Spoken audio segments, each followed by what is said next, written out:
After practicing push-ups and sit-ups for 3 years, he punched through a mountain thousands of kilometers away. Under the setting sun, in the small town of ofthe, the young William retracted his fist, his long hair billowing, a smile on his lips. Perfect. Who would have thought that this boy, who did 100 push-ups, 100 sit-ups, 100 squats, and ran 10 kilometers every day, had become absurdly strong-light as a feather, and with one punch, he could pierce a mountain peak thousands of kilometers away, creating a hole through the entire mountain. Host, don't be complacent. Saitama's strength isn't the endpoint you need to enhance infinitely. The system began its motivational PUA routine, just like Teacher Kai. William rolled his eyes and focused on cooking after 3 years of eating potatoes for every meal, boiled and peeled. Just being full was a blessing. Rice was too expensive in this world, only nobles could afford it. As night fell, William lay in bed and asked System, am I the strongest in this world now? For 3 years, the system had always answered no, but today, yes, host, you are now the strongest in the world. William was stunned and sat up. Are you sure?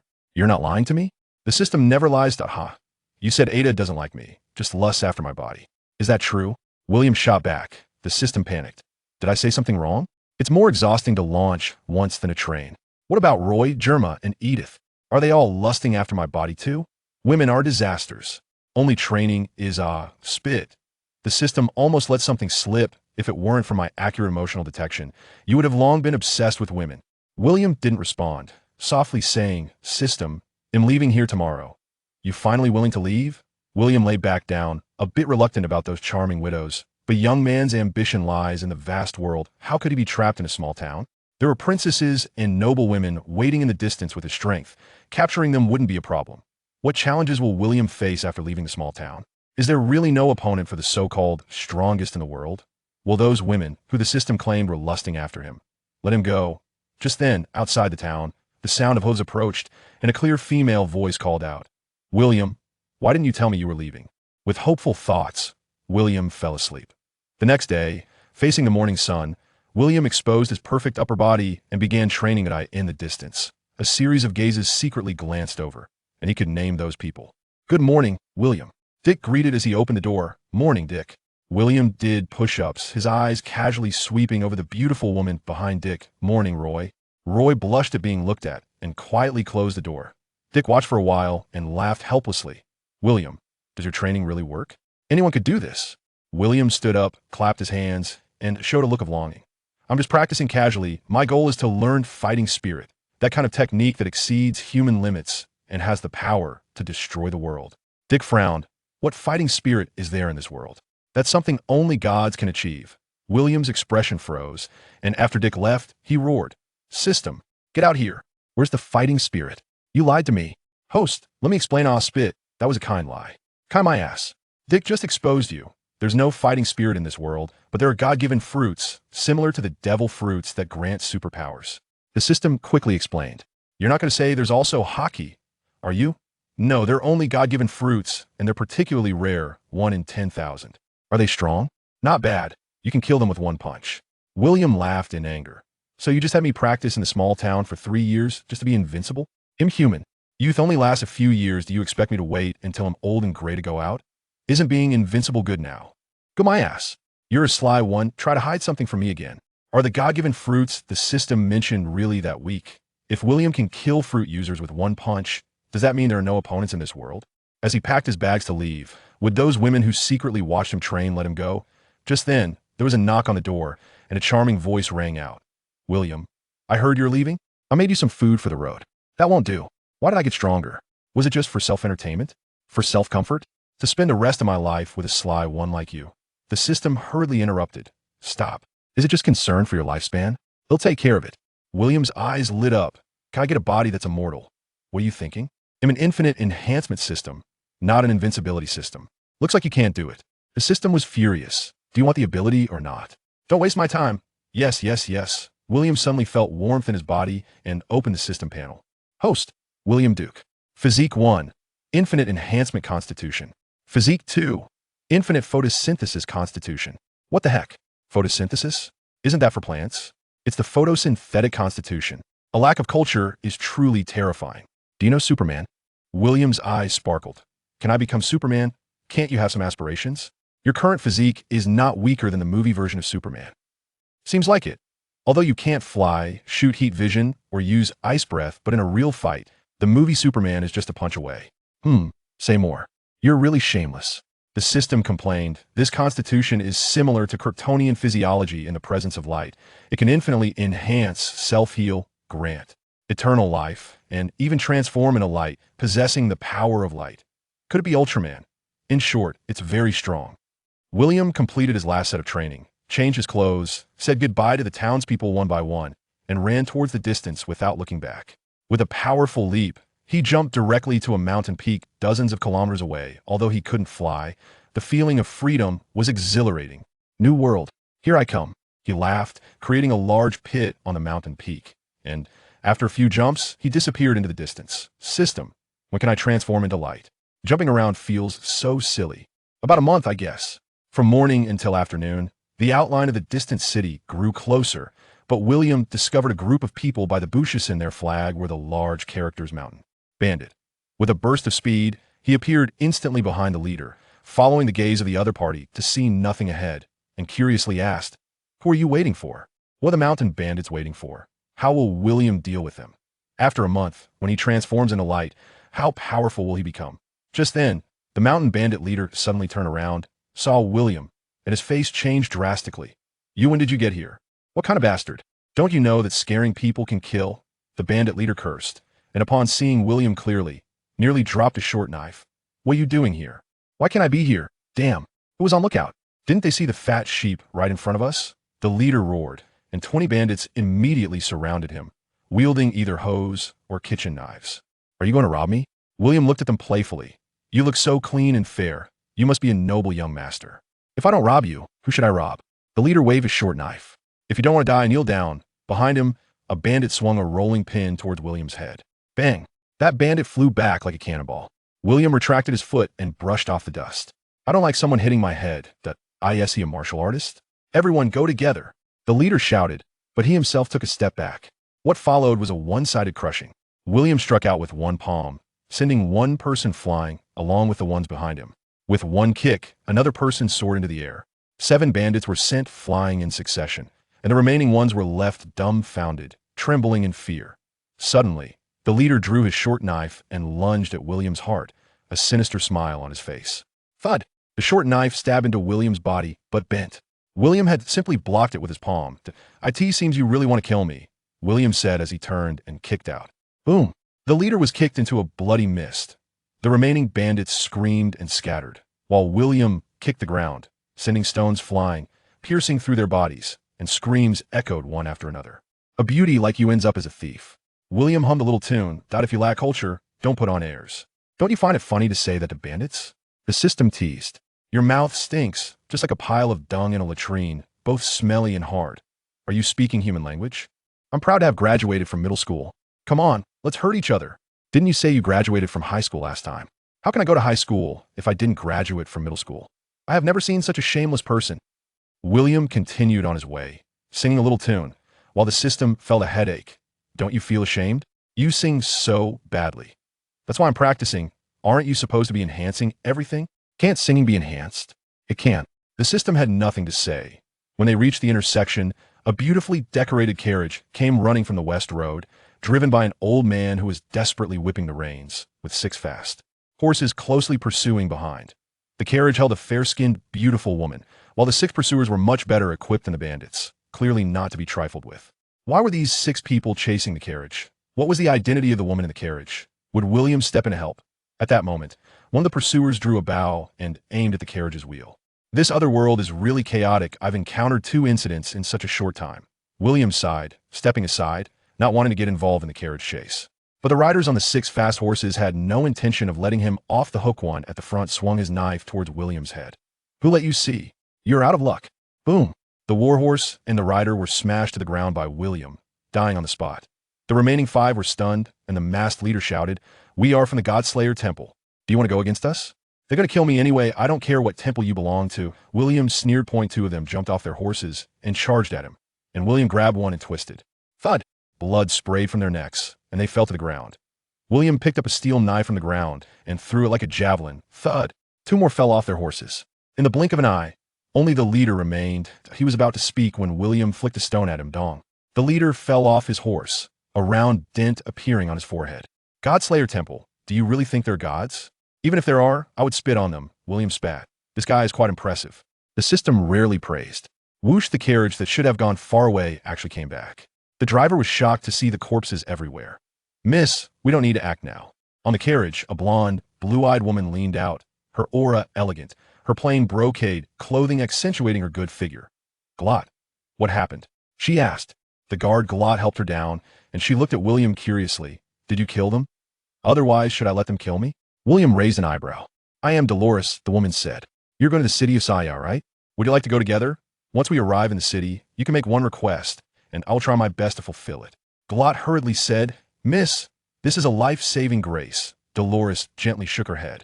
He blocked 6 a-level assassins from the Godslayer Temple. William smiled. There's no need for thanks, I killed them because they attacked me. Not for you. After saying that, he left gracefully. Dolores stared at his back. Dazed was it her lack of sincerity or her charm that was insufficient? William rejected the noble beauty. What would happen next? Would the Godslayer Temple retaliate?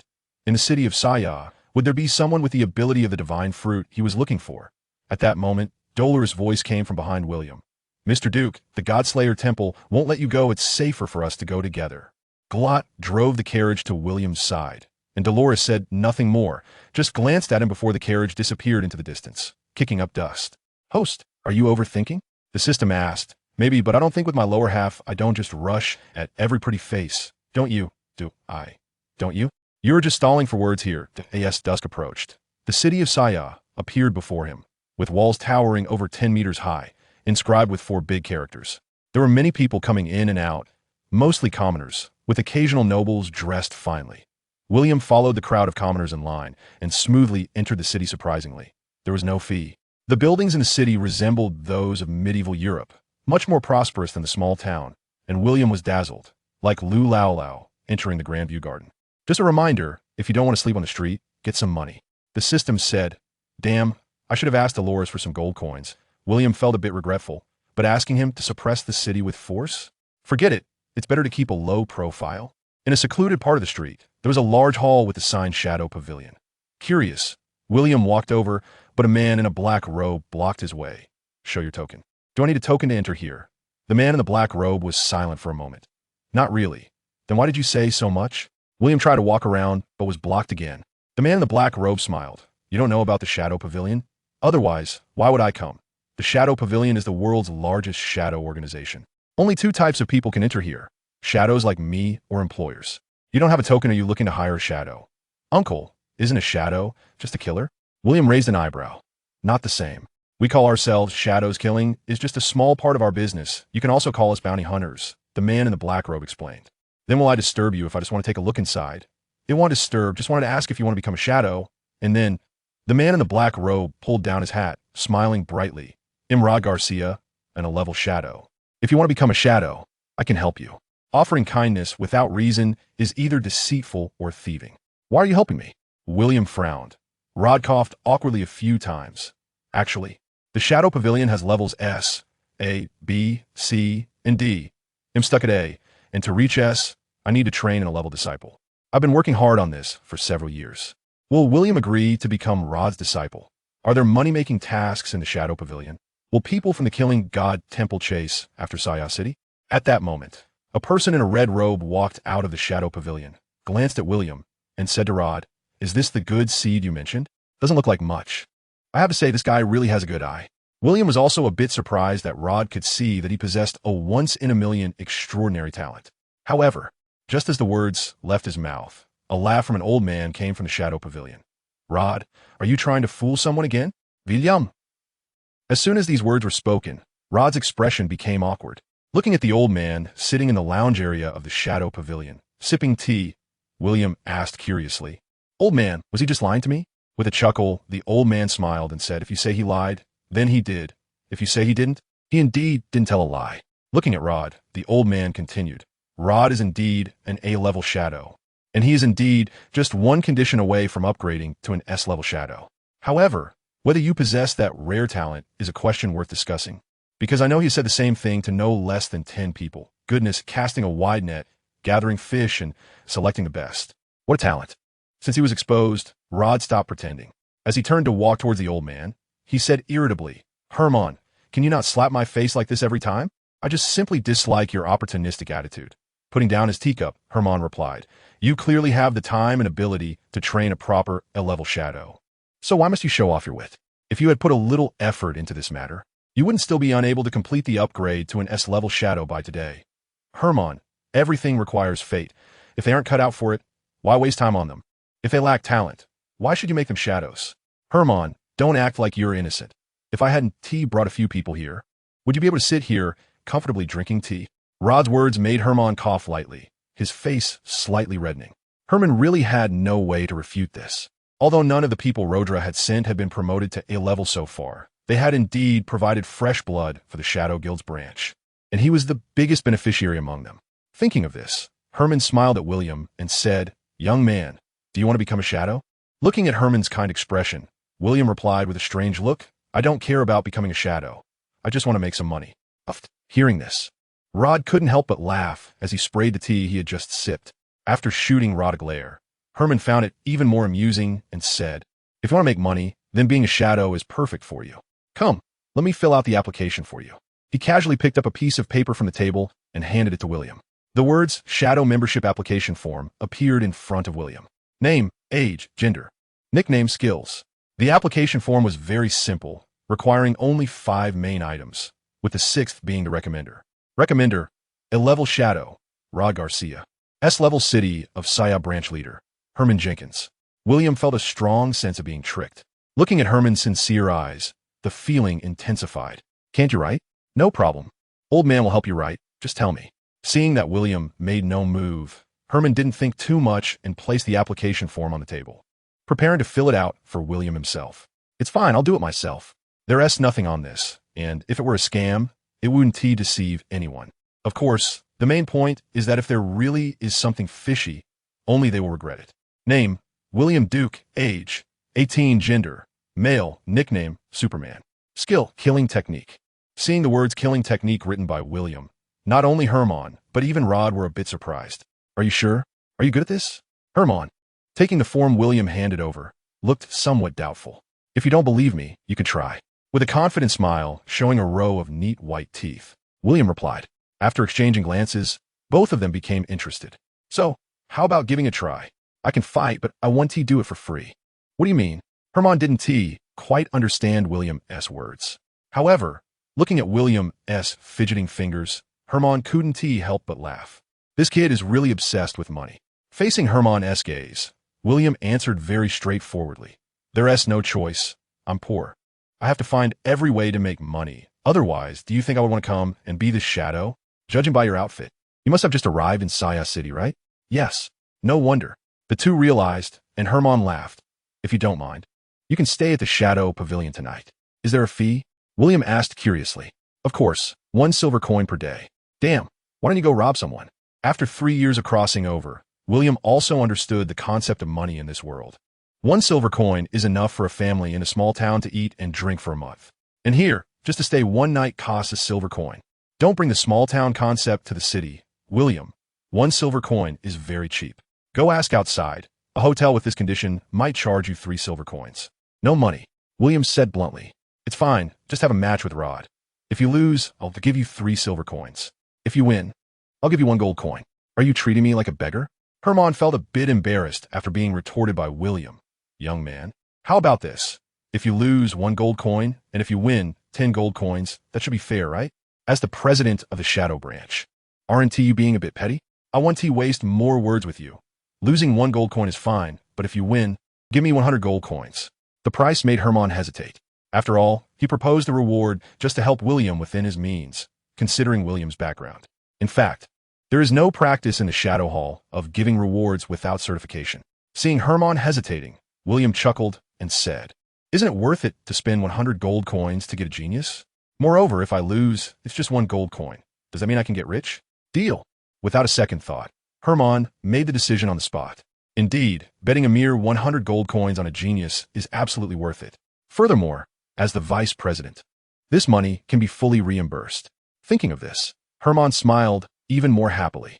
Noticing Hermann's expression, Rod said irritably, Hey, Hermann, did I agree to that? While he said this, Rod did not refuse. As a dignified A-rank shadow, he shouldn't be afraid of such a battle. As for losing, Rod hadn't considered it. All right, stop shouting. I'll compensate you with a good bottle of wine later. That sounded better. If the front hall was a bit quiet, then entering the mission release hall, the number of people began to increase. Although it was already night, William could still see shadows dressed in the same black robes as Rod hurrying about. In this way, things became more formal. The three of them quickly arrived at the arena of the Shadow Pavilion. At this time, there were not many people in the arena, no more than 20 at a glance. Upon seeing the arrival of Herman and Rod, those around them instinctively lowered their voices. And even the two groups that were originally competing paused their battles, curiously looking over. William, right? Do you have a weapon? Rod said with a smile, drawing a crossed sword from his waist. If not, you can find a suitable weapon on the rack yourself. With his fists placed in front of his chest, William took a stance and softly replied, No need. My strongest weapon is my body. Are you sure? I won't hold back just because you don't have a weapon. Although William's stance looked good, in real combat, the side with the weapon would inevitably have the upper hand. True strong fighters do not rely on any external forces. Only the weak concern themselves with whether the blade is sharp. That sounds nice. Rod waved his hand at William confidently. Then come, let me see what you've got. Are you sure you want me to attack? Noticing Rod's gesture, William calmed himself and said, If I strike first, you won't have a chance. Good heavens! This level of arrogance truly made everyone present laugh. Who is Rod? He is a well-known figure even among A-class shadows. As for William, not even mentioning having heard of him, no one has even seen him. You? Just as Rod was about to say something, he suddenly realized that the William in front of him had completely changed. In a daze, it seemed as if a colossal giant appeared behind William. This is, with a shocked expression. When Rod came back to his senses, William was still standing there without any movement. Just now, you were already dead. Perhaps, to others, William's words seemed nonsensical. However, at this moment, Rod instinctively swallowed hard, and a cold sweat unconsciously dripped down from his forehead. He clearly knew that if William had really made a move just now, he would probably have been dead, although he had no idea what kind of ability William possessed. Rod. Others didn't notice, but Herman did. Shocked, he looked at William in disbelief. Although he also had no idea what William had done, being able to instantly defeat Rod. No matter what, Rod really struck gold. Oh no, he had struck gold too. Thinking of this, a smile unconsciously appeared on Herman's face. Taking a deep breath, Rod, changing his sword stance, had put aside all contempt. Rod knew that if he didn't go all out, he would really be underestimated. William, pay attention. Huh.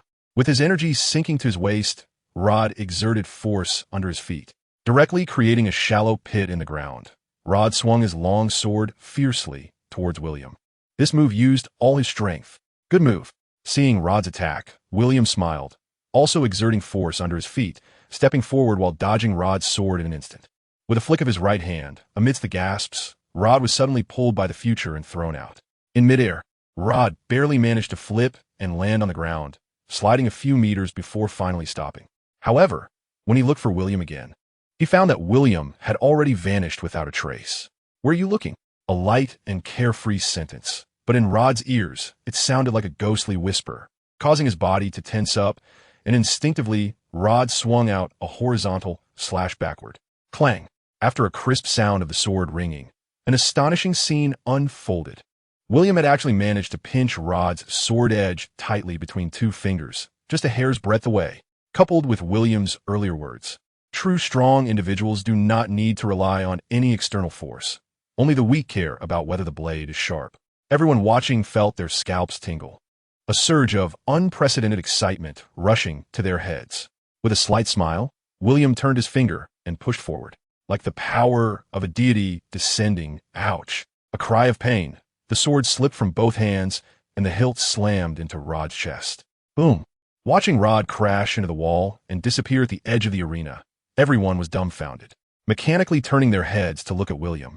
The crossed sword that ordinary people would struggle to wield with two hands was now effortlessly pinched in midair by William's two fingers, not moving an inch. Reflecting on the Rod who had been knocked away, what terrifying power was contained within this small body of William? Rod. At this moment, Herman, realizing what was happening, hurriedly ran towards Rod. Although he was shocked by William's strength, Herman was more concerned about Rod's injuries. After all, he and Rod had known each other for decades, sharing a mentor-mentee and friendship relationship. Herman was quick to act, But William was even faster. With a flicker of his figure, William had already vanished from the spot. Outside the arena, looking at Rod lying on the ground as if he had lost his soul, William chuckled. Hey, are you okay? I was holding back just now. Glancing at William with a weak expression, Rod replied, Don't mind me. Just let me lie here for a while.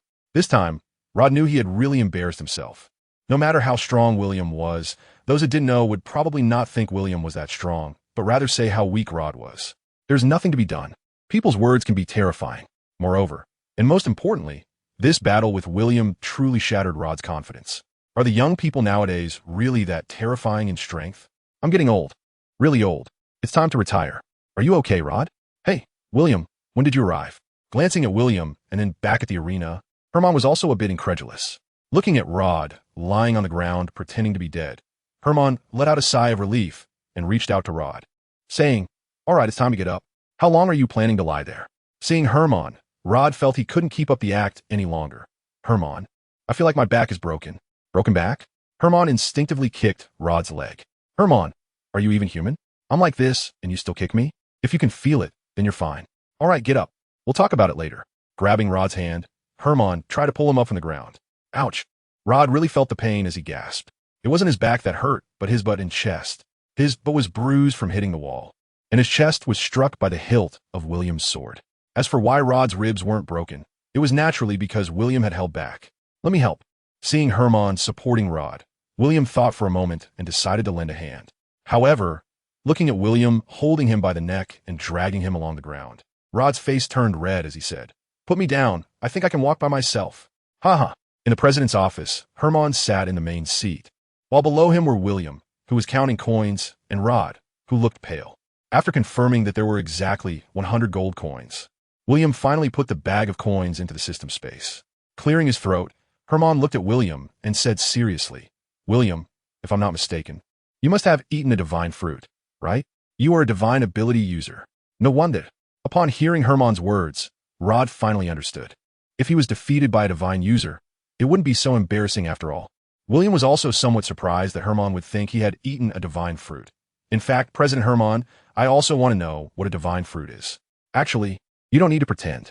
Although the number of divine users in the Aster Kingdom is not many, they do exist. Thinking that William was worried about something, Herman's arm unexpectedly turned a metallic color. Seeing this scene, Rod beside William couldn't help but feel envious. On this continent, who can resist the power of the divine fruit? However, not everyone has this opportunity. Seeing the arm in Herman's hand, William showed a look of surprise. Is this the power of the divine fruit? Yes, William. I ate the steel fruit, which allows me to turn my body into steel. As soon as he finished speaking, Herman's entire body completely transformed into a steel man. So, William, what is your ability? I see your power is astonishing. Could it be a power-type fruit? Waving his hand, William smiled and said, I know you might not believe it, but I really haven't eaten a divine fruit. Dispersing the steel transformation, Herman frowned slightly. Are you saying that you haven't eaten any fruit? That's impossible. No known person could have such power. Herman, could it be possible that William himself doesn't know he has eaten a fruit, so he has always not considered himself a fruit user? Hearing Rod's words, Herman suddenly realized, it's not impossible. After all, in remote small towns, they might not even know what a divine fruit is. At this point, Herman took out a special crystal emitting a golden glow from the bottom of the drawer and said, Come, William, put your hand on it. Anyone who has eaten a divine fruit will emit this kind of light. However, to the astonishment of both, when William held the crystal, it showed no reaction at all. No way. Impossible. Herman took the crystal back from William's hand, and almost instantly, the crystal emitted a soft golden light. He placed it back in William's hand. Herman stared blankly at William and said, Could it be innate divine power? It seems this is the only explanation. Meanwhile, Rod was also stunned. Taking a deep breath, a glimmer of excitement flashed in Herman's eyes. William, you're 18 this year, right? Yes, what's the matter? I have a suggestion. After hearing Herman's suggestion, William narrowed his eyes. You mean let me participate in the divine trial? What is the divine trial? It represents the shadow pavilion in the divine trial. Herman emphasized the point. As for William's ignorance about the divine trial, Herman wasn't surprised. The divine trial gives you a chance to obtain a divine fruit. With your innate divine power, combined with a divine fruit, your strength will definitely experience a qualitative leap. William asked curiously, Are there benefits? Isn't that a benefit? You have to know that not everyone on this continent has the opportunity to participate in the divine trial. And do you think everyone can obtain a divine fruit? Hermann was both amused and helpless about William wanting benefits. Moreover, it's not that I can just let you participate to represent the Shadow Pavilion in the divine trial. You must become an A-level shadow by this time next year. Only then will you have this opportunity, understand? Is there a difference between the divine fruits in the divine trial and the divine fruits outside? William asked curiously. Of course, there is a significant difference. The divine fruits in the divine trial are extremely rare, and the abilities they can grant are generally much stronger than those that randomly appear on the continent. I see. William understood. But how many divine fruits can a person eat? Of course, only one. Each divine fruit represents a corresponding divine blessing. Just like a person cannot have two beliefs, understand? Divine blessing. Hearing Hermann's explanation, William couldn't help but ask the system. System, why do I feel something is wrong with this divine fruit? Host, don't think too much. Although the existence of divine fruits does have some issues, the power itself is not a problem. Do you understand? Isn't there a possibility of gods seizing bodies? The system found William's hypothesis amusing. Although there is the will of the gods and divine fruits, having only will cannot seize a body. And the power of the gods mainly comes from their divinity. Can there be no weaknesses or downsides? There must be weaknesses and downsides. The very existence of divine fruits is meant to suppress the limits of humanity. Once a divine fruit is consumed, the limits of humanity will be fixed, making it impossible to surpass the gods. Of course, for ordinary people, the power of divine fruits is already at a ceiling level in countless worlds. The limit of humanity is the limit of the human body. Even if a few occasionally break the limit of the human body, there are just a few exceptions. Hermann's explanation, along with the system's clarification, helped William completely understand what this so-called divine fruit really is. System, do you think this divine fruit can accelerate my strength upgrade? Yes. With the system's affirmation, William's eyes lit up. Are you sure? Of course. As long as you gain the ability of the divine fruit, I can infinitely strengthen you. Do you think it will be useful? Moreover, some fruit abilities are quite interesting. Like what? Get it in hand first, and then we'll talk about its uses. Hermann, the president, it's getting late. Can you help me arrange a room? William had already learned what he needed to know and was ready to rest. Glancing at the clock on the wall, Hermann realized, I didn't notice it was this late. Pressing the green button on the table, soon, the door to Hermann's office opened, and a gentle-looking middle-aged woman walked in. President Hermann, is there something you need? The newcomer was Hermann's secretary, Julie. Julie, is the token for William Duke ready? President Hermann, it is already prepared. Julie looked at William, smiled, and handed him the token engraved with a number, saying enviously, You are William Duke, right? Here, this is your exclusive shadow token, and your number is very, very good. Number? The token is entirely black, with the word shadow in dark gold engraved on the front. And on the back of the token is engraved the number representing William's application to join the Shadow Pavilion, 88888. Seeing this number, William understood why Julie had that expression. Thank you. For William's gratitude, Julie did not take credit and continued in a gentle tone. You're welcome. I'm just handing your token to you. The numbering is internally approved by the Shadow Pavilion, and I can't help with that. Even Hermann was a bit surprised by William's number. After expressing admiration for William's good luck, Hermann said to Julie, Julie, please help William open a room. He needs to stay here for a while. All right, President Hermann. Mr. William, how many days do you plan to stay? 10 days, please. Then, let me take you to check in. Although this was not Julie's primary job, she took the initiative to handle it and enthusiastically helped William with all the necessary procedures until he settled into his room, after which she returned to Hermann's office. Is everything arranged? Hermann asked upon seeing Julie. Yes, everything is arranged. Chairman Hermann, you found a good candidate this time. Julie's kindness towards William was naturally due to her relationship with Hermann. Although this seemed very practical, it was the reality of life. Rod, aren't you planning to bring a newcomer this time? Hermann, lighting a golden leaf, slowly exhaled smoke and asked Rod, who was beside him, without avoiding Julie. Golden leaf is a unique specialty of the Yaster Kingdom, used similarly to cigarettes on Earth. However, unlike cigarettes, golden leaf is not harmful to the human body. It promotes metabolism, accelerates blood circulation, and stimulates lung vitality, among other benefits. Of course, the price of golden leaf is also exorbitant, with one leaf costing a gold coin. Because of this price, golden leaf is something that only nobles and the upper class can enjoy. In response to Herman's question, Rod couldn't help but smile bitterly. Herman, with his strength, do you think I am qualified to bring him along? Patting Rod on the shoulder, Herman laughed. Rod, strength doesn't represent everything.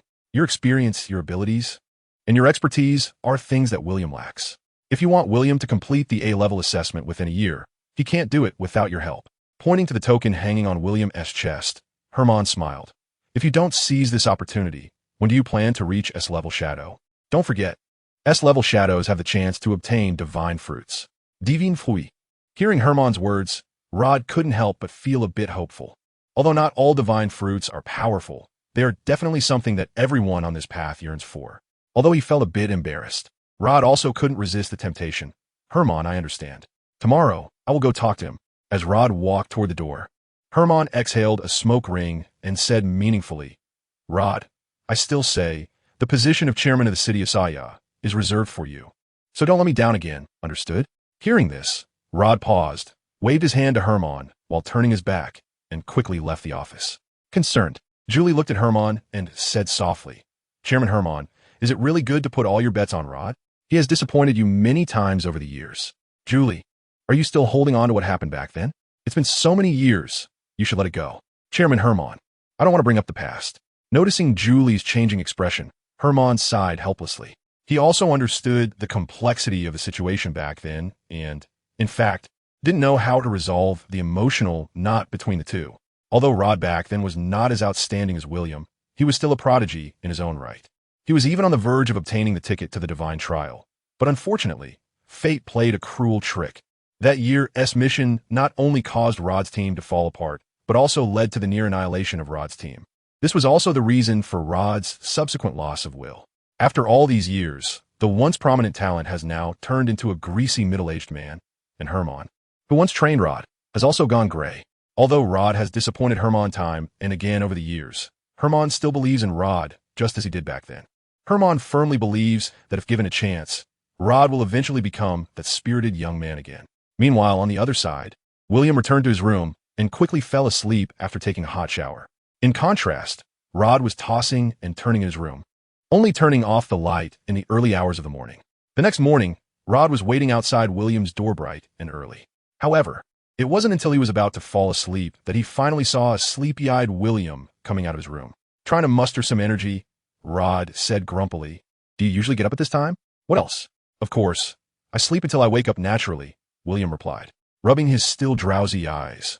William looked down from the third floor to the hall. If it weren't so noisy, he probably would still be asleep. Seriously, it's as noisy as a market. I can't even sleep in. Do you know why they get up so early? Rod interjected. Why? William asked, puzzled. Every morning at 8 o'clock. The new task list is updated. Got it. No wonder, William realized, understanding that it meant getting tasks as soon as possible. After a moment of hesitation, Rod took a deep breath and said seriously, William, starting today, I'll be your guide. Do you agree? The guide in this world is equivalent to a master. Seeing that William didn't respond, Rod calmly added, Although your strength far exceeds mine, as your guide, I can teach you many things, like how to quickly become a true shadow, obtain the best tasks, avoid unnecessary troubles, and handle a series of unexpected events that may occur during tasks. Even how to establish your own small team. Looking at Rod's earnest words, a smile appeared on William's face. I agree. Rod was momentarily taken aback, having not finished speaking. In fact, I know nothing about this world. Even without the things you mentioned, why would I refuse help from someone? Smiling, William extended his hand to Rod and said, Besides, there's something I didn't tell you. I have an innate ability to perceive and distinguish good from evil. No one can lie to me in front of me. Under the sunlight, Rod smiled and shook William's hand, marking the beginning of a legendary journey. To become an A-level shadow within a year. The completion rate of tasks is the most important assessment. Your current shadow level is D, and to become a C-level shadow, you normally need to complete 10 D-level tasks. However, I don't recommend you do that. Leading William to the task hall, Rod directly ignored the D-level task area and pointed to the C-level task area. With your strength, for maximum effect, you could directly take on C-level tasks. One C-level target is equivalent to 3 D-level tasks, so you only need to complete 3 C-level targets and 1 D-level target to quickly advance to C-level shadow. Rod's analysis was very reasonable and clear, but William did not directly adopt Rod's suggestion. Instead, he curiously asked, if that's the case, Why not just go straight for A-level tasks? Hearing William's words, Rod couldn't help but laugh, as if he were transported back to his own past. He remembered asking Herman the same question back then. Young people shouldn't be overly ambitious. After repeating Herman's words, Rod helplessly added, of course. The main point is that the Shadow Pavilion's rule is that you can take on tasks one level higher. But A-level tasks can only be taken on by A-level shadows unless there are special reasons. Do you understand? I see. Moreover, the main point is that borrowing tasks across levels is not something you can just decide to do. The Shadow Pavilion will review your strength to determine if you have the potential to complete the task. If you fail the review, they will deny your task request. William understood. So, without you, I might not even be able to take on C-level tasks. Rod said with a hint of a smile. That's true. For newcomers to take on tasks across levels, a guide is crucial. In the entire task hall, the S-level task window had the fewest people, followed by the A-level task window. Although the D-level task window had a small number of people, it wasn't insignificant. The B-level and C-level task windows had the most people, gathering almost 60 of all shadows in the task hall. This was also why almost all shadows were up so early. With many wolves and few sheep, good tasks were limited. If you were slow, what was left were either tough bones to chew or tasks with low rewards that weren't worth taking. Compared to D-level tasks, the reward base for C-level tasks was incomparable. Quickly skimming through the task list on the wall, Rod soon found a suitable task for William. C-level task, find blue moon grass. Seeing this task, William was a bit puzzled. Is finding a grass really a C-level task? That seems too easy. Don't underestimate this task. There's a reason it's a C-level task. Otherwise, why do you think so many shadows don't want to take it? Through Rod's explanation, William understood that the blue moon grass was a very rare medicinal herb with a wide range of uses, primarily known for healing abilities. However, this herb was currently very scarce, and its location was also very dangerous, as there would usually be magical creatures guarding it, which ordinary martial artists were no match for. After hearing Rod's explanation, William was also curious. If it's so troublesome, why take it? Rod smiled and said, of course. It's because I know a place where blue moon grass will definitely be found. Moreover, this kind of task is generally a continuous task, which means we can keep soloing this task. Got it? Then there's nothing more to say. I'll take it. When William submitted his task request using his shadow token, the staff at the C-level task window looked bewildered. A newcomer taking on a task across levels, especially one that was rarely taken, was quite surprising. Seeing William's handsome appearance, the staff member kindly reminded him, Mr. Shadow, this task isn't easy, and since you're a new shadow, I don't recommend you take it. Just as William was about to say something, Rod walked over to William's side with a smile and said, Dana, I'm William's guide. So please help me apply for this task. Upon seeing Rod, Dana's face showed a respectful smile. Oh, it's Mr. Rod. I understand now. Please wait a moment. With a look of envy at William, Dana took William's shadow token and handed it to her assistant behind her. After a brief whisper, the assistant quickly left the task window. After waiting for a while, the assistant returned with the token, and after explaining a bit, Dana awkwardly handed the token back to William. I'm sorry, Mr. Rod. Mr. William, your task has been rejected. What? Upon hearing this, Rod felt as if he'd been slapped in the face. Just moments ago, he had confidently spoken to William, and he never expected the outcome to be like this. With an ugly expression, Rod angrily asked, Who rejected my task? Seeing Rod's expression, Dana hesitated. If you don't tell me, should I not go ask Herman myself? Almost everyone in the Shadow Pavilion of Saya City knew about Rod and Herman's relationship, so Dana didn't doubt Rod's words. After a moment of hesitation, she helplessly said, Mr. Rod, it was Secretary Julie who rejected Mr. Williams' task. Rod opened his mouth, momentarily at a loss for words. Julie? Thinking of Julie, who had warmly hosted him and helped him yesterday. William was also a bit confused. That doesn't make sense. Beside him, Rod's face turned red. William, this is my fault. But don't worry, I'll handle it soon. Watching Rod leave in a hurry, William thought for a moment and decided to follow him. He wanted to know what was going on. Skipping even the knocking, Rod directly entered Herman's office and said to Herman, who was correcting documents, Herman, I need to trouble you with something. What is it? Seeing Rod suddenly enter, Herman was also a bit puzzled. However, just as Rod was about to speak, Julie's cold voice suddenly came from the side. Rod, please tell me what it is first. If there are any doubts, I will relay them to President Herman. Hearing Julie's words, Rod was momentarily speechless and didn't know how to respond. Looking at Rod, then at Julie, William guessed that it must be something between a man and a woman. However, William was actually mistaken this time. Seeing Rod not speaking, William directly asked Secretary Julie, "Why did you reject my task?" Upon hearing this, Herman had already guessed the situation. He glanced at Rod and found it amusing, but after thinking for a moment, he chose not to say anything. Looking at William, Julie spoke. "William, you should know that you're a newcomer. Taking on a task beyond your level is not a wise choice. I have Rod helping me." Pointing at Rod, William said, "With my strength plus an A-level shadow, can't I take on a C-level task? Besides, if it weren't for your Shadow Pavilion's rule against taking tasks beyond 2 levels, I wouldn't even look at this C-level task." "William, strength doesn't represent everything." Cough, cough, cough. At this moment, Herman couldn't help but speak up. "Julie, William indeed has that strength. Chairman Herman, if it were another task, I wouldn't object, but the task involving the Blue Moon Grass has cases where even B-rank shadows have failed. I don't believe William has that strength. Compared to the completion rate of the task, ensuring the safety of the members is also the obligation of the Shadow Guild." Seeing Julie's serious expression, Rod awkwardly raised his hand and said helplessly, "In fact, William's strength is even stronger than mine." Rod's words left Julie completely stunned. Although she had conflicts with Rod, she still understood his character and knew that he was not the type to speak recklessly. "I can prove that." Seeing Julie's disbelief, Herman smiled and said, "I witnessed their duel yesterday. Since I kept it under wraps, it's normal that you don't know." Julie looked at William with a hint of surprise. Julie was well aware that Rod's strength could completely match that of an A-rank shadow. If he could defeat Rod, then it meant that William was a fruit ability user. William is a bit special. His strength can completely rival that of an ordinary fruit ability user. Herman's words made Julie understand. "With William's strength plus my experience, so, Julie, could you please sign the task consent form?" With the conversation reaching this point, there was nothing more for Julie to say. "I understand. Rod, I will sign the task consent form, but William." Julie's gaze turned to William. "What is it? Although I don't know exactly how strong you are, I still hope you'll be cautious. As someone who has been through it, I hope you approach every task with full seriousness, because once a mistake is made, the consequences could be irreparable. Do you understand?" William humbly accepted this kind reminder. After seeing William nod, Julie looked at Rod and said lightly, "This time, I hope you won't mess it up again." Taking a deep breath, Rod focused and said, "I know." After leaving the chairman's office, William curiously asked Rod, "Rod, what happened between you and Secretary Julie? Do you want to know?"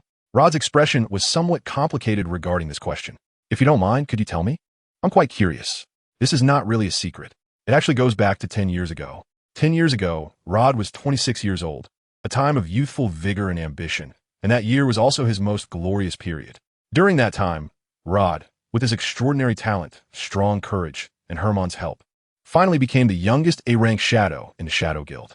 With that title and the internal competition of the Shadow Guild, Rod naturally secured the undeniable entry ticket to the Trial of the Gods at that time. Originally, Rod should have been resting and preparing for the upcoming Trial of the Gods. However, due to a single task, it led to Rod's subsequent decline. Not only did he miss that year's Trial of the Gods, but it also resulted in the complete annihilation of Rod's 10-member team, leaving only Rod and Julie as the surviving members.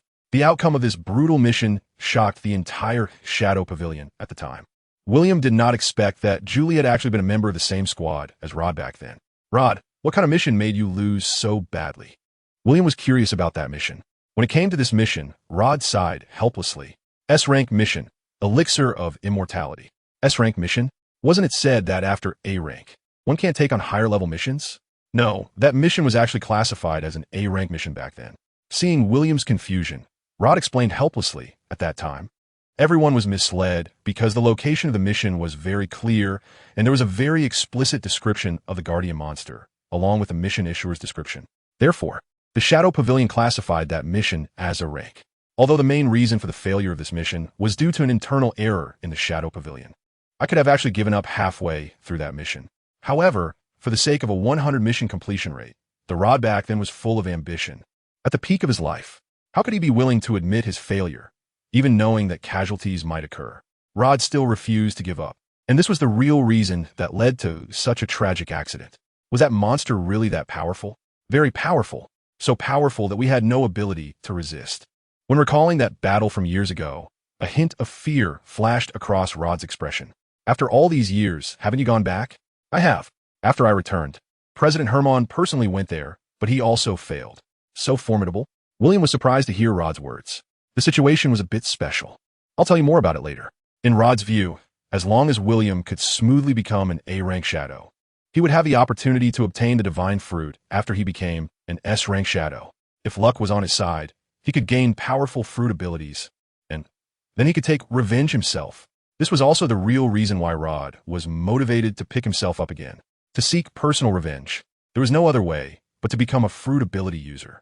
After leaving the Shadow Pavilion, Rod did not take William directly out of Saya City, but instead brought him to the second marketplace of Saya City. There were 4 major marketplaces in Saya City.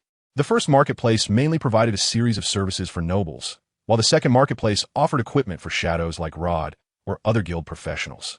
The third and fourth marketplaces were specifically for commoners, providing a range of purchasing options for food and daily necessities. Rod took William directly to the Shadow Exchange, and Saya, familiar with the exchange's manager, said, "Old Jack. Rod, welcome. What do you need today?" "The usual. Standard black robes, war horses, rations, water, maps, a set of outdoor tools, and 2 copies of everything." "Understood." Old Jack gave Rod an okay sign and cheerfully said, "That'll be 20 gold coins." Rod nodded, looking at William.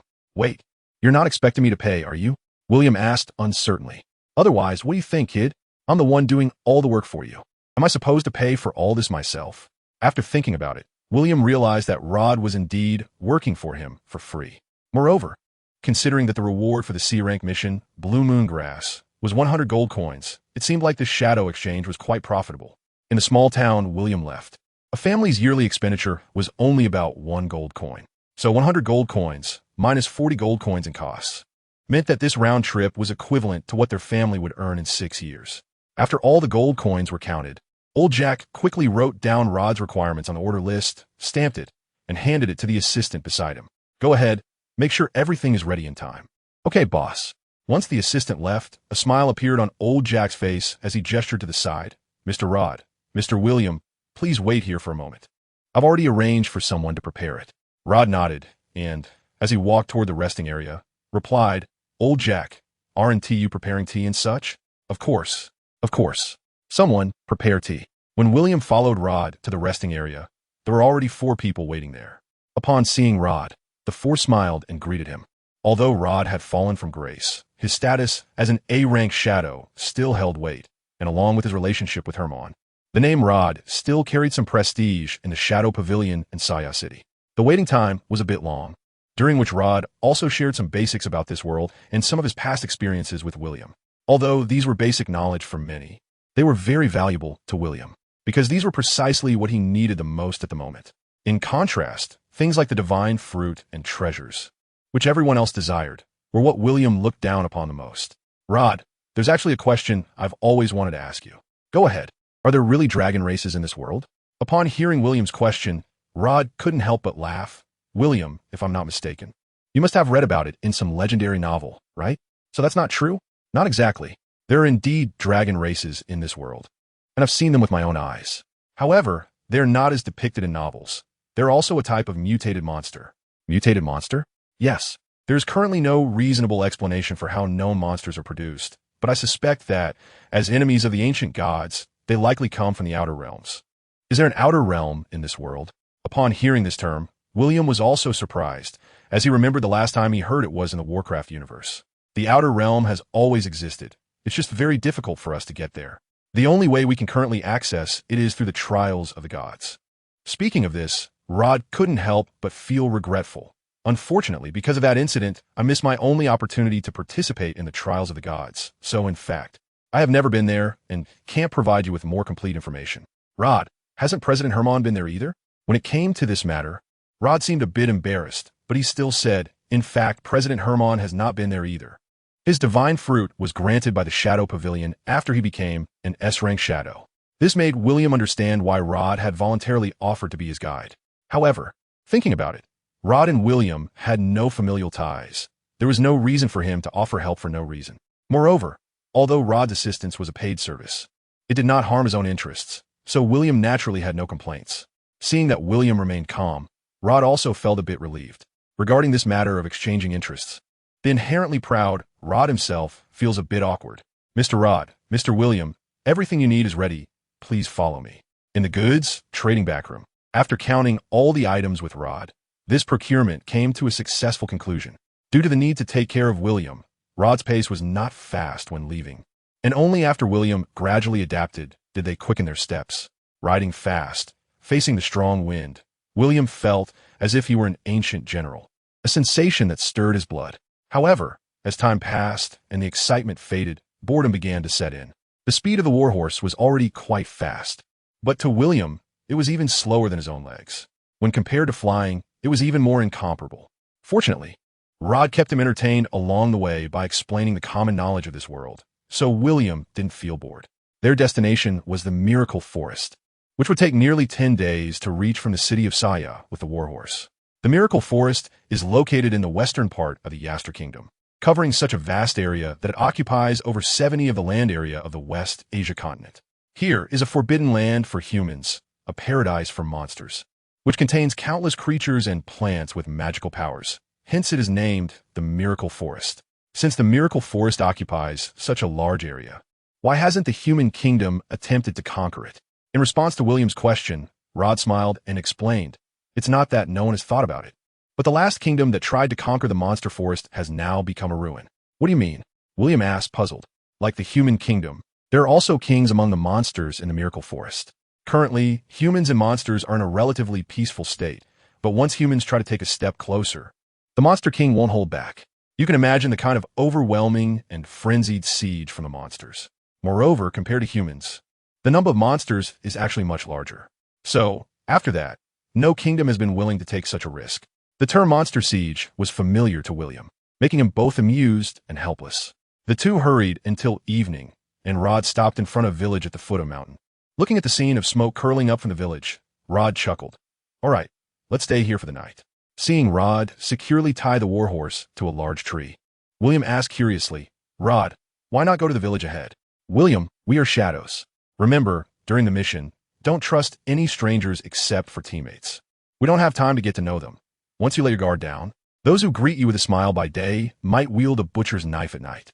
These are bloody lessons." Taking out some thread and bells from the warhorse's saddlebags, Rod smiled and said, "Do you know why I chose this place to rest tonight?" After scanning the surrounding large trees, William guessed, "Is it because of these?" "Exactly. It's a very good place, and it's also easy to set up some preventive traps." While speaking, Rod started to wrap the thread through the bells tightly around the tree, creating 3 different intervals from top to bottom, each with 1 line, totaling 3 lines.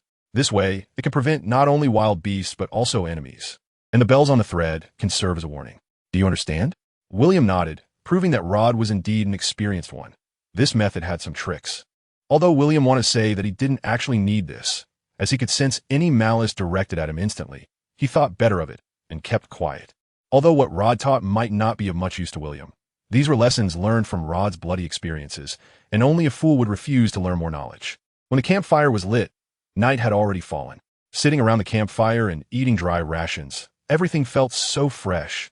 These were experiences William had never had before. However, the taste of the dry rations was simply indescribable, utterly terrible. In the quiet wilderness, the occasional sound of wind rustling through the trees and the crackling of the flames created a very peculiar rhythm. Unfolding the saddle mat formed a simple sleeping bag, which could be placed on the ground or tied to a tree, very convenient and space-saving. After dinner and a simple wash-up, Rod leaned against the big tree on watch and asked William, who was already in the sleeping bag, "William, do you have any dreams?" What a distant word, dream. Seeing that William did not answer, Rod was not surprised. While giving William time to think, Rod said, "My former dream was to become the King of Shadows." "Former? Then, what about now?" "My dream has never changed." When Rod spoke of this, a hint of emotion appeared on his face. "Although I know I'm still far from that dream, I still hope that one day I can achieve it." "What about you, William?" With his eyes closed, William replied flatly, "Me? I have no dreams." William's calm answer made Rod unable to help but laugh. How could a person have no dreams? Even the most ordinary farmer hopes for a good harvest this year. Street vendors hope to earn more money. If there are no dreams, what is the meaning of living? That is not called a dream.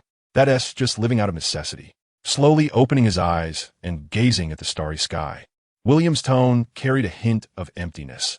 "If I had to name a dream, I hope to follow my heart, regardless of the direction." These simple 8 words left Rod in silence. "Host, are you trying to be profound again?" The system's voice echoed in William's ear. "Is there a problem?" Do you know what the sentence means? To follow your heart's guidance, bravely pursue what you want, realize your dreams, and move forward. Don't you think you just answered with a platitude? So what? He can't understand it anyway. Seems like it too. Do you think this world is the same as Earth? With 9 years of compulsory education, most people in this world are illiterate. Host, discrimination is unacceptable. From another perspective, why can't you understand it as cultural pride? Host, I still admire your pretentiousness. Whatever. At this moment, Rod, who was stunned by William's words, hesitated for a long time without speaking. In fact, he really wanted to ask what William's earlier statement meant, but he felt a bit embarrassed to bring it up. After all, admitting he didn't understand what William meant would be quite embarrassing, but if he didn't ask, it would gnaw at him inside. This directly led to the conversation coming to a halt, until Rod finally mustered the courage to speak. He found that William had already fallen asleep. Looking at the peacefully sleeping William, Rod was at a loss for words. Near dawn, William suddenly opened his eyes in his sleep, glancing at the dimly lit sky. He thought, "Oh no, I overslept. I was supposed to keep watch during the second half of the night." Looking up, he saw Rod already starting to pack up the traps he had set. "Why didn't you wake me?" William, who had gotten up from the sleeping bag and stretched, said apologetically. While gathering the thread, Rod smiled and replied, "We're not even at the miracle forest yet, so it's not that dangerous. I saw you sleeping soundly, so I didn't wake you. Did you rest yesterday?" "It's fine. I napped for a while. I've actually rested enough." Waving his hand, Rod said casually, "During the worst times back then, I went 3 days and nights without sleep. This bit of fatigue is nothing. I'll keep watch tonight." "Are you sure?" "Sure." Seeing William's serious tone, Rod couldn't help but smile. "As you wish. Now pack up, eat some dry rations, and we should set off."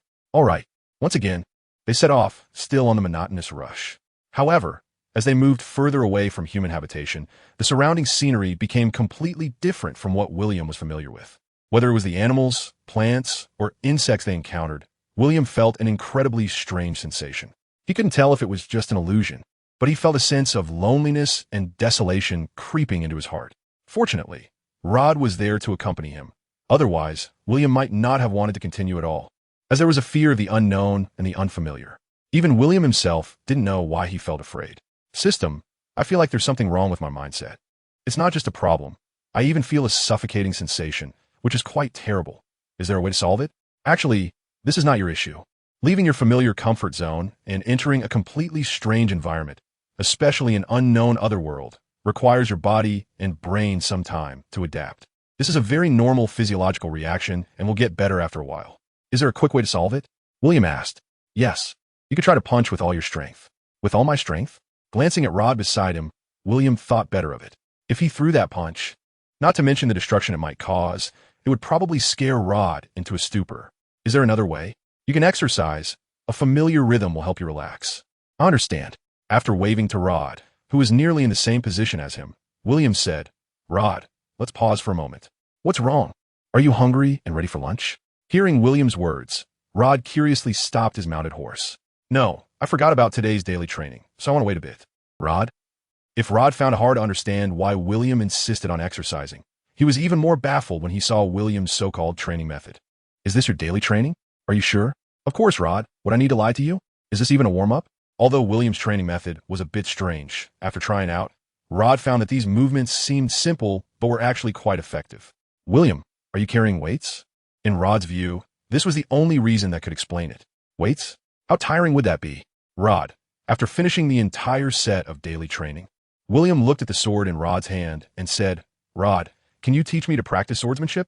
William's sudden request puzzled Rod because he remembered what William had said during their fight that day. A true strong person doesn't need to rely on any external force.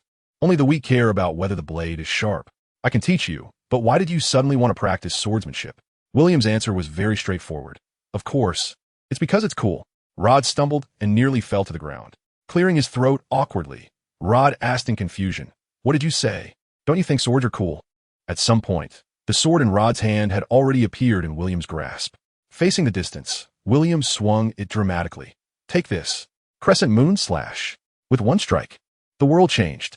The powerful sword move compressed the air, and the extreme sword pressure even formed a terrifying invisible sword chi. Boom! Looking at the earth that had been torn apart for hundreds of meters, William was dumbfounded, and Rod was equally bewildered.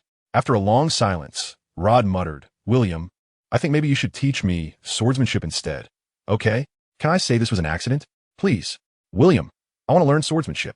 With a thud, Rod knelt down on the spot.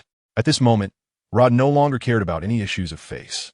As long as he could learn this move, he was even thinking about what divine fruits he needed. With this move, he could defeat even those with fruit abilities.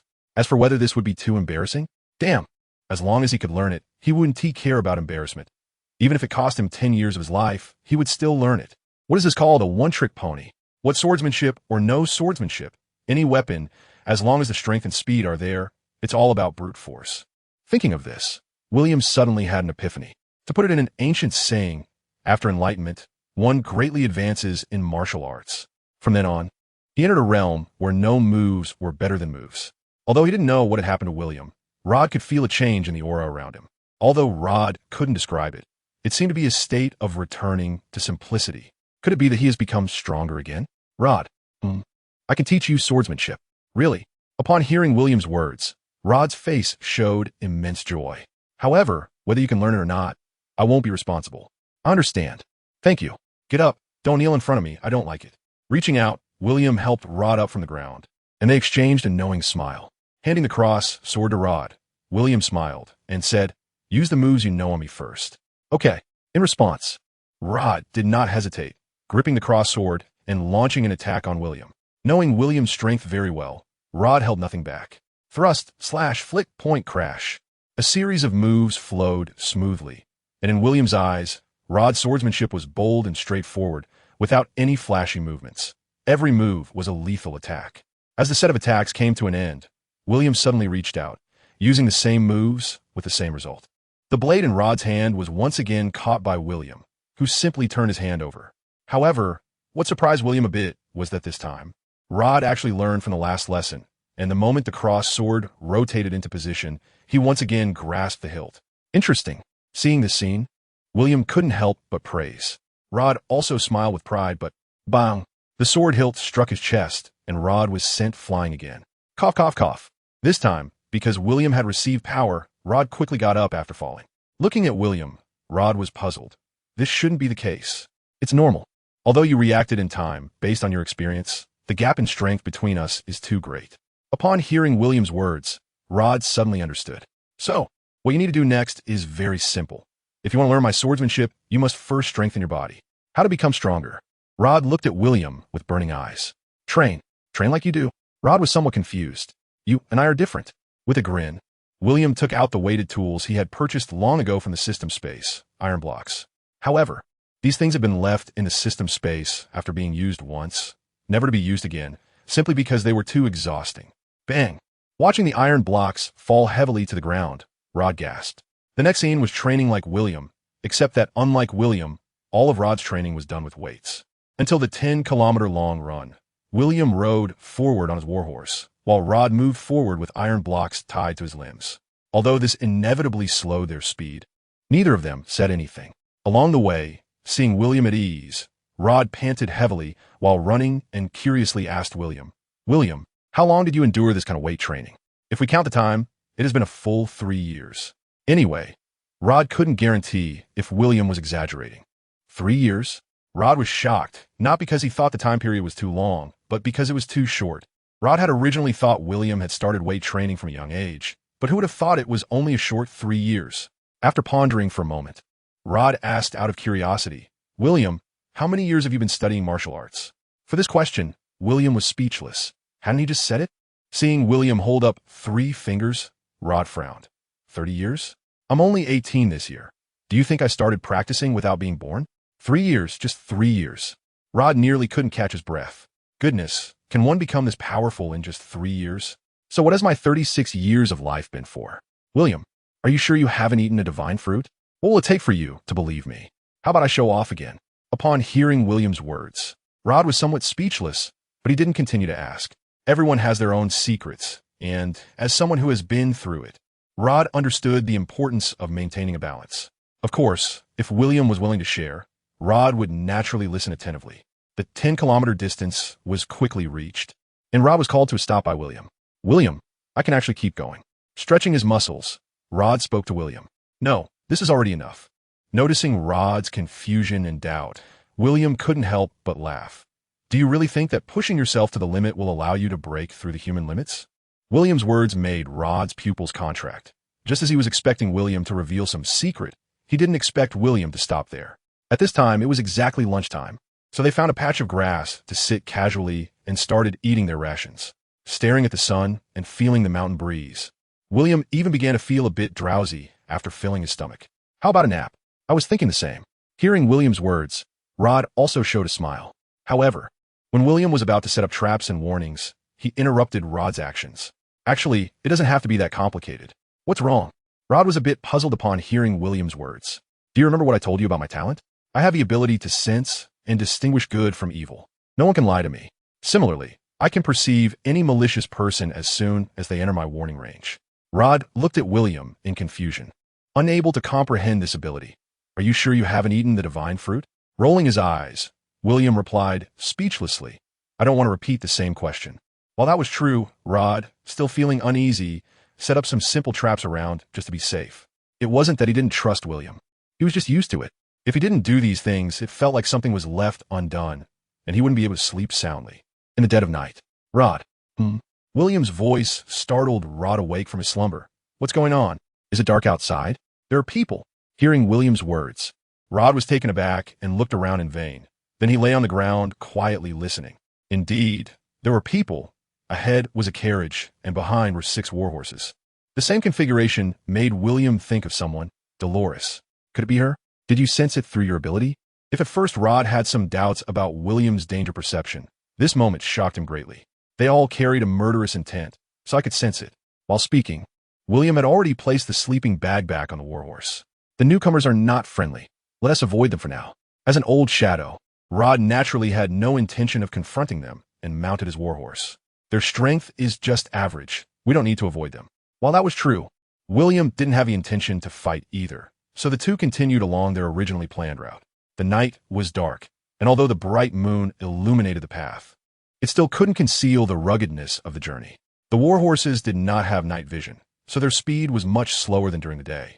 As they traveled, a flickering campfire in the darkness caught William's eye. He gazed into the distance and saw 3 people sitting around the fire. Around them, he could vaguely see others resting. It's the shadow team. Before William could confirm, Rod had already spoken up. Is it that obvious? William was a bit surprised. Rod couldn't see as far as he could. It's an intuition, a shadow intuition. Rod pretended to be mysterious, but seeing William's clear disbelief, he could only smile and explain. All right, in fact, it's the way those 3 are sitting. It's unique to the shadows. Look closely at their shadows. Don't they resemble the shadow emblem? William realized it was indeed an interesting little piece of knowledge. Do you know them? Too far away to see clearly. So, should we go over and say hello? William asked. After a moment of silence, Rod replied faintly.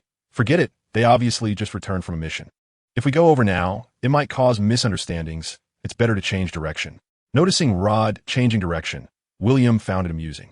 Because if they followed this new direction, they would probably run into the group behind them. However, after glancing at the map, William decided not to say anything. Changing direction again would either mean going around a large mountain to reach the miracle forest or returning the way they came. William didn't have the time to waste on that. After walking for a while and hearing the increasingly clear sound of carriage wheels behind them, Rod felt helpless. This place is remote, with no village in front and no shop behind. There's nowhere to escape. As Rod watched the carriage rush past him, he showed a helpless expression, while William looked strangely amused. Is it really Dolores? When their paths crossed, Rod appeared surprised as well. He hadn't expected to run into William again that night. Sigh. The speeding carriage came to a steady stop. Just as Rod was on guard, Grot leaped down from the carriage. Mr. Duke, what a coincidence, we meet again. Hearing Grot's words, Rod frowned at William. You know each other? William was speechless. I don't want to know them. The last time I saw them was under similar circumstances. And here we are again. Should I say it's your bad luck, or mine? William's words made Grot feel embarrassed as well. Mr. Duke, I'm very sorry, but this time, I still hope you can help us. Grot, why did you stop? At that moment, Dolores's anxious voice came from the carriage. Hearing Dolores's words, Grot quickly explained. Miss, we have encountered reinforcements. William? Oh, who is it? The curtain of the carriage was opened, revealing Dolores's delicate and beautiful face. William, she is. Seeing the other person, Rod frowned slightly. She is. What was it again? William couldn't recall the name of this woman for a moment. Mr. Duke. William had even forgotten the name, but it was clear that Dolores had a deep impression of William. After all, he was the first man in her life who had rejected her. William was not only handsome, but also powerful. For Dolores, aside from his ordinary background, he was truly impeccable. Ahem. Grot, who was beside William, quietly reminded him. Mr. Duke, the young lady's name is Dolores Daisy Gallop. Grot deliberately emphasized the surname Gallop. Could it be Duke Gallop? William didn't have much feeling for the surname Gallop, but Rod clearly guessed the other person's identity. Exactly. Hearing Rod's words, Grot showed a proud expression. With the affirmative answer, Rod couldn't help but sigh. Duke Gallop was one of the top nobles in the entire Yaster Kingdom, and coincidentally, Rod had once taken on a task from Duke Gallop years ago. At this moment, Dolores also relaxed from the urgency of being chased, lightly stepping down from the carriage and slowly approaching William's side. Mr. Duke, what a coincidence! Ignoring Dolores' joyful gaze, William said irritably, Why are you always being chased? Dolores replied, Ahem, ahem. Grot, standing nearby, also felt a bit awkward. However, as a bodyguard, Grot found it difficult to explain in detail.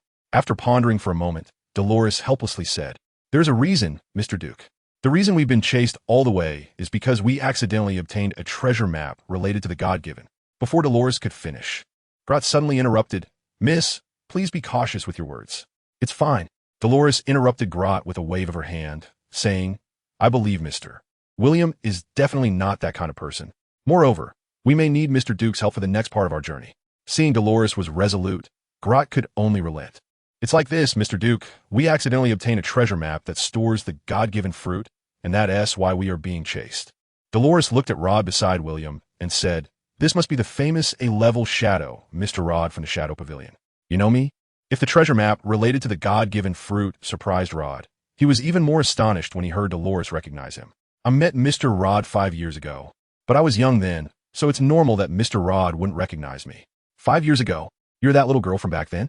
Seeing Rod recall, Dolores smiled and nodded. Yes, I didn't expect you to remember, Mr. Rod. I can't believe it. You've changed so much after 5 years. Looking at Dolores, Rod couldn't help but feel emotional, as he hadn't expected to meet Dolores again after 5 years. However, despite his sentiments, Rod remained vigilant because he knew that their relationship was merely based on that task from years ago, nothing more. Mr. Rod, Mr. Duke, if you're shadows, I have an A-level mission here. I would like to ask you both to escort me to the border town of Miracle Forest. I wonder if you would be willing to accept? Of course, I know this mission is urgent, and it hasn't been applied to the Shadow Pavilion yet. I can add an A-level task afterward. 2 A-level task rewards? Although tempted, Rod did not immediately agree. Instead, he looked at William and asked, William, what do you think? With my current level, I shouldn't be able to take on A-level missions. In response to William's question, Rod explained, if it's a mission designated by the employer, you can take it. Rod, so you mean to accept? A designated A-level task, plus an additional one, would mean William would complete 2 A-level tasks at once, allowing his level to jump directly from D to B. If it were someone else, who wouldn't want such a good deal? However, having experienced countless situations, Rod had long stopped believing in such pie-in-the-sky opportunities. After a moment of contemplation, Rod's expression turned serious, and he candidly said, on the contrary, William, if you're not sure, it's best not to accept. It wasn't that Rod didn't trust the Gallop family. He simply understood that this task was clearly a trap. Rod's words made the previously confident Dolores show a look of tension. Miss, if we don't leave soon. Just as Dolores hesitated about what to do next, William suddenly spoke up. I can take the mission, but Dolores, why should I trust that you will keep your promise? Dolores was taken aback. Isn't the Gallop surname worth your trust? Looking at William, Dolores was so angry she was gritting her teeth. Then what would make you believe? Hand the treasure map over to me for safekeeping. That's impossible. Dolores immediately denied William's proposal. To this, William shrugged indifferently and looked into the distance, saying, Then suit yourself. Anyway, when you die, I could just take it from you. Damn it. Noticing William's gaze and hearing the sound of hooves approaching, Dolores was almost infuriated. This is already the second time Dolores has been humiliated by William in her life. From birth until now, she has always been a cherished existence. Like the moon held in the hearts of the people, Dolores has never encountered such a rogue. William's actions make her feel even more disgusted than being constantly hunted. You have 10 seconds to consider. Norus, calmly sitting on his warhorse, William began the countdown. 10, 9, 8, 7. Here you go. Dolores almost bit her silver teeth in frustration and pulled out the treasure map from her bosom, throwing it into William's hands. This time, the task transaction is complete, right? With just a casual glance at the well-preserved treasure map, William's expression was playful. No problem at all. Since you are the employer, please rest assured. I will definitely protect your safety. In fact, William is not interested in Dolores's treasure map or the divine fruit. Although the system mentioned that the divine fruit can speed up William's cultivation, that's all it is. With the abilities William currently possesses, the so-called divine fruit is merely an embellishment. As for why he targets Dolores, the main reason is simply a matter of attitude. If he rashly agrees to an A-level task, wouldn't that make him seem a bit too cheap? As soon as he finished speaking, 6 warhorses appeared in William's line of sight. Seeing the other party's attire, Rod slightly frowned. The temple of the god of killing.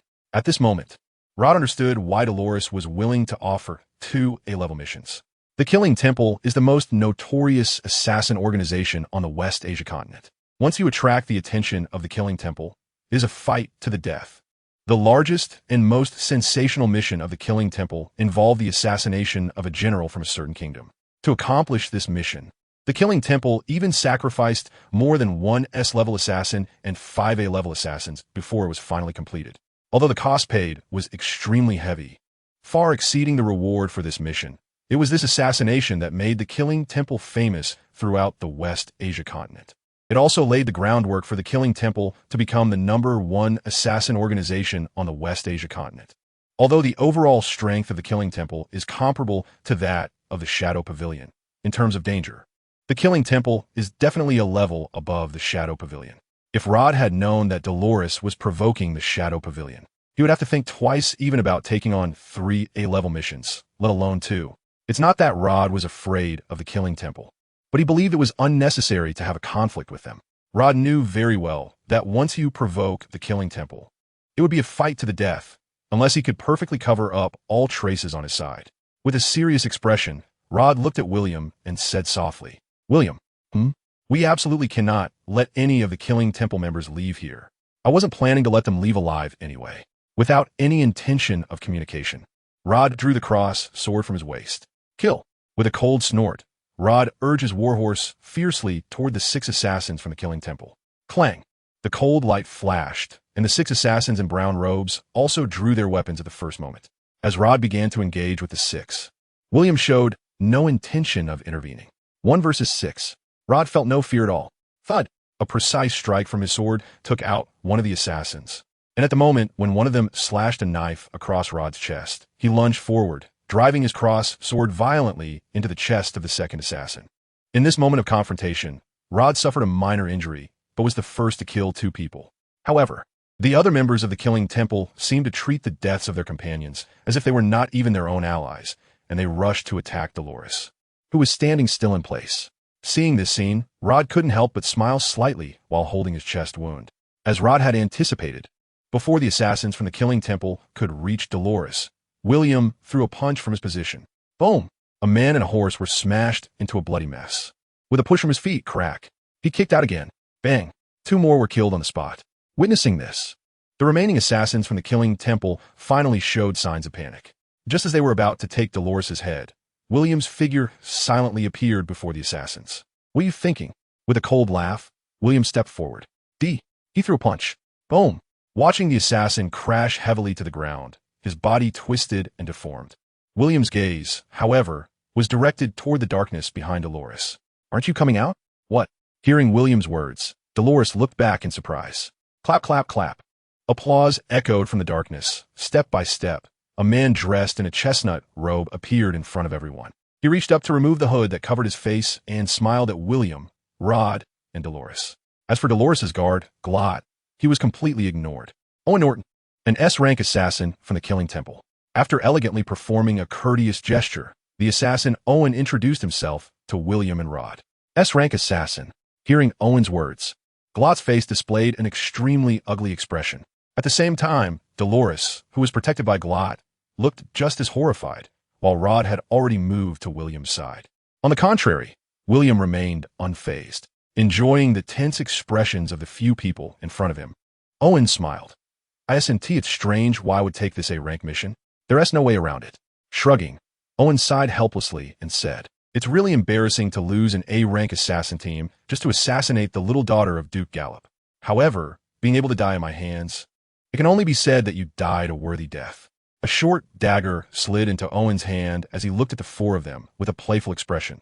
So, are you ready for death? William, I'll go first. You cover me. As soon as the words left his mouth, Owen used all his strength to charge at Dolores. Clang! The clash of the short dagger and the crossed sword sent sparks flying. Looking at Rod blocking his path, Owen's face remained calm. Rod, the famous A-rank shadow from the city of Saya. If you were still in Saya, I might have feared you a bit, but here. A cold smile appeared at the corners of Owen's mouth, and another short dagger appeared in his empty left hand. Die. Leaning back, Rod narrowly avoided Owen's short dagger, swinging his cross sword like a gale. The cross sword slashed and swept, but facing Rod's moves, Owen, as an S-rank assassin, glided gracefully through the sword shadows like a dark elf. Though it seemed like he was at a disadvantage, only capable of dodging, in reality, he was skillfully searching for Rod's flaws. Mr. Rod, let me help you. Seeing that Rod hadn't team managed to take down Owen for a while, Glot, trying to help, drew his long sword and joined the battle. No. Seeing this scene, Rod was startled. When facing an assassin of this level, the number of people no longer determined the outcome of the battle. Glot's involvement not only offered no advantage, but completely disrupted Rod's rhythm. Seizing the opportunity, a bloodthirsty smile appeared on Owen's face. You still dare to lose focus at this moment? It seems I haven't put enough pressure on you. In a moment, as he leaped to avoid Rod's attack, Owen swiftly struck with a short dagger from an unbelievable angle. Slash! With one cut, Rod's chest was already deeply wounded. However, this was just the beginning. As soon as Owen landed from a successful strike, he took a step forward, slicing horizontally with his right-hand dagger.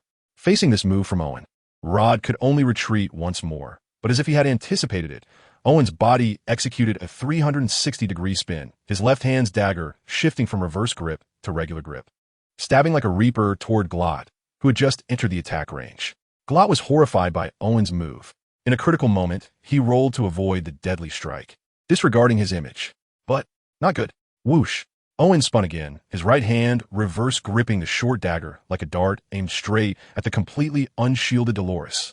In the face of danger, it was Rod who reacted swiftly, deflecting the short dagger's tip with a backhand swing of his cross sword, changing its flight direction. Slash! As the dagger embedded itself into the carriage, Dolores was drenched in cold sweat. No wonder he is Owen. No wonder he is an S-rank assassin. Interesting. Seeing that he hadn't succeeded, Owen was not angry at all. Instead, he looked at Rod with great interest. It seems I underestimated you a bit, Mr. Rod.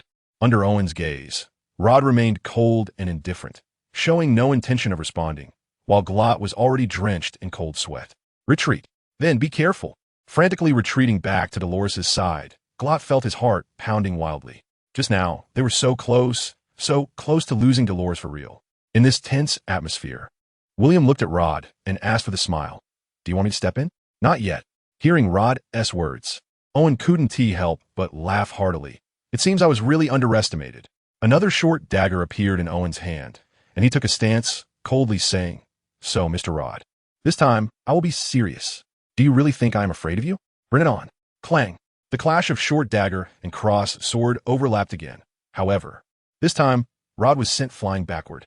The clash of the two weapons resulted in Rod completely being at a disadvantage. Such powerful strength. However, before Rod could be shocked, Owen suddenly appeared in front of him. An X-shaped wound appeared again on Rod's chest. But what surprised even William was that despite such a disadvantage, Rod remained completely calm, even refraining from asking William for help. The moment Rod pushed Owen back with his cross sword, a red pill appeared in his hand. What is this? A demonization pill? Noticing the potion in Rod's hand, Owen couldn't help but be surprised. You actually have this thing? The demonization pill. It uses magical energy to stimulate the heart, unleashing power that exceeds human limits. However, the side effects are severe after use. One needs to lie down for a week before being able to move, and it takes a month to fully recover. Moreover, consuming more than 2 pills within a year could very likely result in completely turning into a demon. This thing is extremely valuable. Even if the entire continent were to be considered, it can be said that this is the only thing ordinary people can possess to break the limits of the human body, aside from the divine fruits. Owen was also shocked that Rod, a mere A-rank shadow, would have it, as expected of an S-rank assassin from the Killing God Temple. Your strength is indeed greater than mine. However, if you think you could defeat me just like that, you are sorely mistaken. Looking at Rod, who was holding the demonic transformation pill, Owen laughed again. If you think that by eating this, I will be afraid of you, then you underestimate me too much. S rank and A rank are entirely different realms, do you understand? By the end, Owen's tone had become extremely cold. At the same time, only William noticed that the shadow beneath Owen's feet was strangely moving. Years of battle instincts made Rod feel a chill run down her spine. She looked around but found nothing unusual. Just as the black shadow beneath Owen was about to connect with Rod's shadow, William suddenly reminded her, Rod, the shadow. Shadow? Hearing William's warning, Rod felt a chill behind her and instinctively swung her sword down. However, buzz! The cross-sword not only failed to harm the shadow, but also caused Rod's shadow to actively connect with Owen. I can't move. Staring wide-eyed at Owen, Rod's expression was extremely serious. She tried to resist this force, but found that despite her best efforts, she could not break free. With a strange laugh, Owen glanced at William with a playful expression. I didn't expect you to discover it. Silently, the shadow beneath Owen's feet split into 4. One of them continued to connect with Rod, while the remaining 3 headed towards William, Dolores, and Glot. Seeing the scene, Dolores was also frightened to the point of trembling all over. She tried to escape, but it was of no use. Amidst the screams, Dolores and Glot were both firmly locked in place after just a few steps. At this moment, the two finally understood why Rod had been maintaining that posture without moving. However, their current positions were even more awkward. Owen's ability subconsciously reminded William of the shadow imitation technique from the Nara clan in Naruto. At this moment, William faced Owen's ability without dodging or evading, still standing calmly in place, as if he knew he couldn't escape and thus chose not to. Seeing the scene, a strange expression appeared on Owen's face. I was still thinking about how powerful you are, but turns out it's nothing special. In fact, among the 4, Owen, who had witnessed the recent battle, knew very well that William was the one who posed the greatest threat to him. Moreover, when William exposed his shadow, Owen was still wondering if his ability had been seen through by William. He never expected the outcome to be like this. However, since it was like this, then what? As he watched William smile and walk towards him, a cold sweat dripped from Owen's forehead. How is this possible? At this moment, Owen's expression was almost twisted. In his life, no one had ever completely escaped any effects after he linked with their shadow. He couldn't even comprehend how William managed to do that. Seemingly sensing Owen's confusion, William chuckled. Even if you came yourself, you couldn't control me. Did you really think you could restrict me just with a shadow? Besides, isn't your method of controlling shadows a bit too simplistic? Is it really just like this? Watching William step by step approach him, Owen's face turned pale, and his hands gripping the dagger began to tremble uncontrollably. Everything is relative. Similarly, although Owen had the ability to control shadows, he was also consuming his own stamina. It was like an ordinary person trying to trap a strong man, not to mention there were 3 other burdens. Crack! Unable to maintain control of the shadow any longer, Owen completely severed the link. After missing his attack, Owen chose to retreat. He wasn't the type to be stubborn. Compared to the failure of the mission, staying alive was the most important thing. Owen felt something strange about William. Moreover, his mission was not to kill William, but to eliminate Dolores. Since he couldn't contend with William, he could just kill Dolores next time. Owen had a good plan, but how could William let him escape so easily? Just after taking 2 steps, William's figure had somehow already blocked Owen's path. Goldie! Seeing the opening in William's chest, a glimmer of joy appeared in William's eyes. Without thinking, Owen's dagger slashed towards William's carotid artery. PFFF. The dagger missed, but Owen was not discouraged and pressed the attack again, the elegant dagger in his hand flashing like a dark night elf. However, the more he fought, the worse Owen's expression became, and his heart sank deeper. I can't hit him. I can't hit him at all. William's nerve and body reaction speed were simply unbelievable to Owen. Are you messing with me? Only now did he realize. With a slight smile, William extended 2 fingers and effortlessly pinched Owen's dagger. Crack! Ugh! Using the same technique he used on Rod, Owen's right hand spun 360 degrees, completely incapacitating his arm. However, what surprised William was that even in such pain, Owen didn't scream. No wonder he was an S-rank assassin. That level of endurance is impressive. The excruciating pain made Owen's face flush, and he simultaneously lost control over Rod and the other 2. His bloodshot eyes looked at William, filled with overwhelming killing intent. He knew very well what losing an arm meant for an assassin. Even though Owen still possessed a divine gift ability, the blow was still enormous for him. "I want you dead," the icy voice from Owen echoed, and the shadows beneath his feet began to spiral around William's body. In just a moment, William was completely ensnared by the shadows. "This time, let's see how you move. Is that so?" With a slight smile, in Owen's incredulous gaze, William reached out his right hand and placed it on Owen's forehead, delivering a crisp headbutt. PFFF. With a broken spine, shattered skull, and blood everywhere, Owen collapsed, dying right at William's feet. Is this how it ends? So weak. William felt a bit disappointed that Owen went down like this. He had thought the other party might have some special ability to recover. However, considering that such abilities likely belong to the nature-based elemental powers, William could understand. A gust of wind stirred up a cloud of dust. Along with the dust, a gray fruit that only William could see began to take shape next to Owen's corpse. Just as the fruit was about to soar into the sky, William quickly grabbed it. Cough, cough, cough. Dolores covered her mouth and lightly coughed, breaking the atmosphere at the scene. An S-class assassin just died like this. Staring blankly at William, Glot knew William was strong, but since he hadn't seen William in action last time, it was only after witnessing William effortlessly kill Owen, an S-class assassin, that Glot finally understood what true power was. 2 A-class missions in exchange for protection from a powerhouse like William was simply a huge bargain. Glot looked at Dolores with immense admiration. The lady was indeed the daughter of Duke Gallop. Her ability to judge character was truly exceptional. Is he dead? Cautiously approaching Owen's corpse. Even though he knew Owen couldn't possibly still be alive, Rod remained vigilant and checked Owen. It wasn't until Rod was completely sure that Owen was definitely dead that he let out a sigh of relief while squatting on the ground. Looking up at William, Rod's eyes were filled with complexity. William's strength was beyond his imagination. Shaking his fingers, William's expression was somewhat disgusted. In fact, although he wasn't a Virgo, he still had a bit of a cleanliness obsession. It seemed necessary to find an opportunity to get a weapon for himself. With that thought in mind, William subconsciously glanced at Dolores. Noticing William's gaze, Dolores looked a bit puzzled. She quickly checked herself from head to toe and asked curiously, "Mr. Duke, is there a problem?" Rubbing his hands, William smiled and asked, "I wanted to know if you have a sword?" William had casually asked this question, but he didn't expect Dolores' expression to turn a bit strange upon hearing it. After pondering for a moment, Dolores asked, "Doesn't Mr. Duke have a sword with him?" "No, I don't." "Dolores?" "Glot." Noticing their expressions, William chuckled. "Actually, I learned a few moves on the way here. If it's convenient, could you sell me a sword? If not, I can also go back and forge one myself." Although Dolores was a bit confused, she didn't think too much about it. "If Mr. Duke doesn't mind, I actually have a sword here." After saying that, Dolores walked towards her carriage. Could it be? Seeing the sword that Dolores took down from the carriage, Glot's expression was somewhat peculiar. William was unaware, but Glot knew very well that this sword was something Miss Dolores had spent a large sum at an auction to buy specifically for her father's 60th birthday.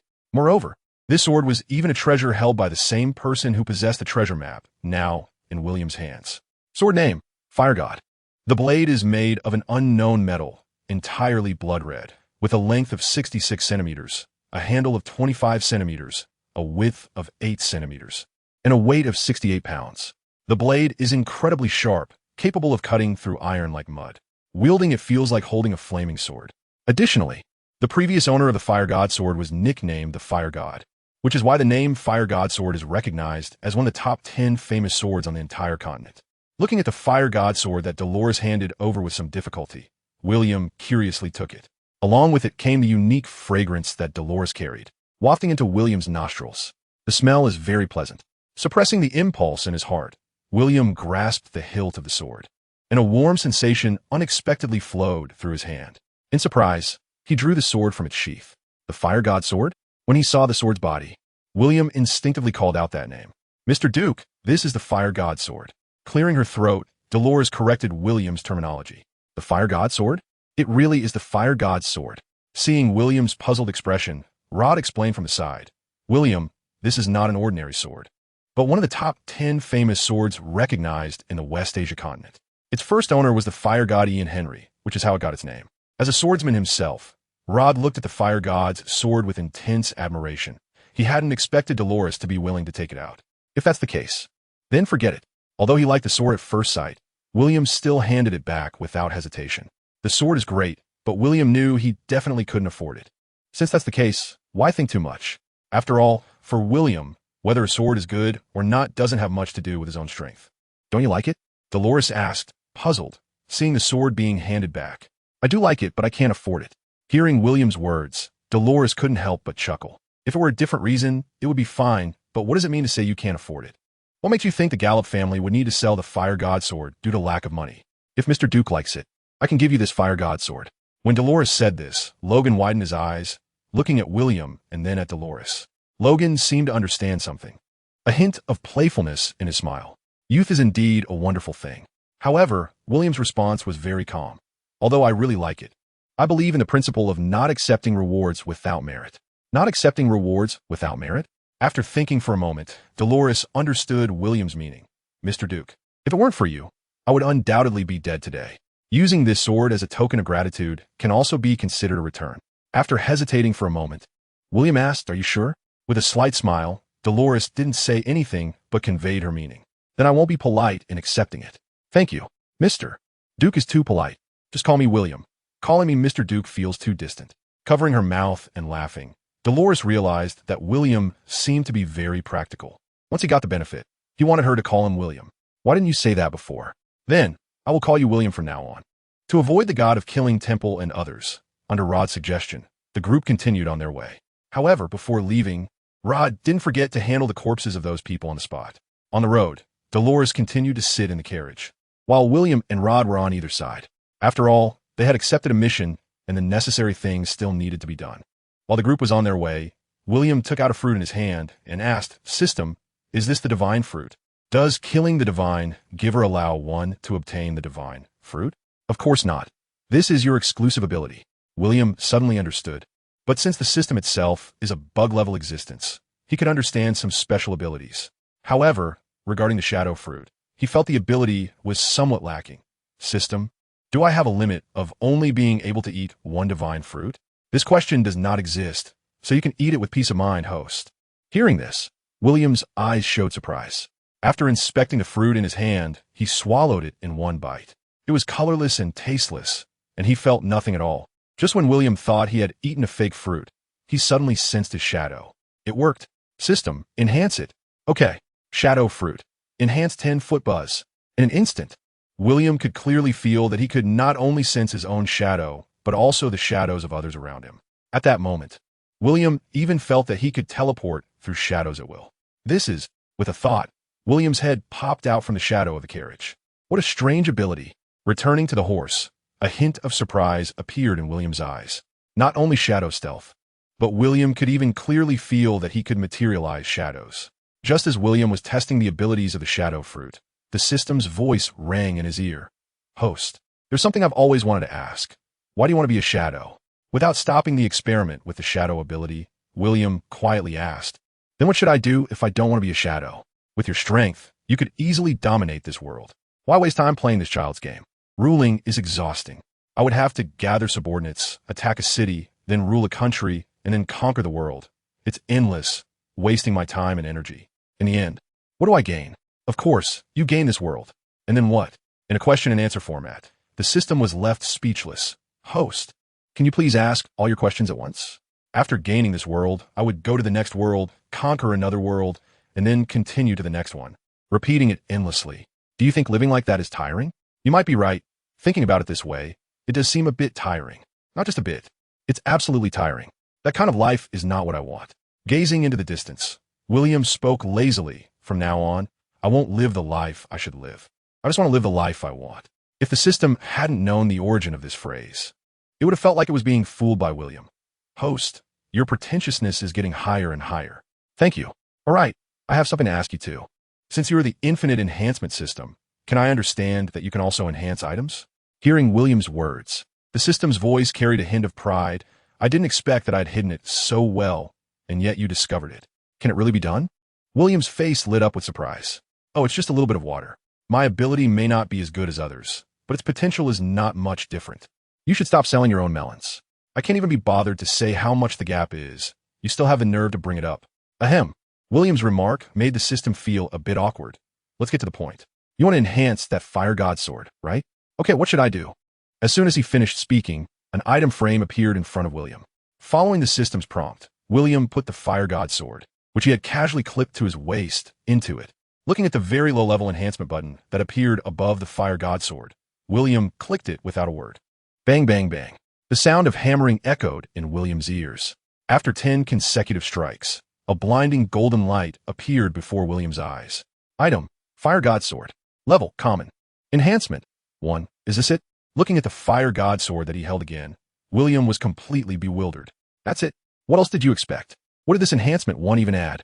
Did it just add a hammer? The system was speechless. However, it really had no way to explain this. Host: It's just like your cultivation. Although one enhancement doesn't show a significant improvement, as long as you keep working hard, you will definitely get what you hope for. What I hope for? Are you saying it can turn into the innate treasure I want? Of course it can. Hearing the system's confident answer, William was also quite surprised. Really? Host, are you doubting my abilities? Don't say it's an innate treasure, even if it's a primordial treasure. As long as the enhancement is done properly, it's completely not a problem. This answer from the system gave William enough confidence. Thinking of the scene where he held a primordial treasure and stood between heaven and earth, a smile involuntarily appeared on William's lips. However, when William noticed the curious gaze of Dolores from the carriage, he immediately retracted his smile. Leaning against the carriage window, Dolores looked at William and asked curiously, "William, is there something happy? I was just thinking about getting a good sword, so I'm happy." Hearing William's explanation, Dolores covered her mouth and chuckled. Although Dolores didn't understand swordsmanship, she could still understand William's happiness. It was just like a woman finding her beloved man. Thinking of this, Dolores couldn't help but blush, and when she looked at William, she found herself somewhat entranced. Even though there was a task at hand, the fact that William effortlessly eliminated an S-class assassin and saved her was a huge impact for any woman. Moreover, William's appearance was so handsome and charming, combined with his demeanor that was completely different from that of the nobility and a calm confidence, that his every gesture felt like a kind of poison to Dolores, who had grown up in the upper-class circle. This was also why Dolores suddenly had the idea of wanting to recruit William when she first saw him. Even after he decisively rejected her, she was not angry. Instead, she became even more curious about him. Coupled with their encounter today, Dolores felt as if it was destined by heaven. However, what made her feel uncertain was what William felt about her. Would he like her? Although Dolores was confident in her appearance and status, she had never felt that William had any interest in her, which was something that troubled her. Dolores had never imagined that one day, the girl who had always been the pride of heaven would encounter unrequited love. This feeling of uncertainty even made Dolores think of the noble young men who once pursued her. Were their feelings the same as hers now? With this thought, Dolores couldn't help but feel restless. As for the difference in their statuses, she chose to conveniently forget it. They rushed along until about 2 hours later, the group of 4 arrived at a patch of grass. "Let's take a break here," Dolores suggested. Naturally, Glot had no objections, so, at Rod's signal, the 4 of them rested on the spot. Seeing William dismount and prepare to lie down in his sleeping bag, Dolores, who was in the carriage, softly said, "Are you really going to sleep on the ground?" Looking at Rod and Glot, who were also sleeping on the ground, William turned and asked, "Is there a problem? Sleeping on the ground isn't good." "Of course I know it's not good, but where else am I supposed to sleep? There's no bed again." William couldn't help but roll his eyes, looking at Dolores and saying, "I'm not sleeping on the floor. Am I supposed to sleep in your carriage?" As soon as he said this, Dolores' face turned red. However, to William's surprise, after hesitating for a moment, Dolores actually suggested, "Why don't you just sleep in the carriage? There's enough space for 2 people." William looked at Dolores oddly. Although he was innocent, he wasn't foolish. Isn't that inappropriate? A lonely man and a woman sleeping in the same carriage. Not to mention in this world, even in the modern world I came from, that is something only the closest of people would do. That was true, but William's body was very honest. As he climbed into the carriage, Dolores instinctively shrank back inside. At that moment, she realized how problematic her suggestion was. Moreover, with William's strength, Dolores felt completely unable to resist. Thinking of this, her heart began to race. However, seeing William comfortably lying on the other side and quickly falling asleep, Dolores finally let out a sigh of relief. In the quiet carriage, William's breathing was clearly audible. Although they were in the wild, Dolores was surprised to find that William did not have a bad smell. Instead, there was a faintly sweet and special scent about him. It was a scent Dolores couldn't fully describe, even making her feel a bit intoxicated. In the darkness, Dolores secretly studied William, who had already fallen asleep. Although the darkness made it hard for her to see clearly, she still felt her face start to heat up and her heart race. She didn't know how long it had been, but eventually, Dolores sweetly fell into a dream. She didn't notice that William, who should have been falling asleep, couldn't help but let out a sigh. Being a man, especially in his youthful years, and surrounded by such a beautiful woman, it would be strange for William to sleep soundly. Although he wanted to do some indecent things, he hesitated. One reason was that Rod and Grot were still outside the carriage. But the main reason was that William had complex feelings for Dolores. Although she was beautiful, he felt they were from different worlds. Caught in uncertainty and unable to sleep, William once again entered the world of forging. Ding, ding, ding, ding.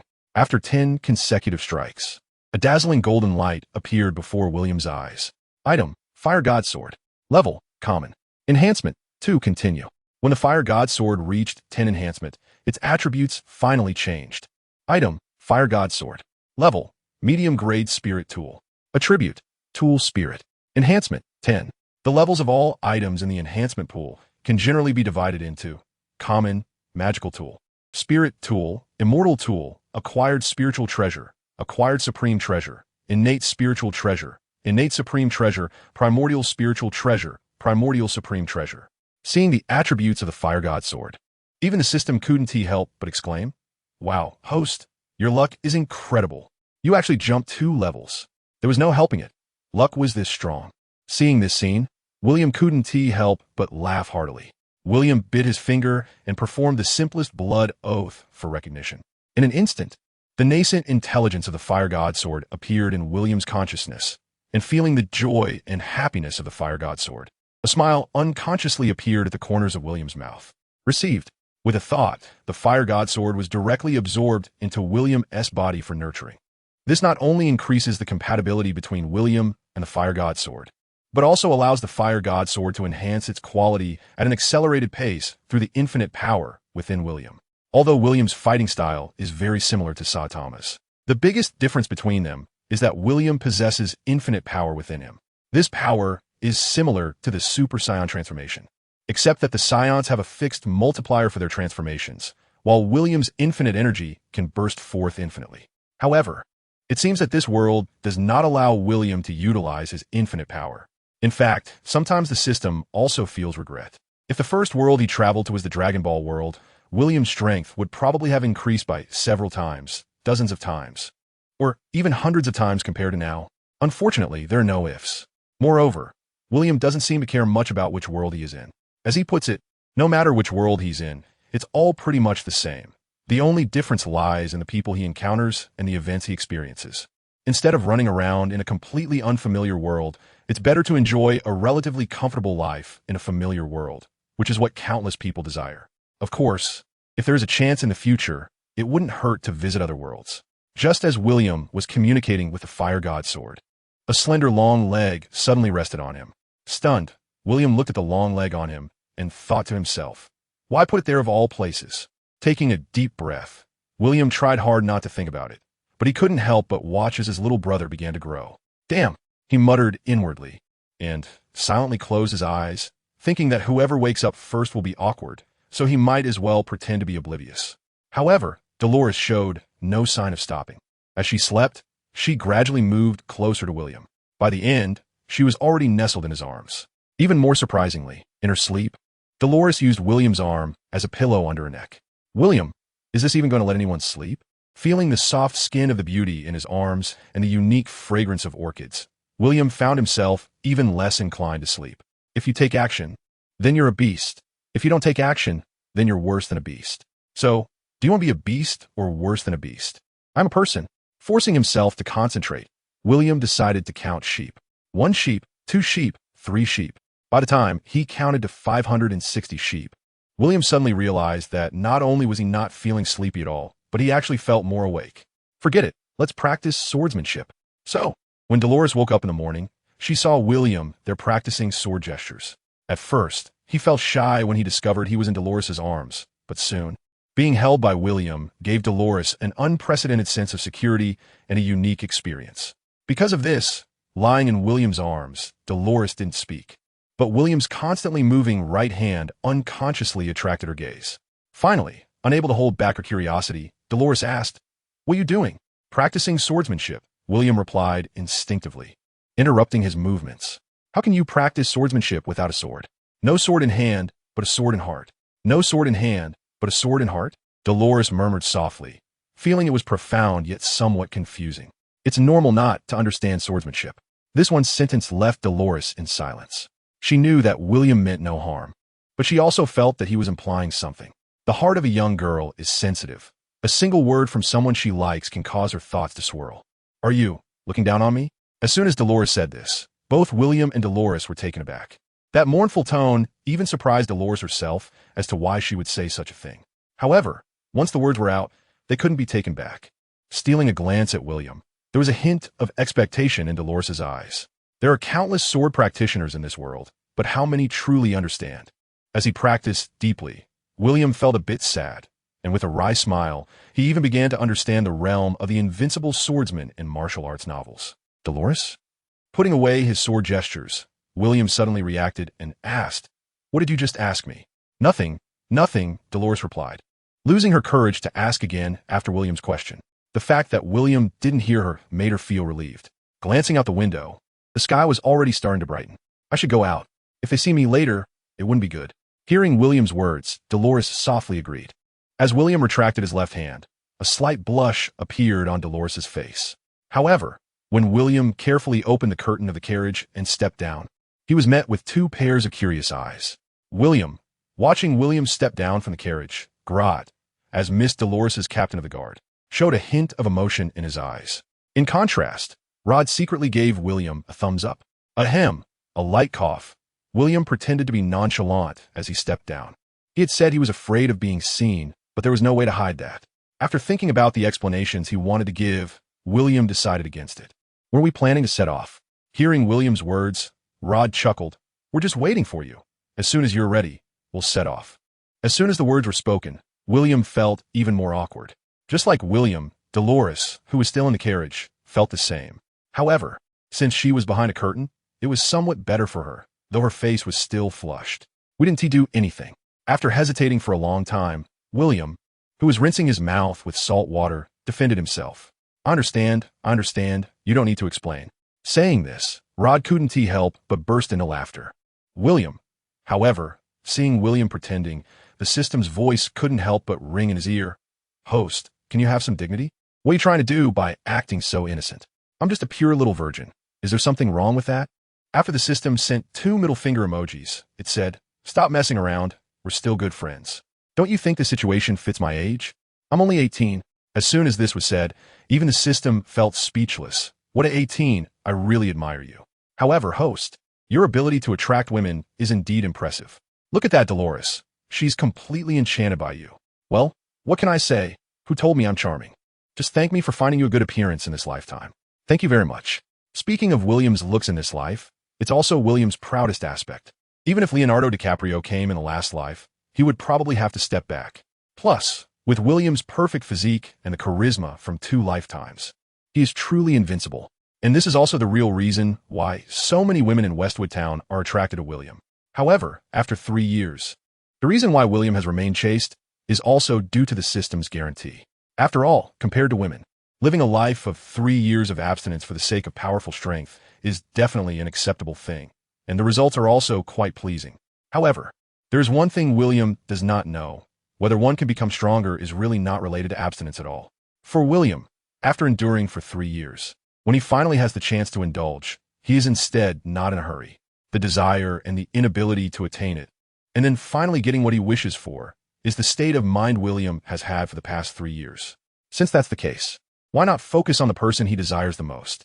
Nowadays, William considers himself to have transcended lowly interests. While William was washing up, Dolores, who had already adjusted her mindset, also stepped down from the carriage. Seeing Dolores get off the carriage, Grot immediately stepped forward to hand her the special toiletries, and then offered her the exquisite dry food that had already been prepared. Compared to Dolores, William's food was much simpler.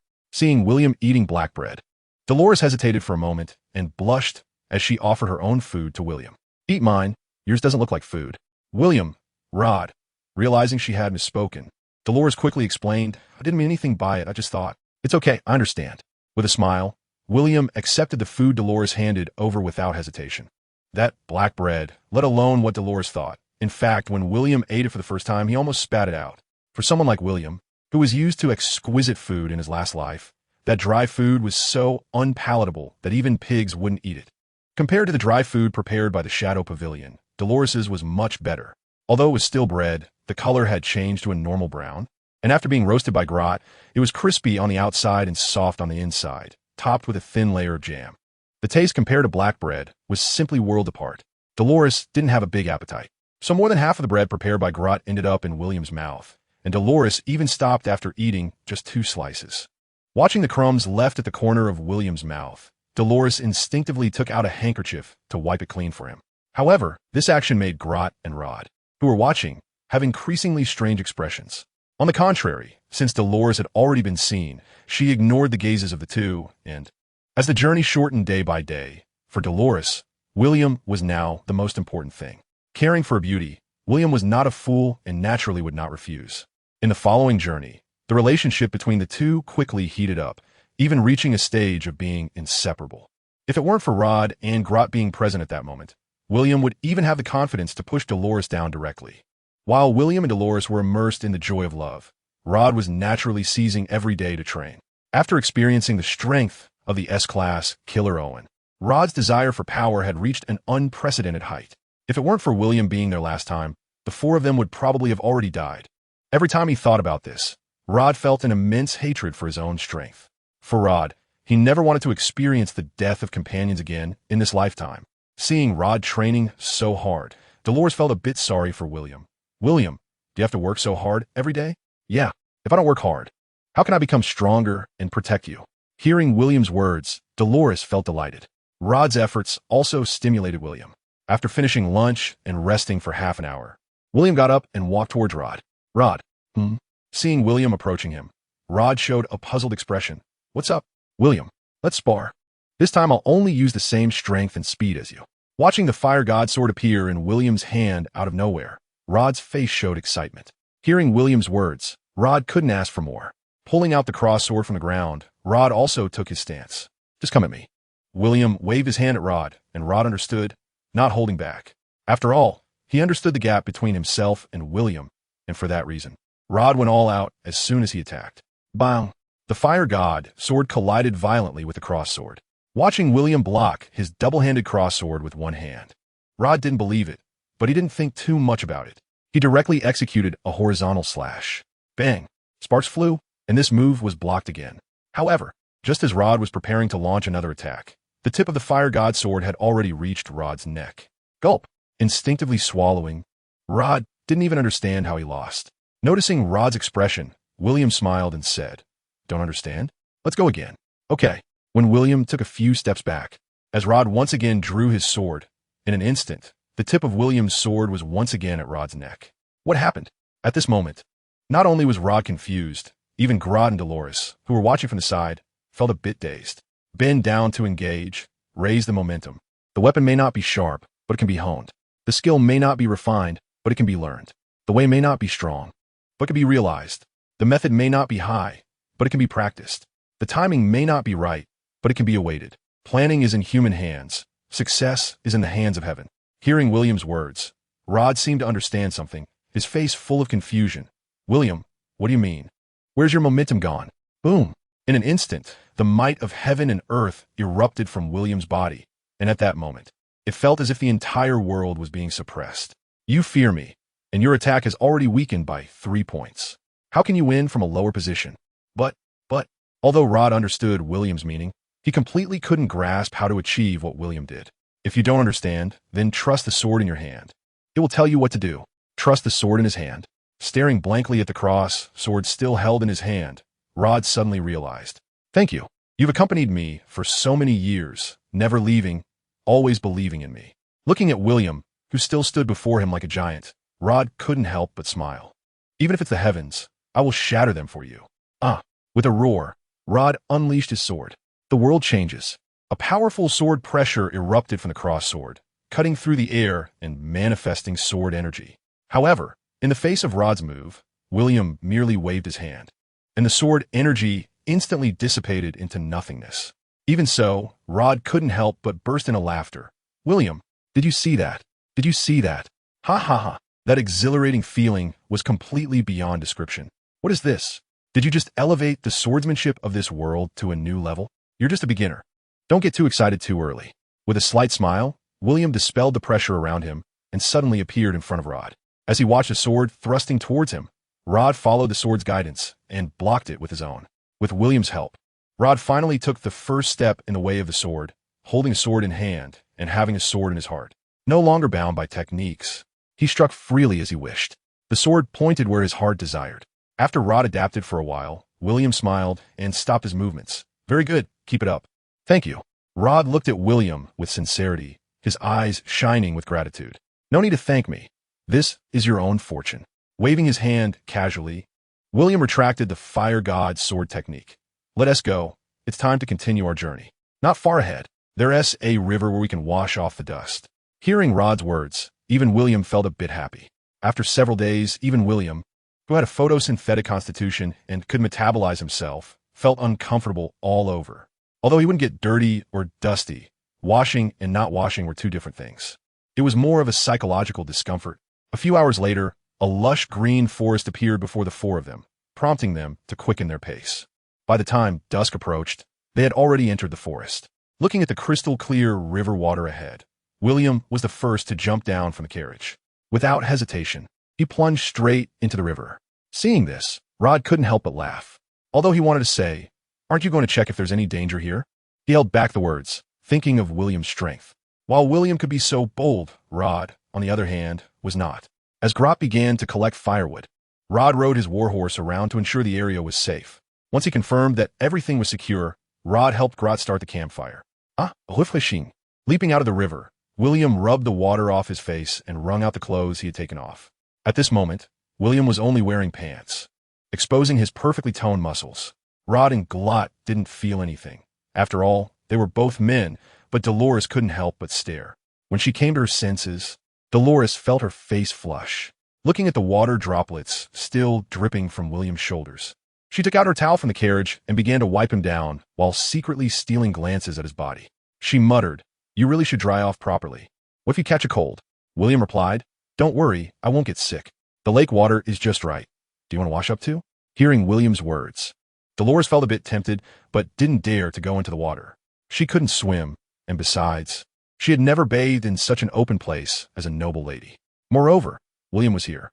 For some reason, just thinking about it made Dolores feel a bit excited. Noticing that Dolores was silent, William thought she was worried about being seen and said, "Don't worry, I'll keep watch for you. I promise no one will see." "Really?" After a moment of hesitation, Dolores asked, "You won't peek? Are you afraid I'll see you?" Noticing William's gaze, Dolores couldn't help but lower her head.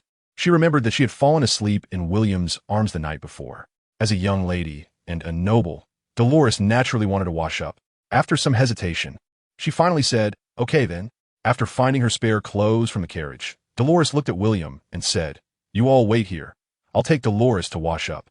At this, Glot and Rod were taken aback. Noticing their gazes, William realized the awkwardness of his words and cleared his throat, saying, "It's Dolores who wants to wash up, and I'm just keeping watch for her." Dolores, seeing William getting more flustered with his explanations, blushed and directly pulled him away. Seeing this scene, Logan couldn't help but laugh. And Glot also had a hint of a smile on his lips. Youth is truly wonderful.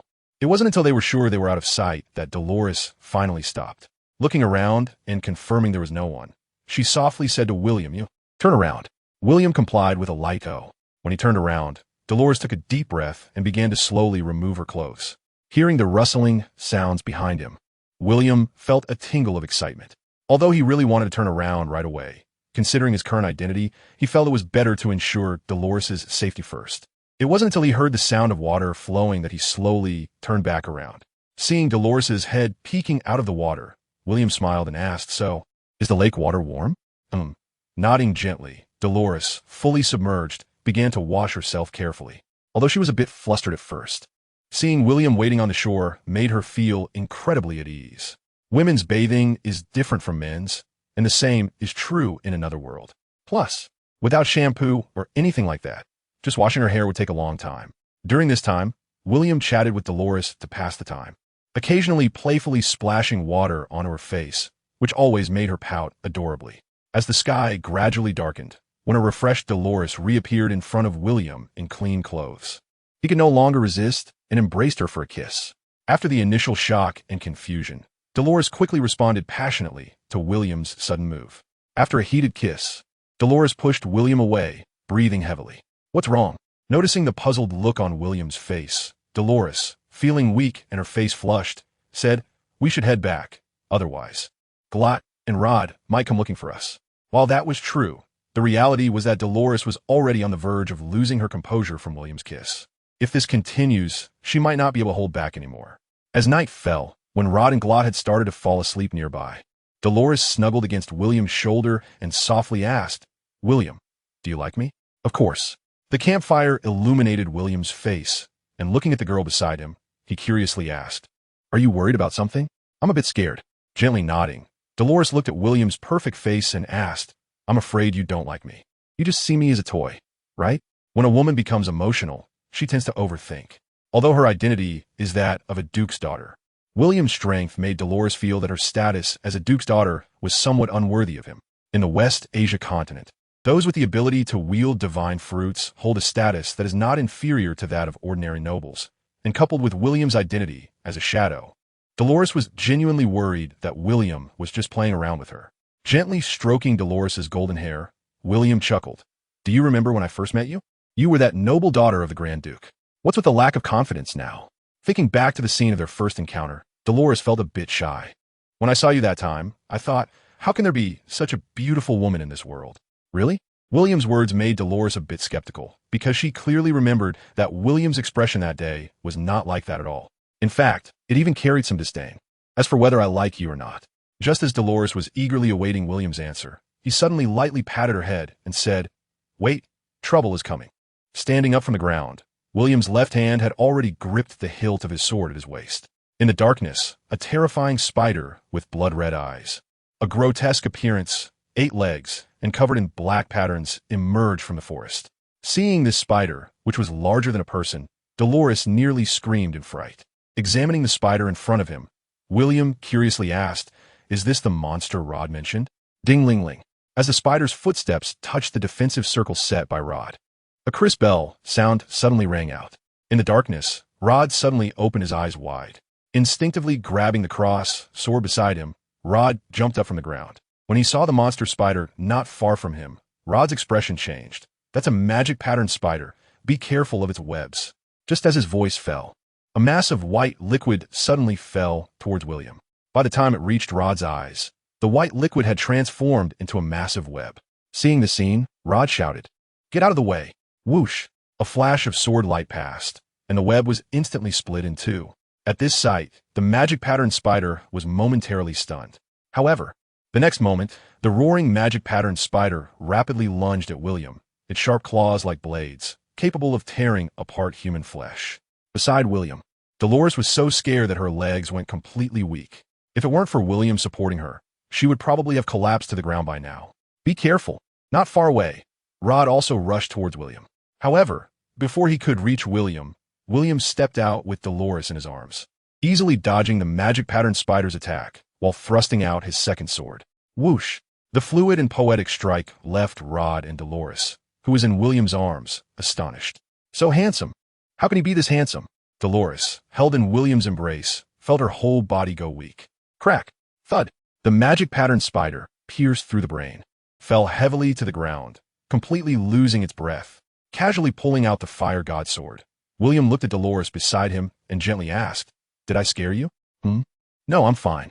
Under William's beautiful black eyes, Dolores's face turned red as she gently nodded in reply. With a casual kick, bang! Watching the magic pattern spider disappear into the sky like a flying bird, Rod, who had just reached William's side, was also stunned. "What happened?" Noticing Rod's expression, William asked curiously. Rod, feeling both amused and helpless, was no longer shocked by William's kicking power, but said helplessly, "Why did you kick it away?" Although the magic pattern spider is terrifying, its body is a rare treasure. Its teeth, poison sac, and silk can all be sold for money. William replied indifferently, "That creepy thing looks disgusting. How much can it sell for?" "At least 100 gold coins." Hearing this number, William was taken aback, and after realizing it, exclaimed angrily, "Damn, I just kicked away 100 gold coins. Why didn't you tell me earlier?" Well, I didn't have a chance to tell you. You didn't give me a chance. Rod was also speechless. 100 gold coins. Looking at William sighing and lamenting, Dolores couldn't help but want to laugh. He really looked like a child. Are you really short on money? Dolores, nestled in William's arms, asked with a light laugh. Rolling his eyes, William replied, Do I look like a wealthy person? Glancing at William's attire, Dolores nodded knowingly and said, You really don't look like it. But if you really need money, you can tell me. Do I look like someone who relies on others? Noticing William's expression, Dolores felt a bit puzzled. She had forgotten that Dolores was a wealthy person. Stroking his chin, William smiled happily. What is wrong with relying on others? A young man doesn't know the sweetness of relying on others. He mistakenly thinks he must do everything himself. Ahem. Clearing his throat, William said grandly, It's just 100 gold coins. Let's just forget about it. Rod, don't mention money to me again. With Dolores around, I probably won't lack money in the future. At this point, William couldn't help but laugh at himself. Looking at William's smug expression, Rod couldn't help but feel speechless. Watching Rod go back to rest, William quietly explained to Dolores, I was just joking. In fact, I don't really have any use for money, but may need a little savings. Otherwise, it feels insecure to go out. Is that so? Although Dolores didn't quite understand, seeing William's serious expression, she thought for a moment and took William to the carriage, pointing to the hidden compartment under the carriage, and said, I didn't bring a lot of gold coins this time, but how much do you need? Looking at the glimmering gold coins in the hidden compartment, William was dumbfounded. How many are there? If I remember correctly, there should be 500 coins. The ones I used on the road were for my other stash. These haven't been touched. 500 gold coins? Hearing this number, William was also stunned. Don't underestimate these 500 gold coins. You know what that concept means. In the real world, it's equivalent to carrying around almost 5 million in cash. So, do you understand how William feels right now? Dolores, a true rich woman. Dolores, let me ask you a question. What is it? How much does Glot get paid in a month? Glot, I think he earns about 10 gold coins a month. William suddenly felt like he might have found a job with no future. Just look at Glot, earning 10 gold coins a month. It wouldn't be unreasonable for him to earn 10 times that, right? That means lying down would give him an annual income of 1,000 gold coins, right? Damn, I do a C-level task and work my ass off for only 100 gold coins? As he thought about it, William suddenly felt that something was off. Well, he had just accepted 2 A-level tasks from Dolores. Dolores, how much will you pay for the 2 A-level tasks you posted? When it came to this, Dolores thought for a moment and said, the starting price for an A-level task is 1,000 gold coins. For specific tasks like the ones I posted, the starting price is 2,000. Of course, if you want more, I can arrange for my family to give you the maximum amount of 5,000 gold coins. How's that sound? To fill William's pockets, Dolores decisively sold out her family. 4 2 A-level specific tasks with a 28 cut. You should at least be able to get 8,000 gold coins. Hearing this number, William was directly dumbfounded. So much? Actually, it's not that bad. The upper limit for A-level tasks is 5,000 gold coins. If it were an S-level task, the limit would directly exceed 10,000. Then it would be a lot. All right, indeed, poverty has limited my imagination. Thinking about the fact that he was considering being a guard for some noble, William felt a bit embarrassed. It's just too humiliating. However, he couldn't blame himself. William had never been exposed to the upper class and didn't know how wealthy the truly rich could be. At this point, Dolores suddenly spoke up. William, I just remembered that I can actually post another task. What do you mean? A relic task? Dolores' eyes lit up as she smiled and said, Do you remember the treasure map you kept? Yes, I remember. I've decided that I can go to the relic without my family as long as I post the relic task for you. Then you can complete an S-level task, and the task rewards will double. Moreover, there must be things you need in the divine relic. Thinking of this, Dolores became even happier. Then you can become stronger. Hee. I'm so smart. Staring blankly at Dolores, William felt it was a bit too much. Isn't this a bit inappropriate? What's inappropriate? I mean, isn't this unfair to your family? After all, this treasure map is yours, and you're giving me a task and then rewarding me. What will your family get? Oh, it's fine, William. My family actually doesn't lack divine fruits at all. The reason I'm bringing out this treasure map is more for fun. Is that so? Otherwise, what do you think? I'm the direct heir of my family. If I wanted divine fruits, my family wouldn't miss my share. Then why don't you eat it? William was a bit curious. Divine fruits are powerful, but they have a lot of uncertainties. For example, they can very likely change the consumer's body structure. We want to eat them unless necessary, and we know what kind of divine fruit it is. If, as you said, you have plenty of divine fruits, isn't there at least one that you know of? When it came to this, Dolores was unsure how to explain it. Is there any other reason? After hesitating for a moment, Dolores finally explained, Brother William, although divine fruits are powerful, in the eyes of true nobles, they can alter the purity of the consumer's bloodline. So unless absolutely necessary, nobles won't consume them. Isn't there anyone among the nobles who eats them? William was curious. That's not the case. There are people in the royal family and among the nobles who consume divine fruits. But their existence is also to ensure the safety of the royal family and the bloodline, which is why they consume them. Guardians? Dolores nodded. Yes. It's just like the celestial dragons in One Piece. They don't care about eating devil fruits at all. However, to ensure the safety of the celestial dragons, there are people like the Five Elders. Dolores's words really opened William's eyes. He truly didn't know that the nobility and royalty in this world had such traditions. Is there something special about your bloodline? Are you descendants of gods? William asked curiously. Huh, Brother William, don't you know? Dolores was surprised to hear William's words. William was speechless. Should I know? It's common knowledge that the founder of the Aster Kingdom is the wind god Aster, something everyone on the entire continent of Asia knows. Seeing that William didn't believe her, Dolores proudly explained. Although the Gallop family is not a direct descendant of the wind god Aster, our bloodline also carries the essence of the wind god. As for the matter of bloodlines, William really found it hard to comment. This world indeed has its wonders. As for how powerful the so-called wind god really is, William hasn't encountered it and isn't particularly sure. However, William figures he should be able to defeat it with a single punch. After all, that's the kind of character he is now. All right, since he is using a sword now, one sword strike should suffice. After the battle with the magic pattern spider, the following night was exceptionally calm. After Dolores fell asleep in William's arms while talking, and after he reinforced the fire god sword dozens of times, William also drifted off to sleep. There was nothing to discuss that night. The next morning, William crawled out of the carriage again. After such a long time, Rod and Glot had become accustomed to the daily antics between William and Dolores. Good morning, Rod. Good morning, Glot. After exchanging greetings, William leaned against a large tree, sat on the ground, and began eating breakfast. While eating, he also recounted the events from the previous night regarding the ruins mission to Rod. After listening to William's account, Rod was completely bewildered. What is this? Is there such an operation? A newly joined D-rank shadow has taken on their first C-rank mission and hasn't completed it yet, but has already successfully done 2 A-rank missions, and now they have to take on an S-rank mission? Moreover, it's a relic mission. Why have I never had such luck in my life? This person is really infuriating. Watching William ask questions there, Rod couldn't help but smile wryly and said, You asked me if I want to take it. How would I know? You might as well just say whether you want to take it or not. Rod wasn't a fool.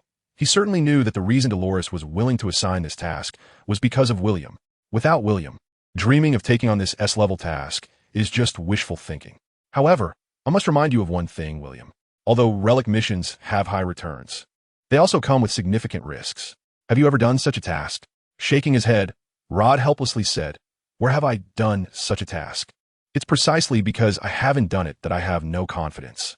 In such tasks, normally S-rank shadows are dispatched. Although Rod considers himself to have a decent reputation, he is aware of his self-knowledge. Compared to S-rank shadows, Rod is still quite a distance away. Well, he just lacks a divine fruit. Just one divine fruit makes a world of difference. I'm not afraid of risks. However, I can't understand this map. You take a look. William handed the treasure map to Rod, looking somewhat helpless. The map looked quite detailed, but to William, it might as well have been scribbles. In his previous life, William was directionally challenged, and in this life without navigation, he could hardly tell east from west. Is anyone else like me who gets lost without navigation? Looking at the treasure map in front of him, Rod thought for a moment and finally opened it. Since William said so, what else could Rod say? Let's take a look. After studying it carefully, Rod was somewhat surprised to find that this place actually overlapped significantly with the location of the blue moon grass from his original C-rank mission. After confirming 3 times in a row, Rod couldn't help but laugh and cry at the same time. What's wrong? Noticing Rod's expression, William looked puzzled. William, do you remember the location of the blue moon grass I mentioned? You're not telling me it's south the same place, are you? Yes, it's south in the same place. What a coincidence. William was somewhat taken aback by Rod's words, although I also wonder if there was a mistake. The location shown on the map is almost certainly correct. So what is there to think about? Let us just do it. Rod nodded, agreeing with William's words. It was such a coincidence that if they didn't go now, it would be a waste of his shadow identity. After William shared this with Dolores, she was also a bit surprised. However, she didn't doubt the authenticity of the matter. After all, they had already shown the treasure map to the other party, and whether it was true or not would be known once they arrived. So, after finishing breakfast, the four of them quickly set off on their new journey. Time flew by, and a week later, they found themselves in front of a primeval forest that seemed to stretch across the world. Seeing such a sight for the first time, both William and Dolores were somewhat astonished. Is this the miracle forest? It's truly unbelievable. The scene before them left Dolores in awe. On the other hand, Grot, who had visited a few times in his youth, was not overly surprised. However, because he hadn't been here for a long time, Grot felt a bit nostalgic, as if he had returned to his younger days. He recalled when he had just started out, like William, filled with dreams and hopes. However, unlike his own extinguished dreams, William's life was just beginning. Due to its proximity to the miracle forest, there was even a man-made market in this area. Although the market wasn't large, the variety of goods was dazzling, with almost everything that should and shouldn't be there. As they walked, the most common items they saw were various monster furs and body parts. Of course, weapons, consumables, medical supplies, food, and water were also quite plentiful. From time to time, William would see different teams in various outfits rushing past him, some carrying one or several injured body parts or near-death patients. This also exposed the harsh reality of the miracle forest to William and his companions. In the tense, oppressive atmosphere, after replenishing their supplies, the four of them chose to stay overnight at an inn in the market and set off the next day. In the inn, upon hearing the price of 1 gold coin per room for a night, although William felt the price was outrageous, he ultimately said nothing more and readily paid, booking 2 rooms. As for why 2 rooms, it was of course to save money.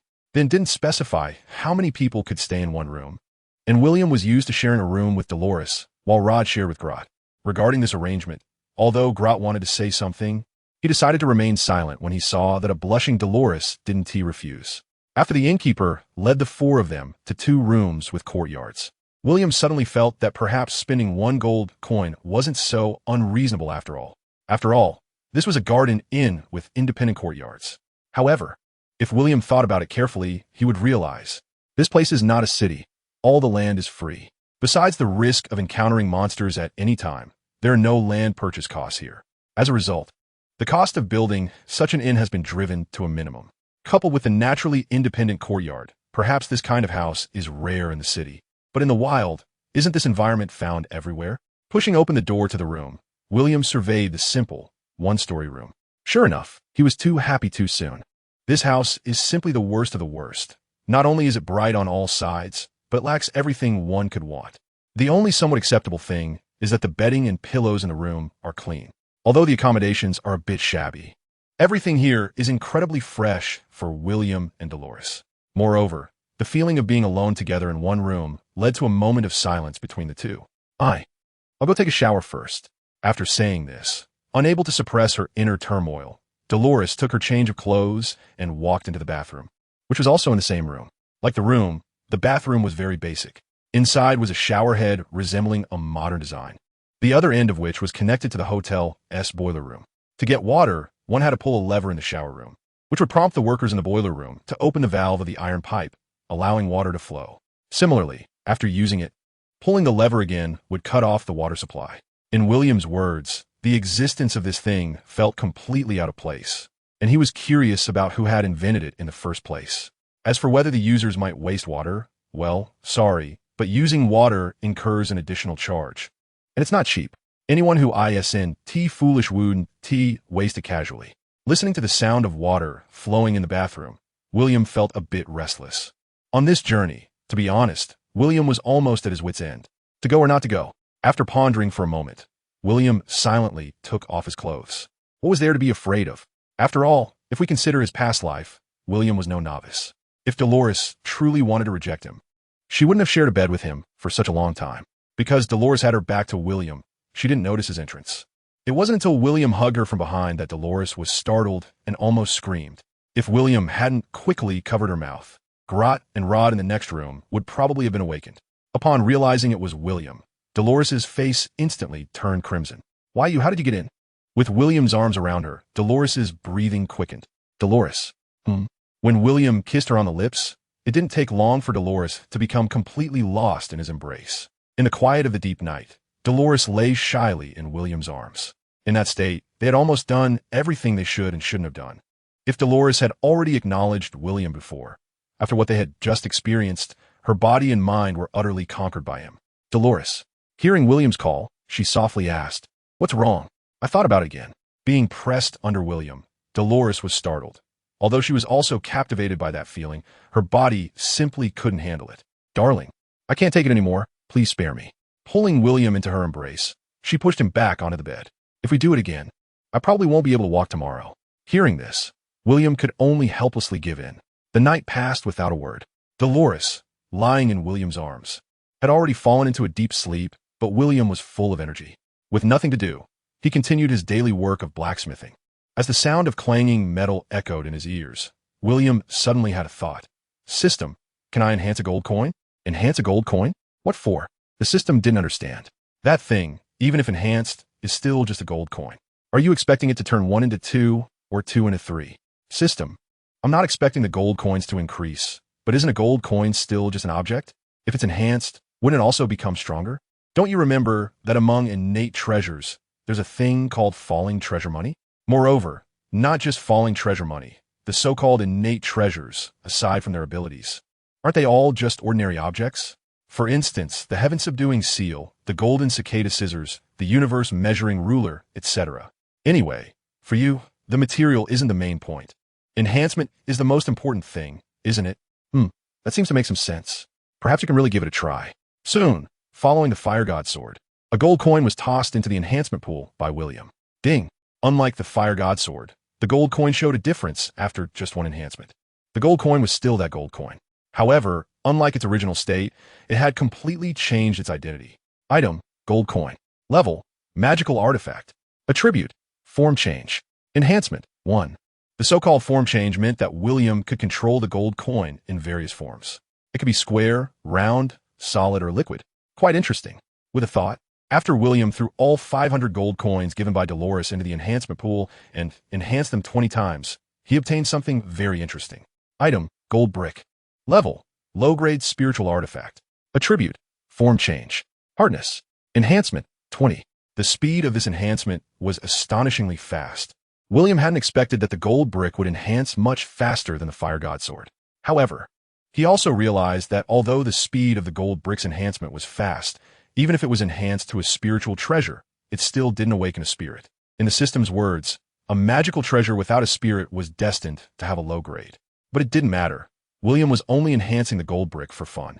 Moreover, looking at the armor that covered him like a Saint Seiya's golden armor, William couldn't help but grin. It was just too handsome.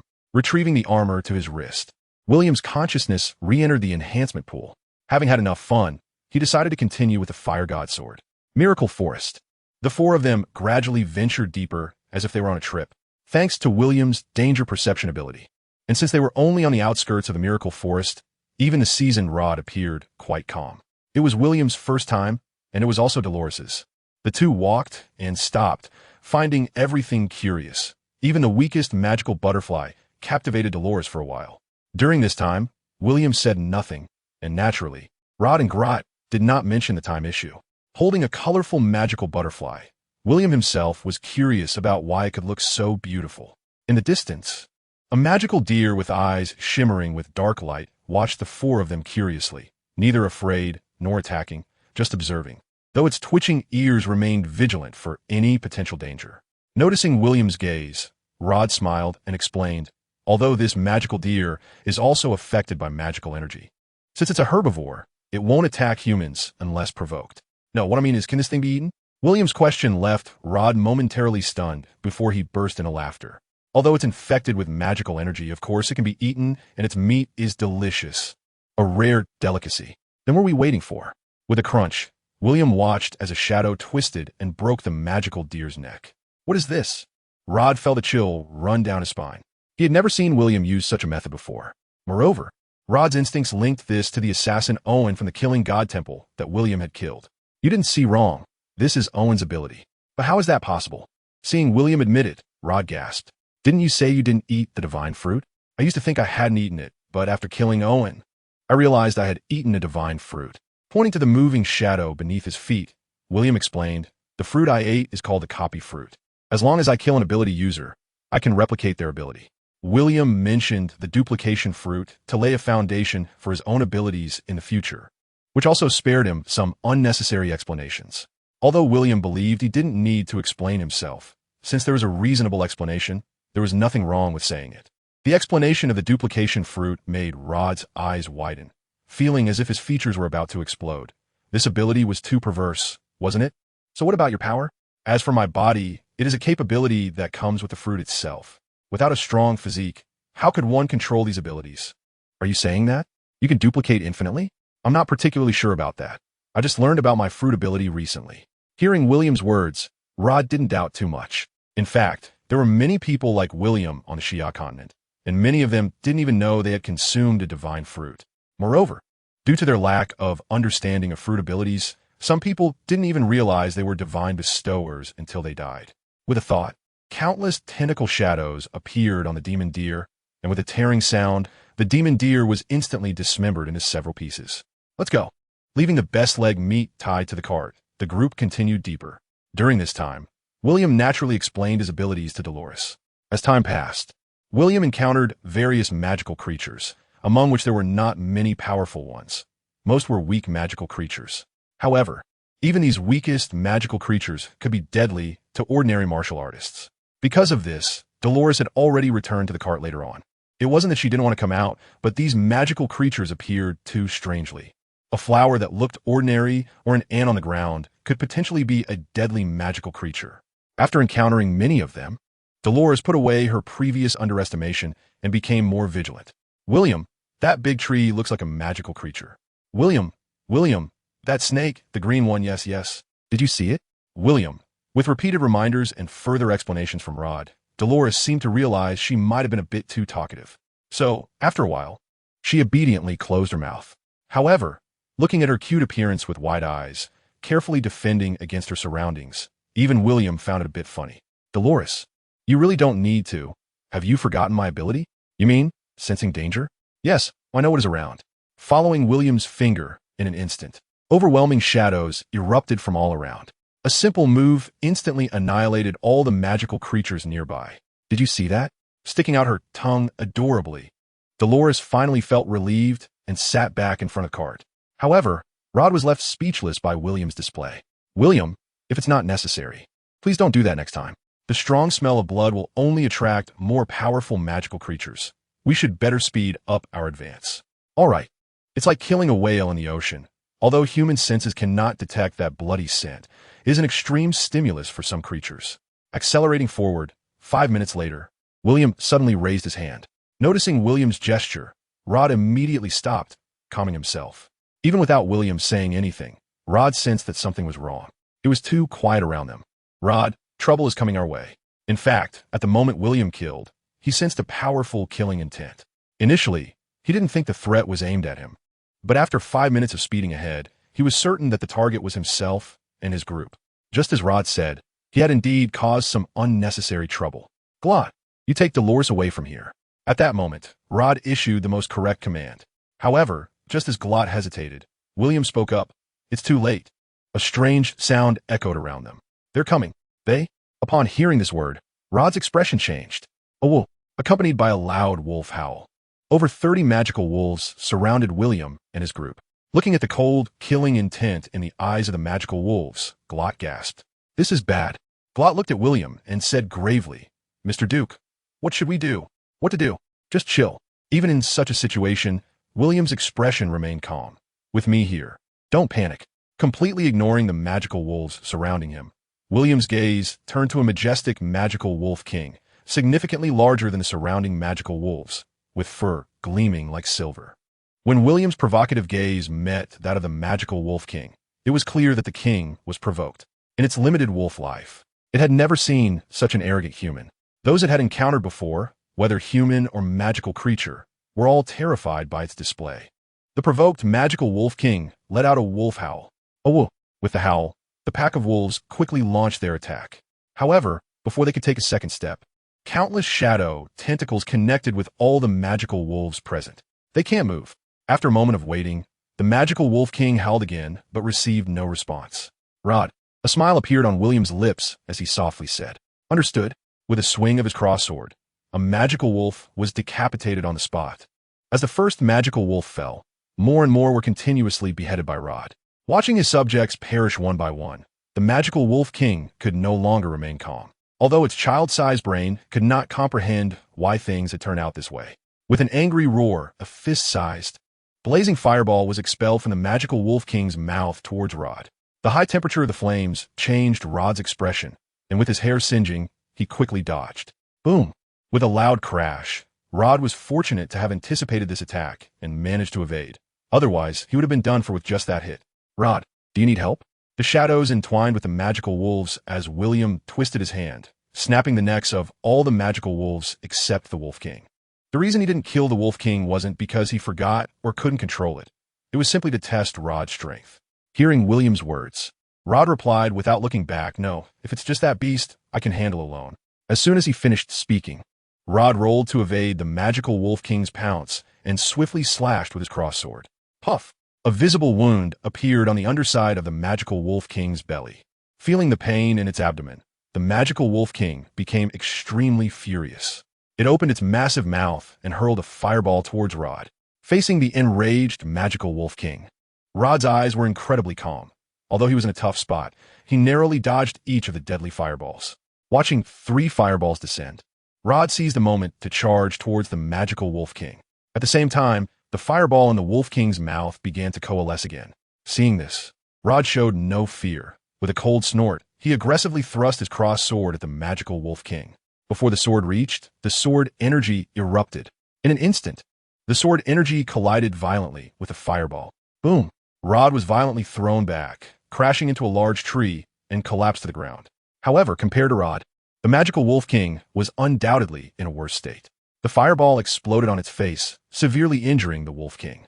Amidst the Wolf King's mournful cries, Rod slowly stood up, leaning on his crossword. Blood dripped from Rod's right arm, yet a smile appeared on his face. Just now, Rod had completed his debut with sword energy, and the results were impressive. It's over. Step by step, he approached the suffering magical Wolf King, and with a swipe of his crossed sword, the Wolf King was decapitated. At this point, Glot finally breathed a sigh of relief. So impressive. Dolores, who witnessed Rod's battle from the cart, was equally moved. Compared to Glot's helplessness, Rod's strength and progress were even more astonishing to Dolores. Well done. Thanks to your guidance. Rod was well aware that his easy victory over the magical Wolf King was entirely due to William's instruction. How's your injury? It's fine, although it's a bit affected. It's not too serious. Seeing Rod take out bandages to wrap his injury, William smiled and said, "No need to be so troublesome. Let me handle it." Pointing his hand, tiny threads formed by shadows entwined around Rod's injured right hand, as if performing surgery. And in just a moment, the tear on Rod's hand was completely stitched up. Witnessing this, Rod exclaimed in disbelief, "Are you sure this is the ability of the shadow fruit you copied? The difference is too great. The strength of a fruit's ability ultimately depends on the user. There are no weak talents in this world, only weak individuals. The greater your imagination, the larger your world." Upon hearing William's words, Rod appeared shocked, and Dolores looked at William with admiration. As for Glot, he stared wide-eyed at William, completely unable to comprehend how someone so young could understand these truths. "William, is it really true that there are no weak talents in this world?" Rod asked incredulously. "If I gave you the ability to shoot threads, how far do you think you could go? Just shooting threads? What use is that? If I told you that a city could be easily destroyed just by launching a thread, would you believe me? If someone else said that to me, I definitely wouldn't believe it, but since it's you saying it, I do." Hearing Rod's words, William couldn't help but laugh. He waved his hand, not wanting to continue the topic, and asked Rod, "Rod, take a look and see if there's anything valuable to take. If not, it's time for us to set off. This strong smell of blood will likely attract quite a few monsters. The territory of the Wolf King is different from other monsters. For a short time, no other monsters would dare to come here to hunt." After explaining, Rod pointed to the Wolf King's corpse and said, "As for valuable things, the most valuable here is its magic crystal. Besides the magic crystal, its fur, teeth, and bones are also very valuable. The magic crystal is an energy body that only monsters of a certain level can condense. Even a magic crystal the size of a fingernail is the source of power that allows the Wolf King to launch explosive fireballs. The shadow ability activated again. And in just a breath, the entire Wolf King was dismantled into parts by William. Looking at the bright red magic crystal in his hand, William curiously examined it. The magic crystal contained fire attribute energy. Although it wasn't much, it was still very magical. As for the bones and teeth, they were placed in the storage compartment at the back of the cart by William. How much can this sell for? William asked curiously. No less than 2,000 gold coins. So valuable? Hearing this price, William felt it was incredible. This is the base price, if you find the right buyer. Like someone with the ability to use fire attribute divine fruits, this price could even double without issue. William understood and curiously asked the system, is this useful to me? Not much use to you, but you can use it to strengthen the fire god sword. Hearing this, William's eyes lit up. He had almost forgotten about that. As the four of them continued on their way, William's consciousness entered the strengthening pool. Item, fire god sword. Level, medium grade spiritual artifact. Attribute, spirit of the weapon. Flame, strengthening, 20. Although the fire god sword remained a medium-grade spiritual artifact, after being strengthened with the Wolf King's magic crystal, it gained an additional flame attribute. Looking at the attributes of the fire god sword, William suddenly had a feeling. Continue. Keep going. Ding ding ding ding. Item, fire god sword. Level, high-grade spiritual artifact. Attribute, spirit of the weapon. Innate spiritual fire. Strengthening, 30. Looking at the refreshed fire god sword before him, William showed a joyful expression. Perfect. Although he hadn't tested it, William could clearly feel that the power of his fire god sword had increased by more than 10 times. Moreover, William had a rough guess about the continued strengthening of the fire god sword. Once the innate spiritual fire reached the level of heavenly fire, it would be the time for the fire god sword to transcend from the mortal realm and become a celestial artifact. Celestial artifacts are powerful. But would it be counterproductive? Not at all. With the enhancement of the infinite strengthening physique and infinite photosynthesis physique, William's physical strength was changing day by day. Although it had only been less than half a month since leaving Shihu Town, William could feel that his strength had undergone earth-shattering changes.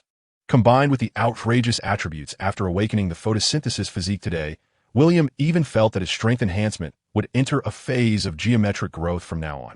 What does it mean to circle the entire planet in 1 second? William experienced it, although it was just a short minute, under no one's knowledge.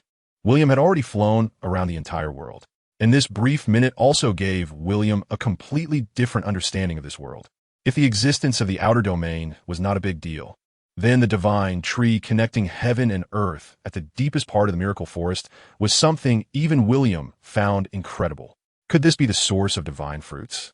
Just as William curiously circled around the divine tree, as if sensing William's exploration, an incredible magical power erupted from the divine tree.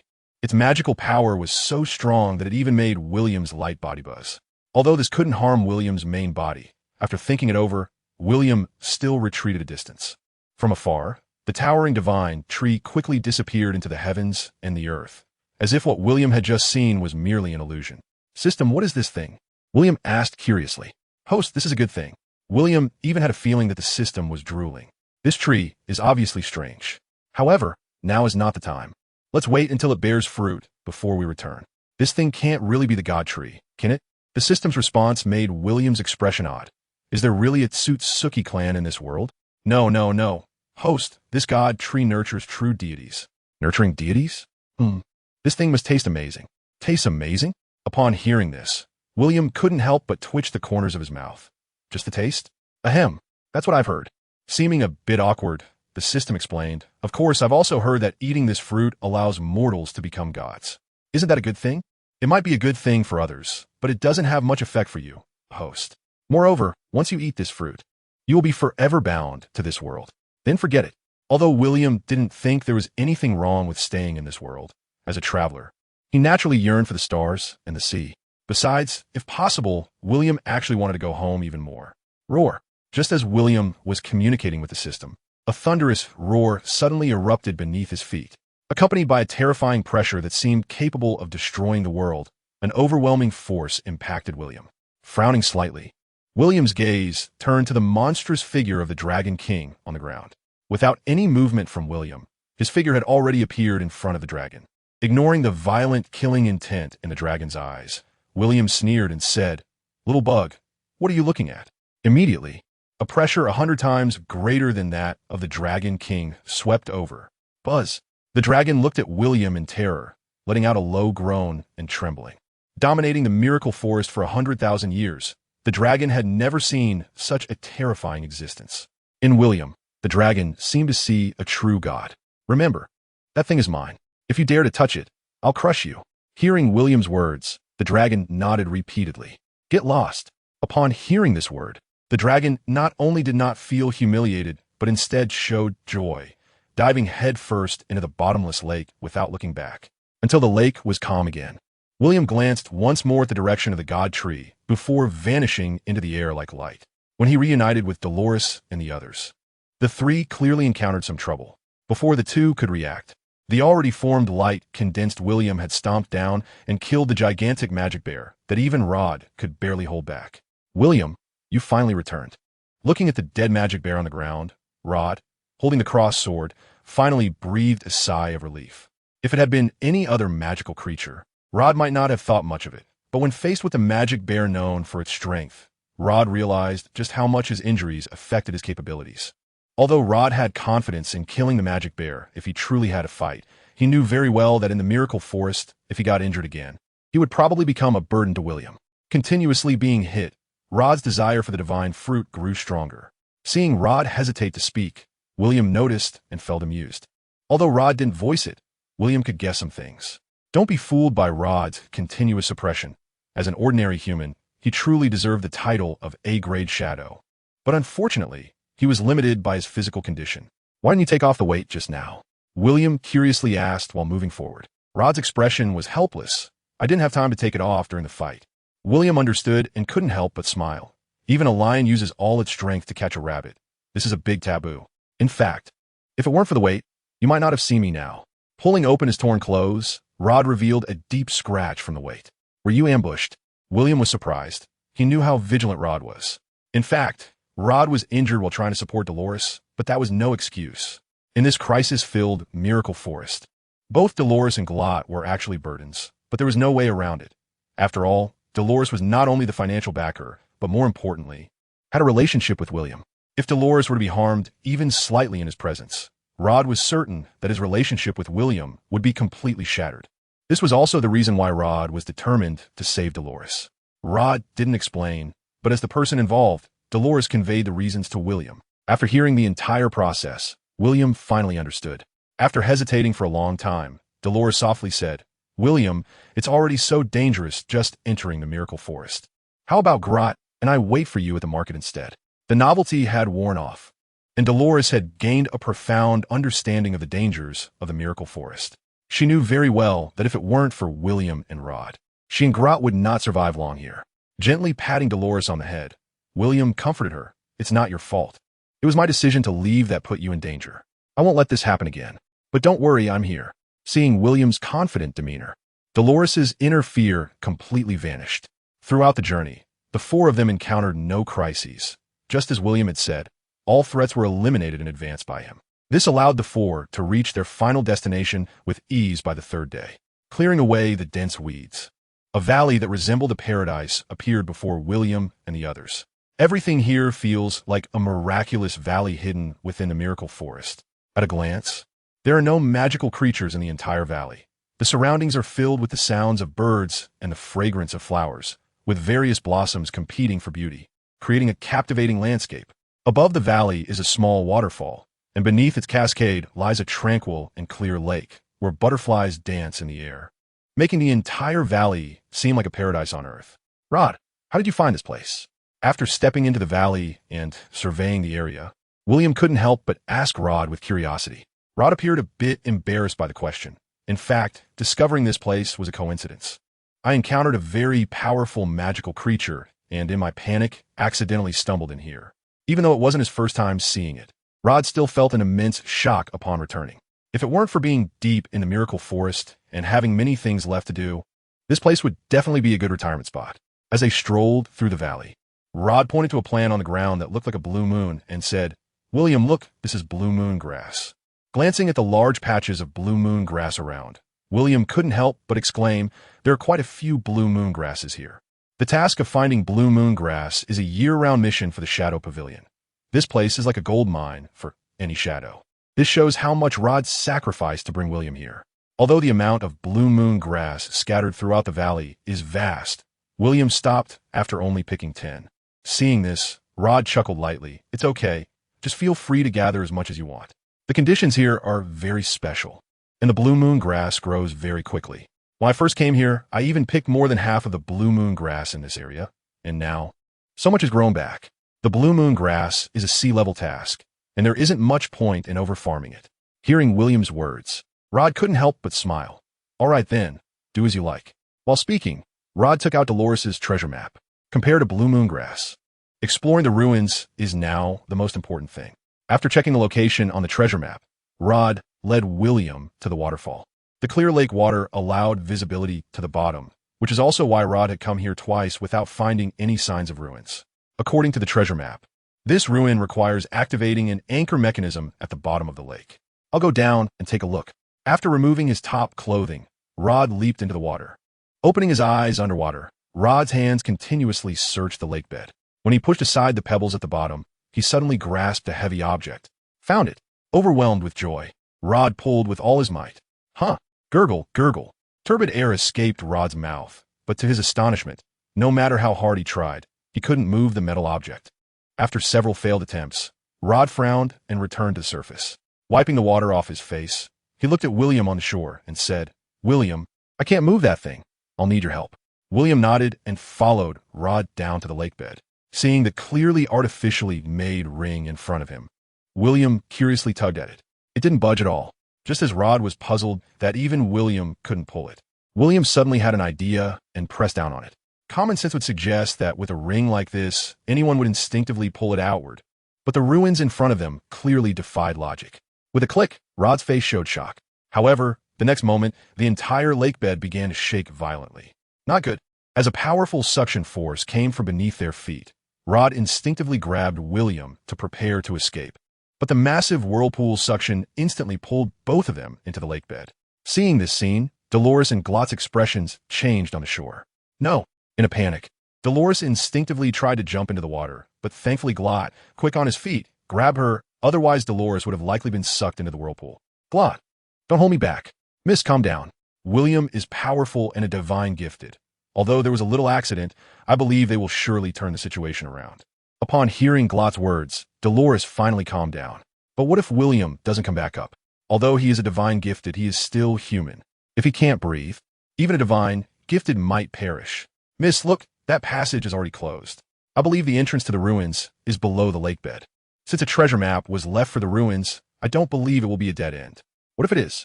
Glot's gaze turned towards the ruins. In fact, when the whirlpool occurred, William could have escaped, but after hesitating for a moment, he ultimately chose not to. Because when William opened the door to the ruins, he had already discovered that this ruin could only be opened once. If he abandoned this opportunity, the next time it opened, the entire ruin would be submerged by the lake water. After being swept into the ruins by the lake water, William's body didn't even touch the ground but floated in midair. When a dazed Rod regained his senses, William had already arrived at the center of the ruins. The entire ruin was a secret chamber. There was no light in the chamber, but a hole in the ceiling provided oxygen and faint light. In the middle of the chamber sat a skeleton, and from the cleanliness of the skeleton, it was evident that the person had been dead for quite some time. In front of the skeleton lay a uniquely shaped fruit. Divine gifted fruit. Seeing the fruit, Rod's face lit up with surprise. Just as he instinctively moved forward, he was grabbed by the collar by William. Caught by William, Rod showed an embarrassed expression. Sorry. At this moment, he also remembered that this fruit belonged to William, not himself. William smiled at Rod's apology, but said nothing, only pointed to the ground. Rod's gaze sharpened, and cold sweat broke out on his back. As a shadow, he had calmed down and realized that this was a trap. That fruit was a fake. As the shadow moved, the instant William's shadow reached for the so-called divine fruit, the ground in front of the withered bones rapidly opened and then closed. In that fleeting moment, Rod noticed the countless spikes and spears beneath the surface. How ruthless! Seeing this scene, Rod couldn't help but swallow hard. If he had gone up just now, the outcome would have been quite tragic. It was indeed a fake. The unaffected shadow gently squeezed the so-called divine fruit, and a crisp crack sounded. His expression changed slightly. The shadow transformed into a wall to block in front of him. Suddenly, a terrifying steel ball exploded, and in an instant, The entire secret room had been riddled with holes. If someone had eaten that, the consequences could be easily imagined. Impressive. Observing this scene, William couldn't help but marvel. And at that moment, Rod was also frightened. This sudden change truly made Rod feel a chill run down his spine. This is not a relic at all. It's simply a deadly trap. Taking a deep breath, Rod began to carefully search the surroundings. Compared to the unknown divine fruit, Rod now felt that being alive was actually better. Drawing on his experience, Rod looked around, and after a thorough search, his gaze fell on the skeleton. William, if we want to get out, the key point should be on that skeleton. I'm afraid so. William, who made the same judgment as Rod, pointed, and the shadow directly knocked the skeleton aside, revealing a mechanism that connected to the entrance of the relic. With a step, William took Rod to the position where the skeleton originally sat. However, this time, William tried to pull it. Boom! After a violent shaking, an astonishing scene occurred. The entire relic actually started to rotate. In a short while, the originally empty side of the relic appeared before William and Rod. Looking at the neatly arranged 30 treasure chests in front of them, William knew he had found the right place. However, to be safe, it was still the shadow that led the way. After all the dozens of chests were opened, ignoring the overflowing gold coins and jewels in the entire compartment, both William and Rod's gazes were drawn to a single fruit shaped like a yellow mango. Could it be the desert fruit possessed by the Desert Emperor? Seeing the fruit, Rod's eyes revealed a look of shock. Meanwhile, a system prompt appeared before William's eyes. Desert fruit grants the user the ability to control the desert. The ability of this fruit reminded William of two people, Gara of the Sand and Crocodile. It's quite a remarkable ability. If this is the fruit in question, I can understand why this ruin is so cruel. Clearly, the builders of this ruin did not want a second Desert Emperor to arise in this world. So they prepared to seal this fruit here permanently, along with anyone who explores the ruins. Do you know who built this ruin? William asked curiously. If I'm not mistaken, it should be the goddess of water, as the goddess who liberated the desert city from the Desert Emperor. She would indeed understand what this valley is all about. So that skeleton we just saw was really the Desert Emperor? William felt no embarrassment regarding this. The shadow controlled the desert fruit and brought it into his hand. Under Rod's shocked gaze, William handed the fruit over. What do you mean? Just eat it. Those simple two words made Rod's eyes redden. He never expected that something he had dreamed of for a lifetime would be so easily given to him by William. Rubbing the corners of his eyes, Rod, holding back tears, explained, "Don't underestimate this fruit. It can grant the god's gift bear the ability to control the desert." The former Desert Emperor even created a kingdom with this fruit. Although Rod desperately wanted it, reason ultimately suppressed his inner impulse. Even though you've already eaten a god's gift fruit, this fruit's value is still priceless, even without eating it. With a smile, William placed the fruit in Rod's hand and said lightly, "Do you remember what I told you? There are no weak talents in this world, only weak people. Indeed, obtaining this fruit could bring me immense wealth, but compared to wealth, I hope to gain a new Desert Emperor." The Desert Emperor looked hopeful, and Rod firmly nodded. "From now on, my life is yours, Captain." From a guide to a member of William's team, Rod felt no awkwardness. Instead, he felt immensely honored. Even in his past, he wouldn't dare to give the desert fruit to others. Yet William could do it so casually. At that moment, William's charisma was at its peak in Rod's eyes. Taking a deep breath to suppress his excitement, Rod simply wiped his mouth and swallowed the sandy fruit. Skin and all. How does it taste? Since he hadn't eaten it before, William was quite curious about its flavor. Hearing William's question, Rod frowned. Although he wanted to say the god's gift fruit tasted great, the mouthful of sand was making him want to vomit. After just one bite, he really didn't want to continue, but he struggled to swallow the entire fruit, gasping for breath. Rod helplessly said, "How can I describe this taste? It's like eating a mouthful of sand." This description completely suppressed all of William's curiosity. Fortunately, he didn't eat it. Thinking back to the feeling when he ate the shadow fruit, it seemed to have no taste at all. As soon as the words left his mouth, Rod showed an astonished expression, and in the next moment he saw that his body was beginning to turn to sand. Struggling to suppress his fear, Rod calmed down and carefully felt his body until he was completely petrified in sand. He could clearly sense the feeling coming from the earth beneath his feet. That was the ability to control sand. After Rod perceived the entire ruins through his ability, despair appeared on his face. "William, I'm afraid I can't get out." Pointing to the surrounding environment, Rod said with grief and indignation, "There is no exit in the entire ruins. To leave here one must break the entrance to the ruins. Once the entrance is broken, the water from the lake will flood in. Yes, if I hadn't eaten the desert fruit, perhaps I could survive. But now I am a sand person, and that massive influx of lake water would surely lead to my death. Rod never expected that the divine fruit he had just obtained would put him in an endless predicament. The water goddess was truly ruthless. To ensure the extinction of the desert fruit, she had planned everything out. Looking at the wealth scattered around him, Rod felt a chilling sensation all over his body. What is this called? Heaven has a path you don't take, while hell has no door yet you come here. Seeing Rod's face full of pain, William couldn't help but laugh. Is this how you give up? Looking at William, Rod's eyes suddenly lit up. Right. How could he forget about William? William, do you have a way? There are indeed many ways. Which one do you want? Many ways? Hearing William's words, Rod looked confused. The simplest way is to split this lake. Split it? Looking at William, Rod's expression was blank. This so-called goddess of water is quite interesting, releasing so much wealth. Is it out of guilt? With a wave of his hand, the wealth from 29 boxes was collected into William's system space, and with a grasp, the fire god sword appeared in William's hand. Do you remember the sword energy I showed you last time? William smiled slightly at Rod. Watch closely. Crescent Moon Sky Charge. The terrifying sword pressure was casually unleashed by William. Boom. Watching the ruins and the lake being instantly severed by the sword energy, Rod's eyes nearly popped out. There should be BGM here. Let's go. Grabbing Rod's shoulder, he gently squeezed. Hiss. Looking at the sand in his hand, William apologized. Sorry, I forgot you're made of sand now. Seeing his shoulder that was directly crushed, Rod also had a strange expression. This feeling is too weird. That's just because you're not used to it now. Once you adapt to this ability, the strength of the sand won't be much different from a physical body. Without using his hands, William directly wrapped Rod in shadows, and with a push, William soared into the sky with Rod. William's sword splitting the lake along with the waterfall naturally attracted the attention of Dolores, who was anxiously waiting on the shore. Seeing William return safely with Rod, Dolores could no longer contain her excitement and leaped into William's embrace. William, are you okay? Are you hurt? After the embrace, Dolores looked at William with concern and hurriedly asked, I'm fine, don't worry. It's just a small ruin. It poses no threat to me at all. Hearing William's words, Dolores finally breathed a sigh of relief. After carefully checking William's condition, Dolores curiously asked, William, did you get the divine fruit? Yes, I got it. Pointing to Rod behind him, William smiled and said, Luckily, I went in this time. Otherwise, anyone else would probably not have come out.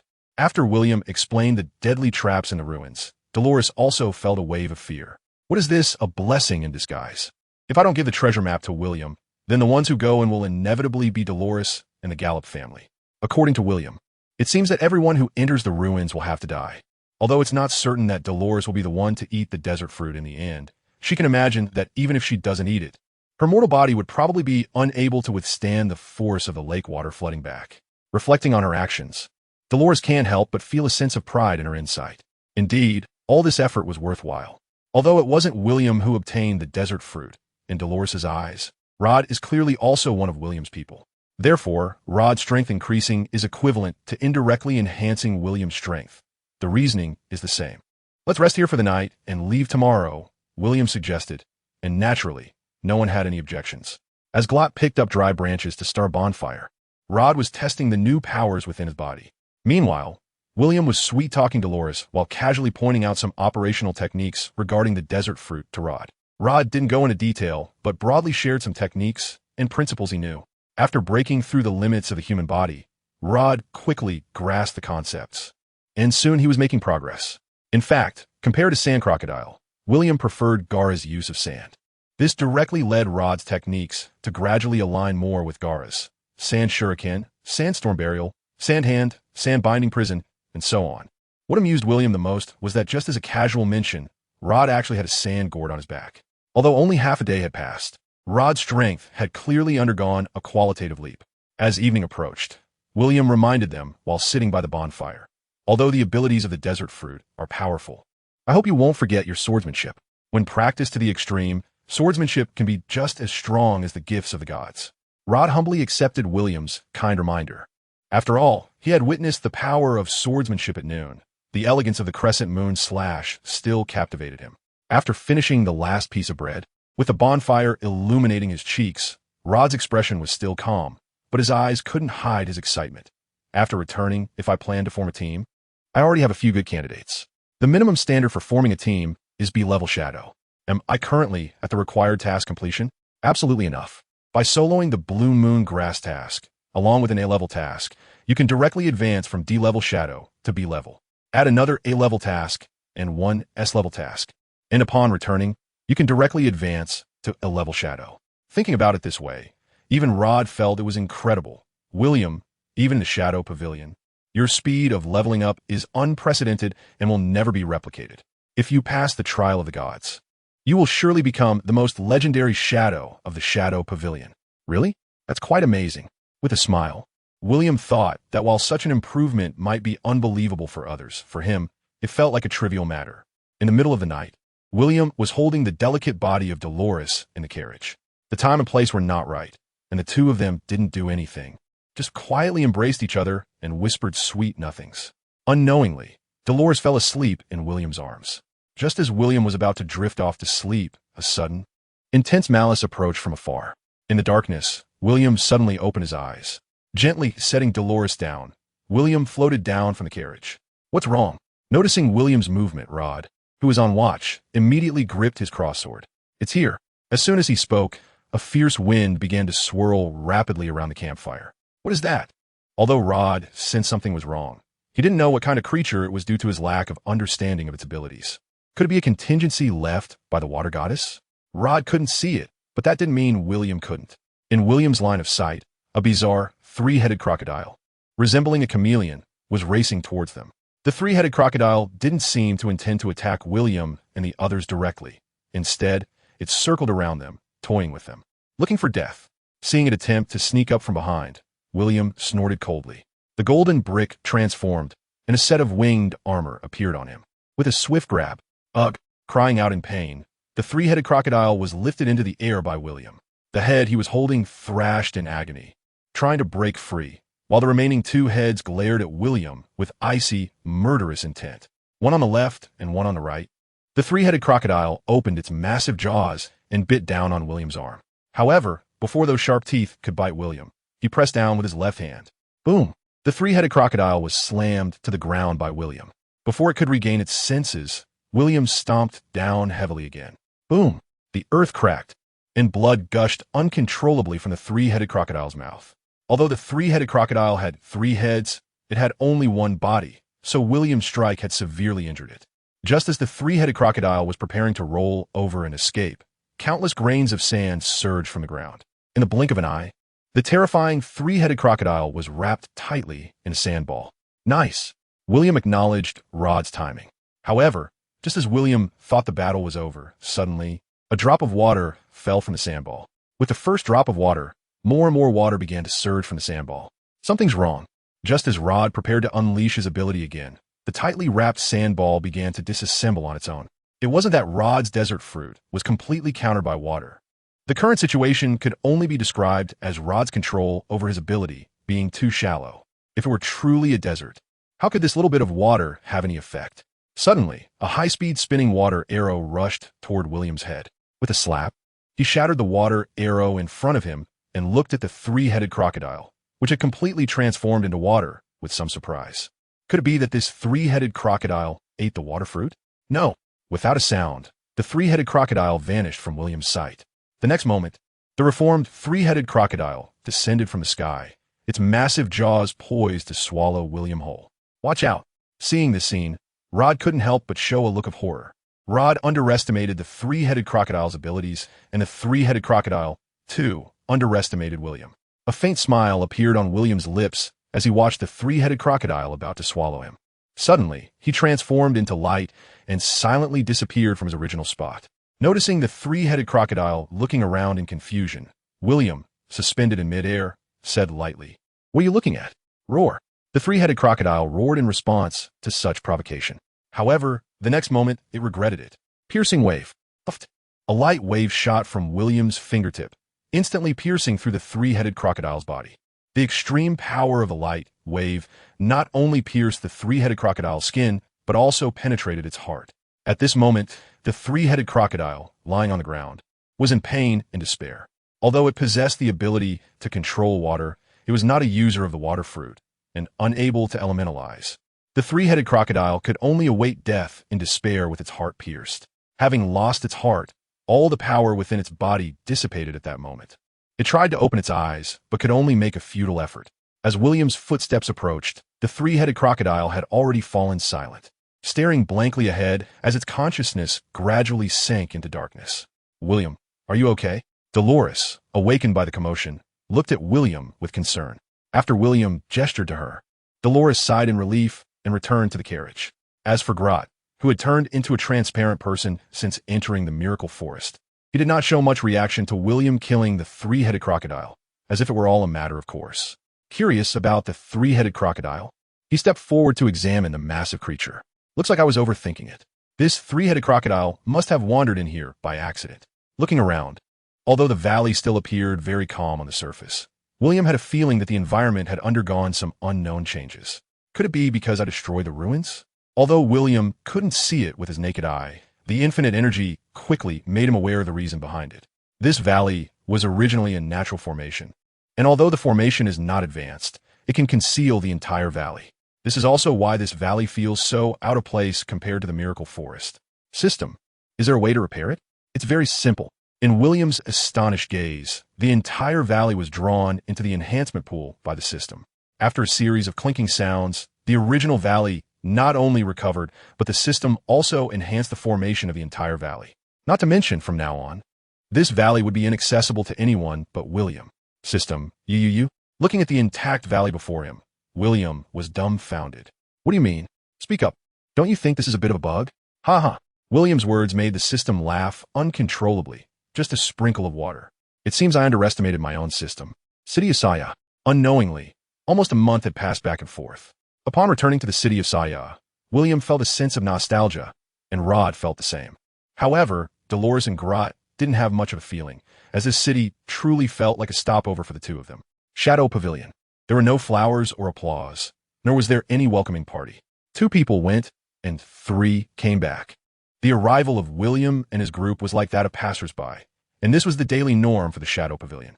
Due to special reasons, Rod did not go directly to the task release hall, but went straight to Herman's office.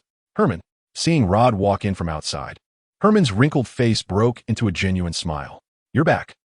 Casually sitting down in front of Herman. For Rod, Herman's office felt like home, a place where he could fully relax. Herman smiled even more at Rod's actions, as he was already accustomed to Rod's behavior. Having never married, Rod's presence was, for Herman, a relationship that was both teacher and friend, as close as father and son. "William." After greeting Rod, Herman turned to William and also smiled. But when he saw Dolores standing beside William, a look of surprise appeared on his face. It was clear that Herman recognized Dolores. But what puzzled him was the tightly clasped hands of William and Dolores. "You two?" Noticing Herman's gaze, Dolores felt nothing. She smiled slightly, and everything was unspoken. Herman was taken aback, although his expression was somewhat strange. If it were any other woman, Herman would definitely bless William. But knowing Dolores' identity made Herman's feelings a bit complicated.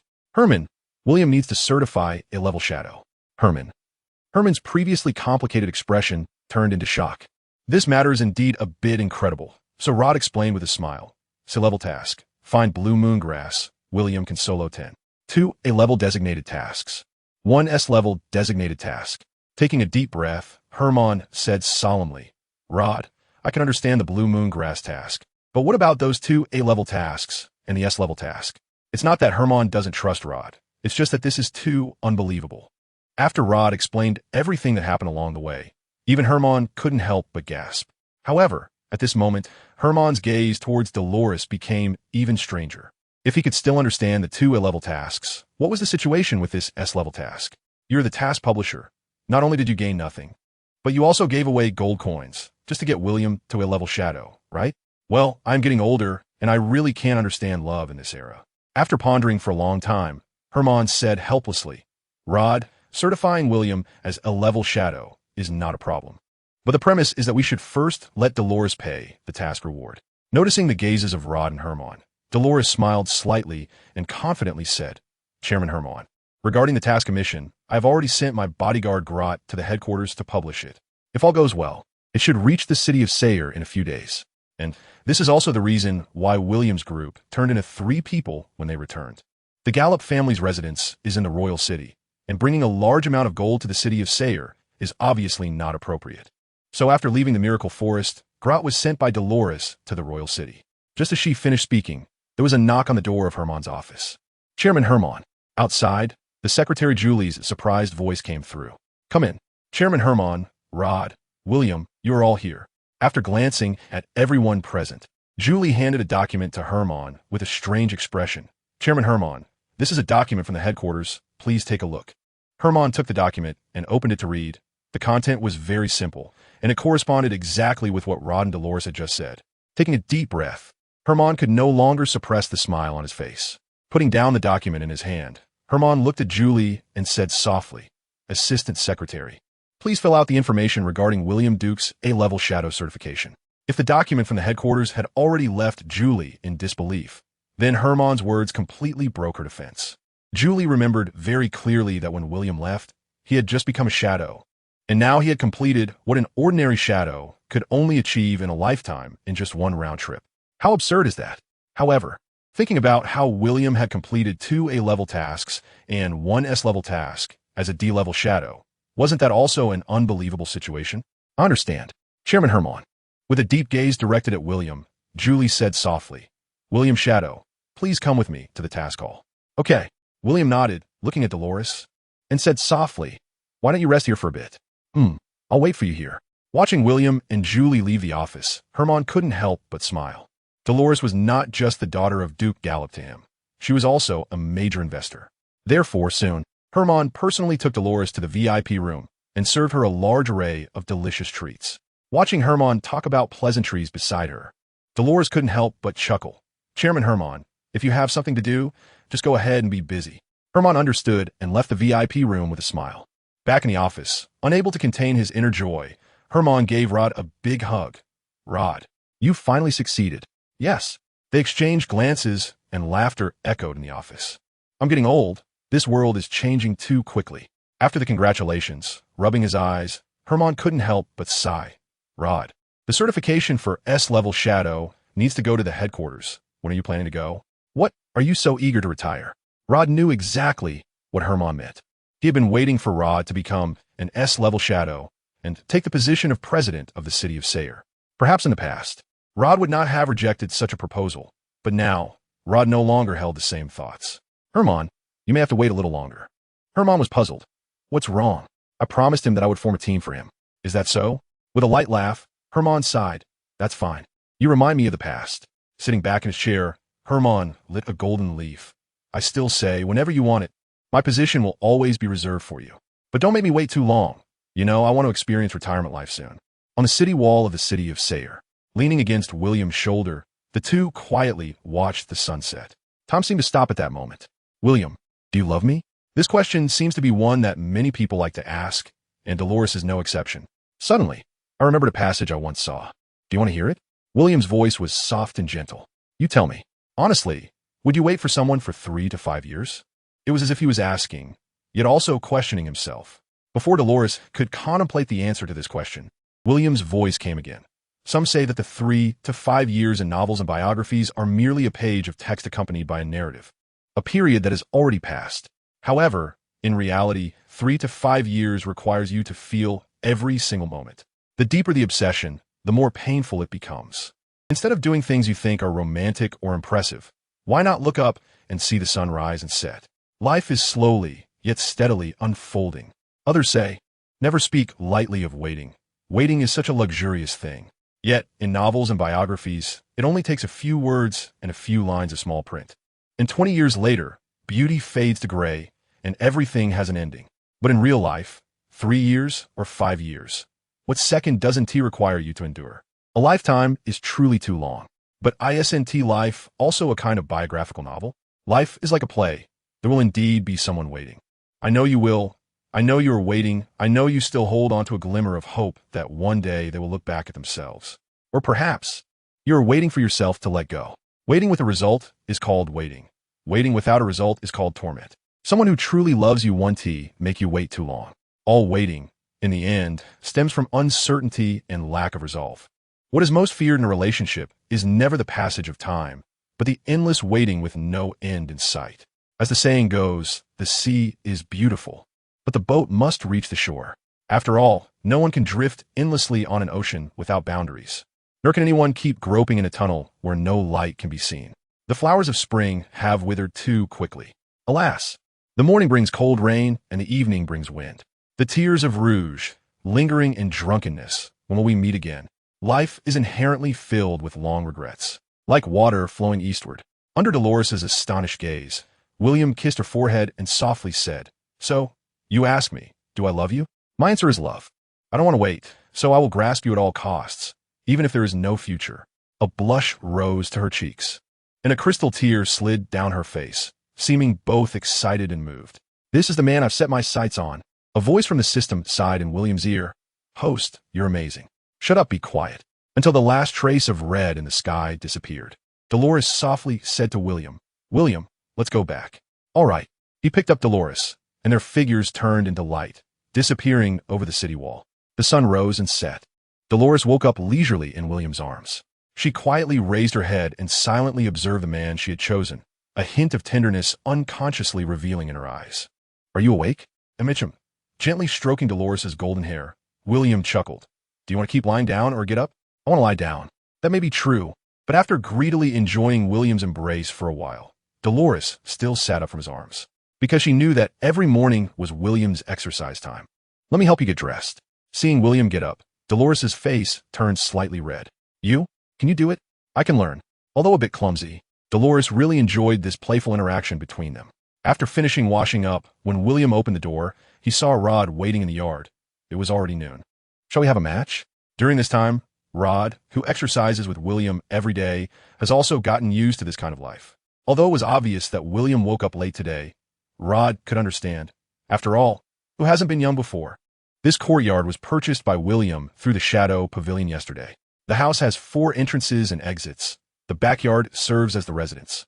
The central courtyard is a training ground, and the front hall is the courtyard. Although the courtyard is not located in the main urban area of Saya City, it is quiet and next to Rod's courtyard, which William likes very much. As soon as the gold coins from the task reward were credited, William made a generous decision and bought the courtyard outright. If he were alone, it would have been fine to stay casually in the Shadow Pavilion, but with Dolores around, William naturally wouldn't be stingy with the gold coins. "I haven't had breakfast yet." William couldn't help but chuckle at Rod's eagerness. "Wait until I finish eating." Hearing this, Rod sighed. He had already completed his daily training, and coming to William's place was naturally for practical combat. Just theorizing wouldn't lead to progress. And every one of William's wild ideas was a spiritual cleansing for Rod. If it weren't for William being a bit lazy, Rod would really want to have practical combat with William 3 times a day. Morning, noon, and night. That would be even more perfect. "Let South go to my place and have a quick bite. You just moved in, so you don't have a butler or a cook." That could be arranged. The training ground.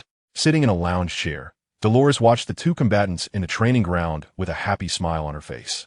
Although everything here is not as luxurious as the Gallup families, there are things here that the Gallup family doesn't have, and that is William. "Rod, your swordsmanship has declined recently." Easily blocking Rod's cross sword, William's expression seemed somewhat playful. "It's not that I've declined, it's that you've progressed too quickly." Rod's reply to William's teasing was a bit gritted, even though he felt that his own improvement had reached a rapid level compared to his progress. William seemed like an endless abyss. No matter how much he progressed, when facing William again, he felt as powerless as the first time he met him. "Is there a possibility that I've actually been letting you win?" Kicking Rod's sword with 1 foot, William almost kicked Rod out of the courtyard, saying with a humorous expression, "That seems to be the case. If you had used that 1 sword, I would have definitely died." Stabilizing himself against the wall like a gecko, Rod said with a hint of admiration, "Crescent moon slash. How wonderful it would be if one day I could wield that sword, although the chances are slim. You could totally harness the power of the desert fruit, couldn't you?" "Desert fruit?"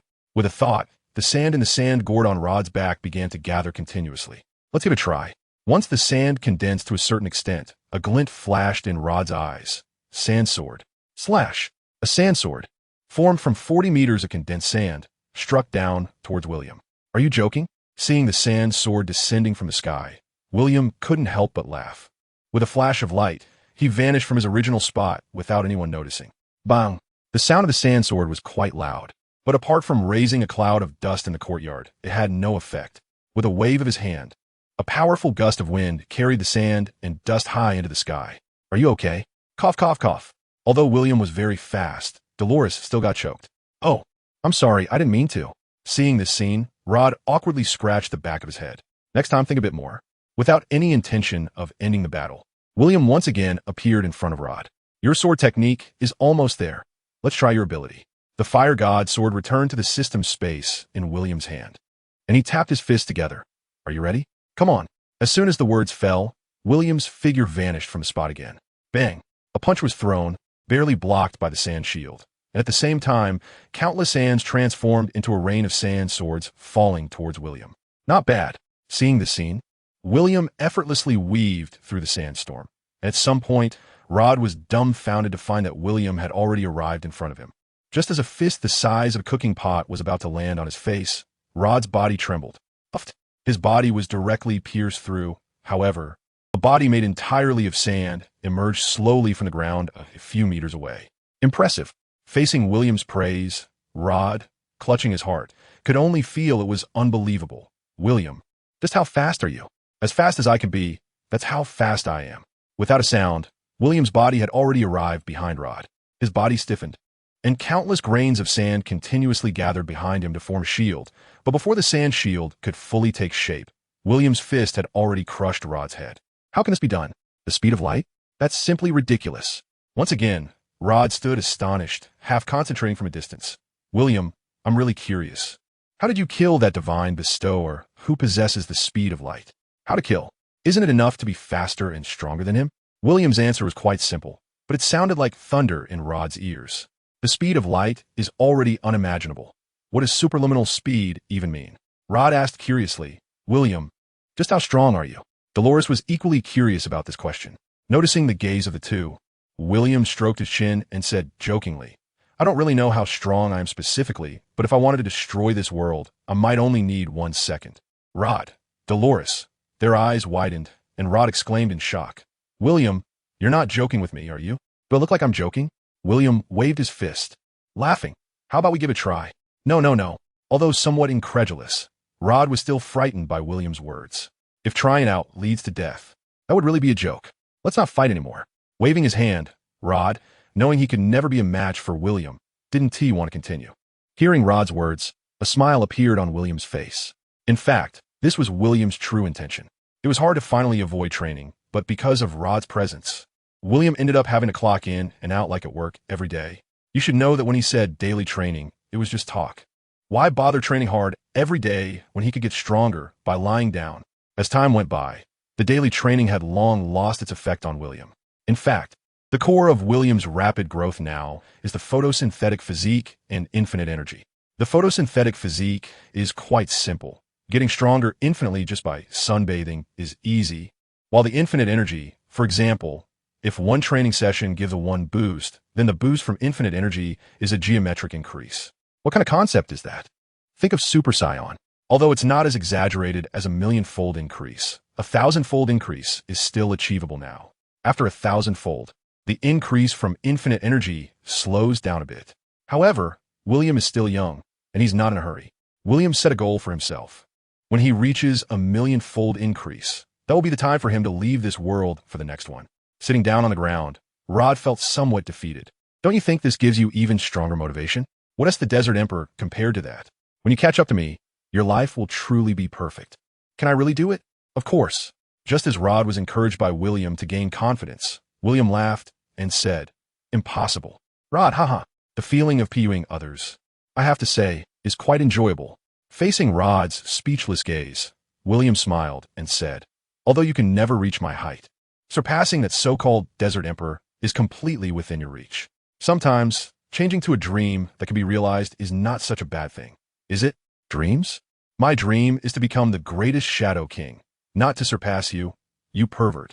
Noticing Rod rolling his eyes, Dolores couldn't help but cover her mouth and chuckle. When it came to dreams, William approached Dolores and softly asked, "My dear, what is your dream?" "Me?" Facing William's gaze, Dolores blushed. "My dream has already been realized." Realized? At first, William didn't quite react until he noticed Dolores looking at him. A smile appeared at the corners of his mouth as he patted Dolores' head and said, "Silly, you're still a little way from your dream." For a moment, Dolores was a bit confused and asked curiously, "What am I missing?" "You're missing me marrying you." Taking Dolores's hand, a magic crystal ring forged from the fusion of three-headed magic crocodile magic crystals and gold was held in William's hand. After William's enhancement, this magic crystal ring already possessed the ability to protect itself. Not to mention, even without the divine fruit, this ring was enough to ensure Dolores had the power to protect herself when she was alone. This is the product of William's hard work last night after strengthening it. Although it can't be said to be completely foolproof, in 99 of cases, this ring is enough to protect Dolores. Kneeling on one knee, William softly said, "This is a tradition from my hometown. Beautiful Miss Dolores, will you marry me?" "I will." With Dolores's approval, William smiled as he placed the magic mirror ring on her ring finger. Although only Rod was there to witness, from now on, "You are mine." Watching the two embrace, Rod, not far away, felt a mix of emotions and found himself overwhelmed by the sweetness. Although he had been through this himself, he couldn't help but feel how powerful some of William's actions were towards women. Perhaps I could learn a thing or two, couldn't I? With this thought, a woman's figure appeared in Rod's mind, but he became uncertain again, wondering if she would agree like Dolores did. Looking at the ring on her hand, the more Dolores looked, the more she liked it and felt excited inside. If it weren't for the fact that they weren't in the royal capital, Dolores would have wanted to show this ring to everyone she knew. Although there was no such tradition in the West Asia continent, Dolores certainly wouldn't reject such a sense of ceremony. After the two of them were affectionate for a while, Rod suddenly spoke to William. "William, I originally had some direction for the team members, but now I have some new ideas. I don't know what you think." "Go ahead." "If we want to create the greatest shadow team, I believe all members must be strong." William nodded. Indeed, a 10-member team values quality over quantity. If we are going to select, we must choose the most elite individuals. If that's the case, then the goals for my previous members need to be completely revised. "That's not necessary." Hearing Rod's words, William smiled. "Just like you in the past, you all don't lack anything else. You just lack an opportunity. An opportunity to obtain divine fruits." "You mean? How many candidates did you have at the beginning?" "2. Each of them is not weaker than my former self, except for the inability to obtain divine fruits." "Only 2. We can definitely provide divine fruits." "We provide?" Rod was taken aback, then suddenly remembered. "I forgot. After achieving S-level shadow, I have an opportunity to obtain divine fruits. So this issue is resolved, and as long as we get one more." "See, doesn't that solve the problem? As for the rest of the members, I'm not in a hurry. I can take my time to find them." William's idea was actually very simple. If possible, he wouldn't mind forming a team similar to the Akatsuki organization from the Naruto world. Just think about it. Each member of his team possessing the power to destroy a city. That feeling is quite nice. "Let's go. Take me to meet them." Hearing William's words, Rod, for once, felt a bit awkward. "William, how about I communicate with them first, and then you come?" It wasn't that he was afraid they wouldn't agree, but he was worried they might say the wrong thing and anger William without understanding the situation. Rod knew very well that although William was usually very friendly, that demeanor was just a facade of a strong person. It didn't mean he didn't have a temper. Although they had only interacted for a month, Rod had a good grasp of William's mindset. "Okay, then you go communicate with them first." With a smile, William understood Rod's meaning. Turning to Dolores, he said, "Dolores, if you're free this afternoon, how about accompanying me for a stroll? By the way, I've never explored the city of Saya completely." The three parted ways at the door, and as they walked, Dolores began to introduce William to various things when she noticed he seemed unfamiliar with many aspects. Unlike the small town of Westwood, where William had lived for 3 years, the city of Saya was not modern at all. As they walked and stopped, William's eyes were open wide. "Dolores, is there a big difference between the royal capital and the city of Saya?" After thinking for a moment, Dolores smiled. "Actually, there's not much difference. The royal capital is just a bit larger than the city of Saya, with a more reasonable planning and layout. The city of Saya has more professionals, while the royal capital has more noble children. That's all." At this point, Dolores blinked and looked at William, softly saying, "William, what do you plan to marry me?" With a smile on his face, William replied, "Did I say I would marry you?" Hearing William's words, Dolores was taken aback. However, noticing the teasing smile on William's face, she pouted and pointed at the ring on her ring finger. "But I have your ring, so you can't not want me anymore." Patting Dolores's head, William laughed happily. "Silly girl." Grabbing William's arm and fixing her hair, Dolores playfully asked, "I'm serious, tell me. Then, what do you want me to marry you?" She pointed at her lips, looking forward. "Actually, I'm fine with wherever. The city of Saya is okay too." Isn't it better in the royal capital? Uh-huh. Dolores naturally didn't deny it. After all, I grew up there. Of course, if you don't want to, I'm okay with it. But what if I can't afford a house in the royal capital? Oh, that's not a problem at all. At worst, I could just ask my father to buy it for me. Thinking about her continuous burden on her family, Dolores couldn't help but chuckle. Aren't you afraid your father will scold you if he finds out? Not afraid, not afraid. If he dares to scold me, I can just offer my little treasure chest to you, Do you have a lot of money saved? Quite a bit. Mentioning her little treasure chest, Dolores said proudly. Not to mention, it's enough for both of us to spend in the royal capital. William laughed. You don't mind me being a kept man? So what? I'm willing. Wrapping her arms around William's arm, Dolores smiled happily. Besides, you said it yourself. Once I put on the ring, I belong to you. So wherever you go, I'll be there, and what's mine is yours. So there's no issue with me being a kept man, right? Dolores has changed a lot. Compared to the mature and composed woman William first encountered, Dolores now seems almost childlike. However, isn't this also a reflection of being in love? If both parties remain completely calm during the passionate phase of a relationship, it can only mean one thing. It's not true love. Ignoring the gazes of those around them, William pulled Dolores into his arms and kissed her on the lips as her face turned crimson. Listening to the applause and cheers around them, Dolores felt a mix of shyness and emotion. After William let go, she instinctively gave him a playful shove, but couldn't help smiling. In every city where there is light, there is also darkness. However, unlike modern cities, the darkness in this world is not hidden. It is boldly exposed for all to see. Looking at the grand venue before them, reminiscent of the Roman Colosseum, and hearing the continuous cheers inside, William frowned slightly. This is a gladiatorial arena, a place filled with blood and violence. It seems that men really like it here. Should we take a look? Noticing William's gaze, Dolores softly explained that while she didn't like it, she wouldn't stop him if he wanted to go. After all, her brothers had visited here numerous times. Let's take a look. William's most vivid impression of a gladiatorial arena came from a TV show he once watched, Spartacus. That was also why he wanted to see it. He was curious if the gladiators in this world were like those he had seen before. Unlike other places, entry to the arena requires a ticket, and the price varies greatly depending on the location. The most basic seats cost 1 silver coin per person, regardless of gender. A slightly better spot costs 5 silver coins, which not only brings you closer to the arena, but also ensures a decent distance from others. As for the best VIP seats, they cost 1 gold coin each. The price for VIP seats is 10 times that of the basic ones. But the difference is indeed significant.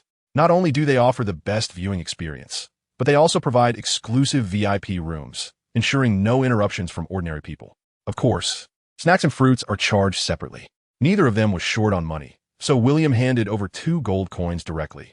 For such a big spender, the guards at the arena entrance immediately donned the friendliest expressions.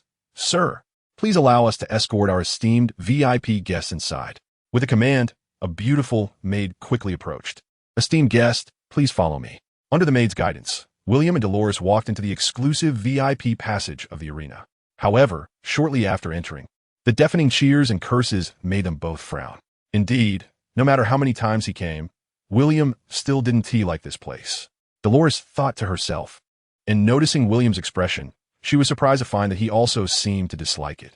This was the first time Dolores had seen a man her age who didn't like this kind of place. After all, even her own father seemed to be very obsessed with this competition. But isn't this also what sets William apart from others? This era is different from modern society, which has a variety of entertainment options. Ordinary people, aside from their wives and children, have almost no entertainment options every night. And this is why the gladiatorial arena is so popular in this world. Compared to those places of pleasure, the bloody and life-and-death struggles in the arena stimulate the hormones in the bodies of the spectators. This applies to men and women alike.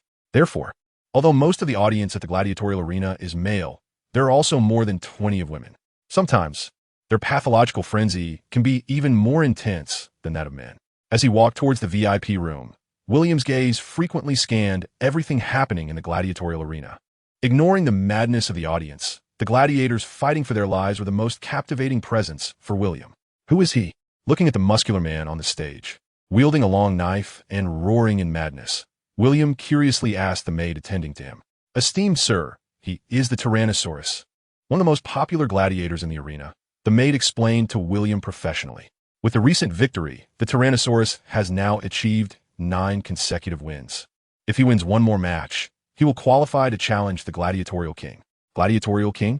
Hearing this term, William reacted oddly. Sir, you don't know the gladiatorial king? The maid's expression showed a hint of confusion at William's strange expression. You should know, this sport is popular all over the world. Nearby, Dolores, who knew William's place of origin, softly explained, the gladiatorial king is a grand event held annually in the arena. The kingdom of Yaster has 13 cities, and each city has its own arena. Anyone who achieves 10 consecutive wins in the current era can participate in the grandest competition for the gladiatorial king held in the royal city every year. Is 10 consecutive wins that difficult? Upon hearing William's question, the maid smiled slightly and said, Sir, in fact, it is very difficult. 10 consecutive wins require participating in 10 matches over 10 consecutive days, regardless of whether you're injured or whether you can still fight. It's either life or death. For participants, it's 9 deaths and 1 survival. William nodded, understanding the difficulty. Then why do they still participate? Of course, for honor, Before the maid could finish, she couldn't help but scream in excitement as she watched a black-haired man suddenly walk out from the backstage. With the maid's scream, the entire gladiatorial arena seemed to boil over. Garcia! Garcia! Garcia! The synchronized shouts echoed throughout the arena, and the scene was just like fans seeing a superstar in later generations. At this moment, the maid, realizing her mistake, showed a look of shame and repeatedly apologized while covering her mouth. I'm sorry, sir. I didn't mean to. I was just too excited. William smiled and didn't take it to heart. Care to introduce? Struggling to contain her inner excitement, the maid looked at the strong and handsome man in the arena and said, blushing, Garcia, he is the hottest gladiator in the arena of Saya City this season. No exceptions. She couldn't help but emphasize the last 4 words. Such a powerful charisma? Looking at the ordinary man in the arena, William was a bit surprised and said, How can he be so popular? That's because you don't understand Garcia. He is not only the first person in this competition to have a chance to become the gladiator king, but he is also a prince. A prince? Yes. With a hint of sympathy in her eyes, the maid looked at Garcia, who had already arrived at the arena and was standing next to the Tyrannosaurus. Although Garcia's popularity was very high, it still could not prevent the fact that both his height and physical fitness were overshadowed by the Tyrannosaurus. Garcia's original country was invaded and occupied, and the people were in dire straits. In order to save his kingdom, Prince Garcia resolutely came to the kingdom of Yaster for help. The king agreed to Garcia's request for assistance, but he demanded that Garcia fulfill a condition. William looked puzzled. To become the gladiator king? Yes. Is it really that dramatic? William asked Dolores, looking for confirmation. Noticing William's gaze, Dolores nodded and said, It is true. The intent of Emperor Yaster was also to help Garcia, because the reward for becoming the king of gladiators is a divine fruit.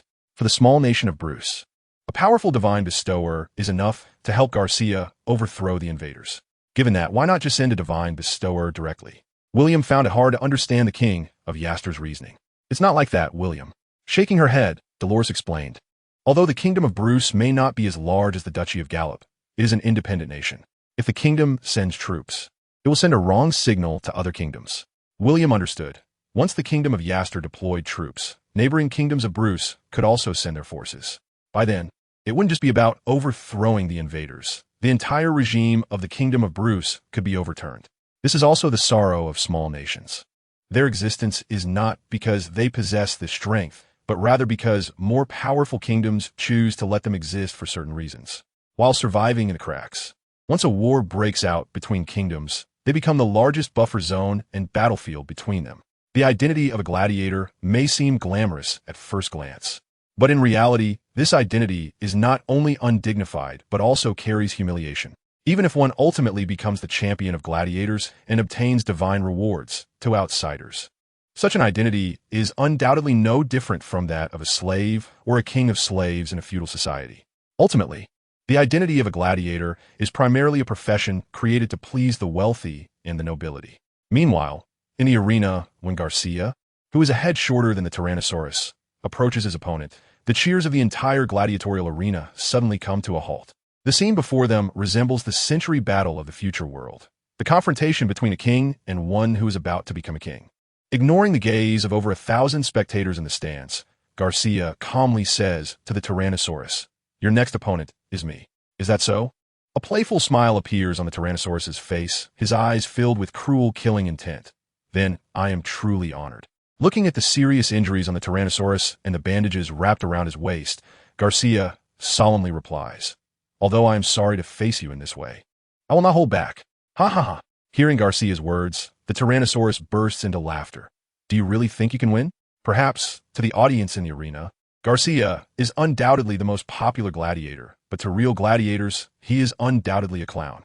This is not only because of his inherent identity and popularity, but more importantly, out of jealousy. Garcia not only comes from noble background, but he is also completely different from those true gladiators who have climbed up step by step from the bottom. He is like a pay-to-win player in a game. And not only that, but he also cheats. Because of the attention Garcia brings, even the winning streaks arranged for him do not include a single true strong opponent. This is also why other gladiators fight desperately without achieving consecutive victories, while Garcia can accomplish it so easily. From the bottom of his heart, the Tyrannosaurus looks down on Garcia. Moreover, thinking of the faces of those nobles who warned him when he first started competing for the title of champion, the Tyrannosaurus feels deep-seated disgust. The Tyrannosaurus not only wants to win, but also to become the biggest dark horse of this tournament. He originally thought that this battle would take place after he completed his winning streak, and then compete with Garcia for the final spot. However, it is obvious that the nobles, seeing the situation was not right, have started their schemes again. No matter. Do you think I am really weak just because I am injured? That can only mean you underestimate me too much. Kicking away the corpse of the gladiator who died in the previous battle, the Tyrannosaurus roars while wielding his battle knife. Come on, Garcia. Today, you will undoubtedly die. Facing the Tyrannosaurus, who is as wild as a madman, Garcia's expression becomes serious. He knows that today's battle may be the most dangerous one in the arena. Unlike the Tyrannosaurus, who is equipped with a double-handed battle knife, the calm Garcia is equipped with an oak shield and a one-handed sword. Ladies and gentlemen, the final battle is about to begin. I don't need to introduce the combatants. The Tyrannosaurus, Garcia Bruce. The odds of winning for both sides have already been released. Everyone can participate enthusiastically. So, who will ultimately obtain the title of champion today? Let's wait and see. In the center of the arena, after the host gives a brief opening speech with a microphone similar to a loudspeaker, he raises his right hand. Fight. Begin. With a roar. Before the host even exits the stage, the Tyrannosaurus, wielding his double-handed battle knife, lunges at Garcia. The battle knife ruthlessly slashes down at Garcia. Facing this move, Garcia raises his oak shield without even thinking. However, bang, with a loud sound. Although he blocked the Tyrannosaurus's strike with the shield, everyone underestimated the Tyrannosaurus's strength. With one slash, Garcia, who was defending with the shield, was even knocked backward. Seeing Garcia roll clumsily as he gets up from the ground, the Tyrannosaurus can't help but laugh maniacally. Garcia, come on, let's fight. Another heavy blow. Bang. Garcia, once again knocked back, turns pale. Just as he is astonished by the Tyrannosaurus's immense strength, he suddenly sees the Tyrannosaurus right in front of him. What? As the Tyrannosaurus prepares to decapitate Garcia with the next strike, the entire gladiatorial arena gasps in shock. No one expected that the most popular Garcia would be so powerless against the Tyrannosaurus. However, unlike all the women, the men can't help but laugh wildly. Kill him. Kill him. Win. Ha ha. Even as the entire arena goes crazy, Garcia seems to hear none of it at that moment. As he sees the Tyrannosaurus's sword coming down toward him, he hears the sound of his own heart exploding. Bang, bang, bang, bang. I cannot lose. I cannot lose. Thinking of his kingdom, thinking of his people, thinking of his wife, in a flash, Garcia does not passively defend anymore. Instead, he charges at the Tyrannosaurus with his shield. What? Caught off guard by this sudden move, the Tyrannosaurus is stunned. The tip of the sword grazes Garcia's head, cutting off a long lock of hair. But the Tyrannosaurus is sent flying through the air by Garcia's oak shield. Garcia, my prince. So cool. The entire gladiatorial arena is filled with excitement, and the spectators on the platform stand up in excitement. Both fighters fall to the ground, and as they get up, the Tyrannosaurus glares with fury. In fact, the recent collision did not cause significant damage, but it was incredibly embarrassing. With a sudden force beneath his feet, Garcia stomped down hard, creating a deep pit. The Tyrannosaurus charged at Garcia again, but this time, realizing his strength was no match for the dinosaur, Garcia had no intention of confronting it head-on. Relying on agile footwork, Garcia continuously dodged the Tyrannosaurus's attacks, seizing the right moment to strike with his single blade. This not only interrupted the Tyrannosaurus's offensive, but also temporarily turned the tide. As the once dominant dinosaur found itself suppressed by Garcia. Garcia's weapon compensated for his lack of raw power, while his nimble movements and clever tactics left the Tyrannosaurus disoriented. At that moment, the dinosaur realized it had underestimated Garcia. Unlike the Tyrannosaurus, which had grown up in the wild, Garcia had been a prince from a young age, receiving the best education and guidance from renowned mentors. Coupled with Garcia's exceptional talent, his strength was not merely the result of cheating, as the Tyrannosaurus had thought. Unfortunately, the dinosaur understood this too late. As the battle progressed, Garcia even actively used shield strikes to counter the Tyrannosaurus's assaults, thrusting his single blade at an incredible angle while the dinosaur was bewildered. With a whoosh, the blade struck, and the Tyrannosaurus widened its eyes in disbelief as it looked down at the wound on its abdomen. "You lost," Garcia said calmly, looking steadily at the dinosaur. Unlike the Tyrannosaurus, which would kill its enemies without hesitation, Garcia, as usual, chose to spare the dinosaur, not bringing it to its demise. This is Garcia's charisma, but it is also Garcia's greatest weakness. Did I lose? The Tyrannosaurus, with a mouth full of blood, not only showed no signs of weakness, but instead revealed an extremely ferocious smile. "No, no, no. Garcia, it is you who has lost." With his left hand firmly gripping Garcia's dagger, the Tyrannosaurus swung his battle knife violently towards Garcia's head. What? Unable to match the Tyrannosaurus's strength, Garcia realized he couldn't withdraw his dagger and decisively chose to retreat. Swish! Although he reacted quickly, Garcia's chest was still slashed, leaving a trail of blood. However, at this moment, Garcia could no longer pay attention to it, because the Tyrannosaurus had actually pulled out the dagger that was embedded in his body and charged at him again. The injured Tyrannosaurus was not affected at all. Instead, he became even more frenzied and mad. It was as if the wounds on him didn't exist at all. No way. This is impossible. At this moment, Garcia was in a dire situation, but he couldn't afford to care anymore. What could be more important to let go of than death? The battle between the two had made the entire arena erupt with excitement, with its ups and downs creating a series of climaxes, pulling everyone's hearts along. Even Dolores, who had always disliked such brutal fights while sitting in the VIP room, was captivated. William, at this rate, Garcia is going to lose. Due to the tension, Dolores gripped William's hand tightly without noticing. In the face of this situation, William didn't seem jealous. The battle between the two was indeed spectacular. The Tyrannosaurus's brutality and Garcia's calmness were vividly displayed in this fight. At this point, both sides were using all their means. And just as it seemed that Garcia would be slain by the Tyrannosaurus at any moment, William softly said, "The Tyrannosaurus has lost." Upon hearing this, both Dolores and the maid couldn't help but turn to look at William, as his words clearly contradicted the situation on the ground. Although the maid wanted to say something, she was momentarily at a loss for words, considering William's VIP status. Moreover, deep down, she hoped Garcia would win as well. Unlike the maid, Dolores obviously had no such concerns. Looking at the scene, she asked, "William, what's your reasoning? The wound on his abdomen won't hold up for long." What? Looking back at the Tyrannosaurus, Dolores was stunned to realize that the Tyrannosaurus was covered in blood, and upon closer inspection, its previously flushed face was starting to turn pale. Although its physique was special, it was still an ordinary person, and if things continued like this, it would undoubtedly die. In contrast, after withstanding the greatest pressure, Garcia had no choice but to win.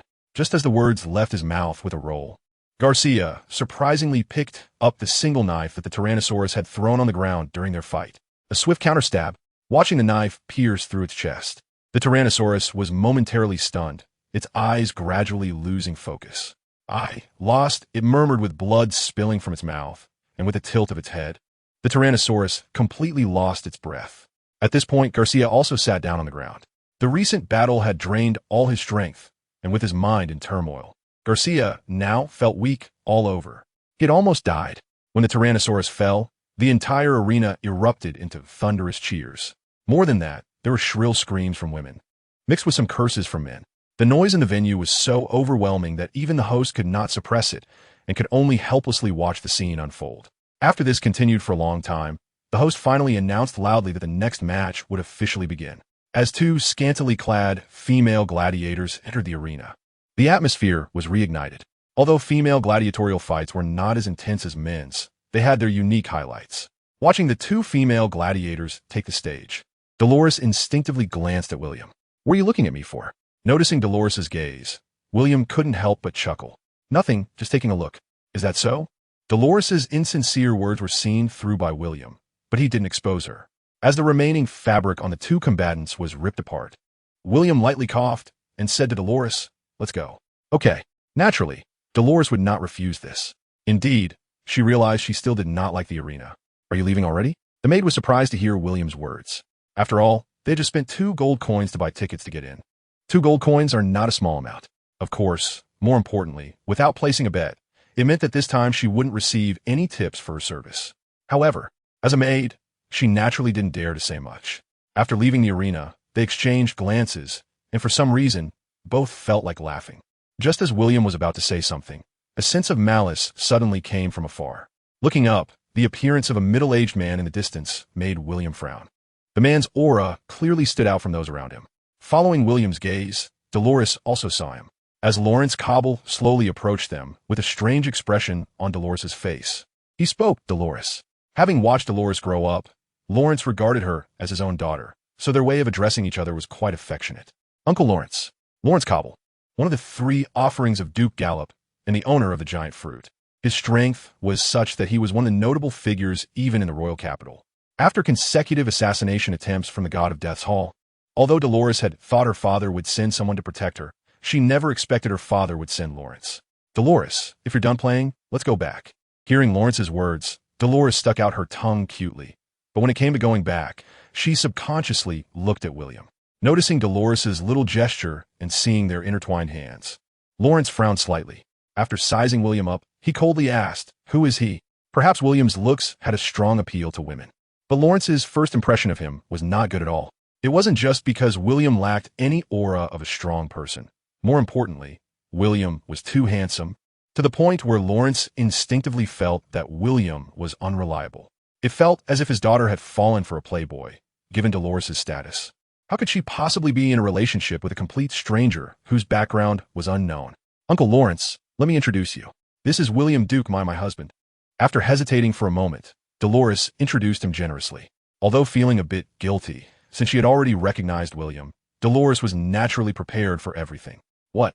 However, upon hearing Dolores's introduction, Lawrence's expression became dazed. If at first, he regarded William as just a little trickster deceiving Dolores, now he was nearly unable to suppress his inner rage. "William, right?" With icy eyes, Lawrence looked at William and coldly said, "Do you know what kind of status Dolores has?" Feeling Dolores's grip tighten on his hands, William smiled slightly, not only not withdrawing his hand, but also draping his arm around Dolores's shoulders in front of Lawrence. "Of course I know. What does that have to do with me?" Taking a deep breath and suppressing the impulse to slap this guy, Lawrence said, "Since you know, what makes you think you have the status to pursue Dolores?" Looking back at Dolores, Lawrence said, "Dolores, stop messing around and come home. I'll pretend I don't know about your relationship with him. Otherwise, do you know what your father will do?" At this moment, Lawrence was already regretting letting Dolores go out alone this time. Not only did Dolores encounter several crises, but she also ran into a fraudster like William. If it were in the past, Lawrence was sure that Dolores would have obeyed him. But this time was different from the past. Facing Lawrence's strong stance, Dolores firmly said, "Uncle Lawrence, I know what you want to say, but I also know what I'm doing. I hope you won't interfere with my feelings." "You." Pointing at Dolores, Lawrence was momentarily stunned.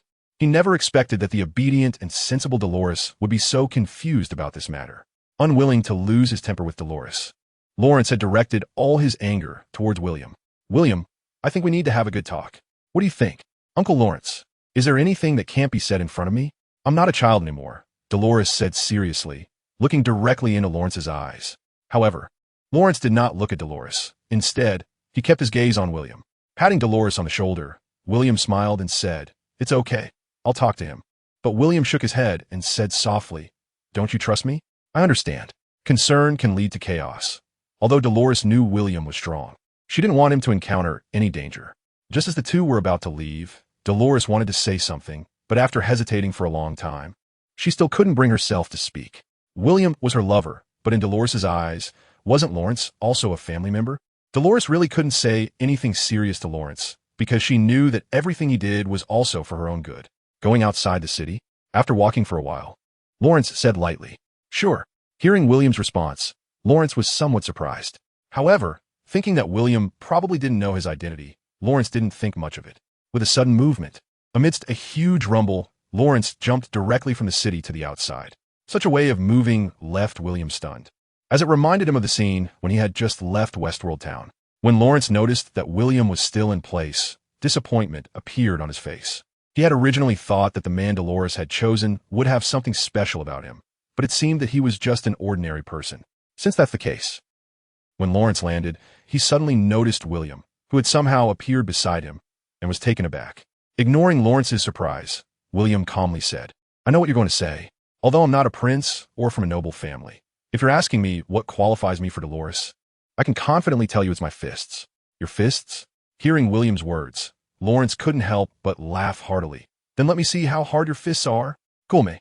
Without further ado, the next moment the two fists, one large and one small, crashed together on the spot. Buzz. Boom. Looking at William, who stood calmly in place, Lawrence, who had taken 3 steps back, showed a look of astonishment. This is the first time Lawrence has found himself at a disadvantage in a clash of strength. Thinking of strength, Lawrence wondered, "Did you eat the strength fruit?" "I wanted to ask you that too. Your strength and physique are quite strange, aren't they?" Murmuring to himself, Lawrence put away his long-standing contempt and introduced himself. Lawrence Cobble, a user of the giant fruit. Giant fruit? A smile appeared at the corner of his mouth as Lawrence clapped his hands and said, "Don't say I'm bullying you. Let me show you first." Without any visible action from Lawrence, he suddenly doubled in size from his normal height. Looking up at Lawrence, William was also stunned. "This ability is quite strange, isn't it?" "William, come on, let me see your fist again." A buzzing roar came from Lawrence's mouth, and in the next moment, a fist the size of a basin came crashing down towards William. Although Lawrence's body had doubled in size, his speed was not only unaffected, but had actually increased correspondingly. "Then bring it on." Without hesitation, William also threw a simple punch to meet the fist above him. Bang! What? With a gasp, Lawrence's massive form did not suppress William. Instead, he encountered an even greater force. With one punch, Lawrence was sent flying. It is important to note that the giant fruit not only enhanced Lawrence's size, but also significantly improved his overall physical qualities and defense. Giants, even in mythological times, were incredibly powerful beings. Although he didn't unleash his strongest power, even so, feeling the intense pain from the punch, Lawrence was still driven nearly to madness. How is this possible? Are we still fighting? The wind blew William's hair wildly as he looked at Lawrence, his expression calm, yet smiling. "William, I admit I underestimated you. But if you think this will defeat me..." However, before Lawrence could finish, William suddenly vanished. "Stop talking, just fight." As William's voice echoed in Lawrence's ears, his figure had already appeared right in front of Lawrence's face. Boom! With a punch, Lawrence, who had been sent flying, suddenly felt his body expand again. "Well said, William. Let's fight." A punch powerful enough to shake mountains was thrown towards the still airborne William. Just as Lawrence's fist was about to hit his face, whoosh! William's body unexpectedly vanished again.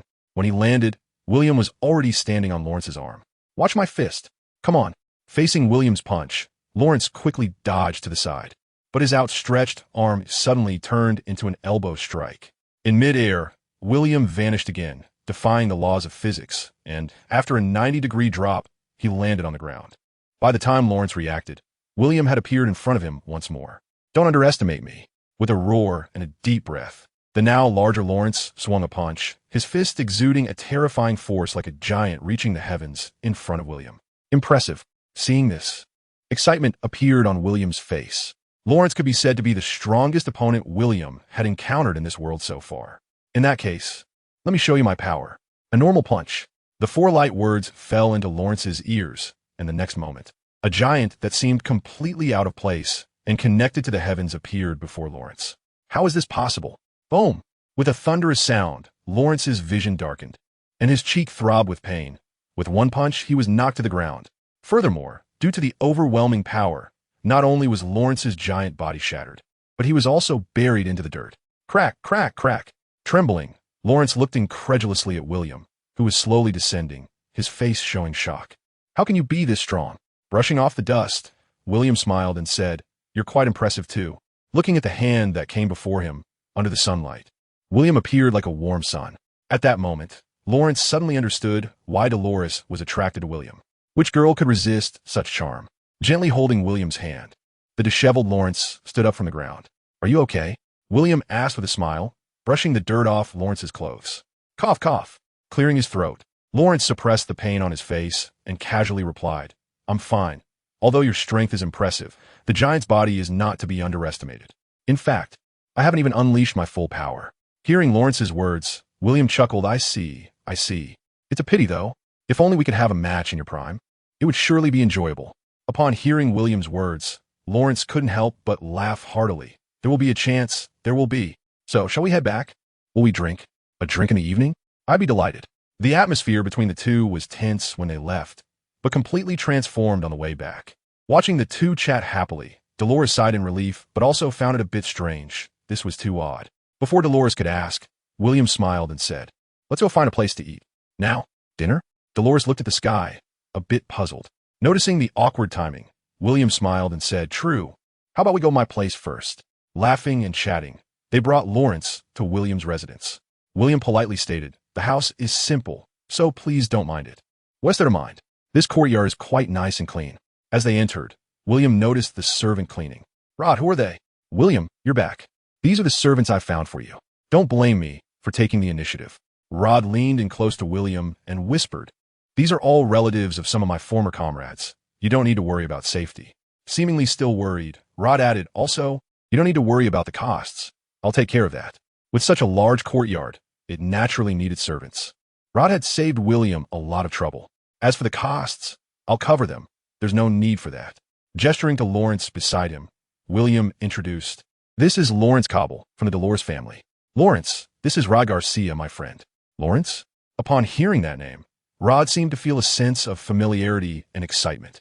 Quickly widening his eyes, You are the giant Lawrence? Oh, you know me. Lawrence was a bit surprised, not expecting someone in this small border town to know him, but felt quite nice. Seeing Lawrence's happy expression, William found it somewhat amusing. Putting aside the initial impression Lawrence gave him, the other party's personality was actually quite interesting. Lawrence, would you like tea or? Yeah. Upon hearing that, Lawrence frowned. Just as he was hesitating to say something, Dolores beside William chuckled. William, Uncle Lawrence likes to drink. Actually, before he had the power of the giant fruit, Lawrence did not like alcohol, but after gaining the physical qualities of the giant fruit, he developed a dependency on alcohol. Or rather, it was the giant fruit that made Lawrence dependent on alcohol. However, unlike ordinary people, although Lawrence loved drinking, his body would not absorb any alcohol.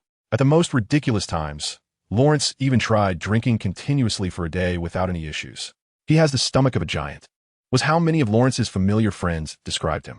If you're talking about good wine, I do have some. An idea struck William, and he smiled. You all wait here. I'll go get some for you. After arranging for everyone to take their seats, William pretended to leave the hall. It didn't take long for him to return with a jar of wine that looked unremarkable.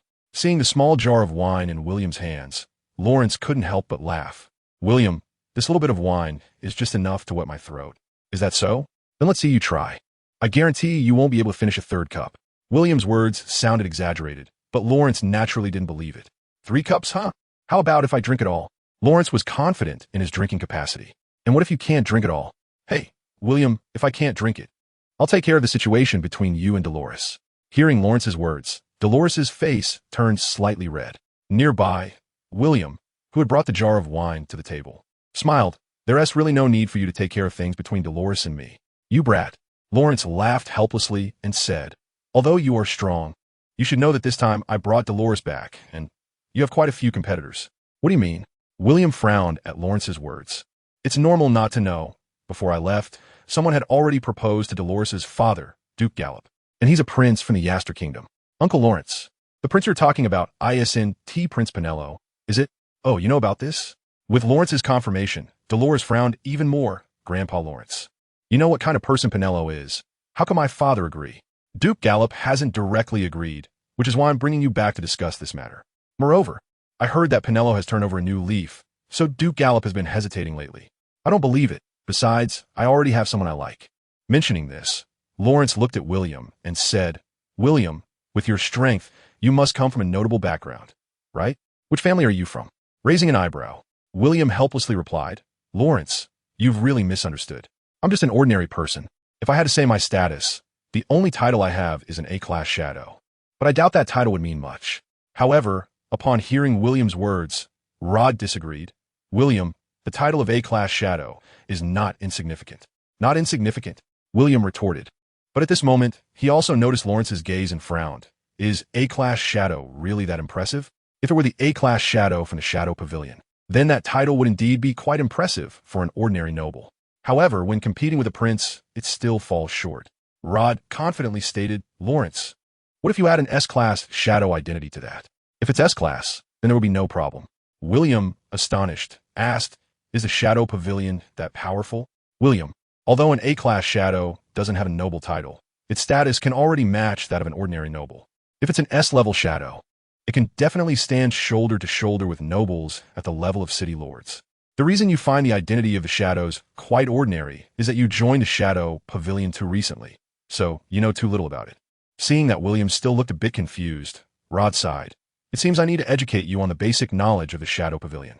The entire world is composed of 10 major kingdoms, but within these 10 kingdoms, there are 3 organizations spread throughout the human world.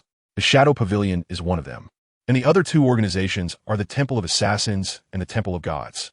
William had heard of the Temple of Assassins, but this was the first time he had heard of the Temple of Gods. Curious, William asked, what is the Temple of Gods? The Temple of Gods is the most mysterious organization on the continent, and is also recognized as the most powerful force. I've heard that only the most powerful God-gifted fruit users can enter the Temple of Gods. Each of its core members possesses power comparable to that of gods. So powerful? Hearing Rod's explanation about the Temple of Gods, William found it hard to believe. With a light laugh, Lawrence said, William, although the Temple of Gods is powerful, the Shadow Pavilion is not weak either. Indeed, while the Temple of Gods is mysterious, if we were to talk about the organization with the largest influence, it is undoubtedly the Shadow Pavilion. Rod had full confidence in his organization. The Shadow Pavilion has influence all over the world, with branches in every kingdom, royal city, and subordinate city, and each branch leader is an S-level shadow. William, you can imagine how many God-gifted individuals the Shadow Pavilion has on the surface. And this is just the God-gifted individuals that the Shadow Pavilion has on the surface. William, do you know why we are called shadows? Why? In fact, William also found this name somewhat confusing. Speaking of this, Rod couldn't help but boast, because the founding Shadow King of the Shadow Pavilion was a user of the Shadow Fruit, and, at his peak, he was a being who had killed gods. Killing gods. Even the Temple of Gods can only claim to be comparable to gods. While the Shadow King is a being who has truly killed gods, William began to understand the concept. So, don't think our identity is inferior. In fact, if we were to compare identities, you are only lacking a little time. An S-level shadow, Rod nodded, saying, yes, as long as you become an S-level shadow, even when facing King Yaster, you will have enough privileges. Upon hearing this, William exchanged a glance with Dolores. How about I level up first before going? Lawrence looked a bit confused. William, becoming an S-level shadow, is probably not simple, right? Regarding this question, Rod had sufficient authority to speak. It may be difficult for others, but for William, it is just a matter of time. Are you saying? The trial of the gods. Their question and answer exchange left William feeling a bit odd. If that's the case, then there wouldn't be an issue with William's identity. Once he becomes an S-level shadow and adds the trial of the gods, he wouldn't be much inferior to Princess Penelope. Is there anything else I don't know about the trial of the gods? Rod nodded, focusing. William, the trial of the gods is the core secret of the 3 major organizations. I'm not particularly clear on what secrets lie within, but I suspect it has something to do with the gods. It is the inheritance of the gods. Lawrence's words drew the attention of all 3. Noticing their gaze, Lawrence smiled and said, don't look at me. I only know this. This is some information I received after my fruit awakened, and it is merely some very one-sided memories and images. The awakening of the fruit. Unlike others who found it incredible, William was curious about what Lawrence called fruit awakening, because this God-gifted fruit was indeed becoming more and more like a devil fruit. Beside him, Dolores curiously asked, what is fruit awakening, Uncle Lawrence? God-gifted individuals, although they have already gained the ability of the God-gifted fruit, only possess the most basic ability of the fruit. Fruit awakening is the core power that further enhances the God-gifted fruit, and it is the true power of the God-gifted fruit. Seemingly feeling that this explanation was somewhat abstract, Lawrence specifically enlarged his hand and said, look, this is the power I had when I just awakened a giant fruit. The giant fruit granted me the ability to enlarge various parts of my body. After awakening, I gained the ability to enlarge my entire body. As soon as he finished speaking, Lawrence began to grow larger. Do you understand? With such a clear explanation, even Dolores, the only one present who in tea yet received a God-gifted fruit, understood, let alone William and Rod. If that's the case, what ability can my fruit awaken after awakening? Waving his finger, Lawrence corrected a misconception of Rod. It's not about what ability you can awaken, but the true power of the God-gifted fruit. Only by understanding the core power of the God-gifted fruit can you achieve the true awakening of the fruit. The true power of the God-gifted fruit? If it were another fruit, Rod might not know, but he was very familiar with the abilities of the Desert Emperor. The reason the Desert Emperor is terrifying is that he possesses the power to turn an entire city into desert in an instant. Could this be the true power of the desert fruit? Rod speculated in his heart. As for William, he had already reached the awakening state in terms of developing the shadow fruit. After all, William's shadow fruit enhancement had already reached an astonishing 100. Although he couldn't team match the power of a phototropic physique, William was confident that there should be no one in this world who understands the power of the shadow fruit better than he does. Looking at William, Lawrence said speechlessly, "William, are you going to drink this wine or not?"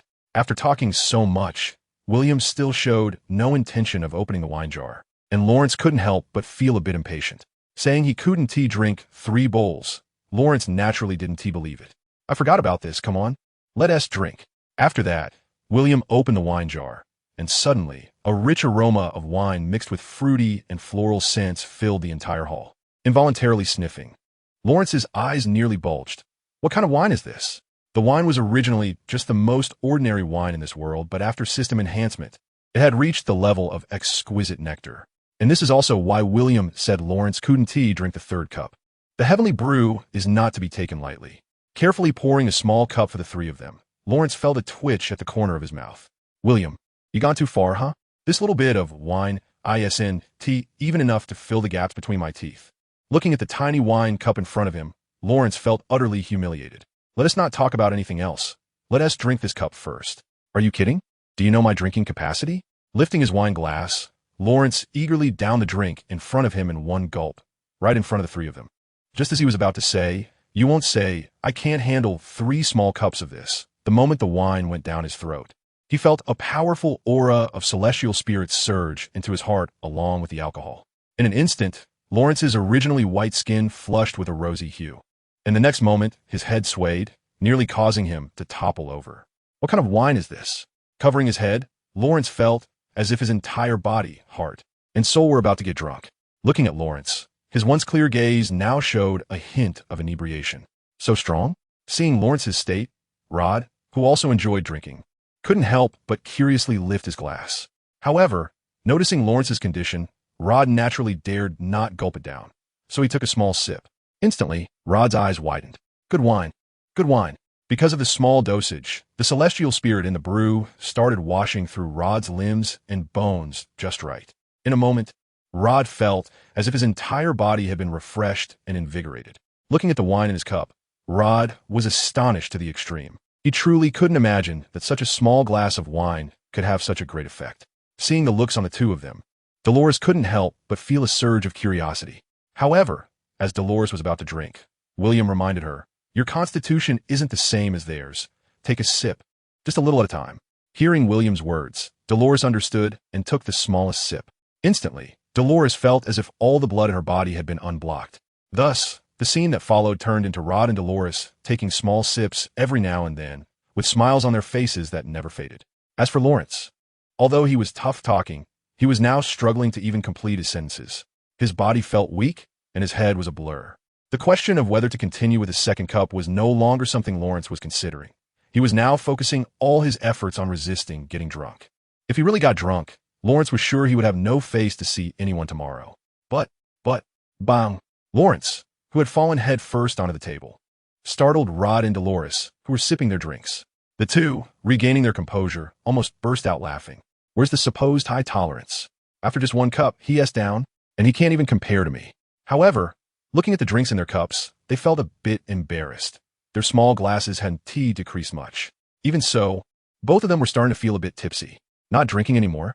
How could that be? It would be wasteful not to drink such a treasure. Although they didn't understand what was so special about William's wine, they certainly realized it was a treasure. As for William, after Lawrence collapsed, he had already downed his 3rd cup. TSK, William lamented. If I had known he was so weak, I should have bet on something else. By the time the last cup was finished, both Dolores and Rod could no longer hold on and had fallen into a deep sleep. William carried Dolores into her room, while Rod and Lawrence were naturally taken to their respective rooms by servants. As the moon rose high, William sat alone in the courtyard, enjoying his drink and busily working on his craft. Ding, ding, ding, ding. After a dazzling golden light, seeing the fire god sword floating around him before coming to his hand, William smiled. Item, fire god sword. Level, low-grade immortal tool. Attributes, spirit, heavenly fire, indestructible. Enhancement, 1000. A heavy sword without an edge, great skill without craftsmanship. Although the attributes of the fire god sword were simple, it was precisely because of this simplicity that its immense power was highlighted. Gripping the hilt of the fire god sword, a feeling of bloodline connection and mental communication surged in his heart. Finally, an immortal tool was accomplished. Instinctively swinging the sword, the originally dark night sky turned into a bright white. Watching the sword energy illuminate the entire city of Saya, William was momentarily stunned and couldn't help but smile. Would this commotion be too great? Buzz. Feeling the consciousness conveyed by the fire god sword, a smile appeared on William's face. Fortunately, that swing was aimed at the sky. If it had been directed at the front, the entire city of Saya might have been wiped out. And this was even without William using any power or technique to enhance it. This shows just how immense the amplification of the fire god sword is. Retrieving the fire god sword, William's gaze turned to the wrist guard on his hand. The original gold brick has been completely transformed into the golden Saint cloth by William.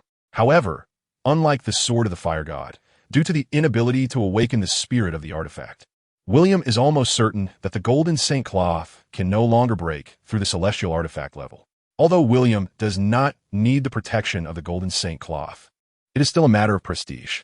In William's vision for the future, he believes that, at the very least, he must possess a congenital treasure, not to mention the chaotic treasures. If the golden Saint cloth has no hope of advancing, William is prepared to switch to another one. But wait, system. Since you are an infinite enhancement system, there shouldn't be any bottlenecks for anything, right? To William's question, the system responded speechlessly. Host. Why do you have to care about the item level? If you focus on the enhancement level, you wouldn't be asking this question. Enhancement level? It's like you. You're not an immortal, but do you think you're weaker than an immortal now? Although the item's level grants various abilities, if you set aside those abilities, the system's enhancement is always present. And you, host, the divine gift fruit can grant you various abilities, but without the divine gift fruit, does that make you weak? William understood. System, I get it now. A child can be taught. Although not weak, he is still handsome. The system's laughter abruptly stopped, and it seemed a bit annoyed. No matter how strong or handsome you are, can you compare to the coolness of exploding a star with a punch? Think about the spirit bomb or a Kamehameha from Dragon Ball. Can't you use those? Isn't light and physique cool too? And as for infinite chi, you're just not using it yourself. Try using it once if you don't believe me. Forget about infinite chi. If it were to be used carelessly, this world might be gone. All right, I'm just rambling. Hearing this, the system finally stopped its chatter. Invincibility is such a lonely state. While this is true, William certainly won't stop enhancing. The next day at noon, when Lawrence woke up, William and Rod had already left their residence. After learning that Dolores was still asleep, Lawrence felt relieved. Remembering the bet he made with William last night made him blush a bit. After having breakfast, Lawrence leisurely drank tea in the yard, waiting for Dolores to wake up. In the Shadow Pavilion, upon hearing William's proposal to sign up for the trial of the gods, Hermann naturally wouldn't refuse, as he had originally planned for William to participate in this session of the trial of the gods. William, currently, there are 3 people in the city of Saya who meet the standards to participate in the trial of the gods. But this year's quota I will give directly to you, so you can go directly to the royal city to participate in the finals of the headquarters trial. While speaking, Hermann took out a token symbolizing his identity from his waist. Here, this is your identification. After receiving the token from Hermann, William said nothing. As for whether this matter was fair, there is no fairness in this world, and if it came to a competition, William was not afraid of anyone. William was quite certain of this, and Hermann was also well aware of it. The gap between ordinary people and those with divine gift fruits is enormous, and furthermore, even among the divine gift holders, William's strength is among the best. Oh, by the way, there is something I wonder if you all know. Mentioning the sword energy that illuminated the entire city of Saya last night, Hermann seemed a bit troubled. That level of power made even him feel a bit uneasy. Last night, Rod scratched his head and said helplessly, I drank too much last night and went to bed early. However, thinking of the sword energy, Rod looked at William. If we're talking about that level of sword energy, William, I can only think of you being able to do it. About that, William felt a bit embarrassed. I experimented a bit yesterday. Sorry about that. Really you? Thinking of last night's scene, Hermann was stunned and incredulously asked, William, just how strong are you? Not that strong, really just about that, William said modestly, especially since it was Hermann asking. Speaking of which, I haven't had a good workout in a long time. How about an old man having a match with you? Hearing this, before William could respond, Rod hurriedly said, Hermann, you should forget it. At your age, it wouldn't be good if you got hurt. Raising an eyebrow, Hermann laughed. Although I'm old, if it's William, I really want to see how strong he is. Hearing this, William smiled and advised, Chairman Hermann, getting older is a good thing, but a match is probably not a good idea. You are indeed getting old. Knowing I'm old, you should let me be, right? Hearing this, William didn't know what to say. After hesitating for a moment, he said, but if it's just like that, you probably wouldn't feel satisfied, would you? You brat. Patting William on the shoulder, Hermann couldn't help but laugh. Although Hermann wanted to say, don't underestimate my strength, since William didn't want to fight. He didn't press the issue. On the contrary, if he won, it would be fine, but if he lost, he would lose face. This is actually quite good. The final trial at headquarters is on October 1st, so don't forget to report there when the time comes. Hermann reminded William with a smile as William was about to leave. I understand, President Hermann. After leaving Hermann's office, William didn't leave directly, but went to the mission hall instead. Speaking of which, he hadn't really taken a good look around the last time he was here. Now, on his second visit, William had already become an A-level shadow. Thinking about his upcoming trip to the royal city, William wondered if there were any tasks along the way that he could take on. However, after looking around, he found he didn't know what tasks were available. It was the quest for the elixir of immortality that caught William's attention. Rod, what's up? How about we do the elixir of immortality quest? Hearing William's words, Rod was taken aback, then frowned. Taking a deep breath, Rod said, we can do it, but I haven't completed the S-level certification yet. If we're going to do it, we need to go to headquarters to accept the task. Are there any interesting tasks on here? Interesting? The A-level tasks are generally more difficult. If I had to say, what's fun, exploration-type tasks are more enjoyable, but the danger level for these tasks is quite unknown. Pointing to the task ranked third on the list, Rod said, like this one, the task to explore the Five Peaks Cave. 3 waves of shadows have already gone missing there. Is it that mysterious? William was surprised by Rod's words. Among A-level tasks, escort missions are actually the safest. Compared to these, seemingly simple tasks are often more challenging. What about this one? William noticed a very interesting task. Following William's indication, Rod pondered for a long time before saying, William, do you know about the Kingdom of Bruce? William nodded and said, I've heard a bit. I watched a match in the Colosseum yesterday, where Garcia challenged the king of gladiators. No wonder. Rod suddenly realized, if this task were classified as an S-level task, many people would be willing to take it, but unfortunately, it's only an A-level task. If that's the case, why not list it as an A-level? Rod laughed. ISNT, it's simple. They don't have the money. If they had the money, the task issuer would definitely list it as an S-level task. William couldn't quite understand this. Really? Even though it's a small country, they can't provide the rewards for an S-level task? Actually, this is quite normal. Just like how you don't understand shadows. In this world, there are very few who can actually afford to issue S-level task rewards. The Bruce royal family might be able to, but now they are in rebellion. What do you expect that Prince Garcia to get the money? Speaking of this, Rod couldn't help but marvel at William's good fortune. After all, a woman willing to issue an S-level task as advancement rewards for William is something that probably can't be found anywhere else in the world. Seems so. At this moment, William understood why Garcia had become a gladiator. Without a kingdom, Garcia was indeed no different from Stray Dog. If he couldn't liberate his people or avenge his relatives and friends, it seemed Garcia would never be able to move on in his life. Being able to issue an A-level mission was probably already the limit for Garcia. In fact, William was thinking too lightly. Not to mention issuing an A-level mission. Garcia had come without a single coin to support himself in leaving to assist the kingdom of Yaster, and he had faced numerous hardships and encirclements to finally arrive there. Furthermore, this A-level mission was funded by the king of Yaster for the sake of his own face. As for why an S-level mission wasn't issued, there were naturally deeper considerations. The Shadow Guild certainly had the ability to liberate the kingdom of Bruce. But how could the king of Yaster be willing to let the Shadow Guild join in this game to divide the spoils? For this reason, the king of Yaster only hung up a somewhat useless A-level mission. He never thought that any shadows would take on this mission. After all, even the A-level shadows lacked the capability to undertake it. However, the king of Yaster miscalculated. Among the A-level shadows, there were indeed individuals capable of taking on this task, and as for the mission reward, William felt it was quite decent. A reward of 5,000 gold coins. Minus the Shadow Guild's cut, still left 4,000 gold coins. The commission is actually quite substantial. Moreover, the trip to the Kingdom of Brews in the Royal City isn't too far. Of course, the main reason is that William has taken a liking to Garcia. William thinks that Garcia is quite suitable for his team. As for whether Garcia is a prince, William hasn't thought much about it. What does being a prince matter?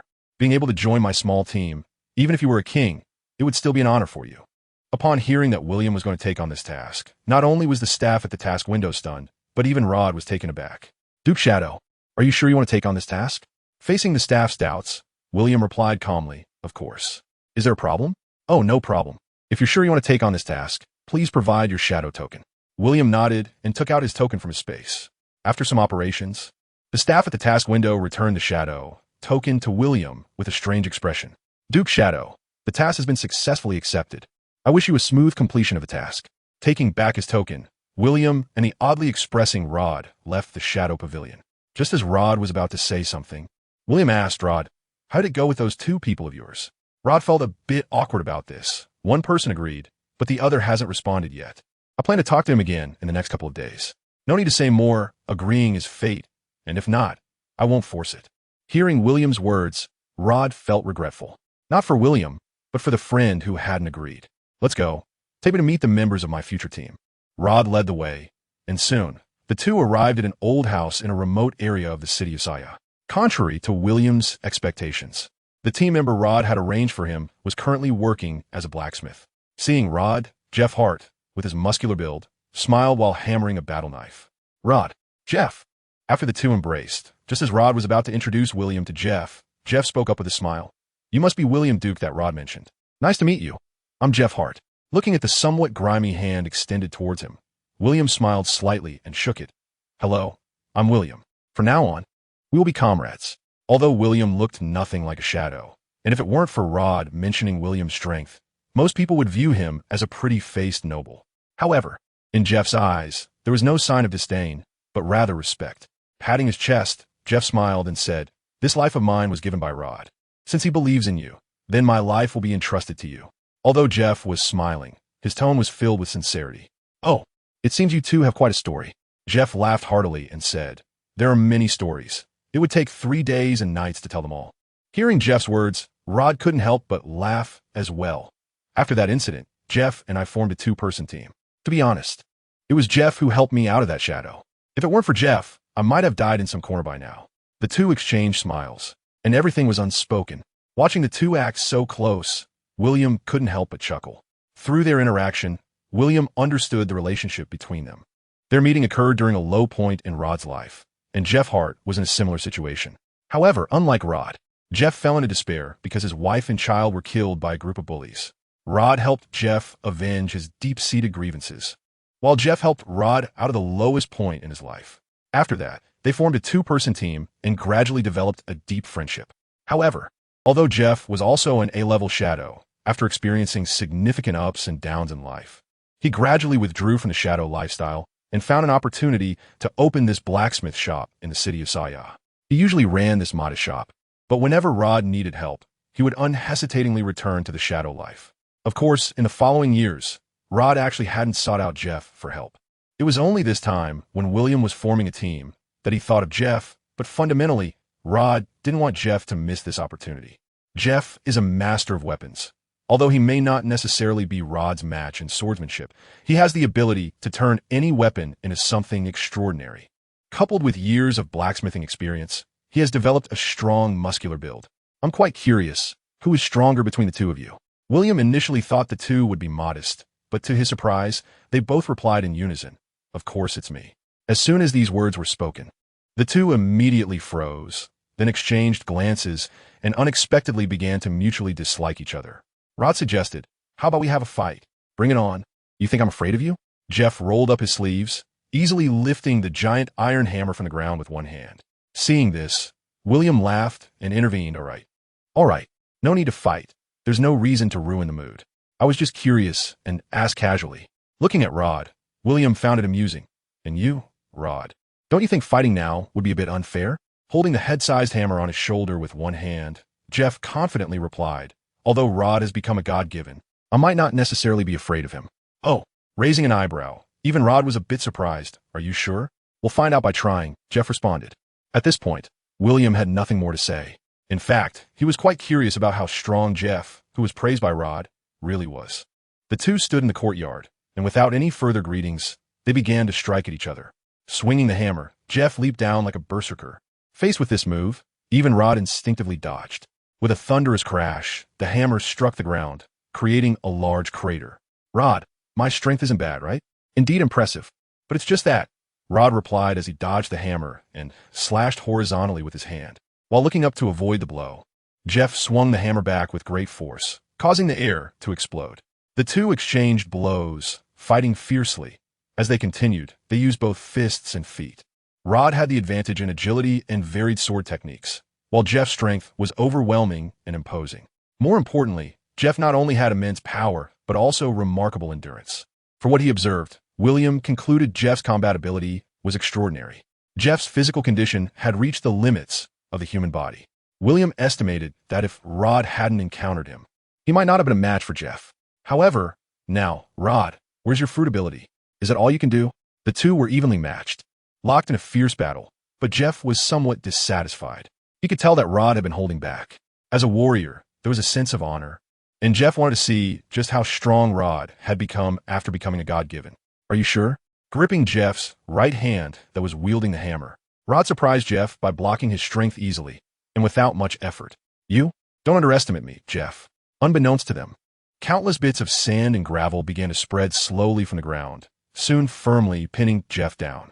Impressive. Seeing Jeff's astonished expression, just as Rod was about to say something, Jeff suddenly snorted in anger. Boom! In an unbelievable scene, the sand and gravel that had trapped Jeff were forcefully shattered by him. However, just as Rod was about to unleash his ability again, Jeff stumbled and nearly fell to the ground. Breathing heavily, Jeff sat down, waving his hand. Forget it, I'm giving up. Hearing this, the sand and gravel that had spread over Jeff paused, then fell back to the ground. As expected of a god-given, that ability is truly impressive.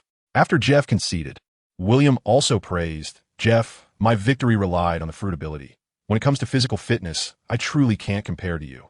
Waving his hand, Jeff laughed heartily. Don't be modest. Your swordsmanship isn't lacking at all. During our earlier fight, don't think I didn't notice you held back twice. Really? You noticed that? Rod scratched his head, smiling as he extended his hand to Jeff. Jeff got up, dusting himself off, and looked at William with a hint of sincerity. Captain, I wonder if my abilities will catch your eye. Welcome to my team, Jeff Hart. William smiled and said, moreover, compared to those lucky ones, your situation is actually similar to the former Rod. What's lacking is just an opportunity, or rather, a fruit. Hearing William's words, Jeff casually replied, well, there's nothing I can do about it. That opportunity is something countless people covet yet cannot attain. Next to them, Rod patted Jeff's shoulder and said, don't worry. That fruit of yours is guaranteed to be in my hands. Stunned for a moment, Jeff looked speechless. I almost forgot. You hit the jackpot. Rod had already told Jeff about what happened between him and William last time. However, back then, even Jeff thought Rod was just talking casually. After all, this was a God-given fruit, not something trivial. Such things can cause even the best friends and family to turn against each other. The last time Rod mentioned it, Jeff didn't take it seriously, but this time he realized that Rod was not just talking. In a few days, I plan to set off for the capital, Jeff. Do you need a few days to handle things at home? Hearing William's words, Jeff laughed and said, what do I need a few days for? I'm all alone. If I really want to go, I can leave with you guys as soon as I close the door. In that case, how about joining me to meet the members of another team? Let's go then. Jeff wasn't just saying it casually. After hearing William's words, he actually closed the door and left. Of course, when leaving, Jeff also didn't forget to take his weapons. Looking at Jeff, who had equipped himself with numerous weapons and then picked up the berserker hammer, William understood why Rod referred to Jeff as a master of weapons. Isn't it a bit too much to carry so many weapons? I just took a glance, and Jeff has almost stuffed a third of the weapons from the armory onto himself. What's even more impressive to William is that despite this, Jeff manages to walk without making sound. Is your outfit special? Looking at Jeff's similar black robe to those in the Shadow Pavilion, William was curious. To this, Jeff couldn't help but feel proud. Of course, this outfit took me quite some time to make. Just as Jeff was about to explain how difficult it was to make this outfit, William turned and continued walking forward, as if that question had just been said casually. This left Jeff momentarily speechless, feeling extremely uncomfortable. Rod, noticing the situation, couldn't help but chuckle and started talking to Jeff about some details regarding William. When Jeff heard that William actually possessed a treasure that could store items, his eyes lit up. This treasure is something Jeff has always dreamed of. Although Jeff is very proud of the cloak he is wearing, compared to a stored treasure, this cloak is hardly worth keeping, even for a dog. Not only is it extremely heavy, but the main issue is that it gets uncomfortably hot during warm weather. The three of them arrived at the arena. Upon seeing William pay to enter, Rod suddenly thought of a possibility and quietly approached William, saying, "You can't be thinking?" "That's correct. But how do you know he would be willing to go with you?" "That's not up to him." Hearing the two's seemingly nonsensical conversation, Jeff, who was following behind, was confused, but he wasn't one to be overly curious. Although it was strange, he didn't ask much. Coincidentally, this time the maid who brought William in was the same as last time. The maid clearly recognized William and was about to say something after greeting him when William spoke up. "I'm not here to watch the gladiators this time. Please take me to Garcia." Upon hearing William's words, the maid hesitated for a moment and then said, "Please wait a moment, sir. I need to report this." "Go ahead," William replied, not being forceful, and smiled to indicate his understanding. A short while later, the maid returned with a bearded man in formal attire. "Mr. Rod, long time no see." The bearded man noticed Rod in William's group and spoke first. "Are you the one who wants to see Garcia?" However, Rod was not fond of the bearded man. "Vita, I didn't expect you to join the arena." With a chuckle, the man named Vita replied sarcastically, "I'm not like you. I don't have a backing like Herman. Someone like me just goes where the treatment is better." Not wanting to continue the conversation, Rod indicated to William, saying, "This is William, our captain." Raising an eyebrow, Vita was surprised. "What's going on?" The illustrious swordsman Rod actually joined someone else's team? After sizing up William, Vita found it even stranger. In Vita's eyes, William was too young and didn't look like a shadow. Instead, he resembled some noble young master. Thinking of this, Vita's smile grew wider. "You've fallen on hard times, huh? But that's how it is. Those who know the times are the true talents. This era is just like that. Just like me. I also gave up my identity as a shadow to join the arena." Shaking his head, Vita, unsure of William's identity, politely asked, "Mr. William, you want to see Garcia? Is there a problem?" Facing William's assertiveness, Vita was not only unperturbed, but even more courteous. "There's not much of a problem. But as Garcia is a gladiator of the Saya Arena, I would still like to know why Mr. William wants to see Garcia. Since when is Garcia your gladiator? Isn't he a free man?" Once William said this, Vita's smile slightly faded. To participate in the Gladiator King finals, one must sign a contract with a gladiatorial arena. That's the rule. Although Garcia's situation is somewhat special, he is still a gladiator of a Saya arena. "Is that so? Then let me see the contract." Vita replied, "Contract? What contract?" In fact, what Vita just said was merely a pretense. Garcia's identity as a participant in the Gladiator King finals was appointed by King Yaster. Even pretending would not make Garcia actually sign a gladiator contract. Moreover, given Garcia's status and popularity, he naturally attracts attention. To ensure Garcia joined their arena, the Saya Arena had put in a tremendous amount of effort. Thus, Garcia is not only a free man now, but the entire Saya Arena is also accommodating him. However, such efforts have also yielded proportional returns. With over 15 gladiatorial matches, not only did they gain massive attention, but they also amassed considerable wealth.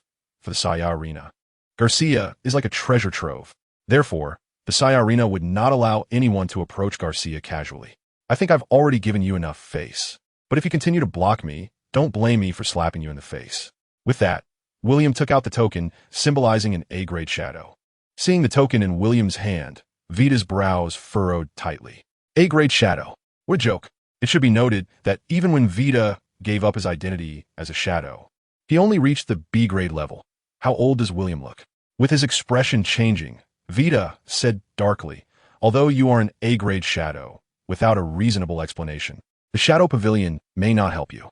On the side, Rod chuckled, "Vita, we accepted a mission, and the mission issuer is Garcia." "Garcia issued a mission? What mission?" Wait. With wide eyes, Vita was dumbfounded. You can't be. With a helpless shrug, Rod laughed. There's nothing we can do. The captain has accepted the mission. So we have to go. Vita's voice became distorted at this point. You guys are crazy? I don't know if we're crazy, but if you continue to block the captain from seeing Garcia, then if something happens, don't blame us. Vita, although reluctant, hesitated for a moment before he had to lead the way. An A-grade shadow is not something to joke about, not to mention the powerful shadow pavilion behind it. Just the fact that if they were to obstruct a shadow from carrying out a mission, it would be futile to try and kill them. However, while leading the way, Vita did not forget to signal his subordinates with his eyes. William and the others naturally noticed this scene, but they didn't care at all. If things really escalated, what could the Sayarina do? Although he was dragging his feet, in the end, Vita still brought William to the gladiator quarters where Garcia was located. However, there were already 30 fully armed guards blocking the way. In front of the guards stood 3 elegantly dressed individuals, clearly of noble status. The man standing in the middle was none other than Darnell Bob, the owner of the Sayarina. William, Rod, Jeff. The identities of the 3 A-grade shadows made even Darnell feel a bit challenged. Just as he was about to say something, unexpectedly, William directly ignored him. Watching William continue forward while ignoring him, Darnell's face turned extremely ugly. Looking at the row of guards blocking his path, William revealed a cold smile. Are you trying to stop me? Hearing William's words, the guards blocking the way exchanged glances, unsure of what to do. Although William looked very young and did not seem like a formidable opponent, his confidence and blatant disregard for the Baron present indicated that his identity was not simple. They wanted to stop him, but faced with William's assertiveness, the guards were at a loss. They were protectors, not bloodthirsty fighters, and naturally feared provoking someone they shouldn't. As William ignored the weapons in front of him and walked forward step by step, the guards retreated further, not daring to even touch him. Seeing this, Darnell finally spoke up. Let him pass. Upon hearing this, the guards immediately cleared a path for William. Thus, the situation shifted, and William led the group straight to Garcia's side. Seeing William's presence, Garcia, who was alone and cleaning his weapon, showed a look of confusion. Although he did not know who William was, the fact that Darnell, the owner of the arena, was behind him indicated William's significant status. Garcia Bruce, William said as he stood before him. Who are you? Garcia instinctively rose from his seat, asking with confusion. William Duke, Class A Shadow. I've taken your mission. My mission? Garcia's expression turned strange, and then he showed excitement. You mean? That's right. I've taken the mission to rescue the Kingdom of Bruce. So pack up and come with me. Upon hearing this, Garcia hesitated no longer and immediately replied, I have nothing to pack. I can leave with you right now. All right then. Just as William was about to take Garcia away with just a few words, Darnell's face darkened to the extreme. Garcia, I hope you think this through. Once you become the king of gladiators, you will gain divine fruits, which will give you a greater chance of rescuing your kingdom. Garcia looked puzzled at Darnell's words. However, being a smart person, he quickly understood the situation. It was clear that William and Darnell were not on the same side. If that was the case, it meant that William was not from the kingdom of Yaster. But at this moment, Garcia couldn't care less. As long as the kingdom was not liberated, its people would continue to suffer. Thinking of his wife and children, he considered that even if he couldn't become the king of gladiators, would they be able to wait for that day? With this thought, Garcia's resolve strengthened. Leaving here means you give up your chance to become the king of gladiators. Think it through. Class A shadows may be strong, but are you sure he can help you save your kingdom? Darnell's words finally calmed Garcia down. Looking at William, Garcia asked, Mr. William, how confident is your shadow team in completing this mission? Stopping in his tracks, William replied, without looking back, if I wasn't 100% sure. Do you think I would take this mission? Upon hearing this, Garcia felt certain. In that case, I apologize for the trouble, Mr. William. Although he knew Garcia couldn't stay in the Saya arena forever, Garcia's presence was indeed a golden opportunity for the arena. Seeing this golden opportunity about to fly away, Darnell finally panicked. Stop. As soon as he said this, the atmosphere in the room turned icy. As the guards prepared to block them again, Jeff, unafraid, grinned and set his hammer down from his shoulder, ready to attack at William's command. Meanwhile, Rod's left thumb was also resting on his cross-sword. Without saying a word, William turned around, his gaze cold as he looked at Darnell, silently observing him. Yet despite this, Darnell felt a chill run through him. Even with over 30 guards around him and his foot fighters nearby, he still felt no sense of security. Just as Darnell was about to say something, William's icy voice rang out. If you say one more word, I will ensure you won't see tomorrow's sun." At these words, everyone present, including Darnell, gasped in shock. What is this? This is simply a disgrace. A tremendous humiliation. Let's go. With a calm remark, William was the first to walk towards the door. However, this time, even Darnell didn't dare to say anything. Watching William and his three companions disappear at the end of the corridor, Darnell's face flushed with embarrassment, his whole body trembling. "I want him dead. I want him dead." With a cold gaze, Darnell looked at Vita, who had been silent beside him, and said, "Come with me." "Yes." Hearing Darnell's words, Vita nodded, and the two quickly left the gladiator's resting area. Darnell's office. After closing the door, Darnell, sitting in his office chair, wore a grim expression. After hesitating for a moment, he asked, "Vita, will the Killing Temple accept a mission from the Shadow Guild?" This caught Vita off guard. Although he had guessed what Darnell would say, he really didn't expect Darnell to actually do it. After some deliberation, Vita uncertainly replied, "Theoretically, as long as enough gold coins are paid, the Killing Temple will accept any mission. However, unlike the nobles, if it involves assassinating an A-level shadow from the Shadow Guild, which is also one of the three major forces, the price to pay would likely be astronomical. Moreover, in William's team, there is more than one A-level shadow. If such a mission were to be issued, I estimate that even you would bear an immeasurable loss." Upon hearing Vita's explanation, Darnell's previously furious emotions were instantly suppressed. Being able to own a gladiatorial arena, Darnell was inherently a smart person, but it was precisely because of his current power that he couldn't swallow this humiliation. Gritting his teeth, Darnell coldly said, "Money is not the problem. The Saya Gladiatorial Arena is like a money-devouring beast, and thus, Darnell was very wealthy, to an unimaginable extent. If that is the case." After communicating for a while, Vita quickly left Darnell's office. Meanwhile, William and his three companions were on their way home. Along the way, after a brief introduction, Garcia soon became familiar with Rod and Jeff. "Mr. William, may I ask how many people are currently in your team?" "Four." "Four?" Hearing this number, Garcia's expression was blank. He originally thought that William's team would have at least hundreds if not thousands, but four? "I, Rod, Jeff, and you. Just four people." "Garcia, I think it would be better for me to go back." Looking at William in confusion, Garcia suddenly regretted it. What the hell is this? Although the Kingdom of Bruce is just a small country, do you really think four people can liberate it? And what do you mean by adding me to the Shadow Squad? When did I become a member of your team? Seeing Garcia stop in his tracks, Jeff grinned and put his arm around Garcia's shoulder, saying, "Are you scared?" "We're not afraid. What are you scared of?" Garcia, being pulled forward by Jeff, looked horrified because Jeff's strength was just too overwhelming. It was so powerful that even when he tried his hardest, he couldn't stop and was forcefully dragged along. Is this the power of an A-class shadow? Realizing he couldn't resist anymore, Garcia helplessly stopped fighting. Beside him, Rod comforted, "Do you really think we're going to our deaths?" Just as Garcia was about to respond, he suddenly noticed the strange sand gourd on Rod's back. The gourd wasn't the most important thing. What mattered more was that a wisp of fine sand had appeared out of nowhere in Rod's palm. Garcia's pupils contracted. He realized what this power was. A God-gifted one? With a faint smile, Rod said, "So, do you understand now?" At this point, Garcia felt a sense of certainty in his heart. While the existence of God-gifted ones wasn't always invincible, their power was almost mythical when facing ordinary people. In the presence of a powerful, God-gifted one, numbers lost all significance. Moreover, if Rod was a God-gifted one, what about the others in the squad? Was Jeff also a God-gifted one? And what about the squad leader, William? How powerful was he?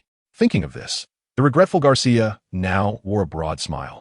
Additionally, an even more surprising scene occurred when they arrived at William's residence. Garcia saw someone, Lawrence Cobble.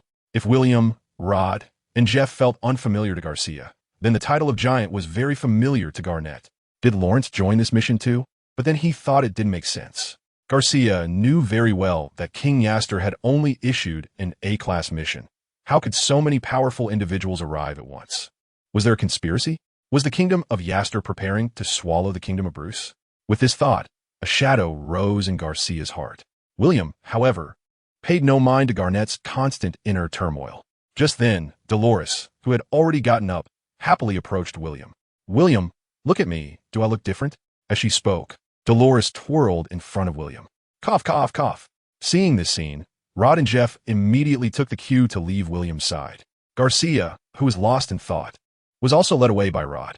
After sizing Dolores up, William smiled. "Indeed, you look even better." Hee. While feeling happy, Dolores said, "William, that wine of yours is amazing. After drinking it and taking a nap, my skin and hair have improved, and I feel healthier too. Waving her little fists, Dolores felt an abundance of strength in her body. This was normal. That wine was not ordinary. For ordinary people, it not only beautified the skin, but also strengthened the body and could even prolong life and cure all ailments. Hearing about its many benefits, Dolores's eyes sparkled, and she whispered, "William, do you have any more of that wine? What's wrong? You want to drink more?" After a moment of hesitation, Dolores cautiously said, "I'm actually fine. I just want to bring some for my father and mother. Is that okay?" "Of course. I know this wine is precious. I don't need much. Just the 2 small cups from yesterday would be fine." Ruffling Dolores's hair, William smiled. "Don't worry. I'll prepare that without you asking." "Thank you." Giving William a kiss on the cheek, Dolores cheerfully said, "This is a reward for you." "Is that all? What do you want?"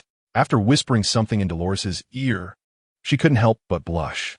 However, noticing William's expectant gaze, Dolores ultimately nodded. So obedient.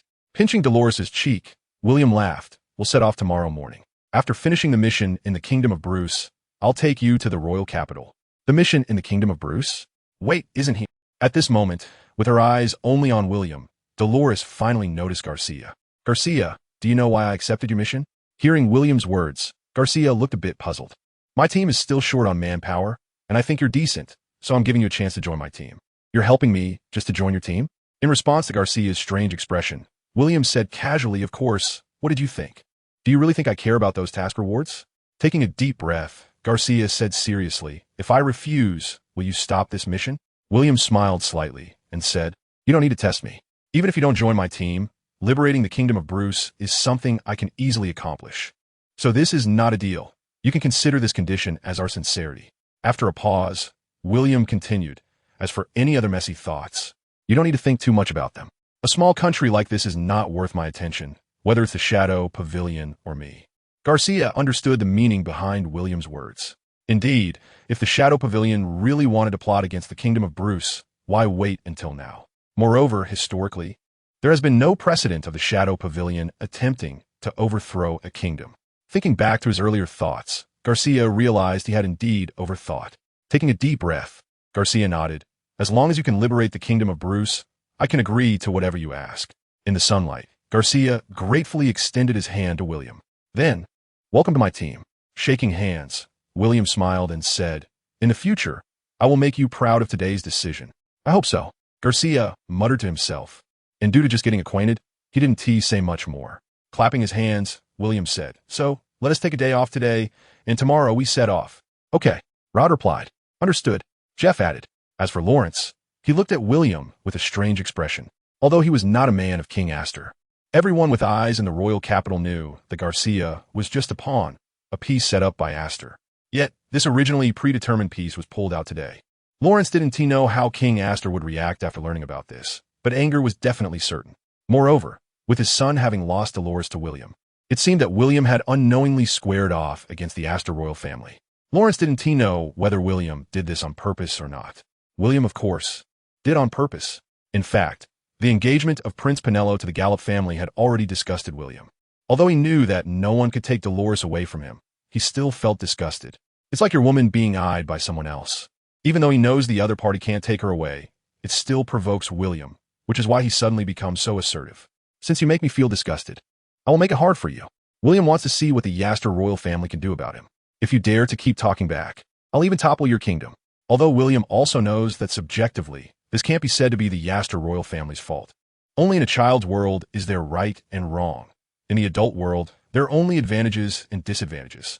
Dolores also sensed that William seemed different today, but being in the throes of passion, she naturally wouldn't think too much about it.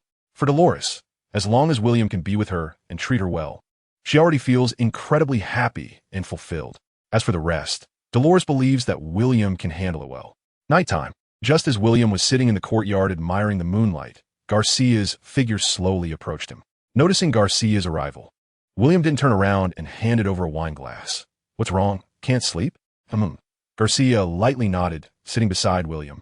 His tone carried a hint of sorrow. Wanted to say something, but ultimately it turned into a sigh. After a long silence, Garcia said solemnly, "Captain, do you think I'm useless?" With a bitter smile, Garcia continued, "I was carefree since childhood and before disaster struck. I never knew what suffering was. It wasn't until one familiar person after another fell to save me that I realized being weak means getting beaten. For countless nights, I've hated myself for not being stronger. If I were just a little stronger, I could have protected them. My country world.He have been invaded by those bastards. And the people of the kingdom world.He have to suffer. Just a little stronger. His clenched fist suddenly relaxed.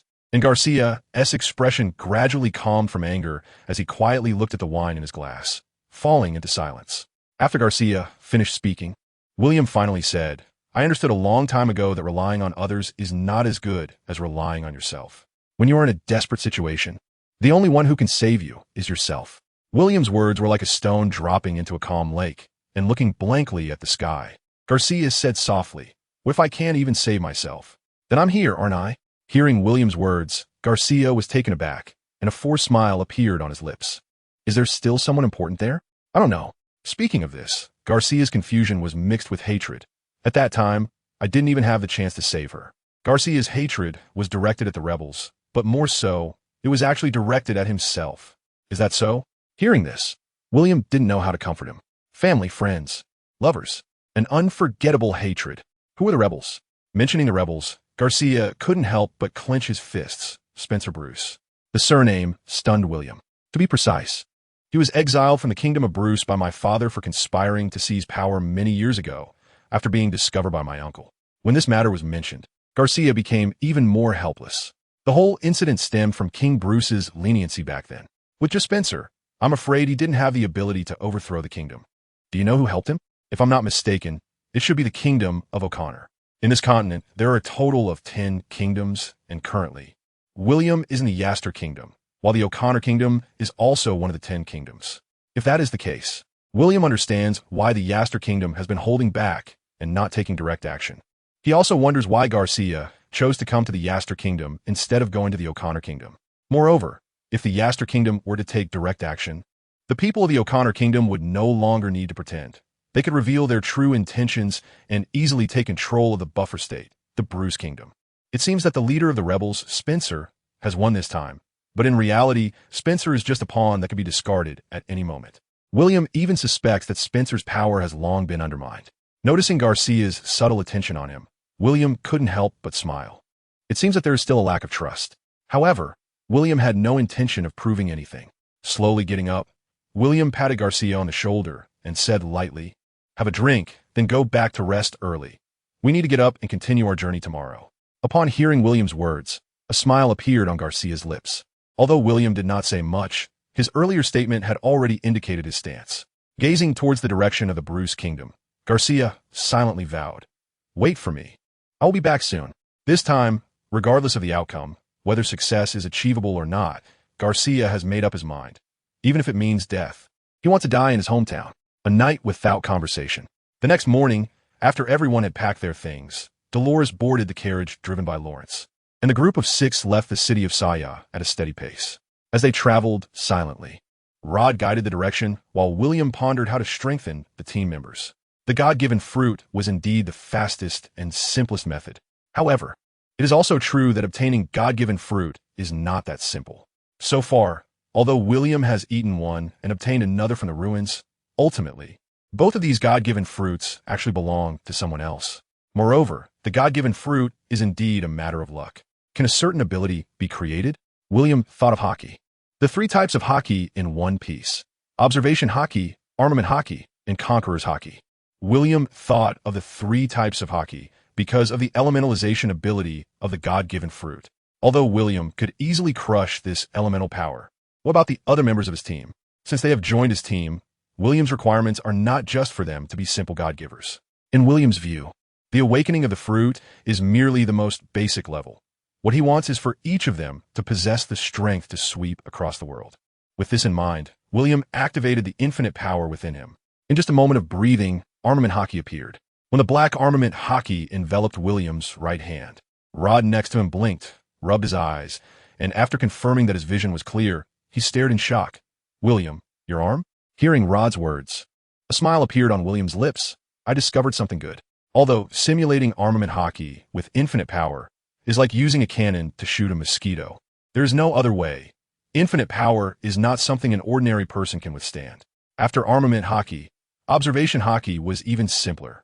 The feeling of perceiving the laws of all things in the universe might seem magical to others, but for William, it was just too basic. After observation hockey, it was time for Conqueror's hockey. Buzz, crackle. The Golden Conqueror's hockey erupted instantly, centered around William. In that moment, looking at the people and horses collapsed around him. William almost stopped his Conqueror's hockey after 0.001 seconds. Fortunately, he almost affected Dolores. As for Lawrence, who was driving the carriage and looking at him in sheer terror, William awkwardly scratched his head and said, "Sorry, Lawrence. I just learned this power and forgot to restrain it for a moment," taking a deep breath and forcing himself to endure the violent beating of his heart. Lawrence said incredulously, What kind of power is this? I call hockey." He placed his hand on the warhorse that had collapsed and fainted. After a while, the black warhorse that had been carrying William gently came back to consciousness. Then, William placed his hands on Rod, Jeff, Garcia, and their respective warhorses. Once everyone had returned to normal, noticing the gazes directed at him, William concealed the use of the 3 types of hockey again and said, "Just now, I have bestowed this power upon you all. Make good use of it. Its strength exceeds your imagination. Could it be stronger than the powers granted by the fruits of the gods?" Lawrence, who had not received this power, asked curiously, "Is hockey stronger than fruit abilities?" William smiled without answering. Regardless of whether true hockey is stronger than fruit abilities, it should be noted that the hockey William granted them was modified with infinite power. Although the infinite power was diluted by 10,000 times, even so, it was still infinite power. What a powerful force. The first to awaken was Jeff, who awakened armament hockey, as his entire arm was instantly enveloped in black armament hockey, and he swung the warhammer again. Jeff felt that his strength had actually increased exponentially. Moreover, when Jeff instinctively concentrated the power of armament hockey onto the warhammer, he looked at the hammer that had turned completely black, and everyone was stunned. Rod, what's wrong? Rod, who was feeling the hockey within him, instinctively looked up, only to see a black warhammer smashing down towards him. In that moment, Rod instinctively elementalized. However, with a snap, he grasped Jeff's warhammer, and William frowned. "Do you want to kill him? What does that mean?" Jeff was a bit confused. In fact, he had just wanted to experiment.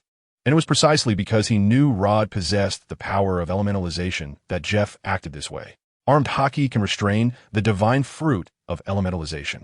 How is that possible? Hearing William's words, Rod was stunned. In fact, ever since he gained the power of elementalization, Rod had felt a bit floaty.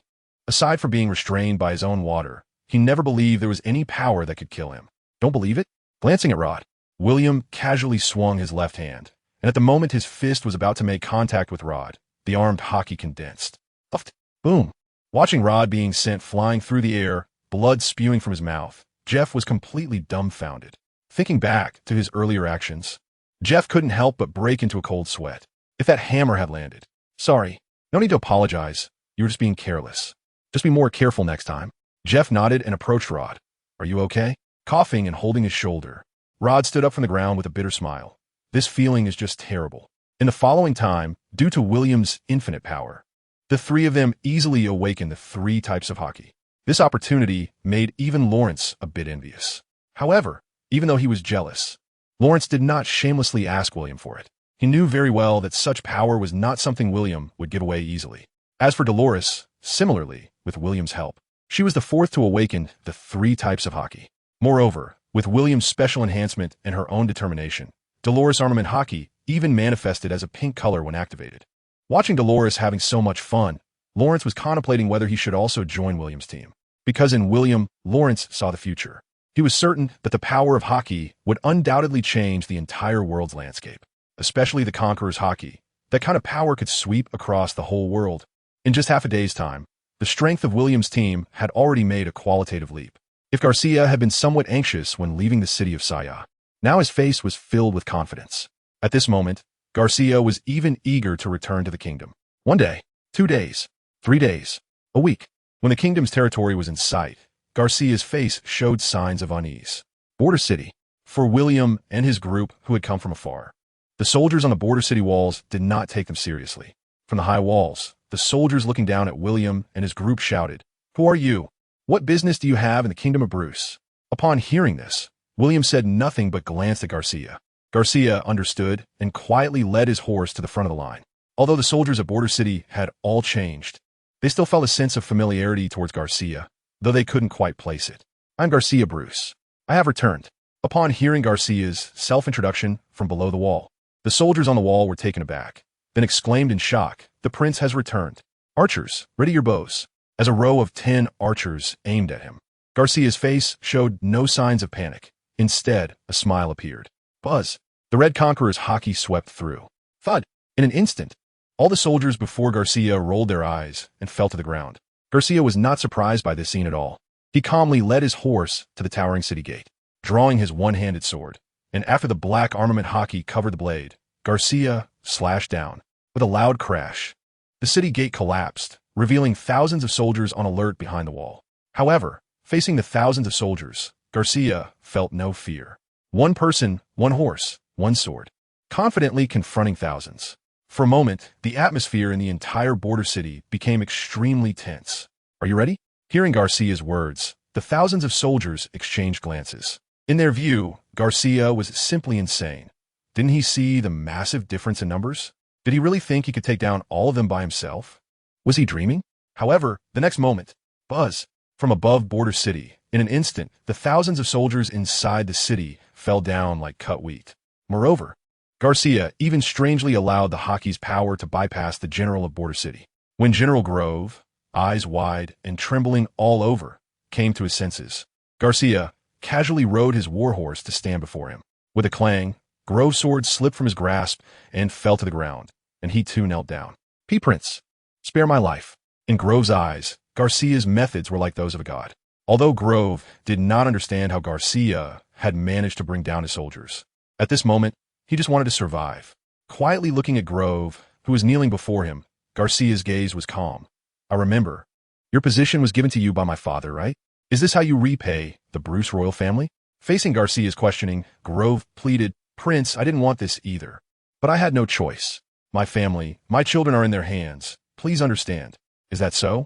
Hearing Grove's words, Garcia chuckled lightly and said, then, are they still holding them captive now? At this statement, Grove's voice came to a halt. I can understand you, but please understand me as well. Without mercy, he struck down, and Grove fell to the ground in despair. What do you plan to do with these people? At this moment, William's voice came from behind. The soldiers William referred to were these 1,000 men. Kill.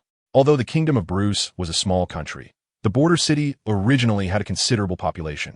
However, the current state of the border city was one of desolation, which was also the reason why Garcia was so ruthless. Then let me take care of it. Behind him, Rod slowly approached Garcia. Everyone present had already understood the situation in the border city. Without any movement, an invisible wave of energy spread from under Rod's feet, and in the next moment, the originally brick-paved square in front of Rod instantly turned to sand. 3 seconds later, the square returned to normal. But the thousands of people who had been lying on the ground were no longer there. The situation in the border city made Garcia's mood plunge to the depths. My condolences. Rod patted Garcia on the shoulder and said, let's accelerate. Without saying anything else, Garcia mounted his horse and galloped towards the royal city. After leaving the border city, they entered a vast plain. Along the way, Garcia led the group, with Rod and Jeff closely following behind. Dolores, you don't need to come along. You and Lawrence wait for us here. Dolores did not refuse. However, as William was about to leave, Dolores softly said, be careful. William smiled and nodded, no longer riding, but transforming into a beam of light and disappearing from the spot. With the silent sword, William's figure had already joined the three, quietly flying beside Garcia. William said, you all continue on. I'll go take a look first. After saying that, William's figure disappeared from the spot. The royal city of Bruce. Although it was called a royal city, to William, it resembled a giant ancient castle built against a mountain. Surrounding the castle were clusters of residential buildings, transforming into light. William circled around the royal city of Bruce and obtained some rather grim intelligence. Although most of the common people were hiding in their houses, there were still quite a few people gathered in the central square. On the execution platform in the square, blood was everywhere, and heads were rolling. There were also several people bound on the execution platform. Although he didn't know the identity of Garcia's woman, it was evident that the situation was not good. Hovering in the air, William quietly observed the scene below. Sighing, William's figure scattered into light points. Dozens of kilometers away, William's form reassembled into light points beside the three.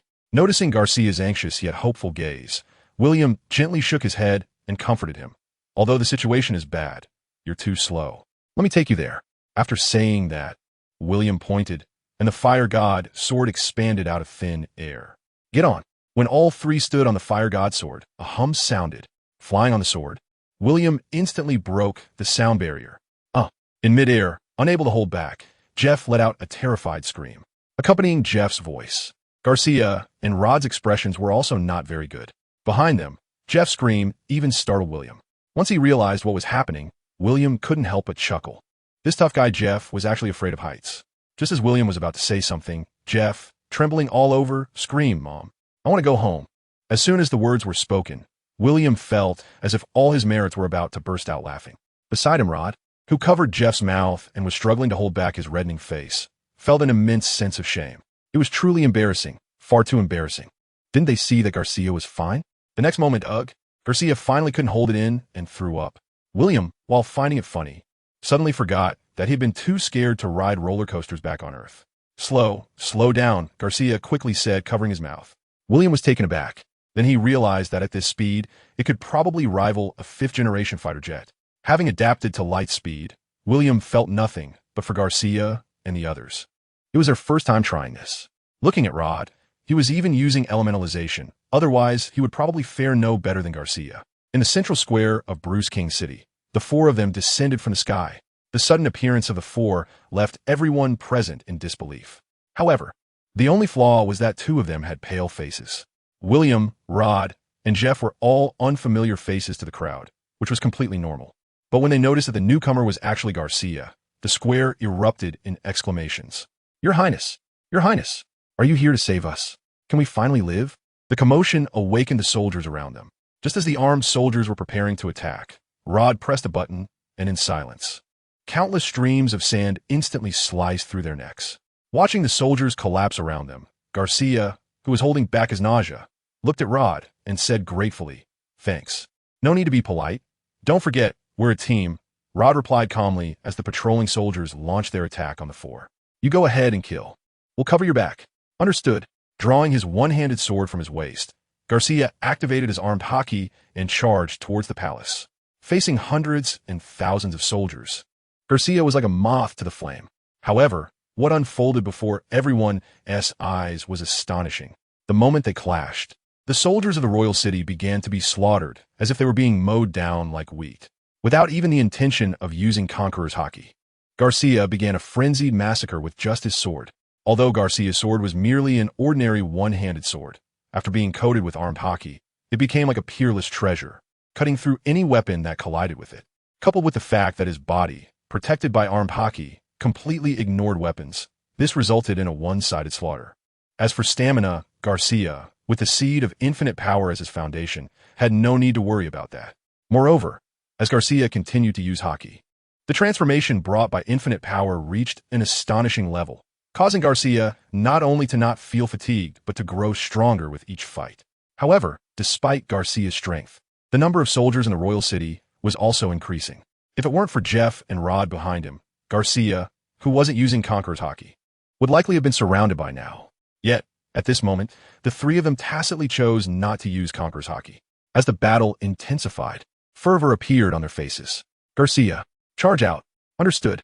With a roar, having experienced Rod's sword energy, Garcia focused and swung his sword. Boom!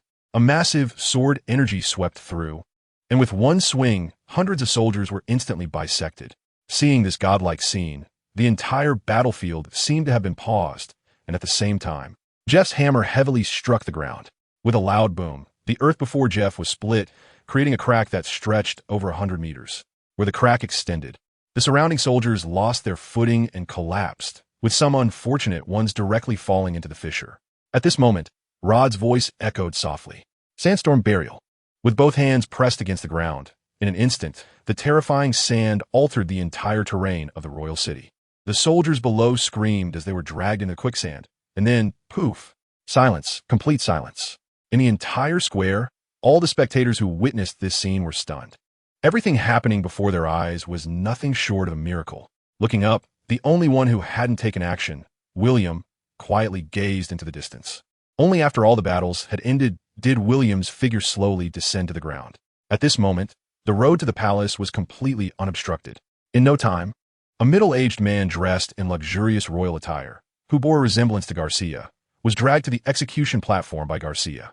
Watching the other man beg desperately and talk extensively about feelings, Garcia felt no sympathy. Instead, he was filled with disgust. Interrupting the other's words, Garcia coldly said, "Uncle Spencer, my father has given you a chance time and again for the sake of family, hoping you would turn over a new leaf. Yet, I never expected it would end like this. Do you think I will spare you this time?" As Garcia pinned him to the ground, Spencer trembled in fear as he saw Garcia draw his one-handed sword. However, even while begging for his life before death, Spencer could not escape his fate. When Spencer's head fell to the ground, the entire central square fell silent. Kneeling on the ground and gazing up at the sky, Garcia wept, "Father from the shadows, I have finally avenged you." At that moment, a person suddenly rushed into the crowd. When Jeff was about to stop him, he was playfully held back by Rod. The next moment, a blonde woman threw herself into Garcia's arms. Feeling the familiar appearance of the woman in his embrace, Garcia was stunned for a long time. Overwhelmed with joy, "Natalie, it's really you. That's great. So great." Gently stroking Natalie's dirty cheek, wiping away the tears at the corners of her eyes, Garcia said apologetically, "I'm sorry. It's all my fault. I didn't protect you well. I didn't protect everyone. Soda. No, it's not your fault." Seeing Garcia's painful expression, Natalie softly comforted him. "Garcia, everyone believed in you. That's why they let you go. And you did it." As she stood up and pulled Garcia up, the entire central square finally erupted with countless cheers. At this moment, the people of the Bruce Kingdom finally welcomed their liberation. After the citizens of the kingdom spontaneously cleared the corpses in the square, Garcia began to recruit soldiers for the kingdom again. Under Garcia's call, countless citizens responded in a rush. Seeing this scene, a smile appeared on Garcia's face. Everything seemed to be moving in a positive direction. However, was everything really as beautiful as Garcia anticipated?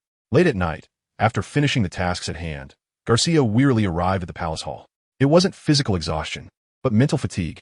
The aftermath of the disaster, the restructuring of the soldiers, the appointment of officials, the food stockpiling, the planting work, the treatment of the injured, and so on, all of these matters converged, making Garcia feel as if his scalp was tingling and he was overwhelmed.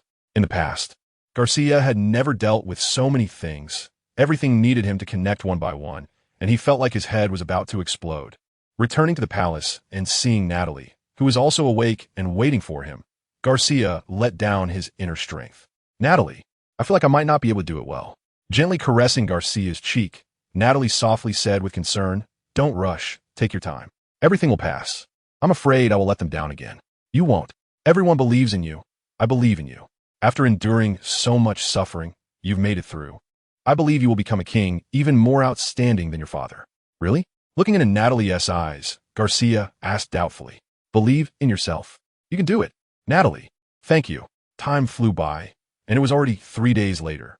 After the initial chaos, the current situation of the kingdom finally began to stabilize. During this period, Rod and Jeff also helped Garcia a lot. Garcia noticed this, but didn't know how to thank them. As for William, although he hadn't done much afterward, Garcia still held him in the highest regard. Because Garcia knew that without William, he would probably still be fighting bloodily in the arena to become the champion. How could he liberate his kingdom today? At the same time, it also gave Garcia the extraordinary power to defend his kingdom. It seemed that William had done nothing in these 3 days, but in reality, he truly had done nothing. Bored, aside from the usual strengthening, the only thing William did during these 3 days was decide on a future team S-base and its name. "Rod, from now on, our team will be called the Lingxiao Hall. From now on, please call me the Emperor Haotian." Lingxiao Hall? Emperor Haotian? Although Rod didn't understand what Lingxiao Hall meant, he felt that the name was very imposing. As for the title of Emperor Haotian, Rod could understand it somewhat. After thinking for a moment, Rod chuckled. "So, will the future Lingxiao Hall have 10 emperors? Isn't that too arrogant? Do you think that the future you won't deserve the title of emperor?" Rod shook his head, understanding William's meaning. "Although I may not yet deserve the title of Desert Emperor, in the future, I will definitely surpass him. Although his current ability with the desert fruit may not be as good as the other, the 3-color hockey was a power that the Desert Emperor never possessed. Moreover, the main point was that while gaining the 3-color hockey, Rod could clearly feel that the power within him was rapidly escalating at a terrifying speed. It wouldn't be long until he reached the power of the Desert Emperor. After Rod informed Garcia of this, he naturally wouldn't refuse William's arrangement to set the Lingxiao Hull's base within the kingdom. However, regarding the title, both Jeff and Garcia had not settled on it. Not for any other reason, mainly because they felt they were still lacking a divine fruit. However, in the next period, Garcia would probably not be able to continue setting out with William, as he had to stabilize the kingdom's political affairs first. Thus, on a new day, William said goodbye to Rod, Jeff, and Garcia. Watching the three leave, Garcia couldn't help but feel a surge of emotions. Don't worry, after things settle down, they will come back. Natalie softly comforted him from the side. I know, I just feel sorry. As a member of Lingxiao Hall, I feel like I'm bound here. Then do you regret it? Looking at the citizens of the kingdom below the palace, a complex expression appeared on Garcia's face. It's hard to say whether I regret it or not. Since I inherited this position, my mission is for the kingdom. ISNT it. At the border city, William, along with Rod and Jeff, descended from the sky. Although it was already the second time riding the flying sword, Jeff was still terrified. Overcoming a fear of heights wasn't something that could be done in just 1 or 2 tries. After landing, Jeff swore that next time he wouldn't fly again, even if it killed him. For Jeff, facing powerful monsters was not as terrifying as flying on a sword. That feeling was simply unbearable. Seeing Jeff's pale face, Rod couldn't help but laugh internally. As for William, he naturally didn't have time to care about Jeff.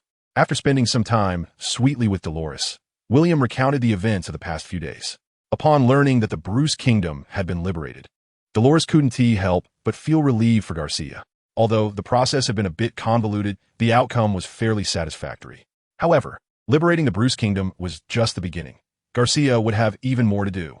Don't forget, the O'Connor Kingdom is eyeing the Bruce Kingdom, and they probably wouldn't easily give up the kingdom they had already taken over. Is it really the O'Connor Kingdom? Dolores was equally surprised to hear William's words. She really didn't expect that the Grand 10 Kingdoms would actually wage war against a small country like Bruce. In fact, if Spencer had gone to the Yaster Kingdom at that time, William also wouldn't believe that the Yaster Kingdom would pass up such an opportunity. Taking down the Bruce Kingdom would be equivalent to taking control of the only buffer zone between the two countries, which holds enormous strategic significance for any kingdom. Being weak is a fundamental sin. This principle holds true in any world, regardless of right or wrong. Although the truth can be somewhat cruel, reality is what it is. If you don't want to be defeated by reality, you must make yourself stronger. Just as William and Dolores were sweetly whispering love to each other, suddenly, William felt a deep malice coming from afar. What's wrong? Noticing William's gaze, Dolores asked in confusion. Shaking his head, William slowly stood up and said, I need to step away for a moment. You wait here with them. Although she didn't understand what was happening, Dolores obediently agreed and didn't ask any more questions. After explaining to the others, William's figure instantly transformed into light. On a plain not far from the border city, William's gaze fell upon a figure in the distance. Noticing the attire of the person, William's eyes gradually turned cold. It's the killing god temple again. William didn't think too much about it, and assumed it was another assassin coming to kill Dolores. But he didn't expect that this time the target was not Dolores, but William himself. Nancy Lindsay, an S-rank assassin from the Killing God Temple, a holder of the illusion fruit. At the same time, Nancy Lindsay is one of the few S-rank female assassins in the Killing God Temple. Originally, Nancy Lindsay was just passing through the city of Saya when she coincidentally came across a very interesting mission. Level Shadow, William Duke. Mission details: the fastest shadow to advance to A rank in the history of the Shadow Pavilion, strength unknown, has formed a small team with 2 other A-rank shadows, William and Jeff. The mission target is currently leading Garcia Bruce to the Kingdom of Bruce to complete an A-rank mission and liberate the Kingdom of Bruce. If the presence of 3 A-rank shadows makes this mission quite challenging, then the name of the genius who advanced to A rank the fastest in the history of the Shadow Pavilion is what Nancy values the most. It should be noted that killing a genius is Nancy Lindsay's favorite thing to do. Imagining the scene of this genius begging desperately at her feet, the incredibly proud-bodied Nancy couldn't help but tremble all over. She felt both excited and stimulated, along with a morbid sense of satisfaction. This emotion caused Nancy to momentarily fail to react when William suddenly appeared. At the same time she saw William, he also noticed the silver mask on her face. To William's surprise, the other party was a woman. The Killing God Temple, William Duke. Nancy Lindsay was surprised that William took the initiative to approach her. Had her mission been exposed? Meanwhile, William was surprised that the other party actually knew him. When did he become so famous? Or was the other party not here to find Dolores? A simple exchange of words led both sides to have a rough guess. Well, although I don't know where you got this information, since you've come to me, I won't be polite. With a hand, Nancy pulled out two knife-like weapons from her sleeve and got into a stance. If the target is indeed mine, then I can only say that the Killing God Temple has found the wrong person. Cool me, William said lightly, beckoning to Nancy with his finger. Whoosh! With a sharp sound of slicing through the air, one of Nancy's flying knives was already at William's face. Swatting it away like a fly, William said irritably, "Is that it?" Faced with William's mockery, a cold smile appeared on Nancy's lips. "Is that so? Then take another look." Like a phantom, a deluge of flying knives appeared before William. Illusion? Having her ability seen through, Nancy's eyes sparkled. "Did you see through it? Then what can you do?" In the next moment, the flying knives fell towards William like raindrops. However, in the face of this scene, William didn't even move. Instead, he looked at Nancy with a very strange expression. The rain of flying knives fell, but caused no harm to William. "Is that it?" He reached out and pinched the only flying knife in front of him between two fingers, his eyes even holding a hint of mockery.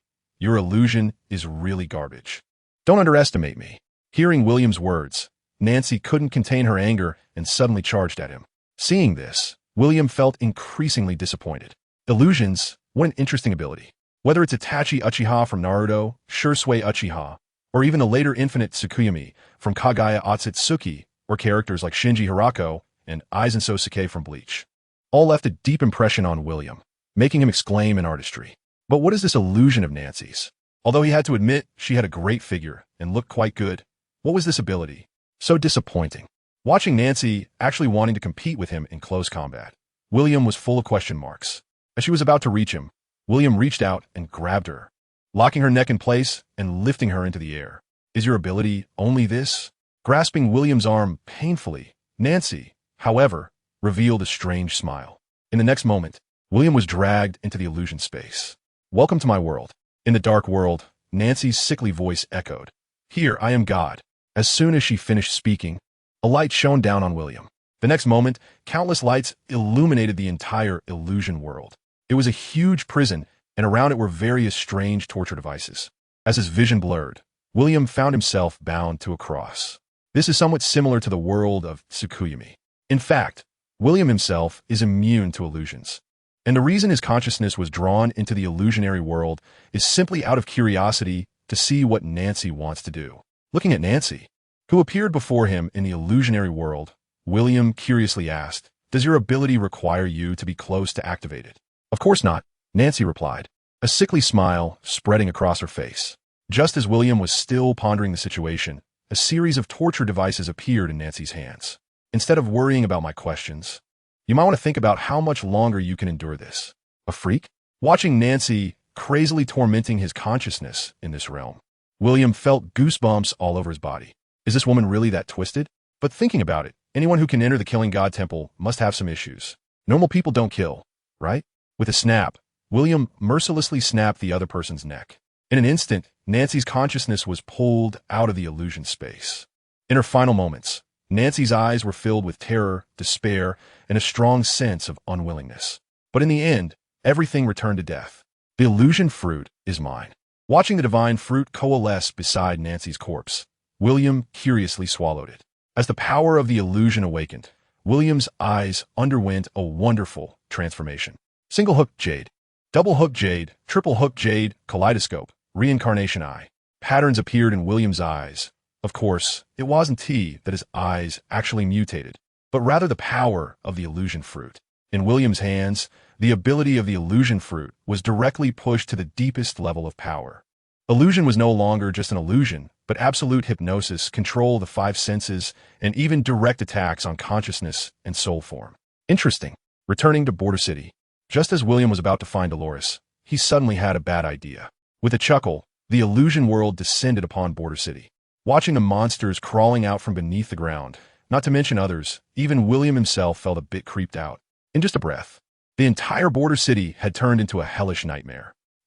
The next moment, terrified screams echoed throughout Border City. "Don't be afraid, it's all fake." Afterward, looking at Dolores who rushed into his arms, crying loudly, William felt that he might have gone a bit too far. but it's understandable. Women are bound to be scared of such things. However, Rod, Jeff, Lawrence, what is going on with you three? This time, not only Dolores, but even Rod and the others were quite scared by William. Noticing William's gaze, Rod's face turned pale. William, next time, absolutely don't do that again. Don't you know that frightening people can actually scare them to death? Don't you think it's a bit strange for a grown man to say something like this? Don't you think what you just did was really outrageous? Creating a hell, just for fun, that is something else. This behavior is simply childish. William quickly explained, didn't I just gain this ability and want to experiment a bit? He added, if you keep talking, do you believe I'll put a headless ghost on your bed every night? Imagining that scene, Rod's face instantly darkened. No, I was wrong. Don't do that to me. Hearing their conversation, Dolores in William's arms couldn't help but laugh. Speaking of which, where did you get this ability? Rod, aware of William's fruit ability, couldn't help but speculate could it be. Mentioning this matter, William's expression turned cold. That god-killing temple. I'll find a time to destroy it. Although he understood William's strength, Rod felt a bit uncertain about destroying the god-killing temple. After pondering for a moment, he said, at this stage, it's best if we don't provoke them. Let's wait until we have enough power. William, the god-killing temple is indeed not something that can be easily destroyed. Nearby, Lawrence couldn't help but advise. After losing an S-class assassin, normally, without increasing the reward, the god-killing temple won't continue to send people. However, William didn't think so and asked, is the headquarters of the god-killing temple in the royal city of Yaster? Yes. Upon confirmation, a cold killing intent appeared on William's face.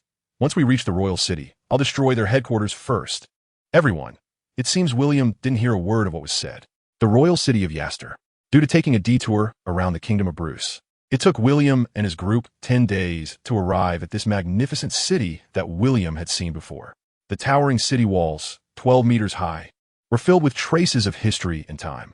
At a glance, its horizontal distance was even 3 times that of the city of Saya. The soldiers stationed in the royal city were elite among elites, both in number and quality, as well as in weaponry. Looking around, even ordinary citizens were neatly dressed, and there were numerous nobles and dignitaries. However, after returning to the royal city, Dolores, who should have been very happy, instead wore a worried expression. Noticing this, William asked curiously, what's wrong?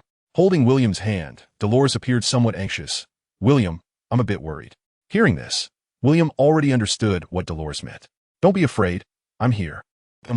Leaning gently on William's shoulder, Dolores didn't say anything more, but as they got closer to the Duke Gallop's mansion, her expression grew increasingly serious. When Lawrence brought the group to the Duke's mansion, which occupied nearly 1,000 acres, even the worldly wise Rod and Jeff were surprised. It was simply too big and too luxurious. The sprawling estate was beyond Rod's imagination. The last time he had seen such a massive building was at the palace of King Bruce. However, that was a royal palace, and this was a duke's residence. As for whether meeting Duke Gallop would put any pressure on him, Rod, along with Jeff, truly looked down on power at present.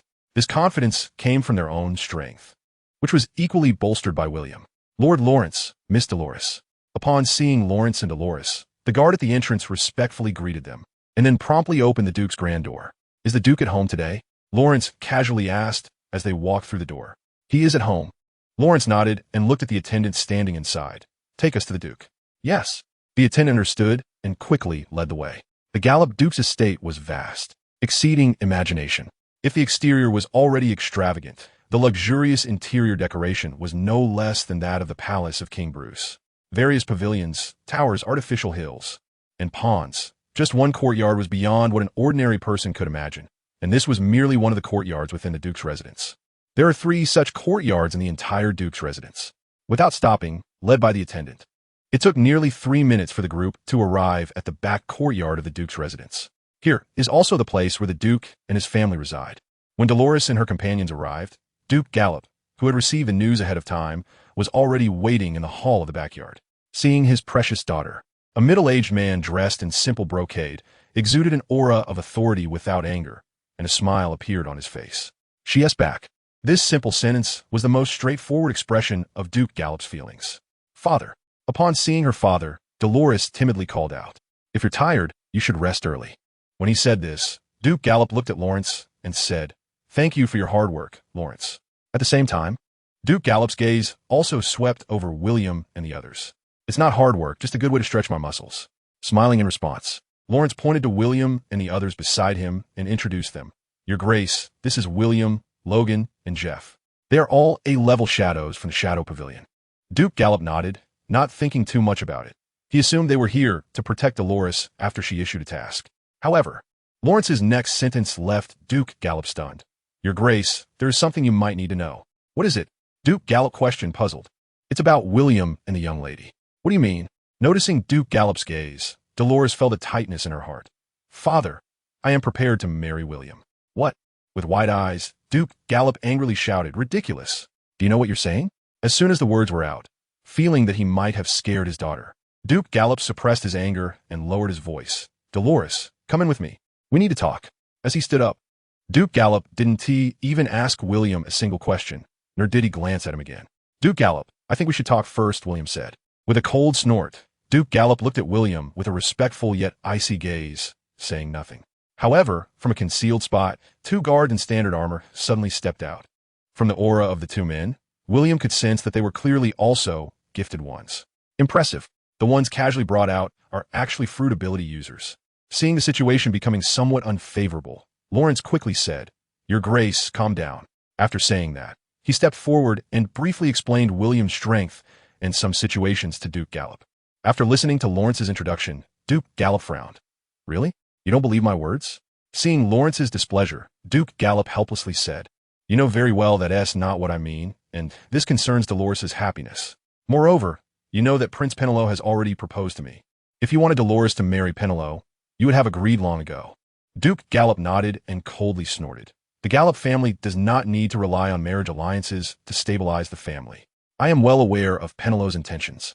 The only reason he wants to marry Dolores is to gain more power and authority through the Gallop family. This little trick is like child's play for Duke Gallop.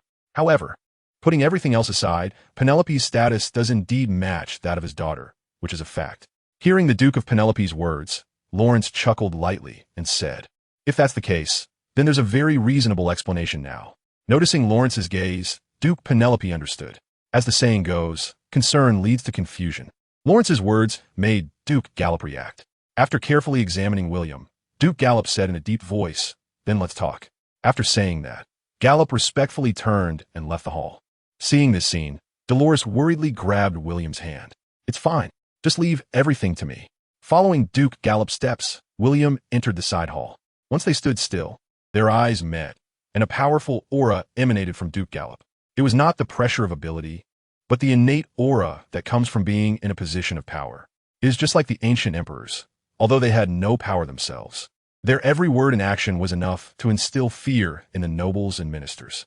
However, what surprised Duke Gallop was that in the face of his gaze, William showed no fear at all, and even gave off a subtly uncomfortable feeling to Duke Gallop. This feeling is indescribable, as if William himself does not belong to this world. Although it is our first meeting, you are quite impressive. You are impressive too. With a smile at the corner of his mouth, Duke Gallop said, Although Lawrence has mentioned your strength, could you show me? Shrugging, William replied calmly, I don't perform. Of course, no performance. Slowly raising his arm, in the next moment, one of the two men in standard armor approached Duke Gallop. After bowing to Duke Gallop, the man came to William's front. This is one of my two guards, Daniel Pello. God-given, fruit ability, elf fruit. After Duke Gallop introduced his guard, Daniel Pello slowly removed his hat, revealing his long dark green hair and the unique pointed ears of the elves. As he put his helmet back on, an energy bow and arrow formed in Daniel's hand. If it can't be done here, we can change to another place. Daniel looked at William with a very calm gaze, steady yet elegant. Don't let Daniel's youthful appearance fool you. In fact, as one of Duke Gallop's personal guards, he is older than Gallop. The elf fruit not only granted Daniel the power to use wind elements, but also endowed him with the physique and longevity of the elven race. This is also why Daniel still appears so young. It's fine. Anywhere is the same for me. Daniel nodded, not saying anything further, drawing his bow. And a wind element arrow appeared on his elemental bow. As a ranged archer, Daniel had no intention of letting the enemy get close. Are you ready? The moment Daniel's gaze met William's, he suddenly felt a moment of daze. Where are you looking? Watching Daniel, who had vanished from where he stood, and hearing a sudden voice from behind, Daniel felt a chill run down his back. Just as he was about to turn and shoot, he suddenly realized that the target of his arrow was actually Duke Gallop. Forcing himself to stop his motion, Just as Daniel felt a wave of fear for almost causing a disaster, a hand suddenly patted him on the shoulder. "Where are you looking?" His body stiffened, and Daniel felt a tingling sensation all over. Instinctively, he drew the short knife from his waist, but unexpectedly, his body began to transform into a large tree. The feeling of being crushed and restructured left Daniel in despair. What kind of ability is this? What do you think it is? At some point, William had left the tree and slowly approached Daniel. Staring at the strange patterns in William's eyes, Daniel was stunned, then exclaimed, "Is this an illusion? Only just realizing it? Isn't that too late?" Without hesitation, Daniel bit down on his own tongue. The sharp pain and blood made the entire world shatter with a bang. Looking again, William had not even moved an inch. "He fall for it again." Not daring to look at William's eyes any longer, Daniel immediately unleashed his wind arrow. Puff! As the wind arrow pierced through William's body, Daniel finally breathed a sigh of relief. However, where are you looking? With a thud, Daniel knelt heavily on the ground. "You lost." "I lost." Staring blankly at the ground, Daniel felt nearly hopeless. He was starting to lose track of what was reality and what was illusion, yet just when he thought it was finally over. Bang! The mirror shattered again. Looking again at William, who was still standing there, savoring the moment, Daniel's wind arrow dissipated in his hand. "I lost." Lowering his head in defeat, Daniel felt overwhelming shame. Hearing Daniel's words, Duke Gallop behind him was bewildered. What is going on? Is this a concession? In the real world, less than a second had passed. In Duke Gallop's view, he only saw Daniel raise his arm in preparation for an attack, and suddenly he conceded. If it weren't for growing up with Daniel, if he didn't know Daniel could never betray him, Duke Gallop would even suspect that the two had colluded. At the same time, when Daniel conceded, an elderly man dressed as a knight stood in front of Duke Gallop and explained, "My lord, he is a fruit user of the illusion system. Be careful of his eyes." "I see." Hearing the elder's words, Duke Gallop respectfully understood why Daniel lost.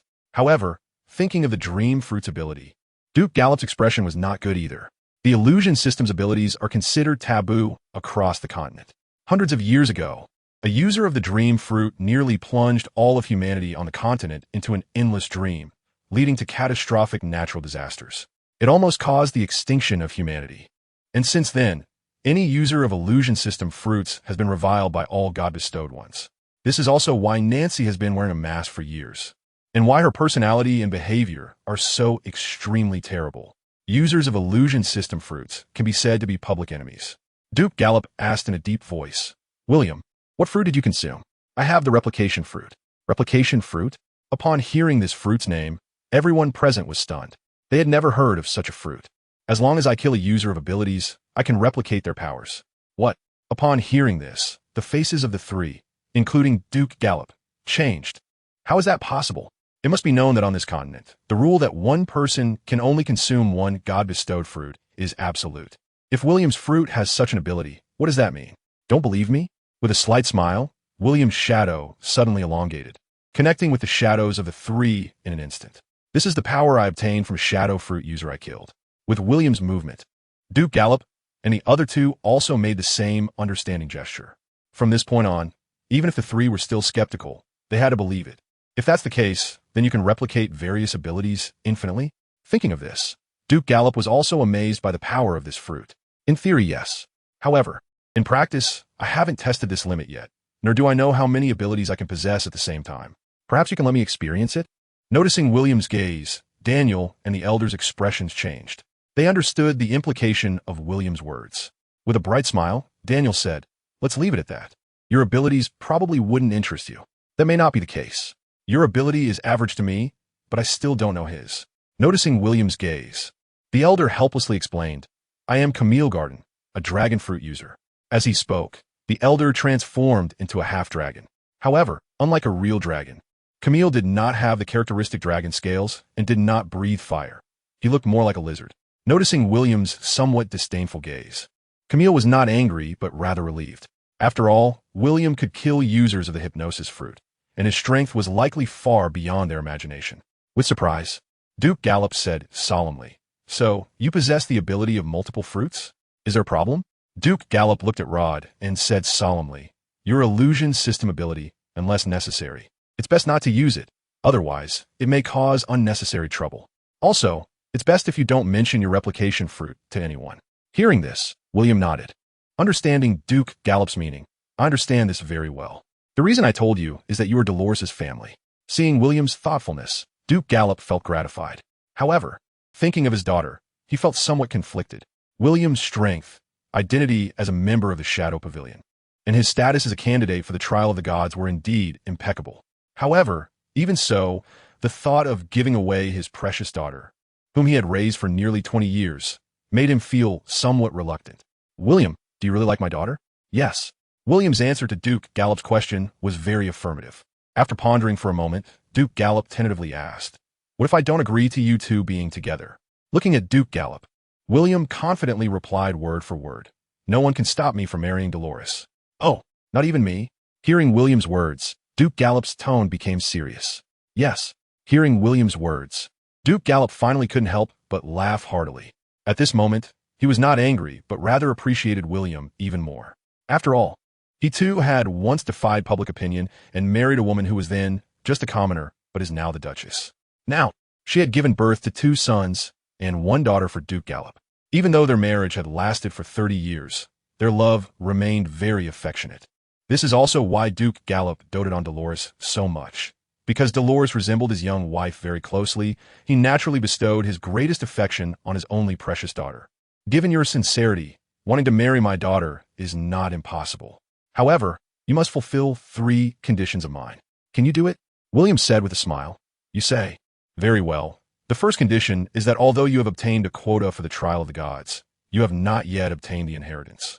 So my requirement is that you must complete the trial of the gods in the Shadow Pavilion. Inheritance? What inheritance? Suppressing his curiosity, William asked, continue.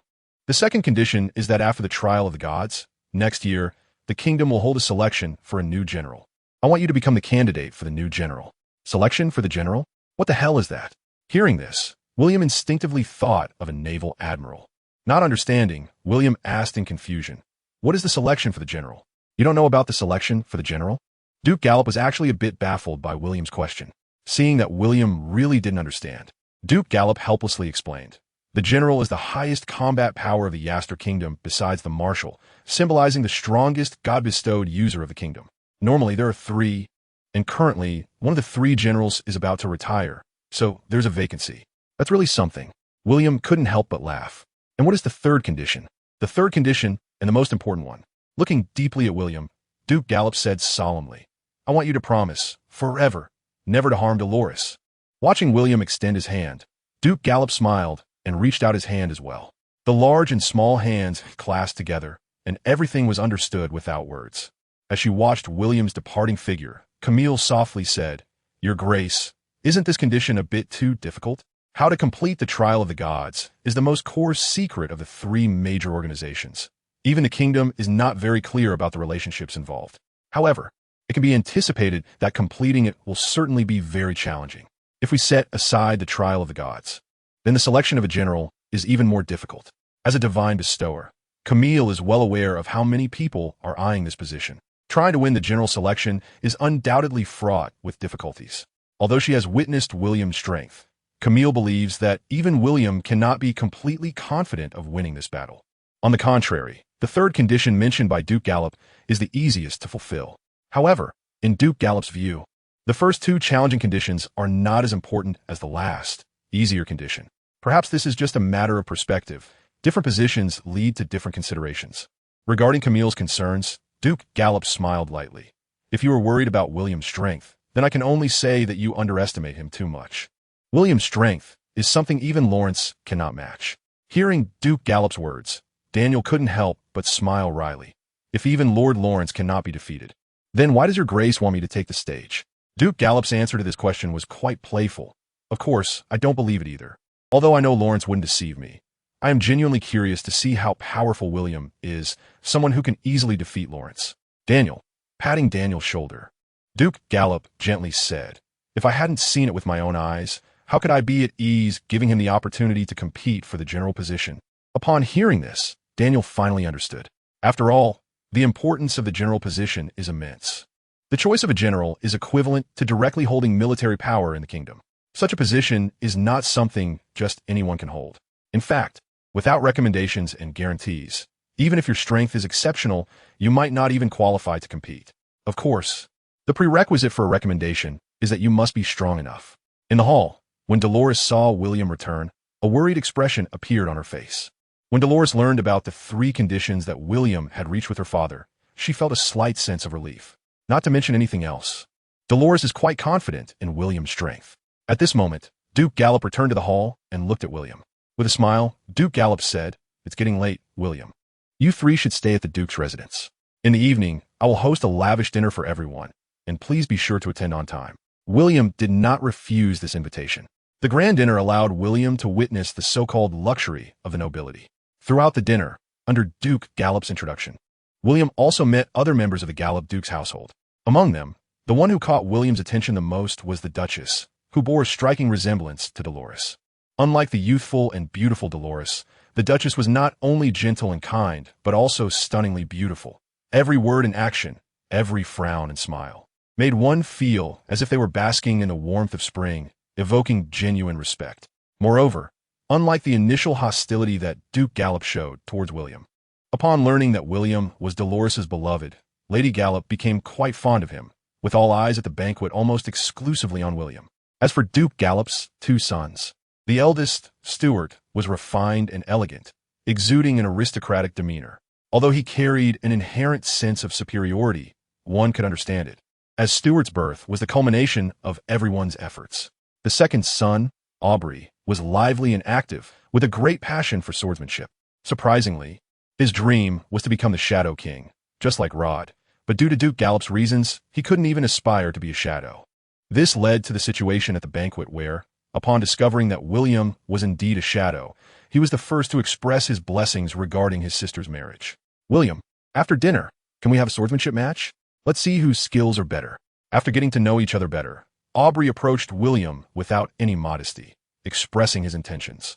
It wasn't a request for guidance, but a challenge. Although he couldn't become a shadow, Aubrey was quite confident in his swordsmanship, having been trained by renowned masters since childhood. After all, even his teacher, the kingdom's sword Saint Bill Roy, praised his talent. Hearing that Aubrey wanted to compare sword skills with William, Rod nearly spat out his drink, looking at Aubrey with a strange expression, and couldn't help but marvel at the courage of the young. At the main table, upon hearing his son's words, Duke Gallop also smiled.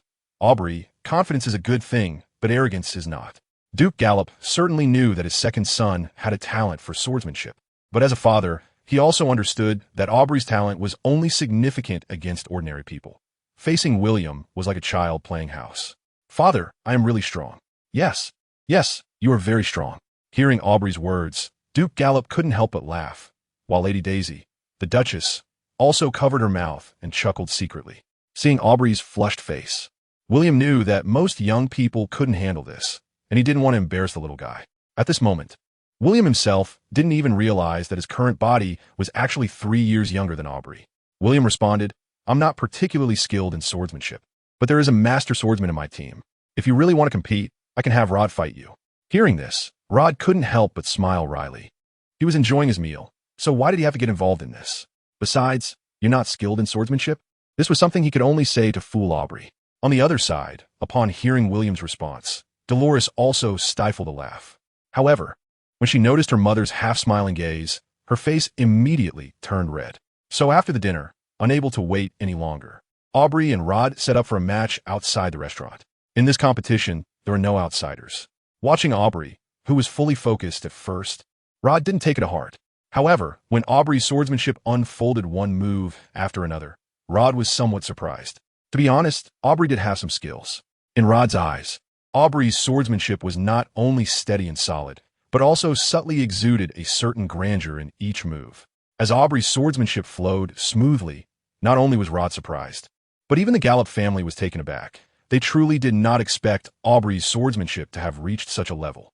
"Go for it, brother." Seeing this situation, Dolores couldn't help but cheer for Aubrey.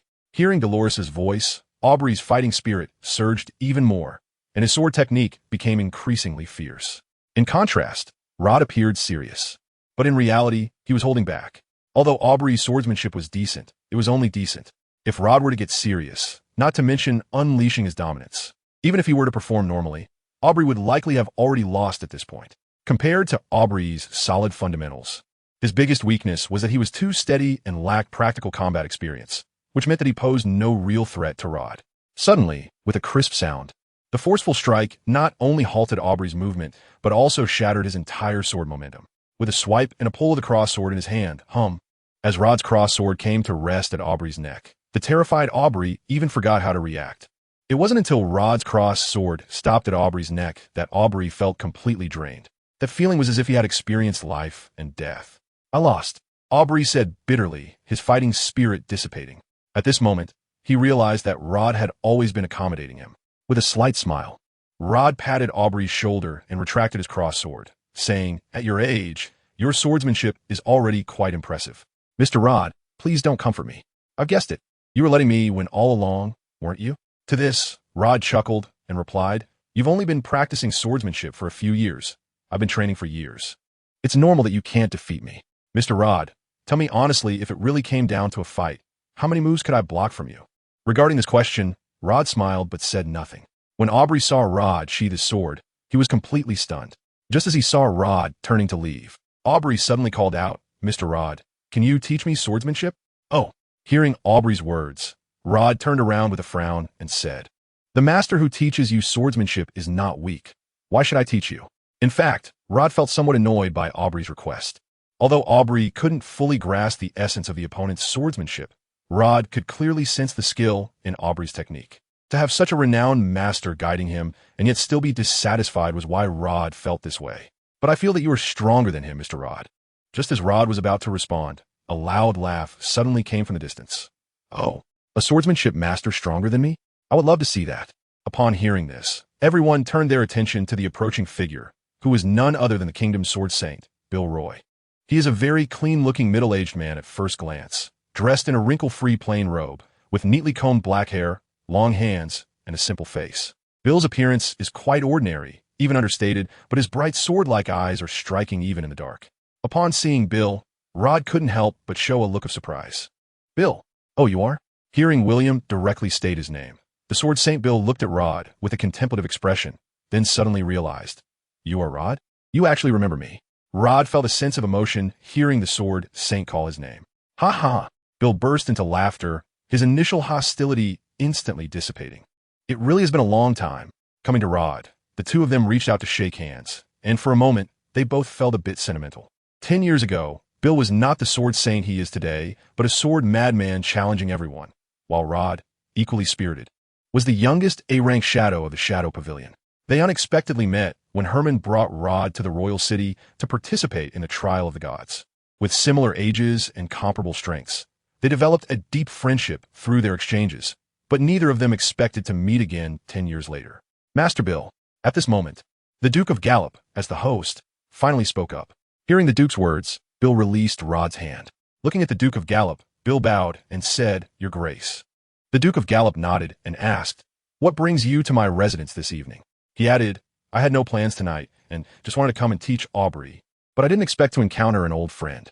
As the sword saint of the kingdom and also Aubrey's swordsmanship mentor, Bill had the privilege to enter and exit the Gallop family estate freely. However, he did not anticipate that his impromptu visit today would lead him to meet an old friend. "Master," Aubrey said, his expression awkward upon hearing Bill's words. His intention was not to gossip behind anyone's back. It was just that he spoke without thinking. This is also a manifestation of the immaturity of most young people. At first, Bill felt a bit irritated when he heard Aubrey say this, but after meeting Rod, the original tension had disappeared. Although he didn't know what had happened to Rod over the years, Bill was indeed quite curious about Rod's strength during those years if it was Rod. "Rod, are you coming or not?" This sentence brought Rod's memories back to 10 years ago. 10 years ago, wasn't the conversation between the two just like this? Without hesitation, Rod once again drew his cross-sword. Bill, on the other hand, drew his one-handed sword from his waist. 10 years ago, 10 years later. Without a second thought, the cross-sword and the one-handed sword instantly clashed together. After a violent spark, Bill, unable to withstand the force of the one-handed sword, took a step back, while Rod swept his sword horizontally. Bang! Another blinding spark erupted. Compared to the battle with Aubrey, Rod was truly using his real skills now. Under the rapid sword techniques, even Bill was being pushed back continuously. However, despite this, Bill became increasingly excited as he retreated. When facing Rod's next slash, Bill's eyes lit up, and he executed a perfect arc with his one-handed sword from below. The powerful force combined with the air condensed into a cutting sword energy left Rod in shock. Sword energy? Rod, you lost. Facing Bill's confident strike, Rod couldn't help but smile slightly, not necessarily. Slash! With a fierce downward press of his cross sword, a sword pressure capable of cutting through steel erupted with a loud bang. A tremendous sound burst forth between the two. What? After the sound, seeing that even the cross sword was unscathed, Bill showed a shocked expression. How is that possible? This was the reason he was called the Sword Saint. The sword energy was a technique that took Bill 20 years to finally master, and it was his trump card even when facing a divine giver. Who would have thought that today his trump card? The sword energy slash is not something only you can wield. Looking at the others, Rod pressed down his cross sword and declared dominantly, Bill, let me show you my sword. Although this move was not originally prepared for you, you are indeed qualified to witness it. Overbearing crescent moon slash. As Rod swung his sword, the black-armed color and domineering sword energy erupted from his cross sword, leaving even William behind him stunned. Wow, that's impressive. It should be noted that Rod had never used this move in front of him, but just thinking about it made it clear how long Rod had secretly practiced this move. At the same time, facing Rod's crescent moon slash, even the Sword Saint Bill was momentarily stunned. At that moment, he didn't even know how to respond. It wasn't until the black crescent sword energy brushed past him and disappeared into the sky that Bill realized what had happened. At this moment, not even Bill, but also the Duke of Gallop's family and all the servants and guards did not react. What is this? A hallucination? Is this swordsmanship? How could this possibly be swordsmanship? No. In a daze, Bill asked blankly Rod, did you eat the divine fruit? Although the principles of sword energy can be explained with the same swordsmanship training. The attack method just now was something even Bill, who is hailed as a sword saint, could not understand how a swordsman could possess such power. When others raised this question, the crowd's puzzled gazes immediately turned to Rod. Regarding this question, William's explanation was somewhat indifferent. This is not the power of the divine fruit. This is the power of hockey. Hockey? Yet another brand new term. Meanwhile, Lawrence was explaining this hockey to Duke Gallop. When Duke Gallop learned that this hockey was actually developed by William, his gaze towards William became somewhat strange. Suddenly, Duke Gallop seized on a point and exclaimed in shock, Are you saying that anyone can train in hockey? According to William, that is indeed the case. However, without understanding the principles, it is almost impossible to get started. There's nothing to be ashamed of. Lawrence also tried to mimic William's hockey, but after experimenting for so long, he gave up. Although he understood that this was hockey and saw its power, he didn't even know what hockey really was. So how did William learn it? Regarding this question from Duke Gallop, Lawrence was also at a loss. I don't know either. He just mumbled something on horseback and came up with it. Who knows how that works? Perhaps it has something to do with his devil fruit powers. Upon hearing this, Duke Gallop reacted. If this is also a devil fruit power, then the divine fruit that William obtained is indeed remarkable. Looking at the dejected Bill, Rod sheathed his sword and joked, What? Are you already feeling defeated? What do you think? A bitter voice came from Bill. Over the years, being called the Sword Saint, Bill had gotten used to reaching the pinnacle of swordsmanship. Who would have thought that Rod's sword would completely shatter his long-held pride and make him realize what it meant to be a frog at the bottom of a well? Rod, what is hockey? Hearing this question from others, even Lawrence and Duke Gallop looked at Rod. They also wanted to know what hockey truly is. Facing everyone's gaze, Rod instinctively looked at William, and only after William nodded did Rod explain. Hockey is the latent power possessed by humans. This power is an innate ability. When you can control this power, you can manifest it into a formidable force, and that is hockey. Latent power? Innate? Everyone understood the literal meaning, but in practice, there was no way to apply it. Although they wanted to ask more, Bill did not continue to inquire. He knew that this was a power entirely different from the devil fruit, a personal secret, just like his sword energy. Would he answer everyone who came to ask? After the battle ended, everyone dispersed one by one. Although Dolores was reluctant to part with William, she only dared to think about it, coupled with her mother's reasons. She was soon taken away by Daisy. After Dolores left, William, guided by his attendants, quickly checked into the guest room of the Duke's mansion. Accompanying him were Bill and Aubrey. Although both were most curious about hockey, aside from that, Bill and Rod talked about their experiences over the past decade. Rod's experiences often drew exclamations from Aubrey. Watching the three chat happily, William didn't join in, but continued his daily upgrades. Meanwhile, Jeff was practicing the use of the space ring that William had given him along with his own abilities. Yes, you read that right. After countless failures, William finally forged a space ring unique to him through the enhancement pool. This became a standard item for Lingxiage. The ring on William's hand was engraved with the Chinese characters for Lingxiadian and Haotian. Rod's ring was similar, but instead of Haotian, it had desert. As for Jeff, since he hadn't found his title yet, his ring only had the 3 characters for Lingxiadian. Nevertheless, this excited Jeff for several days. As a master of weapons, Jeff liked warhammers, but in reality, his weapon wasn't just a warhammer. He habitually used the warhammer simply because it was cumbersome to carry. The appearance of a space ring could be said to have lifted the seal on Jeff. Looking at the various weapons that occasionally appeared in Jeff's hands, as well as the battle axe he currently held, William smiled and said, "Jeff, have you thought about what kind of devil fruit power you want to eat in the future?" To this question from William, Jeff was taken aback and replied, "Is there even a choice for these divine fruits? I'll take whatever I can get."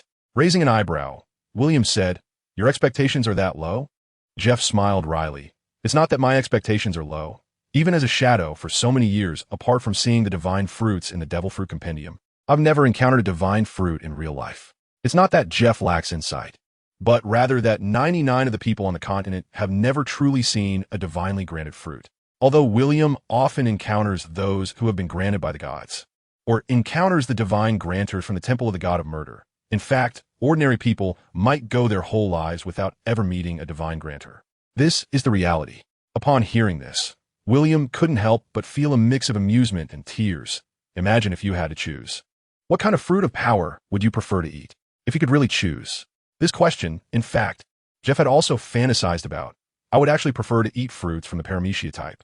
If I could eat the strength fruit or the speed fruit, that would be even more perfect. The strength fruit and the speed fruit. Although the idea is quite simple, William understood what Jeff meant. Thinking of what Dolores had once told him, William suddenly had an idea in his mind. The night passed without a word. The next morning, while William and his group were having breakfast in the restaurant, Dolores bounced up to William. Looking at Dolores's happy appearance, William smiled and said, "What's making you so happy?" "He, I want to tell you." Although she said that, not long after, Dolores couldn't help but tell William, "Last night, my mother told me to bravely pursue my love. She thinks you're great, so she really supports me being with you." "Isn't that great?" "Yeah, that is why I'm so happy." Holding William's hand, Dolores said cheerfully, "And my mother told me she would talk to my father about it in the coming days. If all goes well, we can get married soon."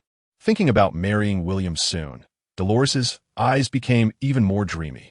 "All right then, let us look forward to good news." Dolores's thoughts were quite naive, but William had no intention of discouraging her. Moreover, regarding the Duke of Gallop's requirements, William felt it would only take a year or 2. He could wait and was completely confident he could accomplish it. "Dolores, last time I heard you say your family has divine fruits." Regarding this question, Dolores nodded and replied, "Yes, why? Do you want to take a look? Can you take me to see them?"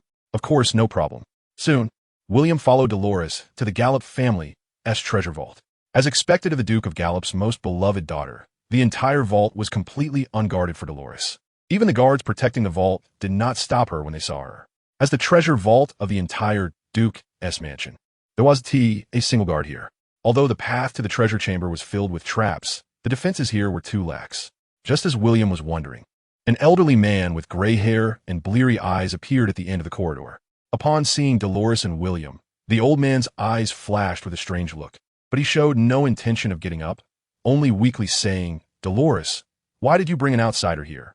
Facing this seemingly decrepit old man, Dolores showed respect on her face. "Great-grandfather, he is not an outsider. He is my fiancé, William.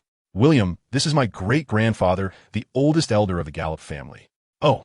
With a tone of surprise, the old man named Kent looked a bit dazed. "Time flies. I didn't expect the little girl to be getting married soon." With a giggle, Dolores smiled and said, "Great-grandfather, you must come to my wedding." Hearing Dolores's words, Kent laughed heartily. Come, I will definitely come." While speaking, he suddenly coughed violently. Looking at him, Dolores showed a hint of worry. "Great-grandfather, your health." "It's nothing. It's just an old ailment. Don't worry." "Then it's settled." Seeing Kent nod, Dolores playfully extended her hand to him. "Great-grandfather, can I borrow the key for a moment? You want to go in and play again?" Kent's tone was both reproachful and somewhat indulgent. "William wants to see the divine fruits, so I brought him here." "Oh, have you told your father about this?" "Not yet. But great-grandfather, you want to tell my father, right?" Hearing Dolores's words, Kent couldn't help but laugh. "You're still as mischievous as when you were a child." Although he said that, Kent still handed the key to Dolores. Only after following Dolores into the treasure vault did Kent retract his gaze from William. After a moment of contemplation, Kent closed his eyes again. William was also curious. This great-grandfather, Kent, seemed to be overly fond of Dolores, and he showed no hostility towards himself. William's sense of good and evil was the most intuitive. Moreover, even knowing that he had encouraged Dolores to enter the treasure vault, he did not stop them. It was indeed strange. As expected of the Duke of Gallop's treasure vault, the vast wealth was unbelievable even for William. At a glance, countless gold and silver jewels filled the entire vault. Even William could hardly resist looking at these treasures for a long time before turning his gaze away, following Dolores deeper inside. Soon, the two arrived at the area specifically for placing the divine fruits. 1, 2, 3. A total of 24 divine fruits appeared before William. Noticing William's gaze, Dolores explained, "Actually, there were the most fruits a few years ago. I remember there were over 40 divine fruits here, but some have been used up over the years. This is the grass fruit, this is the bomb fruit, this is the bubble fruit." With Dolores' narration and the system's prompts, William quickly learned about the abilities of all 24 fruits in the treasure vault. It must be said that as a collection of the Duke of Gallop's mansion, aside from a few fruits with somewhat useless abilities, the other fruits were all very good divine fruits. Among them, the one that attracted William the most and surprised him was undoubtedly the tremor fruit. Looking at the white fruit in his hand, which resembled a desolate planet, even William almost couldn't resist eating it. Even though William's current abilities far surpassed Whitebeard, he was still captivated by Whitebeard's charisma. Noticing William's gaze, Dolores curiously asked, "Tremor fruit? Is this fruit very special?" "This fruit is very powerful." "Very powerful?" Hearing William's words, Dolores seemed puzzled. "It's okay. Although the power of tremors is special, it's actually just that. That is only because they don't know how to use it." William was not surprised by Dolores' answer. Just as he had said before, there are no weak talents in this world, only weak people. In William's view, the tremor fruit could only exert its strongest power in Whitebeard's hands. Even if another person like Blackbeard ate the tremor fruit, he wouldn't be able to reach the peak power that Whitebeard had during his prime. William originally came here to see if he could find a suitable fruit for Jeff, but unexpectedly, he found something delightful. He took a bite of the tremor fruit, and the next moment, a white orb of light appeared in William's hand. "What is this?" Dolores felt puzzled at this scene. "Empty tremor." He threw a punch. Crack! In front of William, the entire space was shattered by him. Seeing this scene, Dolores was stunned. "Is this the power of the Rumble fruit?" "This is the power of the Rumble fruit, pushed to its limits. A single punch is enough to crack the entire royal city. This is so impressive." Hearing William's words, Dolores couldn't help but get excited. However, what Dolores didn't know was that if William wanted to, he could easily destroy the entire West Asia continent with just one punch, even without relying on the power of the Rumble fruit. The reason he ate the Rumble fruit was more of a thought than anything else. "Dolores, can I take another fruit?" "Of course, no problem. If you want it, just take it," Dolores replied simply to William's question. However, William naturally wouldn't really take them all. After all, the other fruits didn't attract him much. After taking another fruit, William and Dolores left the treasure vault. Kent merely glanced at the two as they came out of the vault, not asking anything or saying a word. After returning the key to Kent, Dolores greeted him with a smile. "Great-grandpa, we are leaving now." Kent nodded without speaking. Dolores didn't mind this and left the vault with William. When they returned to the courtyard where he lived, William's expression still felt somewhat dreamlike. To be honest, today's events were truly unexpected for William. He hadn't even anticipated that he would obtain 2 divine fruits in such a short time. "Jeff." Seeing Jeff training in the open space, William called out, "What's up?" Jeff approached William with a puzzled look upon hearing his call. "This is for you." Looking at the fruit, resembling a black banana that William handed over, Jeff's expression went blank. This is a divine fruit."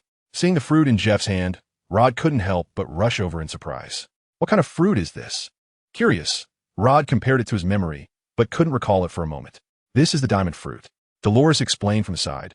The diamond fruit belongs to the Zoan-type fruits, allowing the user to transform into a diamond. It grants physical abilities 10 times greater than that of an ordinary person. Hearing Dolores' words, Rod's eyes lit up. This fruit was indeed what he had longed for. However, William's next statement left Dolores stunned. In fact, this is not the diamond fruit, but the behemoth fruit. Behemoth fruit? The three looked puzzled. The behemoth, or behemoth beast, is the only race in mythology that can rival the Titan gods in size. It is the king of the continent, the top predator in the food chain. It has a body so hard that it is immune to all forms of attack and possesses immense strength capable of moving mountains. Even gods find it difficult to block its punch easily, a power that even gods cannot withstand. Upon hearing William's words, the three widened their eyes. Of course, awakening the behemoth form is not something that can be done casually. Before that, it could also be considered as the diamond fruit. Jeff had already learned some information about awakening. In that case, what is there to hesitate about? He took a bite of the divine fruit and swallowed it.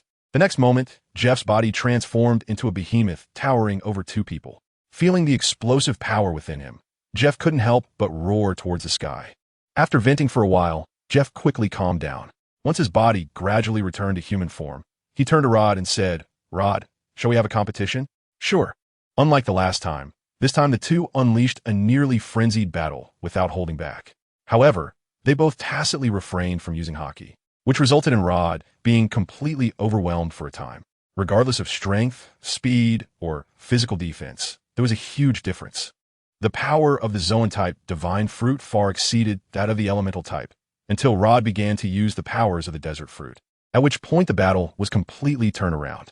Rod's use of the desert fruit left Jeff dizzy, and his flashy skills nearly caused Jeff to explode. After a round of fighting, Jeff felt like a giant dragged into a swamp, struggling to no avail. Although he managed to catch Rod off guard with his speed and strength at one point, without using hockey, Jeff couldn't inflict any damage on Rod, which directly led to him not wanting to fight Rod again for a while. He couldn't help it. It was too frustrating. However, if he used hockey, Jeff was afraid he might accidentally kill Rod. Of course, this was what Jeff thought. Rod naturally disagreed. In Rod's view, although he might not withstand a punch from Jeff, under the power of the desert fruit, Jeff wouldn't even be able to touch him. Moreover, his swordsmanship was not necessarily weaker than Jeff's. As for hockey, he was even less afraid. In summary, the current state of the two was one of mutual defiance. Along the way, the two were bantering, and before they knew it, the four of them had arrived at the headquarters of the Shadow Pavilion. Unlike the branch of the Shadow Pavilion in Saya City, the headquarters in the Royal City was not low-key at all. Instead, it was situated on the most bustling street. Although it was not in the noble district, its area was not much smaller than that of a duke's mansion, and the grandeur at the entrance left William, who had never seen anything like it, utterly astonished. Is this considered a provocation against the Yaster Kingdom? However, judging from the fact that the Yaster Kingdom can only tacitly accept it, the strength of the Shadow Pavilion is indeed not to be underestimated. Entering the headquarters of the Shadow Pavilion leads to the Mission Release Hall. The entire Mission Release Hall is divided into 3 sections with clear functional divisions. One side is the Mission Release area of the Shadows. The other side is the Mission Acceptance area, and the last side is the Aristocratic Reception area. In the center of the hall, there is a dedicated inquiry area where anyone with questions can go directly to ask. William and his group of 4 went straight to the inquiry area. Even though they were right in front of the staff, the workers at the inquiry area didn't even look up, engrossed in their own conversation. They resembled certain staff members William had seen in a large hospital in his past life. It was only when Rod took out an A-level shadow token that the 2 staff members became slightly more serious and asked, "This shadow, what can we do for you?" "I am Rod from the Saya City branch, here to complete the S-level shadow certification." Upon hearing Rod's words, the staff at the Shadow Pavilion showed a look of surprise. S-level certification. Yes. With Rod's affirmation, the staff's expression changed, and they quickly stood up with a flattering smile. "Shadow Rod, please wait a moment. I'll check right away." After saying this, the staff left the workstation and went to the Shadow Pavilion's level certification inquiry area. After confirming with a colleague, the staff quickly returned to Rod's side and respectfully said, "Shadow Rod, please follow me." Personally leading the way, William and his group soon arrived at the door of the office of the president of the Shadow Pavilion. Every S-level shadow receives a personal appointment from the president of the Shadow Pavilion headquarters. Gently knocking on the office door, a woman with short golden hair and a neat appearance soon opened the door. "What is it?" Seeing the people outside, Viola frowned slightly. "Lady Viola, Shadow Rod has come for S-level certification." "Rod?" Upon hearing this name, Viola immediately remembered. S-level shadows are already rare, and it is lucky to have one emerge in a year. As the secretary to the president, with an exceptional memory, Viola certainly knew that Rod was the only one who had completed S-level shadow certification this year. Looking at Rod and his group, Viola's eyes widened, and her smile grew. "If I'm not mistaken, you are Shadow William, right? And you are Shadow Jeff. As for this lady, she should be Miss Dolores, the 3rd daughter of the Gallup family." William was surprised that Viola could recognize them, and even more so that she recognized Jeff as well. What's going on here? Noticing William's curious gaze, Viola smiled and pointed to her eyes, saying, I can remember everyone and everything I've seen. A photographic memory? Is this your fruit ability? No, it's my gift. After saying that, Viola confidently introduced herself. Viola Fortes, currently serving as the personal secretary to President Boyd. She opened the office door with a smile and said, Come in. Upon entering the office, William saw a classical office exceeding 50 square meters. However, what surprised William was that this was just Viola's office. Pushing open a door next to the office, an indoor garden appeared before the four. After walking through the indoor garden, they encountered a middle-aged man lounging on a deck chair, soaking up the sun from the loud snoring. It was clear he was in deep sleep. Covering his forehead in helplessness, Viola cleared her throat as William and the others were taken aback. Snore, snore. Seeing that her reminders had no effect, Viola's expression turned cold, and she kicked. Who ambushed me? Boyd, who fell heavily from the deck chair, suddenly woke up.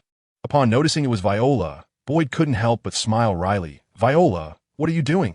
Faced with this unreliable president, Viola said impatiently, Can't you see someone is here? Someone? Who? Boyd's expression froze as he scanned the area beside Viola, and he quickly composed himself, saying seriously, I am Boyd. What do you need? However, as he tried to sit down, he realized there was nothing behind him and fell over again.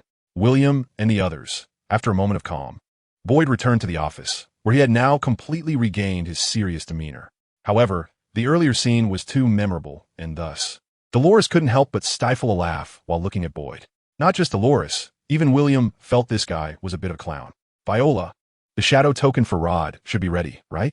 Looking at Boyd with disdain, Viola really wanted to say something, but ultimately held back since there were outsiders present. President Boyd, I have already handed Rod's shadow certification to you. As for where you put it, you can look for it yourself. Is that so? At that moment, Boyd showed no signs of embarrassment. After some searching, he finally found the shadow token related to Rod in the desk drawer. Finally found it.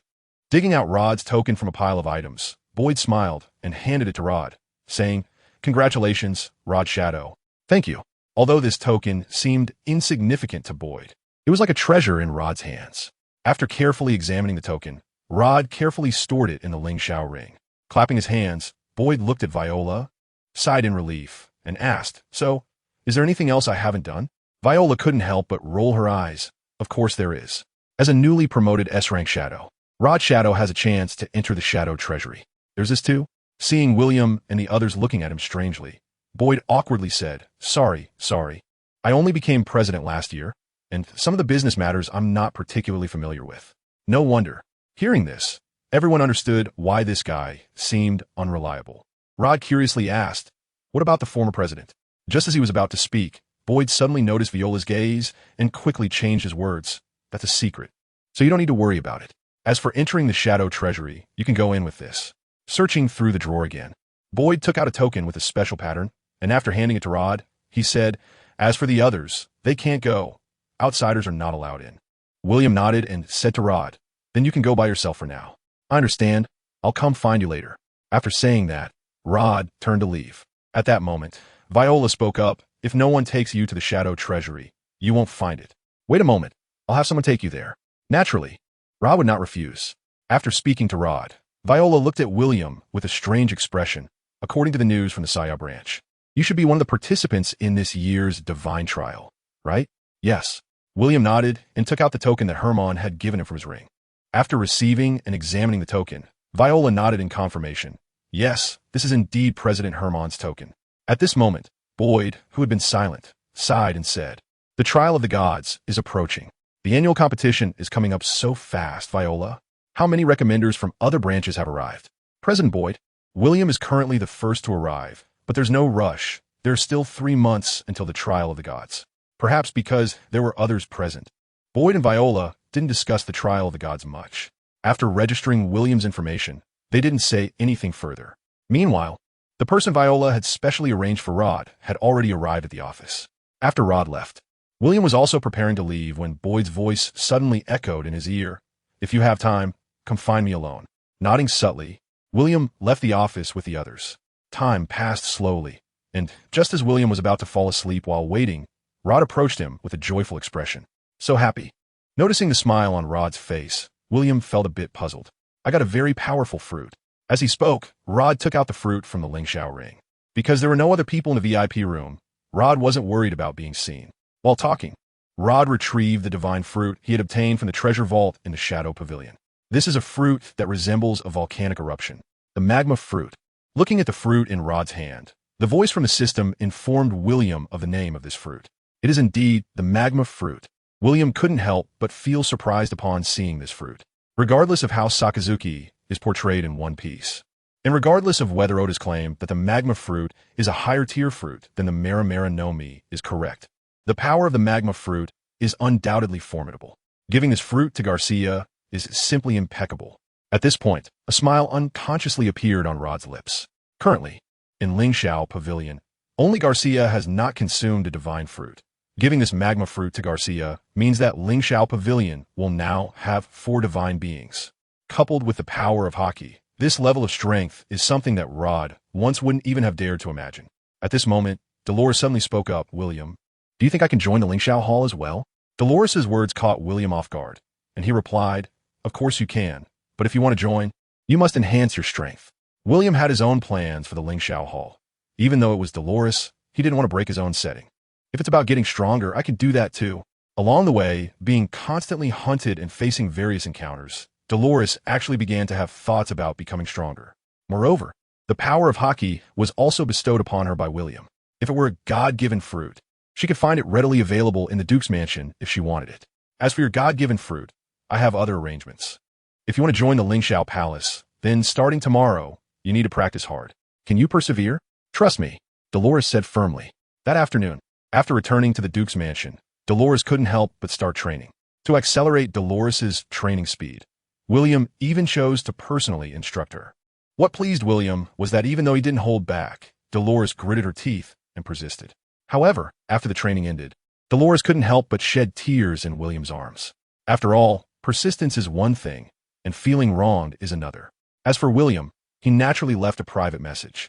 While training with Dolores, William also gradually infused diluted infinite power into her body, which directly led to a significant leap in Dolores' strength in just a week's time.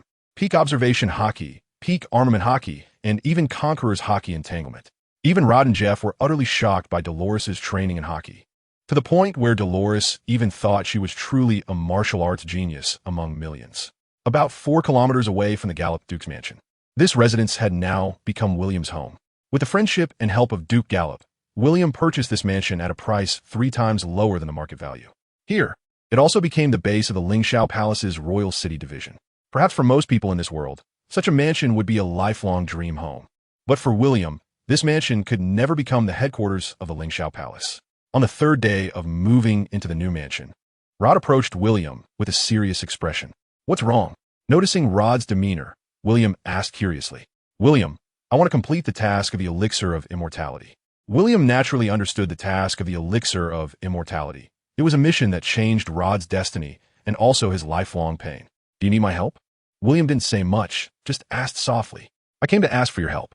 Even though Rod now possessed power far beyond his past, he still didn't have absolute confidence, which is why he sought out William. William smiled. When do we depart? If nothing else is going on, how about departing tomorrow? That works. With William's affirmation, a smile appeared on Rod's face. I'm going to.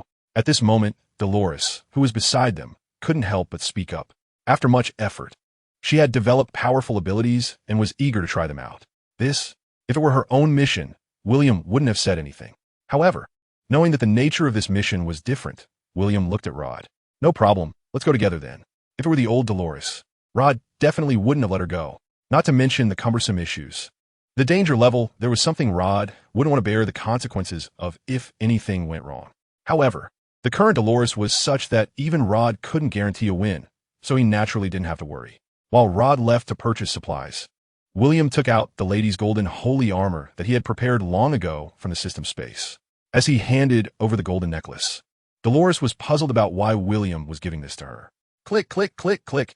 Looking at the golden holy armor that covered her entire body, a look of surprise appeared on Dolores' face beneath her mask. How is it? Do you like it? It's so beautiful. The entire golden armor was inspired by the Phoenix gold armor from Saint Seiya. The streamlined armor was adorned with the wings of a phoenix. The armor not only granted Dolores immense power, speed, and defense, but also bestowed upon her the ability to fly and the power of the Phoenix's rebirth. The Phoenix Gold armor perfectly compensated for Dolores' lack of divine fruit and opened up a whole new path of enhancement for her. As William's woman, he naturally spared no effort in granting Dolores power that could surpass this world. In fact, William had already planned out the next steps for Dolores. He did not intend for Dolores to consume the divine fruit. If she were to eat, it had to be the best, and the fruit deep within the miracle forest was undoubtedly the most suitable for her. The plan William had arranged was to make Dolores the most powerful goddess in this world. With the golden holy armor, Dolores displayed a completely different level of power, and when they fought again, their battle even exceeded the limits of this world. Bang, bang, bang, bang, bang. As the two collided at a speed beyond the naked eye, Jeff, watching from the side, was stunned. He couldn't understand how Dolores had become so powerful in such a short time. It wasn't until Jeff noticed the divine-looking golden holy armor on Dolores that he realized. He definitely felt envious, but did not harbor jealousy. The golden holy armor was strong, but Jeff was also certain that once he awakened the power of the behemoth fruit, his own strength would not be lacking much. With one hand pressing down on Dolores' hand and the other on her shoulder in the fierce winds, Dolores was pinned to the ground by William. At this point, their battle finally came to an end. Although she lost again, Dolores' face was filled with excitement. That unprecedented feeling of power made her feel as though the strength of a deity must be like this. All right, you have adapted to the power of the holy armor. Now focus on honing your own strength. Try to merge your domineering aura with the power of the holy armor. Dolores, although the holy armor is powerful, I don't want you to rely too much on the power of this divine weapon. True strength comes from within. Do you understand? Dolores nodded and softly said, I understand. Turning to Jeff, William smiled and said, Next, you will train with Jeff. I have something to attend to outside. Since he was going to be away for a while, William planned to take this time to have a chat with Boyd from the Shadow Pavilion. Shadow Pavilion headquarters. When William saw Boyd again in the garden, Boyd was still asleep. It wasn't until Viola woke him up that Boyd still looked dazed, and William couldn't help but laugh. I feel like you can never get enough sleep. To William's remark, Boyd rubbed his head helplessly. There's nothing I can do about it. It's related to the fruit I ate. Although curious, William didn't press further. However, Boyd seemed unconcerned and directly explained, I ate the sleep god fruit. The sleep god fruit? With a slight smile, Boyd used his ability on William. Instinctively, William yawned. William was stunned, and Boyd was also taken aback. You? With wide eyes, Boyd was incredulous. Although he hadn't used his strongest ability, his power could overwhelm even gods when fully unleashed. Yet, William had managed to withstand it. What does this represent? Are you a divine bestower? Is that your ability? The two said in unison. In the next moment, both were taken aback and couldn't help but laugh. Interesting, very interesting. Laughing heartily, Boyd got up from the lounge chair and looked William up and down. I didn't expect you to have already consumed the divine fruit. Able to resist my sleep god power. Can you tell me about the power of your fruit? After pondering for a moment, Boyd didn't rush him, but just smiled and watched. My ability is the tremor fruit. Extending his hand to grip, a crackling sound echoed as a shield of vibrating energy appeared in William's hand. Feeling the tremor power coursing through his body, Boyd suddenly realized and guessed a little. You used the power of vibration to counteract the sleep god's power? Quite a gifted talent. Taking a deep breath, Boyd's smile grew wider. If you're already a divine bestower, then there are many things I can discuss with you. Lying back down in the chair, a nostalgic look crossed Boyd's face. The so-called trials of the gods are actually the graves of the gods. The graves of the gods? William had speculated about the trials of the gods, but never imagined they were this. People die, and so do gods. However, unlike humans, all gods return to the graves of the gods after they die. A strange look flashed in his eyes, and Boyd said seriously, the trials of the gods are very dangerous. However, at the same time, they also hold great opportunities. There, even the most ordinary person can obtain the divine fruit, but his tone gradually became serious, and Boyd said solemnly, if you don't want to be replaced by the gods, I advise you to act within your means. Hearing Boyd's words, William's expression grew increasingly puzzled. However, when it came to this turning point, Boyd's expression relaxed. If you have become a divine bestower, then it becomes much simpler. Just find the corresponding god and receive the divine inheritance. William asked, puzzled, what is divine inheritance? Using your divine bestowed power as a guide, find the god that corresponds to your ability, obtain the divine essence from him, and then ignite him with your divine bestowed power. So simple? Yes, it's that simple. What did you think? Speaking of this, Boyd found it somewhat amusing. For those who have already become divine bestowers, it is indeed very simple, but for ordinary people, it is quite difficult. Why doesn't Rod know about these things? Rod? Boyd didn't expect William to mention Rod, and he looked puzzled. Did Rod also participate in the trials of the gods? He had once secured a spot in the trials, but an accident occurred when he entered the trials. An accident? After hearing William's description, a strange expression appeared on Boyd's face. Wait, the Rod you mentioned, it can't be. If it were someone else, Boyd probably wouldn't have thought of it.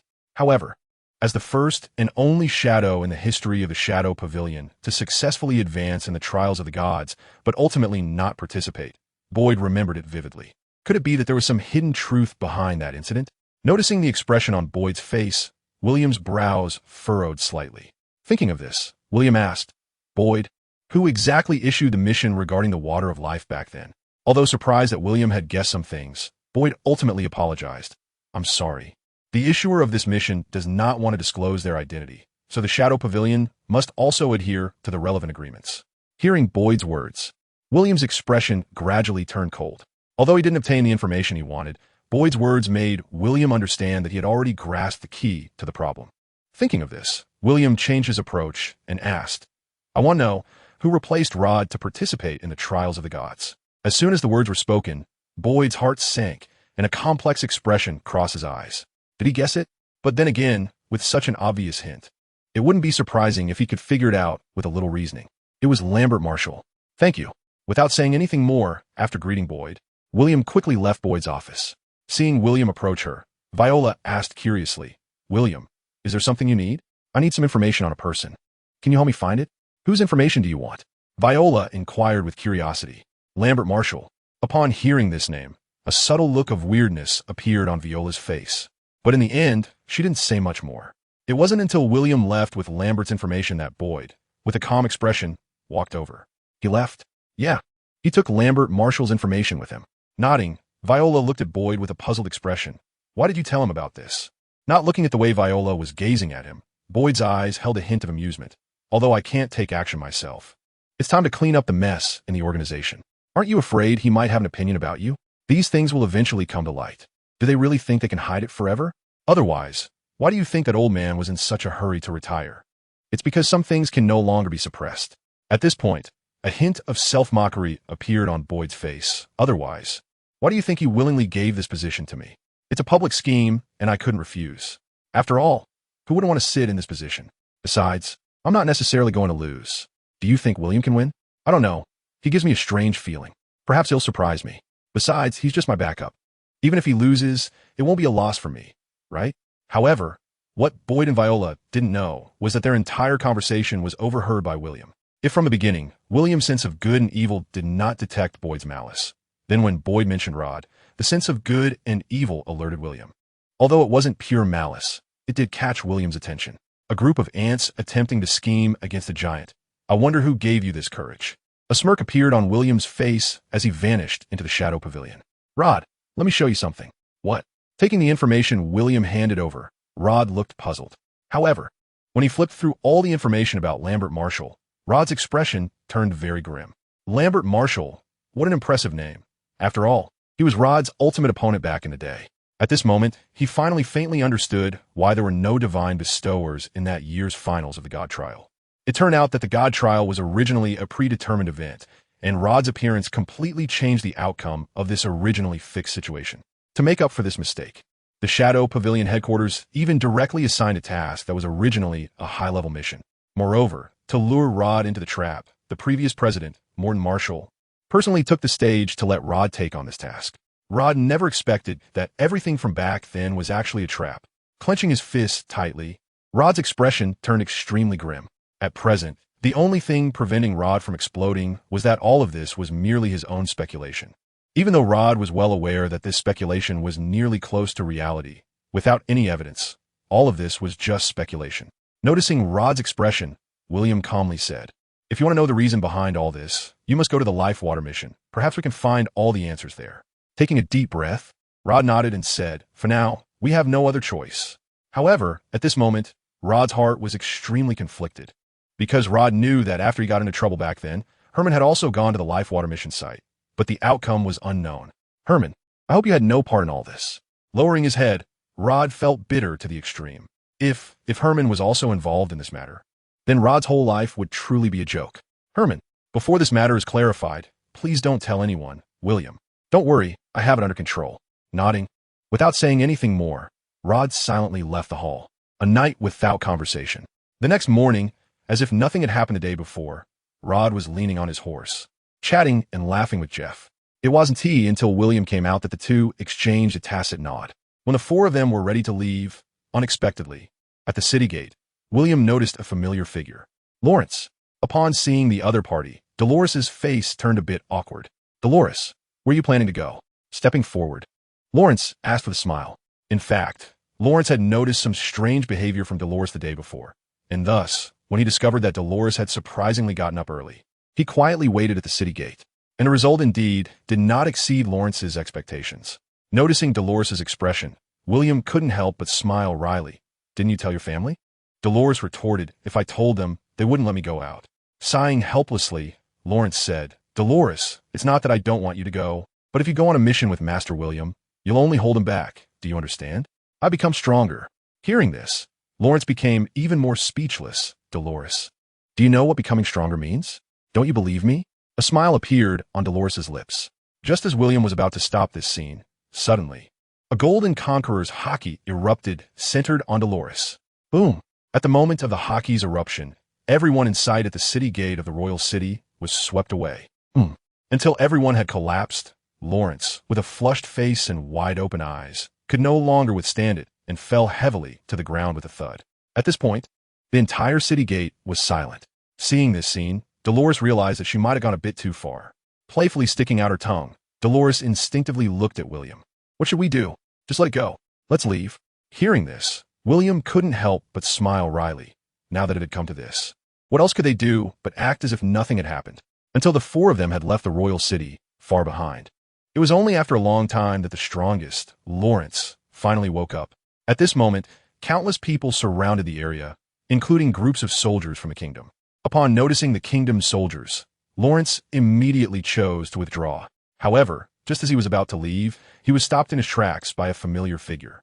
Lawrence! Hearing that voice, Lawrence felt embarrassed but continued walking. You have the wrong person. Just as he was about to walk away, one of the generals clad in royal armor, Augustine Ed, accelerated to block Lawrence's path. Lawrence, I need to know what is going on. Faced with Augustine's questioning, Lawrence felt increasingly awkward. Although he wanted to hide some things, he didn't know how to respond at that moment. Moreover, Lawrence was well aware that even if he wanted to conceal the matter, there would definitely be other witnesses. How long could he keep it a secret? This is the city gate of the royal capital. Recklessly attacking the kingdom's soldiers is a serious crime. And even though Miss Dolores is the daughter of Duke Gallop, this matter can still be grave or trivial. Thinking of this, Lawrence helplessly said, this is an accident.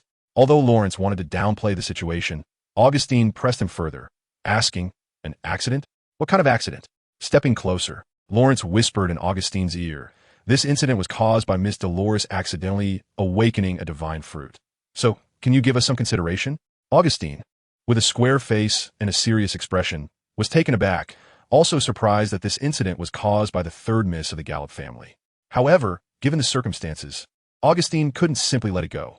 Lawrence, you know that attacking the kingdom's guards is a very serious matter. I know, but it really was an accident. Looking deeply at Lawrence, Augustine asked, then, where's Miss Dolores? She has left. Left? Not knowing how to explain, Lawrence braced himself and said, Augustine, I will have Duke Gallop personally explain this to the king. I would like to know what kind of explanation Duke Gallop will provide. With a cold snort, Augustine said no more and turned to leave the scene. As a general of the kingdom, allowing such an incident to occur in the royal capital has a terribly negative impact. If things go poorly, even he, the kingdom's general, could be implicated. Fortunately, it was not caused by an enemy country. If it had been the case, or if it involved rebels, things would have escalated significantly. Time flew by, and half a month had already passed. On this day, 10 years later, Rod finally returned to this place that had changed his fate, the place of the task of the water of eternal life. Here, they have already reached the depths of the miracle forest. Unlike the endless plains, a towering mountain appeared before the four of them. When Rod dismounted and led everyone to the mountain's peak, a magnificent canyon, almost like a miracle, quickly came into view. So beautiful. Even William showed a look of shock as he gazed at the ruins before them. Although the stream in the canyon had dried up, human markings were etched on both sides of the canyon, including the cliffs. On either side of the canyon were stone houses, uninhabited, and at a glance, one could vaguely see traces of the lives that once were. Above the canyon, there were carvings of nameless creatures, including humans, birds, the sun, and the moon. More were unknown beings, all showcasing a completely different civilization and belief system. The ruins of the Water of Life were right here. Looking at everything below the cliff, Rod's tone was serious. William nodded and said calmly, "I'll go down first." Before Rod could react, William leaped down vertically into the canyon. "Wait for me." Seeing this, Dolores, displaying the wings of her sacred attire, followed closely behind. Just as Rod was preparing to set off, Jeff hurriedly said, "Wait, take me with you. I can't fly." Rod was taken aback and couldn't help but smile. "Let's go." Gathering sand and stones beneath his feet, Rod took a leap down with Jeff. As they descended vertically, Jeff couldn't help but scream. Clearly, he had not overcome his fear of heights. It wasn't until Jeff landed heavily on the ground, his legs giving way, that he nearly collapsed. After a while, he finally regained his composure. At this moment, William had flown around the entire canyon. "Rod, there are no signs of life here," he said, transforming into light and appearing in front of Rod with a puzzled expression. "Follow me." Without saying anything, Rod led the group through the canyon until they reached the end, where a massive cave appeared before them. Pointing to the abyss-like cave, Rod said with a serious expression, "This is the true entrance to the ruins." The cave was very dark. At a glance, it seemed that only one person could pass through, with rocks on both sides connecting to the entire mountain. Those with claustrophobia would find it hard to stay inside for long. Even William felt a sense of oppression while walking in, as the rocks in the cave were slanted, as if the entire cave could collapse at any moment. Moreover, if it did collapse, one could imagine the weight of an entire mountain. Tick-tock, tick-tock. As they walked along, faint crackling sounds occasionally echoed through the dim passage. There was also a strange noise that made even the powerful Dolores grip William's arm tightly, unwilling to let go. It was simply the fear of the unknown. "Use your observation hockey to sense it, and you won't be afraid," William advised. Hearing his words, Dolores remembered to activate her observation hockey, and soon the fear on her face gradually dissipated. Setting aside the cave's shape, it was actually quite safe here. Even the sounds within the cave were just from small insects. If anything was truly terrifying, it was the elongated snake-like creatures present. However, William had already used his abilities to crush such creatures without needing Dolores to remind him. After passing through the dark cave, William found himself in a completely different world beneath the earth, unlike anything in the real world. This underground world is devoid of any sunlight. What illuminates it is the continuously flowing magma beneath the surface. As they entered, a pungent smell of sulfur filled everyone's nostrils, a scent that even made William frown involuntarily. At this moment, Rod's serious voice came. "Be careful, we have arrived." Jeff, standing beside him, felt a bit strange. In a place like this, let alone the Water of Life, there probably isn't even water here. No, the Water of Life does exist, but I don't know how to explain it. You'll understand once you see it. After saying that, Rod took the lead. However, as soon as they stepped into this territory, William felt a deep malice. "Something has discovered us." Hearing William's words, Jeff's expression became serious. He had already witnessed William's perception of good and evil. "It's the fire spiders. They have a very strong territorial awareness." Fire spiders? Just as Jeff was confused about what that was, countless blood-red spiders emerged from the ground and the sky in all directions. Seeing this scene, Jeff was also startled. Although the fire spiders were not large and didn't look like they would eat humans, their numbers were truly astonishing. The sheer quantity of these spiders was terrifying, and you'd better not get bitten by them. Otherwise, the pain is unimaginable. While speaking, Rod pointed, and in an instant, countless grains of sand swept through the area like a tornado. The fire spiders, which had once forced Rod and his team to flee in embarrassment, couldn't even last a second before Rod now. "Let's go." Without any hesitation, Rod began to accelerate. As for why he accelerated, it was obviously because there were other dangers here. Following Rod, William glanced upward. On the dark mountaintop, countless bats opened their blood-red eyes. The sheer number made even William feel a tingling sensation on his scalp. It wasn't that the blood bats were particularly terrifying, but simply that he was experiencing a fear of dense crowds. Squeak, squeak, squeak. Accompanied by the sound of flapping wings, a sea of bats appeared in the underground world. The overwhelming blood bats circled in the air, making the entire underground world seem to come alive. Conqueror's Haki. With a focused gaze, Rod unleashed his blood-red Conqueror's Haki. In an instant, the sky full of blood bats fell like raindrops. However, compared to the number of blood bats, even Rod's Conqueror's Haki could only clear less than 1/10 of the area. Jeff. Understood. Hearing Rod's voice, Jeff stepped forward, unleashing an even more powerful Conqueror's Haki. Boom! In an instant, it felt like time in the entire underground world had come to a halt.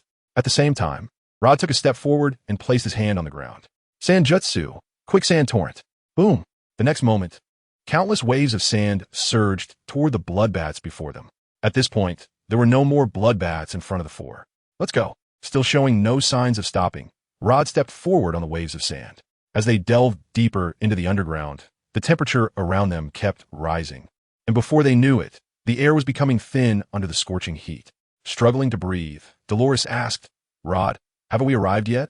If we go any deeper, I feel like I won't be able to breathe.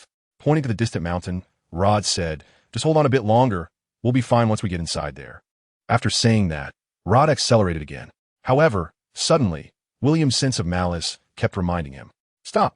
He grabbed Dolores, who was flying beside him, while his shadow power simultaneously restrained Rod and Jeff. The next moment, boom!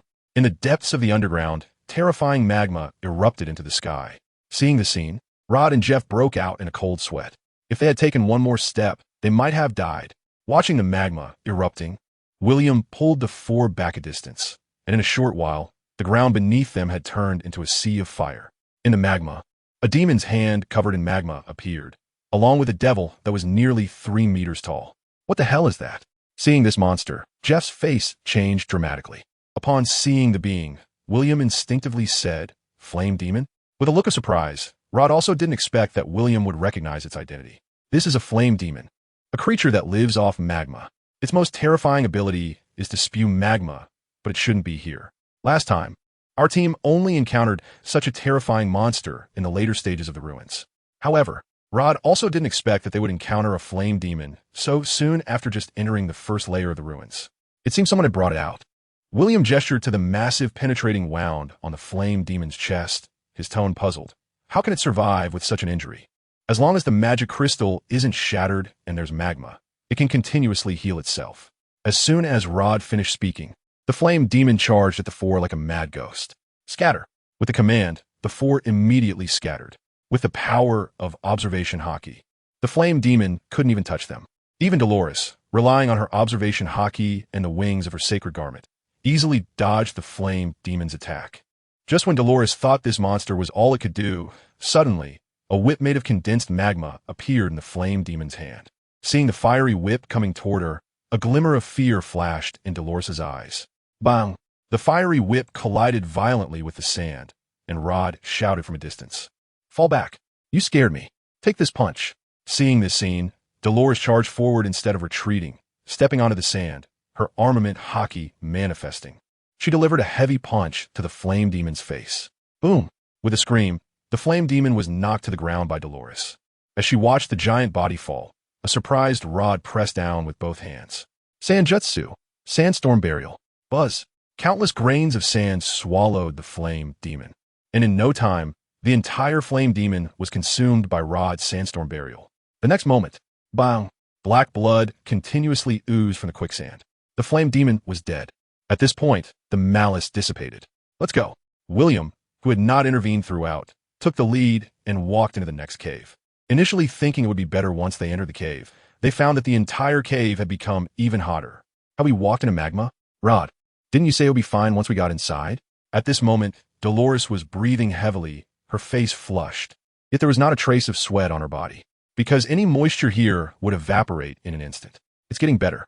There are no monsters here, Dolores said, feeling speechless. I feel like if we continue like this, we might get roasted. Pointing to the ground beneath them, Rod said, there's no choice. We are currently in a volcanic fault. The temperature here must be very high. However, once we pass through here, it will really be fine. Don't lie to me anymore. I don't believe you, Dolores replied. As they passed through the cave and saw the dense swarm of flame demons roaming freely in the lava at the exit, Dolores felt a chill run down her spine. Rod, you're not going to tell me we have to go through there, are you? At this moment, not to mention Dolores, even Jeff's face turned a bit pale. Before Rod could say anything, William pointed to a seemingly collapsed opening nearby and said, "If I'm not mistaken, we should go this way, right?" "Yes." Rod stepped forward, and with a wave of his hand, countless large stones were moved aside. Suddenly, a gust of wind came from the passage. Although the wind was still warm, it made everyone feel a refreshing coolness. This passage has not just one route. As Jeff looked at the 3 openings that suddenly appeared before him, he was puzzled about which way to go when Rod pointed to the cave on the right side of his mouth and said, "Go this way." As for why to go this way, it was actually quite simple. Listen to the direction of the wind. "What S in the other 2 caves?" William asked curiously. "Both are dead ends.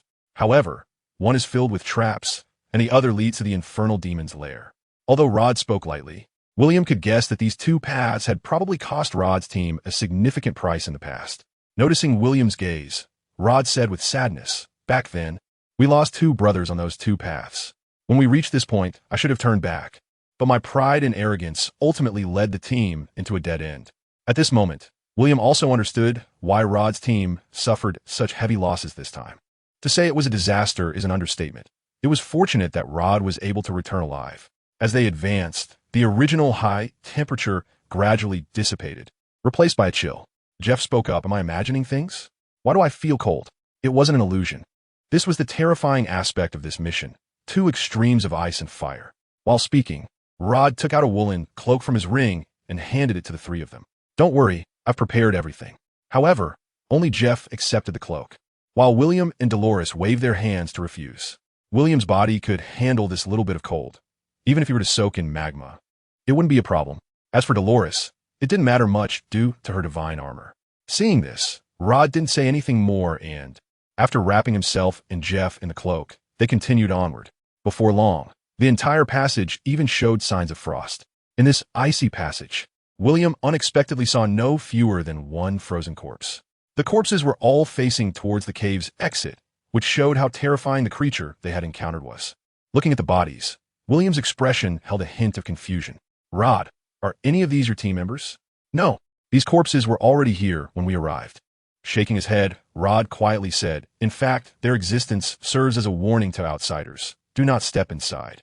However, back then, I didn't pay attention. Passing through the frozen bodies, William and his group entered the world of ice and snow. The world before them resembled a frozen landscape. At a glance, William could even see countless frozen creatures and plants within the ice. Everything here feels as if it has suddenly encountered a disaster. Time has been frozen since then. The master of this world is an ice frost giant dragon. The water of eternal life is protected by this dragon. Speaking of this ice frost giant dragon, a hint of coldness flashed in Rod's eyes. However, to be precise, it is actually just a bone dragon. Dolores widened her eyes. "Ice frost giant dragon?" "Jeff, bone dragon." Pointing to the peak of the snowy world, Rod said in a deep voice, "It's right there." "Who?" As if sensing the presence of outsiders, the frost in the sky intensified at that moment. "However, before we reach there, we need to defeat the snow elves, who possess the power of invisibility. But with the observation hockey, we should be able to find them." Rod's team had suffered greatly at the hands of the snow elves back in the day. Although these snow elves did not have one-hit kill power, their numbers and the difficulty they posed nearly wiped out Rod's team. This directly led to Rod's team being completely defeated upon just seeing the ice frostbone dragon. However, fortunately, they did not actually encounter the ice frostbone dragon. Otherwise, Rod believed he would also be doomed to death. Feeling the immense pressure from the peak of the snow, William moved his neck. Crack, crack. William's figure slowly took off. "I'll go meet that bone dragon first. You all follow me." As soon as he finished speaking, William's figure instantly vanished from the sight of the 3. At the peak of the snow, when William's figure appeared, the massive, broken ice frost giant dragon, now only a skeleton, had its eyes shimmering with dazzling light. Slowly rising, it began to flap its skeletal wings, unleashing a tremendous blizzard towards William. After sizing up the creature before him, William felt disappointed. "I was hoping to make you my mount, but you look too pitiful like this." As if it understood William's words, the bone dragon opened its maw, and a terrifying dragon's might descended upon William's head. However, in the face of this power, William's expression remained very indifferent. "What are you making a fuss about?" With a cold snort, a vibrating circle appeared in William's hand. He threw a punch. Buzz. Crack. Boom. A massive scream erupted from the bone dragon's mouth. With one punch, even the giant bone dragon was knocked to the ground by William. Accompanied by the force of the blizzard, the bone dragon awkwardly got up from the ground, and upon looking at William, the icy ancient dragon's eyes burst forth with blinding blue light. Opening its mouth wide, boom, an extreme, icy dragon breath surged towards William. At the foot of the mountain, seeing the sudden avalanche, Rod, Dolores, and Jeff were all exceptionally shocked. Just as Dolores was about to step forward after effortlessly defeating countless snow elves, an even greater avalanche struck. Rod, seeing this scene and noticing the two unsteady on the ground, Dolores quickly said, "Fly up quickly." "I know." Without looking at Dolores' situation, another empty shock. Crack, crack, crack, crack, bang. With a loud shattering sound, the bone dragon's icy breath was actually shattered by William. In the next moment, William had already reached the top of the bone dragon's head. Empty shock. Boom! With one punch, the bone dragon was hammered to the ground by William. However, looking at the skull that had only cracked slightly, even William felt surprised. This guy has such strong defense. Roar! Amidst the massive roar of the dragon, the bone dragon flipped over, spewing out an even more powerful dragon breath than before. In the blink of an eye, William had already moved to the side. However, the bone dragon, noticing this situation, showed no intention of letting William go. Its dragon breath continued to unleash, sweeping across the entire mountain peak with its frost breath. "Beast, do you really think I have no way to deal with you?" With a cold snort, William once again gathered the power of the tremor fruit in his right hand. Airquake. He swung a punch. Suddenly, the entire space shattered. With a crack, the bone dragon let out a miserable cry. Its massive body was even directly shattered by William's punch. The dragon bones flew everywhere, and with wide-open eyes, the bone dragon's enormous body fell heavily to the ground. At the same time, Dolores, Rod, and Jeff had also arrived near William, looking at the bone dragon that had been smashed to pieces by William's punch. Everyone's faces showed expressions of shock. However, at this moment, William's face revealed an odd expression. It actually didn't die. What strange power! Feeling the completely intact vitality within the bone dragon, William's expression turned somewhat astonished. Even under an invisible force, the bone dragon that had been shattered by William's punch began to recombine, suppressing the urge to use his true power to obliterate the bone dragon at an atomic level. William said, "If I'm not mistaken, this ability should be granted to it by that water of life. This thing is just right for you to practice with. You should give it a try." After saying that, William descended. Watching Dolores and the others engage with the bone dragon, William slowly walked to the edge of the pond. Is this the water of immortality? Feeling the almost terrifying powerful vitality in the water, William found it incredible. Focusing his mind, William finally discovered the abnormality. There is something underground. Without any hesitation, William walked into the water of immortality, reached in, and grasped that thing. In the next moment, a fruit that resembled a peach appeared in William's hand. Immortal fruit, ability, immortality. How is this possible? Seeing the system's description of this fruit, even William found it hard to believe. However, the system could not be wrong.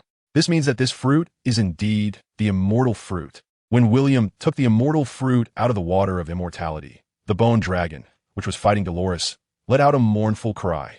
At that moment, the bone dragon completely ignored the attacks from Dolores and the others until it was knocked down by Jeff, who transformed into a gorilla. Its eyes were still fixed on the immortal fruit in William's hand. What's going on? Seeing this scene, Dolores and the others couldn't help but stop their assault. If they guessed correctly, this bone dragon was the guardian of this fruit. Guardian of the fruit? Hearing William's words, Dolores showed a look of surprise. He really didn't know there was such a creature. What kind of fruit is this? The immortal fruit. What? Upon hearing William's words, Dolores, Rod, and Jeff were all stunned. Even though the three of them had already eaten the fruit, they couldn't help but feel a surge of excitement upon hearing William's words. Immortality. What is this concept? Looking at the gradually lifeless bone dragon, Jeff said in disbelief. Just the water it's soaked in has given this already dead frost giant dragon the power of life. The strength of this fruit is simply incredible. However, compared to the power of this fruit, Rod cares more about another matter. William, do you have any other discoveries? William shook his head, no. Just when Rod was feeling disappointed, William's figure soared into the sky. Where are you going? Rod was surprised to see this scene. I feel like we seem to have overlooked something, those corpses. When William returned to the cave entrance, he looked at the few frozen corpses and discovered a problem. If I remember correctly, the previous president of the Shadow Pavilion, Morton Marshall, was a gravity fruit user, right? Looking at Rod, who followed behind, William said, "Yes, but what is the problem with that?" Rod looked puzzled. "Look at their postures. Don't you think it's a bit strange?" Following William's gaze, Rod noticed a line of over 10 people that were almost lying on the ground. If Rod initially thought they were just fleeing in panic, then, with William's reminder, Rod's eyes flashed. "Are you saying they were suppressed by the gravity fruit? You can sense their bodies. Their bones are shattered. But the power of freezing could not cause such injuries." Clenching his fists tightly, Rod's gaze turned extremely cold. The truth of that year was finally explained at this moment. "So, what do you plan to do?" "I want revenge." Every word Rod spoke was ice cold. "Is it the Shadow Pavilion or Morton Marshall?" After a moment of silence upon hearing William's words, Rod said, "Naturally, it is Morton Marshall. The Shadow Pavilion is not my enemy." At this moment, Dolores arrived beside William with the dragon crystal. Looking into the distance, Jeff was quickly approaching. However, due to his inability to fly, he could only run over. When he reached the three of them, Jeff panted and said, "Rod, you went too far, making me run all the way here." Hearing Jeff's words, Rod couldn't help but smile. Without the Frostbone Dragon, William estimated that this place would return to normal over time. However, that no longer concerned William. After leaving the ruins, Dolores asked Rod about the dragons. She was curious about how such a powerful creature could disappear. In response to Dolores' question, Rod said, "Dragons haven't actually disappeared. They just no longer appear in human sight. It's rumored that deep within the Miracle Forest, there are signs of dragons living. But no creature dares to step into that place. Those who have seen dragons are all dead." Holding Dolores' hand, William smiled and said, "If you want to see one, I'll take you there in the future." Playfully sticking out her tongue, Dolores replied, "Never mind, I was just saying that. Those creatures look scary." "Look scary?" Hearing Dolores' words, the three of them couldn't help but laugh. For women, such creatures look frightening, but for men, they symbolize power. In this world, which man doesn't want to be a dragon slayer at least once? Just thinking about it is enough to get one's blood boiling. After leaving the ruins, the four did not head directly to the royal capital, but instead took a detour to the Kingdom of Bruce. Upon returning to the Kingdom of Bruce, it seemed as if the kingdom had completely transformed. Not only were the buildings different, but more importantly, the faces of the kingdom's citizens were filled with happiness and hope for the future. Garcia was incredibly happy to see William and the others. When they started talking about their experiences during this time, Garcia couldn't help but show a look of regret upon learning that William and his group had actually accomplished the feat of slaying a dragon. Even when Rod took out the magma fruit, Garcia was taken aback. "What are you looking at? Just eat it." Nodding heavily, Garcia suppressed his complicated feelings and took a bite of the magma fruit in his hand. In no time, half of Garcia had transformed into magma. Feeling the heat emanating from Garcia, Jeff couldn't help but say, "If the ruins of the Fountain of Eternal Life had your involvement, we would probably have it much easier." Jeff's words puzzled Garcia, but both Dolores and Rod nodded in agreement. After all, that was the power to control magma. If a fire demon lived off magma, then Garcia was likely the king of magma now. Although it was uncertain whether Garcia could suppress the Frostbone Dragon, he could probably inflict significant damage even if he couldn't. "Garcia, I have some suggestions for you regarding the magma fruit." William shared everything he knew about the techniques of Akainu Sakazuki with Garcia. After listening to William's explanation, Garcia understood. Hellhound, Great Fire, Dog Bite Crimson Lotus, Meteor Volcano. Among the four techniques, the last two couldn't be utilized immediately, but Garcia quickly mastered the first two, Hellhound and Great Fire. Along with them, he also grasped the power of elementalization. "From now on, I shall be the Emperor of Crimson Flames." Garcia settled on his title.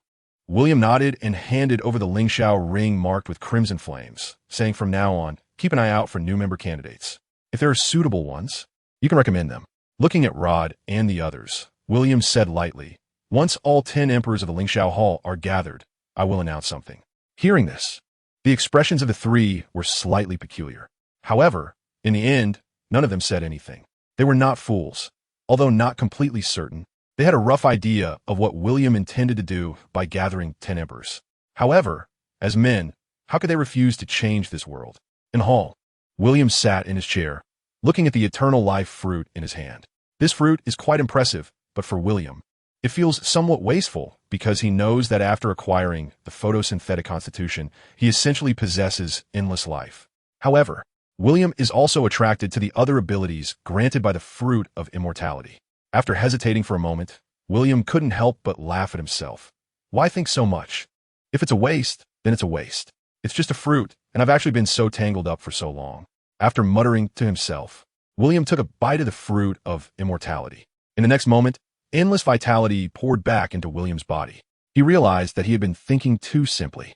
This immortal fruit is so powerful. Not only did it enhance William's physique, but it also awakened a special ability in him, the blood of immortality. Dolores, what's wrong? Hearing William's call, Dolores approached him in confusion. Here, looking around, Dolores' face turned red. Although she felt shy, there was also a sense of excitement. Watching Dolores kneel before him, ready to take off his pants, William couldn't help but laugh and quickly interrupted. What are you doing? Isn't this what you wanted? Dolores replied helplessly, looking at William in confusion. That's not what I meant. Upon hearing William's explanation, Dolores felt utterly embarrassed. Just as she was about to run away, William grabbed her. But since you're willing, then go ahead. Dolores? 20 minutes later, just as Dolores was about to ask why they were doing this, suddenly, a powerful life force flooded her body. Accompanying this life force was William's will. What is this? Dolores' eyes widened in disbelief. Infinite power. As William's will descended, the infinite power seemed to find its master and began to release itself wildly. In just a moment, Dolores had already merged all the infinite power granted by William within her body. And what does this mean? Simply put, the blood of immortality directly awakened the infinite power within Dolores. Boom! The powerful infinite power filled Dolores' entire being. Feeling an unprecedented strength within her body, Dolores felt as if she could shatter this space with a single punch. And in fact, she really could. The blood of immortality not only grants you the power of eternal life, but also awakens the potential within you. Of course, there was one point William did not mention. That is, while Dolores received the blood of immortality, it also granted William complete control over her body. This means that from now on, Dolores' life and death would be entirely under William's control. This is the domineering power of the fruit of immortality. After Dolores, William granted the blood of immortality to the three rods. After awakening, the three experienced a leap in their strength.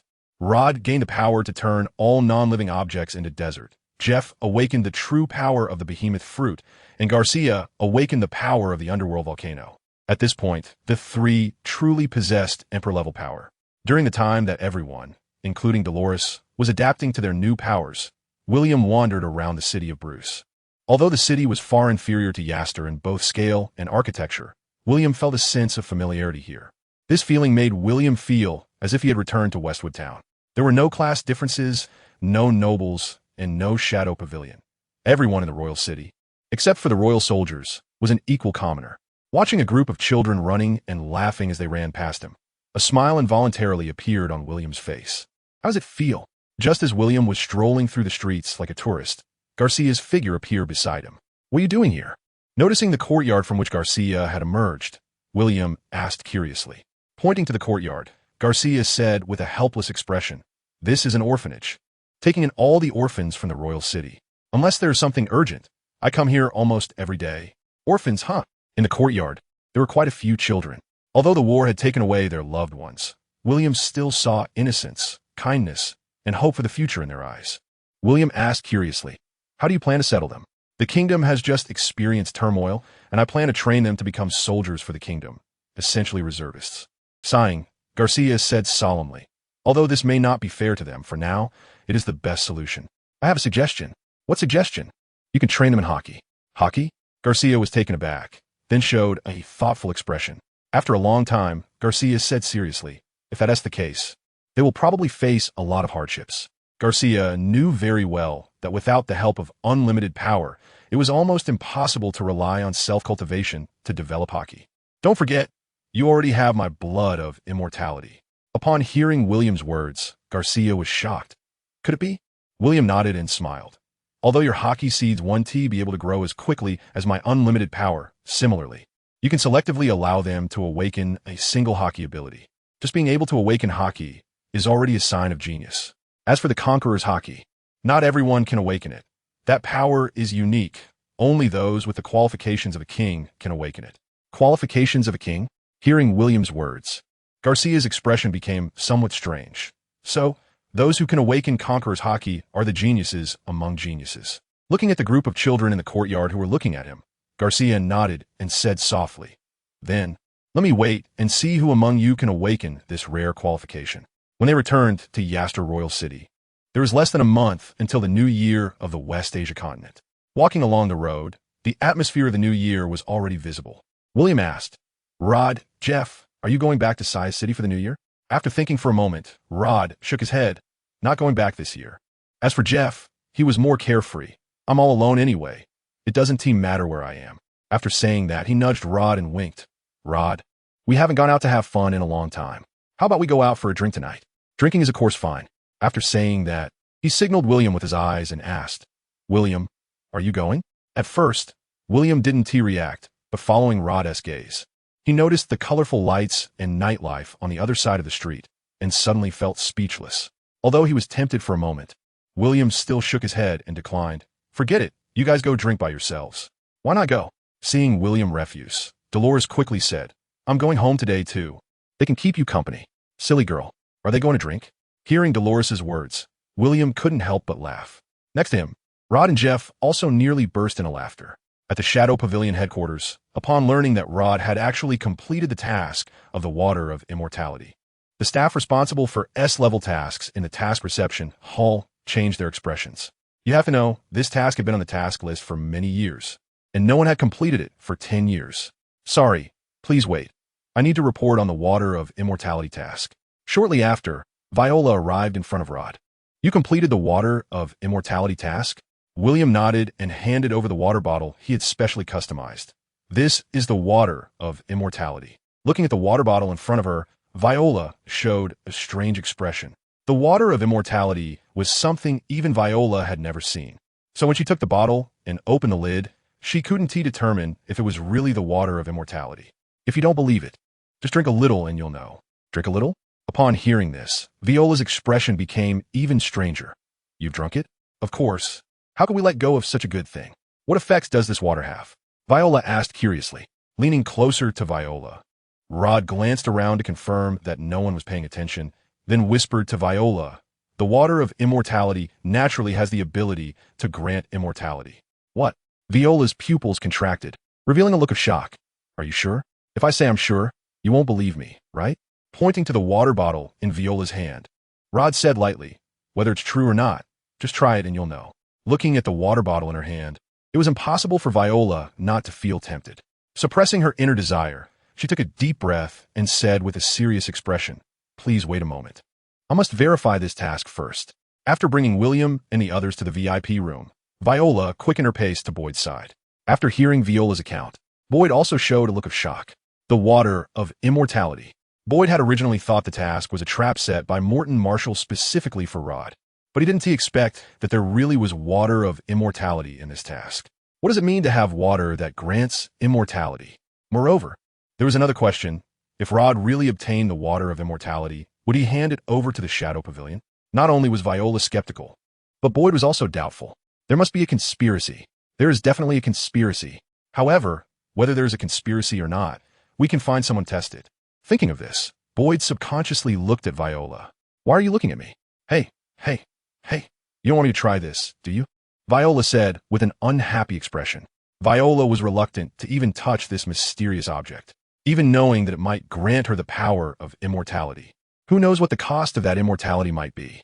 If the Water of Immortality truly has the power to grant eternal life, then here I only trust you. Looking at Boyd's deep eyes, Viola sighed and helplessly said, really, you always play these tricks. Aren't you afraid that I might actually refuse you? I know you won't. Boyd replied, pulling her hand up, causing Viola's cheeks to flush slightly. Their relationship could be described as childhood sweethearts, but due to Boyd's identity issues, even though Viola had loved him since they were young, she never dared to speak up.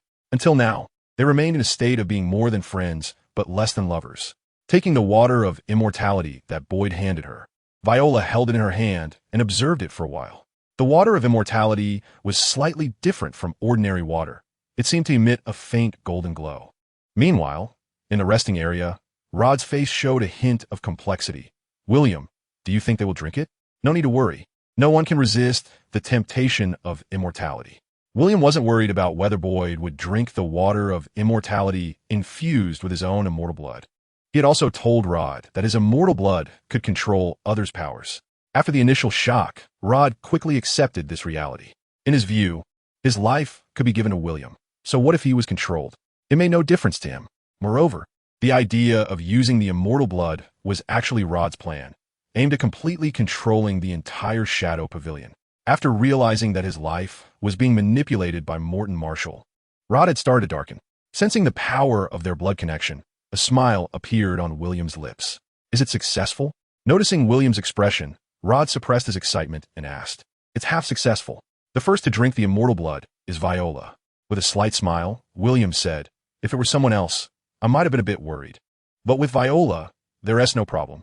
William was also surprised that Viola was willing to take such a risk for Boyd. I estimate that Boyd will observe for a few days. After that, remember to act as if you know nothing, understood, Rod? Rest assured, I have it under control. In a short while, Viola arrived at the lounge. Looking at Rod and William waiting in the lounge, Viola said apologetically, Sorry, the water of immortality has been validated. Your mission is complete. However, due to some issues, I hope you can keep this secret. Is that okay? Rod asked in confusion. So, does that mean the headquarters won't acknowledge that the mission is complete? Viola nodded. Yes, that's the president's intention. If others find out that you completed this mission, it might cause you unnecessary trouble. Can you understand? Are you saying the water of immortality? Since you all drank the water of immortality, then you should understand the power of this water. Understanding is one thing, but who will bear our loss? Upon hearing Rod's words, a smile appeared in Viola's eyes. You can rest assured about this. The president's intention is to compensate each of you with the cost of an S-level mission. How does that sound? Just when Viola thought Rod would agree, he suddenly said, Not enough. Huh? Viola was puzzled. If you want us to keep it hidden, I have two conditions. Frowning slightly, Viola said in a deep voice, Speak. First, you must tell me who the issuer of this mission is. Second, I want a chance to enter the treasure vault to select a divine fruit. In our team, Jeff still doesn't have a divine fruit. Looking at Viola, Rod said lightly, You get the water of immortality, and I get what I want. How about that? Viola actually had an idea about Rod's two demands. However, even so, she still hesitated for a long time. If you can't make this decision, let President Boyd come and talk to us. No need. Your request. I agree on behalf of the president. Looking deeply at Rod, Viola said softly, The issuer of this mission is Morton Marshall. What? Rod's eyes widened in disbelief. So you understand why I want to hide this mission. We are doing this to protect you. After expressing her position, Viola took out the president's token representing Boyd. As for the divine fruit you requested, you can go to the Shadow Vault and choose it yourself. This time, I won't arrange for anyone to take you there. After saying this, Viola left the lounge with a calm expression. Until Viola closed the door, Rod's originally complex expression gradually settled. Slapping his cheek, Rod chuckled. William, how was my acting? William gave a thumbs up and said, I approve of your acting. Sharing a smile, Rod headed to the Shadow Vault. Outside the Shadow Pavilion, after waiting for a moment, William saw Rod approaching. What fruit did you get this time? William asked curiously as they walked back. Mentioning this, Rod showed a speechless expression. I found a very special fruit, but I'll talk about it when we get back. Oh, hearing Rod's words, William became curious as well. When they got home, and Rod took out a fruit that looked like it was bound by golden lightning, William also showed an unexpected expression. Magnetic fruit. Power to control magnetism. Magnetic fruit? Upon hearing the name of the fruit, Rod's expression changed. Isn't this the thunder fruit? Didn't you know? At this moment, Rod was extremely frustrated. I was so excited thinking it was a thunder fruit, but it turned out to be this garbage fruit. Recalling the Divine Fruit Illustrated Guide, Rod frowned even more. But wait, isn't the shape of this fruit like lightning? In this world, the magnet fruit and the thunder fruit are very similar, except that the thunder fruit is colorful. However, there is no colorful illustration in this world, and that is why Rod misunderstood. Who told you that the magnet fruit is a garbage fruit? Isn't it? If I remember correctly, this magnet fruit can't even make it into the top 100 fruits. With a helpless sigh, Rod apologetically said, Sorry, William. I was actually thinking of having Dolores eat the thunder fruit. Smiling and waving his hand, William replied, Thank you for your kind intention. However, you really stumbled upon this one by accident. Taking the magnet fruit from Rod, William said, If we were to rank the fruits, in my opinion, the magnet fruit could even be in the top 10. Top 10? That's so powerful? Rod decisively shook his head. Then let's give it a try. After saying that, William directly ate the magnet fruit in front of Rod. You can still eat it? Rod widened his eyes in shock. Because Rod knew very well the fruit abilities that William possessed. His own copy fruit, followed by the shadow fruit, the illusion fruit, the quake fruit, the immortality fruit, and now the magnet fruit. 6 fruit abilities. Rod felt it was unbelievable that William possessed the copy fruit ability. It shouldn't have been possible. But the power of the immortality fruit has enhanced my abilities. Upon hearing William's explanation, Rod suddenly understood, feeling the magnetic field of all things. A playful expression appeared on William's face. He pointed with his hand. Buzz. Buffed. Rod was startled to see a crossed sword that had suddenly appeared in front of him. How is it? If it's just controlling metal, isn't that not a very strong ability? Is it? With a slight smile, William made no visible movements, and suddenly, a massive amount of metal surged from the ground. This is. Watching the exaggerated scene of a metallic dragon swirling behind William, Rod's face changed. Controlling metal within a magnetic field is just the simplest application. Pointing with his hand, the overwhelming metal from the earth charged at Rod ferociously. Rod clapped his hands together. A shield made of countless sands formed in front of him, but the density of sand and metal is completely different. In just a moment, Rod's sand shield was shattered by William. As the metallic dragon approached him, Rod transformed into a sandstorm, continuously entangling, and surprisingly, the metallic dragon was held back by Rod's sandstorm. Just this move had already put Rod in an invincible position. The current Rod is indeed much stronger. Seeing this scene, William chuckled lightly. The metallic dragon scattered, and the sandstorm and metallic storm continuously intertwined. Under the immense cutting force, Rod was surprisingly compressed into a ball by the metallic storm without a sound. What kind of ability is this? Inside the metallic ball, Rod's main body wanted to leave, but found that he couldn't break through the surrounding barriers at all. This is the power of the magnetic field. To break this magnetic field, unless you have the power to break this planet. Seeing that even with the use of Conqueror's Hockey, he couldn't break through, Rod finally gave up. He couldn't imagine that William, who had just learned magnetic control, could possess such astonishing power. Until the metallic ball scattered, Rod's sand body gradually condensed back to the ground. How is it? The magnet fruit isn't bad, right? William smiled. However, to this question, Rod shook his head. The truly powerful one isn't the fruit, but you. William was taken aback and couldn't help but laugh. Not bad, not bad. In the midst of their laughter, both of them used their abilities to clean up the battlefield in the yard. That night, Rod and Jeff left the courtyard, as usual, to go out for a drink, while William, due to Dolores not being around, was lying in the yard forging iron. Now, William's Fire God Sword had also entered a bottleneck period. Item, Fire God Sword. Level, high-grade immortal artifact. Attributes, Spirit Tool, Heavenly Fire, Indestructible. Enhancement, 9340. Although the enhancement of the Fire God Sword was still continuously rising, the grade of the Fire God Sword had been limited to the level of a high-grade immortal artifact, and it didn't even feel like it was about to break through to a postnatal spiritual treasure. Although William had obsessive-compulsive disorder, after the last system prompt, he wasn't too anxious. He still continued to enhance the Fire God Sword's enhancement points every day. However, because of the inability to break through for a long time, William started to try other items, which is why the Ling Xiao ring was born. Today, after pushing the enhancement points of the Fire God Sword to 9,500 as usual, William stopped enhancing the Fire God Sword and took out the Frost Dragon magic crystal obtained from the Frostbone Dragon. Although it was a magic crystal, because it was a dragon's magic crystal, it wasn't small, being the size of a palm in William's hand. Because of this size, William had been hesitating about what to do with it. Although he knew that this item had a high initial level, he had been thinking about what to use it for, just to smash someone with it. Until today, when no one was around, an idea suddenly struck William. Use the Frost Dragon's magic crystal to reshape the Frost Dragon. However, unlike the previous Bone Dragon, William combined his magnetic control and directly created a body for the Frost Dragon that could change forms. Just like a transformer. What concept is this? To create this body, William needs to complete a component with over 1.8 million polygonal surfaces. This massive project, even in a modern society with advanced industrialization, is a crazy endeavor. The greatest assurance William has in completing is magnetic control. No machines or equipment are needed. He just needs to activate his abilities to quickly gather all the components. However, even so, by the next day, when Rod and Jeff returned from their sweet dreams, William had only just completed 1/3 of the project. Looking at the half-constructed body in the yard, Rod and Jeff were stunned. They didn't understand what William was doing. However, seeing how serious William was, even oblivious to their arrival, they decisively chose not to disturb him. The sun rose and set.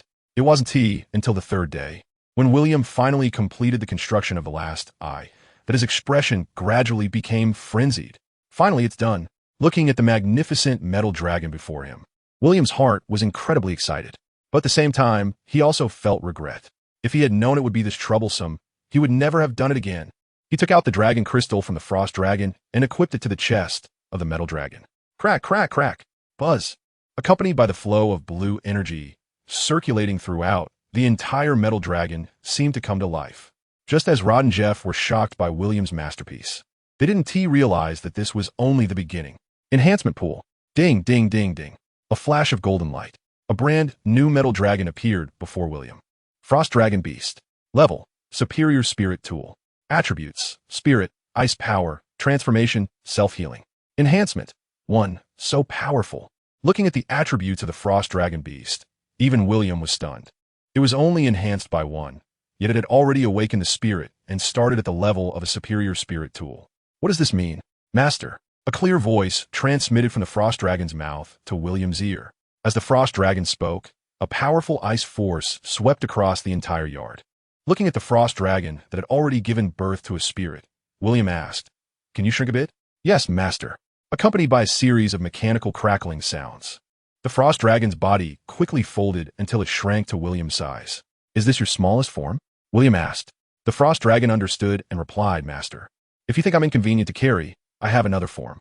After saying that, the Frost Dragon directly enveloped William, forming a set of Frost Dragon armor. When the helmet of the Frost Dragon form covered his face, the Frost Dragon's voice echoed in William's ear. "Master, is this okay?" "Not bad, not bad." Ever since he crafted the golden holy robe into the phoenix cloth and gave it to Dolores, he really lacked a piece of armor. The Frost Dragon armor perfectly matched William's preferences. With William's consciousness, the helmet removed and appeared on his back. Looking at Rod and Jeff, who were now completely dazed, William laughed and said, "Snap out of it, snap out of it." The two were momentarily stunned, revealing expressions of envy. Which man can resist such a battle armor? Rod and Jeff are no exception, even though neither of them understands the principles behind it. Rubbing his hands, Jeff said enviously, "William, if you get the chance, can you make me a set too? It's so cool. I can get you one, but first you need to bring me a dragon crystal." Upon hearing this request, Jeff smiled broadly. Not to mention anything else, he really wasn't sure about getting a dragon crystal. After joking around, Jeff said with a smile, "William, we met a pretty good person last night." "A woman?" William, of course, knew what they had been up to these days and had a strange expression. "Why are you telling me this?" Ahem. Clearing his throat, Jeff awkwardly replied, "Yes. Although she is a woman, I mainly feel that her strength is quite suitable for the Lingshao Hall." "Is that so?" Noticing William's gaze, Rod, who was nearby, smiled and explained, "Yesterday, Jeff had a match with her." "Did he lose?" "How could that be?" Hearing William's words, Jeff's face turned red as he retorted, "I didn't lose." "Nor did you win." Jeff complained, "Rod, don't act like you didn't see it. I was letting her win." "Yes, yes, yes." Although Rod acknowledged it, his tone, expression, and laughter made Jeff quite angry. William asked curiously, "Do you know her background?" As soon as William said this, even Rod's expression became a bit awkward. She. Jeff momentarily didn't know how to start. William, looking confused, said impatiently, "Jeff, you're not telling me you lost her in bed, are you?" Hearing this, Rod couldn't help but laugh. As for Jeff, his face turned red as he exclaimed, No, don't misunderstand. Although she works there, she actually isn't. How do I explain this? You mean to say she doesn't take clients, right?" William said speechlessly. Yes, she doesn't take clients." William deliberately asked, "How do you know she doesn't?" "She really doesn't. If you don't believe me, ask Rod." Seeing Jeff hurriedly trying to defend himself, Rod helplessly said, "William, although she grew up in that place, she really isn't a prostitute." William was puzzled. "Grew up in that place?" "Yeah. I found out that she was abandoned after birth and was raised by a prostitute child." When saying this, Rod also sighed, although her background isn't good. "Her luck is really great." William was curious. "What do you mean?" "Not only did she self-learn powerful skills, but she's also a divine granted one." "Is it that outrageous?" "Yes, at that time, both Jeff and I found it unbelievable, but it is indeed the truth. Since she is a divine granted one, what's she still doing in there?" Regarding this matter, Rod was also a bit confused, but Jeff provided an answer, because that place is her home. As soon as these words were spoken, William's smile gradually faded. "If that's the case, then this girl is quite interesting. Let's go. Take me to meet her." In the brothel, inside the brightly lit club, there were men everywhere laughing and chatting happily, with one or two scantily clad, voluptuous women by their side. William's arrival did not attract anyone's attention. Everyone was engrossed in their own joy, too preoccupied to notice others. Just as the madam of the brothel was about to come over to greet them, Rod had already stepped in to intercept her. While Rod was communicating with the madam, William asked, "Did you see her?" Looking around, Jeff quickly locked onto a target and said, "Over there." Following Jeff's gaze, William looked at a girl who resembled a little lowly, with two long ponytails, a pure appearance, but with a childlike face and ample bosom, light golden hair. Noticing her appearance, William couldn't help but frown, questioning, "How old is she?" Understanding that William had some misunderstanding, Jeff quickly said, "Don't worry, she's already an adult." Noticing the gazes of William and Jeff, the girl, who was wiping the stairs, shot a sharp look over. As their eyes met, William sensed a hint of danger from her. In the next moment, the girl was suddenly in front of William and Jeff. "What are you two doing here again?" Facing the girl's question, Jeff exchanged glances with Rod and said helplessly, "What? Can't I come? You just caused trouble a few days ago. Aren't you afraid they'll come looking for you?" The girl's voice was cold and calm. Although she was not tall, her aura firmly suppressed Jeff. "Can't you guys be a bit more mature?" The tone of the girl was so reprimanding that it left Jeff speechless. "What did you guys do?" William asked curiously, looking at Jeff, who was rendered dumbfounded by the girl's words. After clearing his throat, Jeff replied helplessly, "It's nothing. Just taught a few self-righteous men a lesson." The girl corrected him. "Those men, the least of them, is a baron. One of them is even a marquis. Couldn't you have figured out their identities before taking action?" Jeff retorted defiantly, "So what? Do you think I'm afraid of them?" The girl snorted coldly, "Yes. You may not be afraid of them, but have you ever considered what will happen to the women you saved?" Hearing this, Jeff's expression changed. "Are they coming again?" The girl snorted again. "What do you think? You guys are so carefree. Just walk away. If I weren't here, do you know what the consequences would be?" Jeff, watching the girl exude such confidence, William liked her more and more. This girl is truly interesting. After leaving Jeff speechless, the girl stopped saying anything and instead looked William up and down before. "Are you his friend?" William Duke waved his hand, and the girl calmly turned around and said, "I'm not interested in knowing your name." Watching the girl turn and leave gracefully, William spoke up, "You're not interested in me, but I am very interested in you." Hearing William's words, the girl paused. She was well aware that her appearance had a deadly attraction for men with certain fetishes, and the type of man she despised most in her life was exactly that. Just as the girl was about to explode, the madam quickly spoke up. "Sir, I'm sorry. Tiffany is just a maid. Please don't misunderstand. I'm here to invite Tiffany to join my shadow team." "Shadow team?" The madam was taken aback, and Tiffany, who had turned around, was also stunned. Pointing to the noisy surroundings, William politely said, "Could you arrange a room for us?" "Don't worry, I can pay." Madam, seeing that William was serious, she took a deep breath and smiled. 100 gold coins. "What?" Raising an eyebrow, William was also taken aback by the price. However, seeing the madam's outstretched hand, William had no choice but to reluctantly pay the 100 gold coins. Thus, the three of them were arranged into a private room. However, even though they knew Tiffany's abilities, the madam still followed them in. "Are you hers?" Seeing this scene, William caught on a bit. "She's my mother."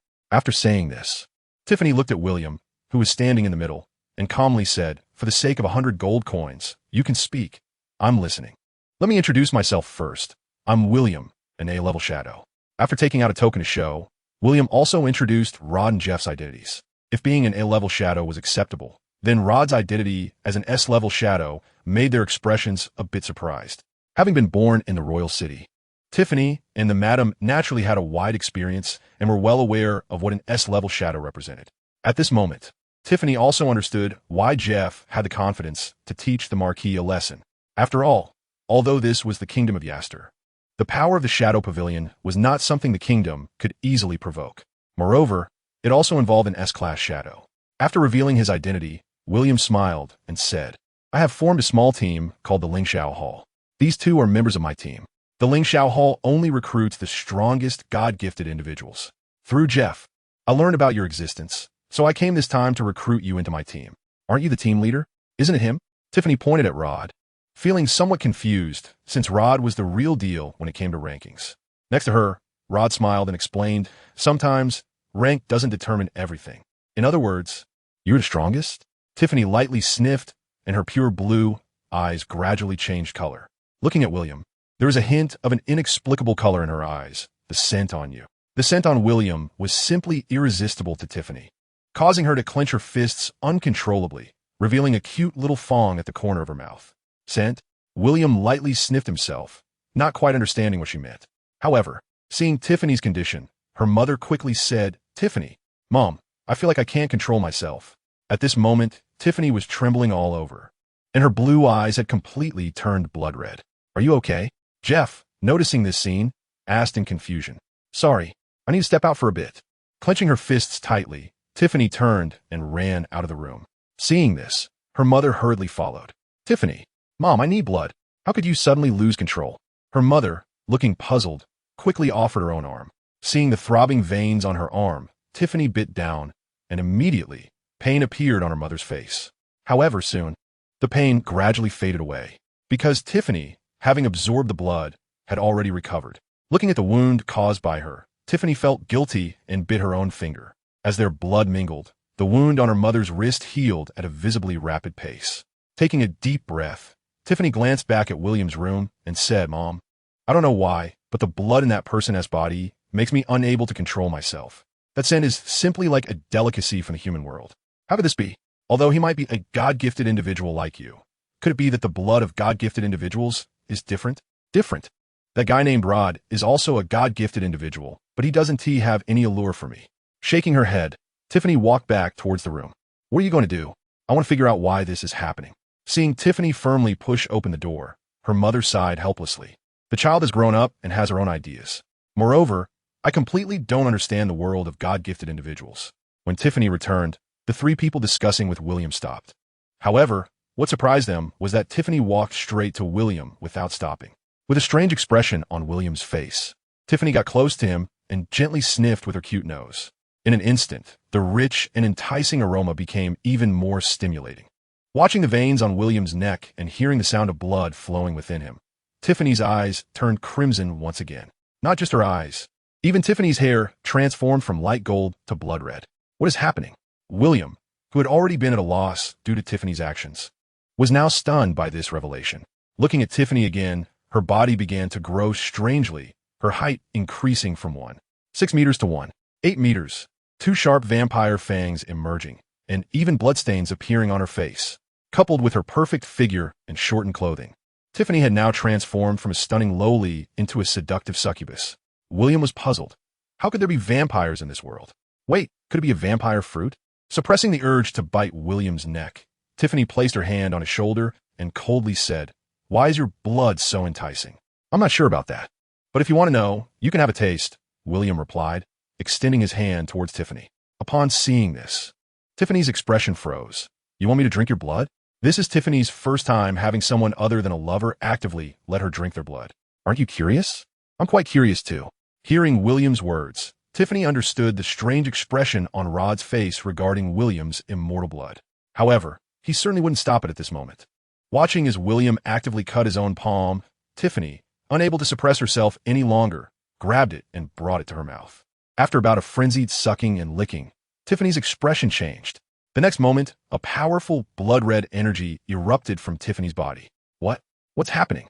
Looking at the blood-red magic circle forming beneath her feet, Tiffany was completely stunned. She had no idea what was going on. However, the wildly surging vitality within her made Tiffany feel an unprecedented sense of ease. That insatiable desire seemed to completely vanish at that moment. Although she didn't understand what had happened, Tiffany genuinely felt that she would no longer go mad from craving blood. Noticing Tiffany's dazed expression, William smiled and explained, "This is the power awakened by the divine fruit. Now you have truly mastered the vampire fruit." Pointing to Tiffany's forehead, William said with a smile, "Feel your new power." The vampire fruit's abilities are very comprehensive, with an almost immortal body, superhuman senses, strength, speed, and nerve reaction abilities. But at this moment, Tiffany could clearly feel that her original abilities had not only been exponentially enhanced, but her brain seemed to have awakened a special ability. That was the power to read and control people's hearts. How? How strange. Why does your blood have this power? Although the bloodthirsty desire was gone, Tiffany still had lingering thoughts about William's blood. It felt as if she were addicted.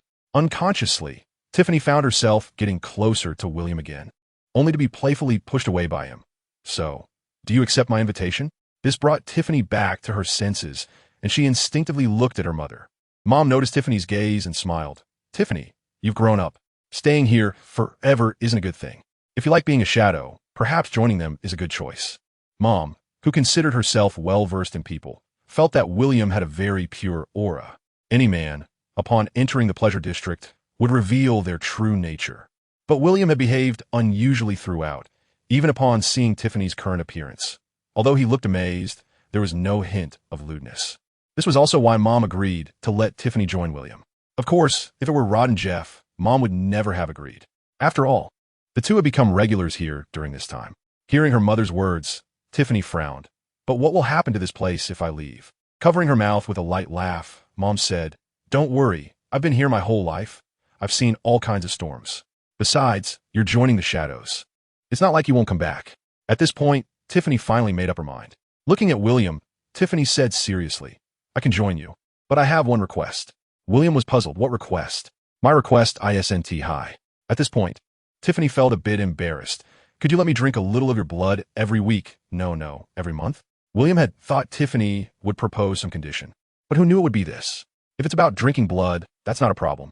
Thank you. With a look of joy, Tiffany's sexy body gradually returned to her original lowly form. Noticing William's puzzled gaze, Tiffany explained, This is my normal form. The one you just saw can be understood as my battle form.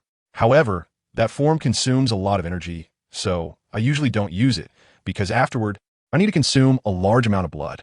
Blood is Tiffany's energy, and because she didn't want to fall into the addiction of blood consumption, Tiffany had long maintained her least consuming childlike appearance. However, looking at the adorable Tiffany, who looked like an angel, William couldn't help but reach out and gently pat her head.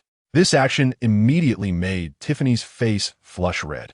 She pried open William's hand and said unhappily, Don't treat me like a child. William was taken aback and couldn't help but laugh out loud. Tiffany, the Wangqing branch of Lingxiao Hall isn't far from here.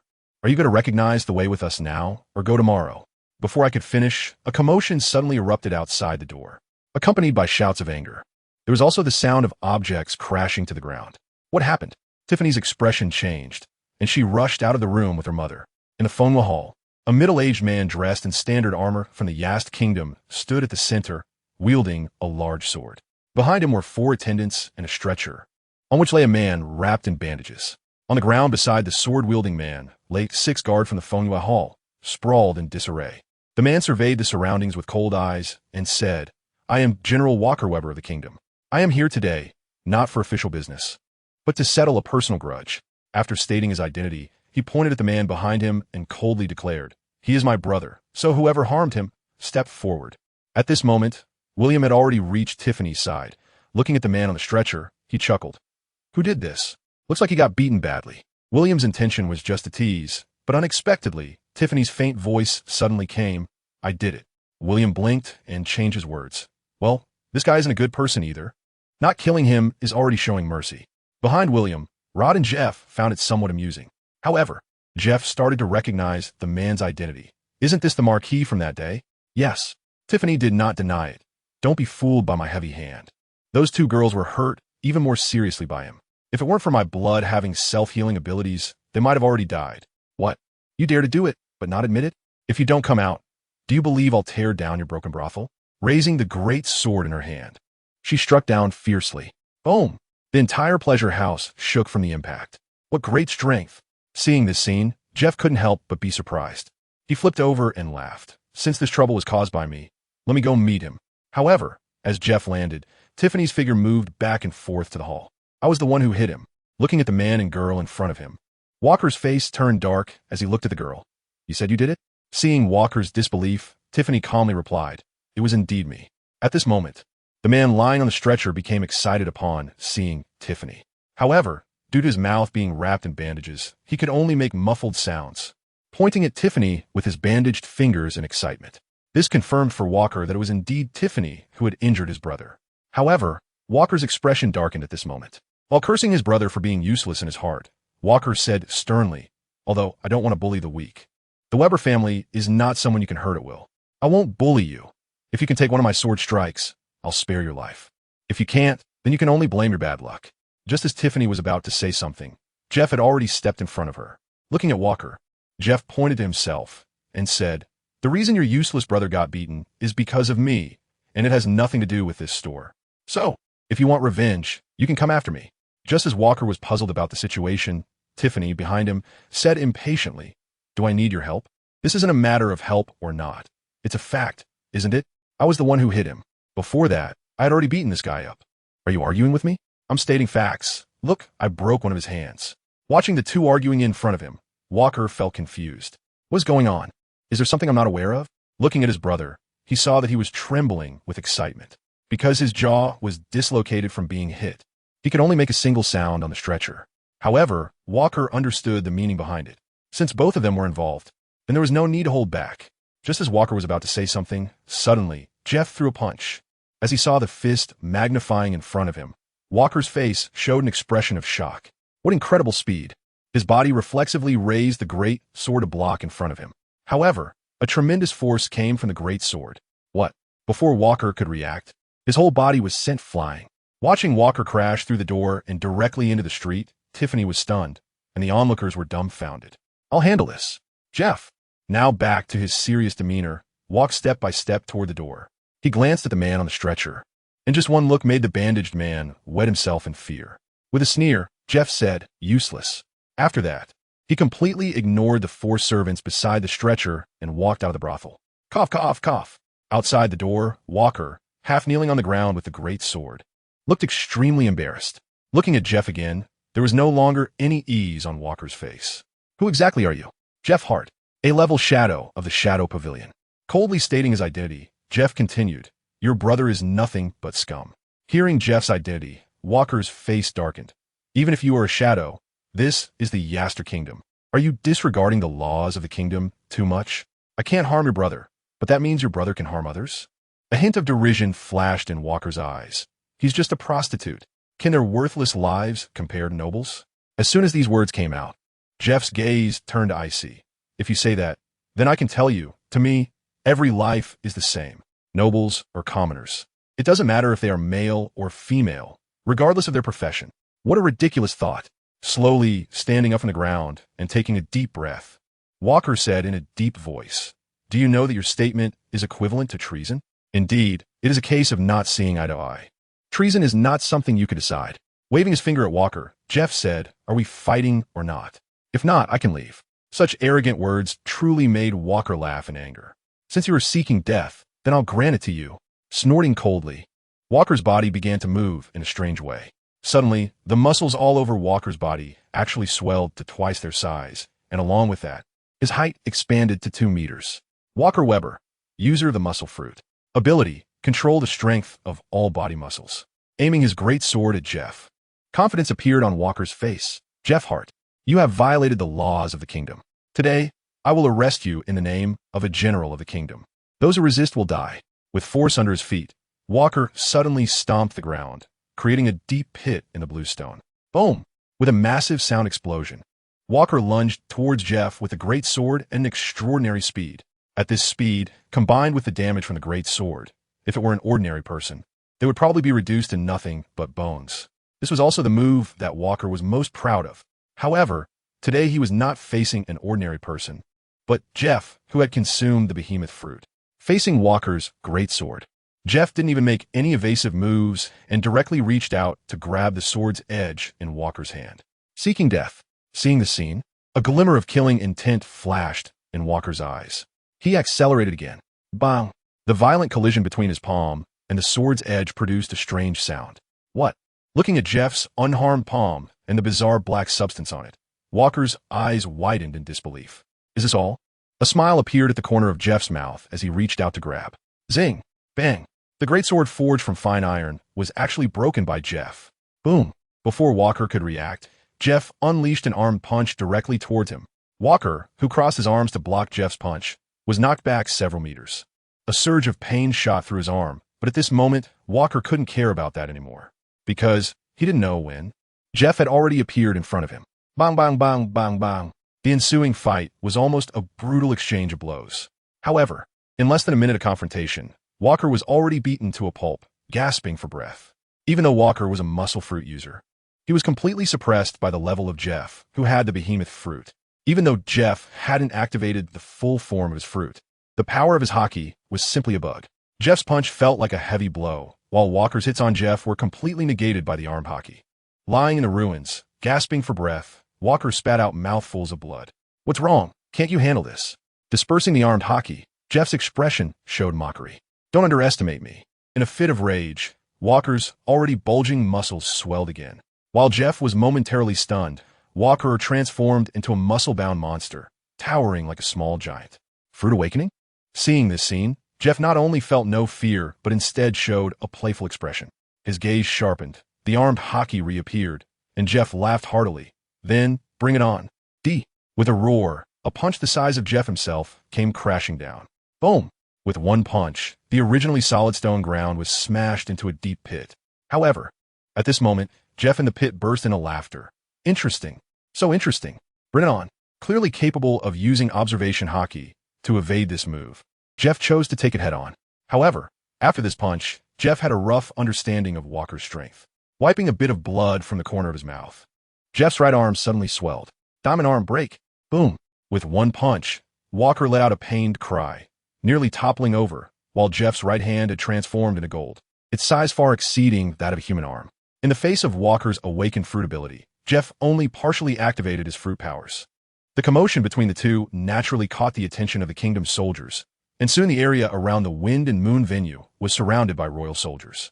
However, watching the inhuman battle before them, everyone tacitly chose not to intervene. The battle between divine gift users was not a secret among the royal soldiers, and they understood that this was no longer a matter of numbers determining the outcome. Furthermore, some of the royal soldiers recognized Walker's identity. To be able to withstand Walker, what immense power that was. When Walker activated his fruit awakening ability, the kingdom's general, Augustine, clad in a general's cloak, arrived at the scene. Since the ongoing battle was still within a controllable range, Augustine did not intervene immediately, but observed from the side. After a while, a soldier approached Augustine and recounted the events leading up to this moment. After listening to the report, Augustine waved his hand, and the soldier who delivered the information stepped back. Looking at Jeff, Augustine's expression grew serious. Shadow Pavilion. The battle's aftermath rustled the cloak behind him, and Augustine snorted coldly. "I couldn't find a handle on you before, but since you dare to cause trouble, it's just right to make an example of you." Watching Walker being knocked down by Jeff with a punch, Augustine's figure emerged from the smoke in front of Jeff. Seeing Augustine's attire, Jeff's smile gradually faded. "General?" Jeff's words caused everyone around to gasp in surprise. The kingdom's general represented the highest combat power of the kingdom. No one expected that a shadow would provoke the general's intervention. "Kneel down or die." The cold words made everyone around gasp in shock. Just as Jeff was about to say something, William and Rod stepped out from the crowd. Upon seeing the two who approached Jeff, Augustine's expression remained unchanged. He merely glanced at William and Rod and calmly said, "More accomplices? Do you want to resist?" As for Tiffany, she initially wanted to join, but was held back by William. William knew very well that if Tiffany came along, it would drag the entire Wind and Moon venue into chaos. Although the opponent was the kingdom's general, William felt no fear. He never expected that things would escalate to this point. "This matter ends here, how about that?" However, William's words made Augustine burst into laughter. "You think you can just end it because you say so? Who do you think you are?" "William Duke." "Jeff is a member of my Lingshao Hall." "William Duke? Sorry, where did you come from?" Augustine had never even heard of the name William Duke. Facing Augustine's mockery, William remained unfazed and calmly replied, "It's normal for you not to know me, but from now on, for the next 10,000 years, this continent will remember this name." As soon as he finished speaking, William's body slowly floated into the air, his eyes calmly looking at Augustine. William said lightly, "In fact, I've been holding back for too long, General. If you want to see, I will let you know what the name William Duke represents." In response to William's domineering words, Augustine's expression became extremely serious. "You trickster! The laws of the kingdom do not allow for being trampled upon. Since you attempt to resist, then all that awaits you is death." Boom! Flames erupted from Augustine's body. Augustine was indeed a user of the flame fruit. Aiming at William, Augustine threw a punch.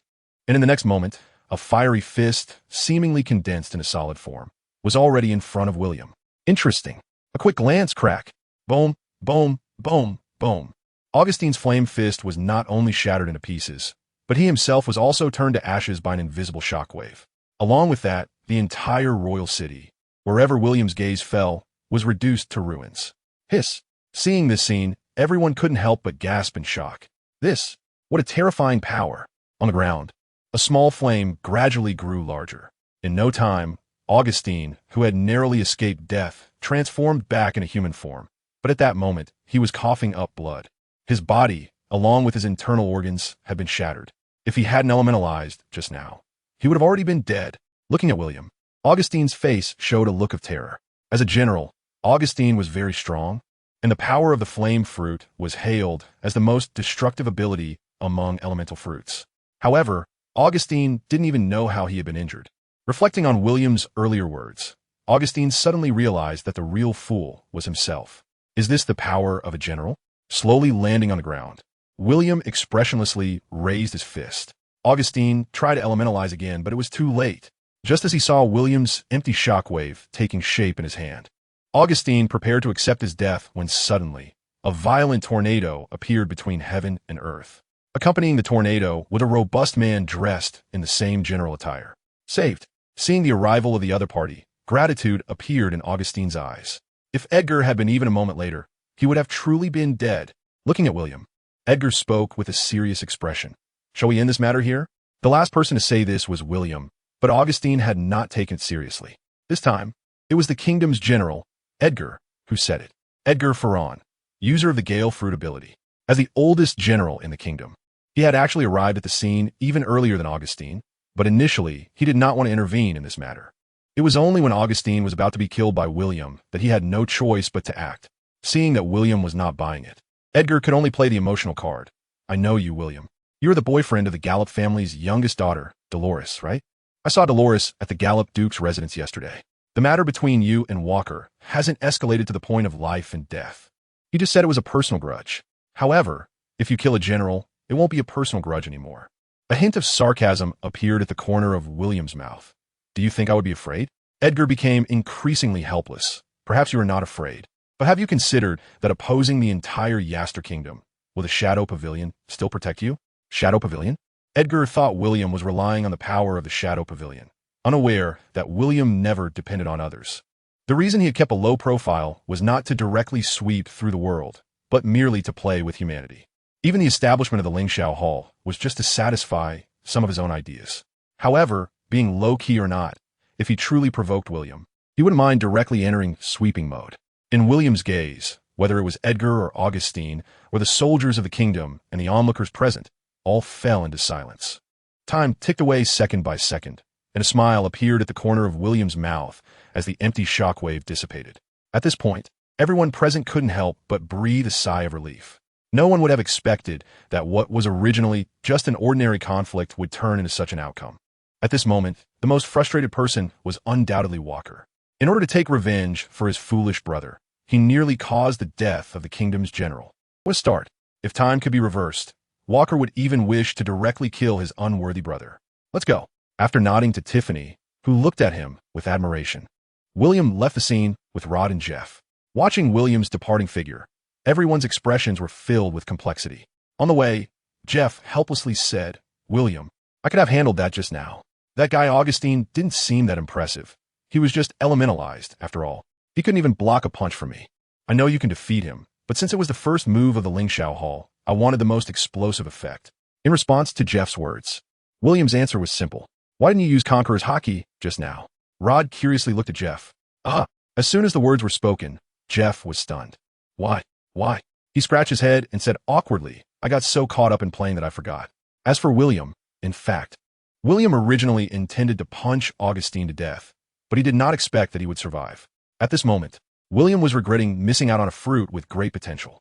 However, thinking of the Fire God Sword, he didn't feel too strongly about the fruit anymore. No matter how powerful the flame fruit was, could it compare to the strength of the heavenly fire? The reason William had not used the Fire God Sword was not because it wasn't strong. On the contrary, it was too strong. It was so powerful that William feared that if he swung it, the entire royal city would be gone. This was also why William preferred to use fruit abilities. They were easier to control and not as direct. Speaking of which, Dolores hadn't come for 3 days, right? It was when Edgar mentioned Dolores that William realized he had been so engrossed in the frost dragon beast that he had neglected Dolores. You all go back first. I'll visit Duke Gallop's residence. After saying this, William transformed into light and disappeared from the spot. At Duke Gallop's residence, in Dolores's room, she showed a surprised expression upon seeing William suddenly appear in front of her while she was unable to sleep in bed. William, without caring that she was not wearing any clothes, she jumped into William's arms.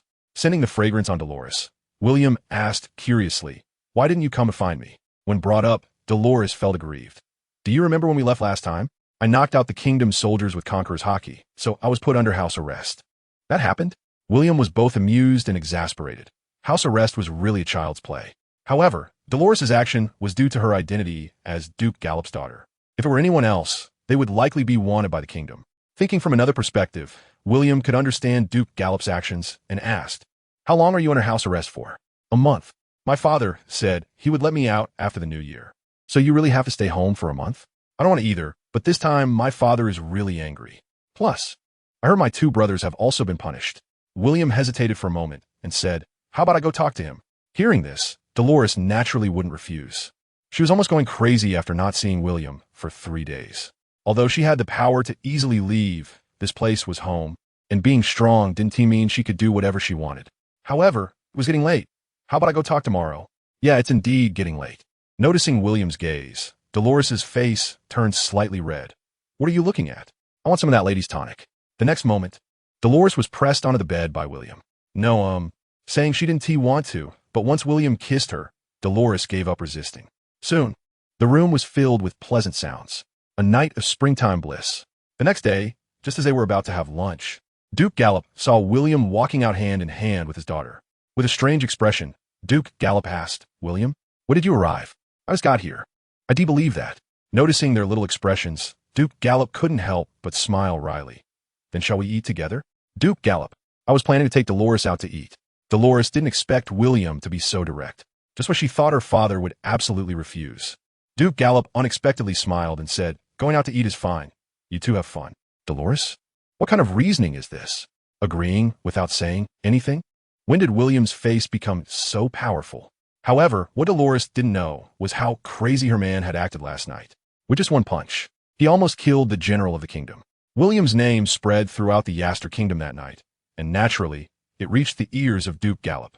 This was the real reason why Duke Gallop lifted Dolores's house arrest, not out of consideration for William. Nevertheless, regardless of the reason, since the house arrest was lifted, Dolores happily left home with William. After having lunch, the two strolled through the royal city like an ordinary couple. They had no particular destination, just hand in hand, walking through the streets and alleys. If they saw something they wanted, they bought it. If not, they moved on to the next shop. Along the way, they unknowingly arrived at the Ling Shao Palace's branch. "Who are you? And who are you?" However, William clearly forgot to explain about Tiffany to Dolores. This directly led to the strange atmosphere when the two women met, as Tiffany instinctively jumped into William's arms. Cough, cough, cough. With a light cough, William set Tiffany down as if she were a little chick and explained, "Tiffany, this is Dolores, my fiancée. Dolores, this is Tiffany, a new member of Ling Shao Palace." Hearing William's explanation, Dolores let out a slight sigh of relief. She had thought Tiffany was William's daughter or something. Wait, how old is she? How was she a member of Ling Shao Palace? Glancing at Dolores, Tiffany suddenly transformed. After revealing her explosive figure, the alluring Tiffany coldly huffed, "Who has the big shot now?" Looking at Tiffany's chest and then at her own, Dolores's expression darkened. "What do you mean by that?" As she spoke, Dolores instinctively tightened her grip on William's arm. However, Tiffany interpreted this small gesture as a provocation, and with a cold snort, she licked her sexy red lips and said, "Do you believe I can drain you dry?" As she spoke, Tiffany revealed her little fangs. "Do you think you're so impressive?" As soon as those words were spoken, Dolores exploded. Crack, crack, crack. The phoenix sacred armor appeared on her body, and with an angel and a succubus, their gazes converged and directly erupted with a sizzling sound of lightning. "What are you doing?" William looked at the two and couldn't help but laugh and cry. "And you, Tiffany, stop messing around." "Oomph." Hearing this, Tiffany let out a cold snort in dissatisfaction and returned to her childlike form. Watching Tiffany walk away with a toss of her head, Dolores felt a warning bell ringing in her heart. She hadn't expected that just 3 days after leaving, such a little enchantress would get close to William. This was unacceptable. Although the two seemed to have nothing going on, a woman's instinct made Dolores feel threatened. Furthermore, thinking about Tiffany's reckless act of jumping into William's embrace made Dolores increasingly agitated. After a while, lying carelessly in William's arms, Dolores spoke in an unusually calm voice. "Dear, why did you let Tiffany join the Lingxiao Hall? I think she's great because she's a vampire fruit user, so I let her join." Tiffany's talent was exceptionally high. Although she had just started to learn hockey, after Jeff's simple guidance, she quickly mastered the power of the three-colored hockey. Although William's infinite power helped her, her talent was clearly visible. While her overall physical qualities might not match Jeff's behemoth fruit, her control over her body was something even Jeff found incredible. Watching Tiffany sparring with Jeff in the arena, Dolores frowned slightly. This woman is truly impressive. That unparalleled speed, although unable to break through Jeff's defenses, combined with her ability to foresee the future with observation hockey and read people's hearts, meant that Jeff couldn't even touch a single hair on Tiffany. After being bombarded by Tiffany and not being able to land a single hit on her, Jeff finally couldn't hold back anymore. Although Tiffany couldn't break through his defenses, the frustration was overwhelming. "Tiffany, I'm going to get serious. Bring it on." Tiffany, unaware of Jeff's true power, showed no fear. However, when she saw the countless hidden weapons flying towards her, Tiffany was taken aback. "If you thought I was only good at close combat, you couldn't be more wrong. Before that, weapon expert was my nickname. Ofthe, ofthe, ofthe." Just as Tiffany was frantically dodging the rain of hidden weapons, suddenly, a thunderous axe came crashing down from the sky. With a sizzling sound, the power of thunder instantly froze Tiffany's body for 1 second. Although it was only a brief second, the difference between masters can be a matter of inches. "That's cheating." Looking at the battle axe across her neck, Tiffany said unwillingly.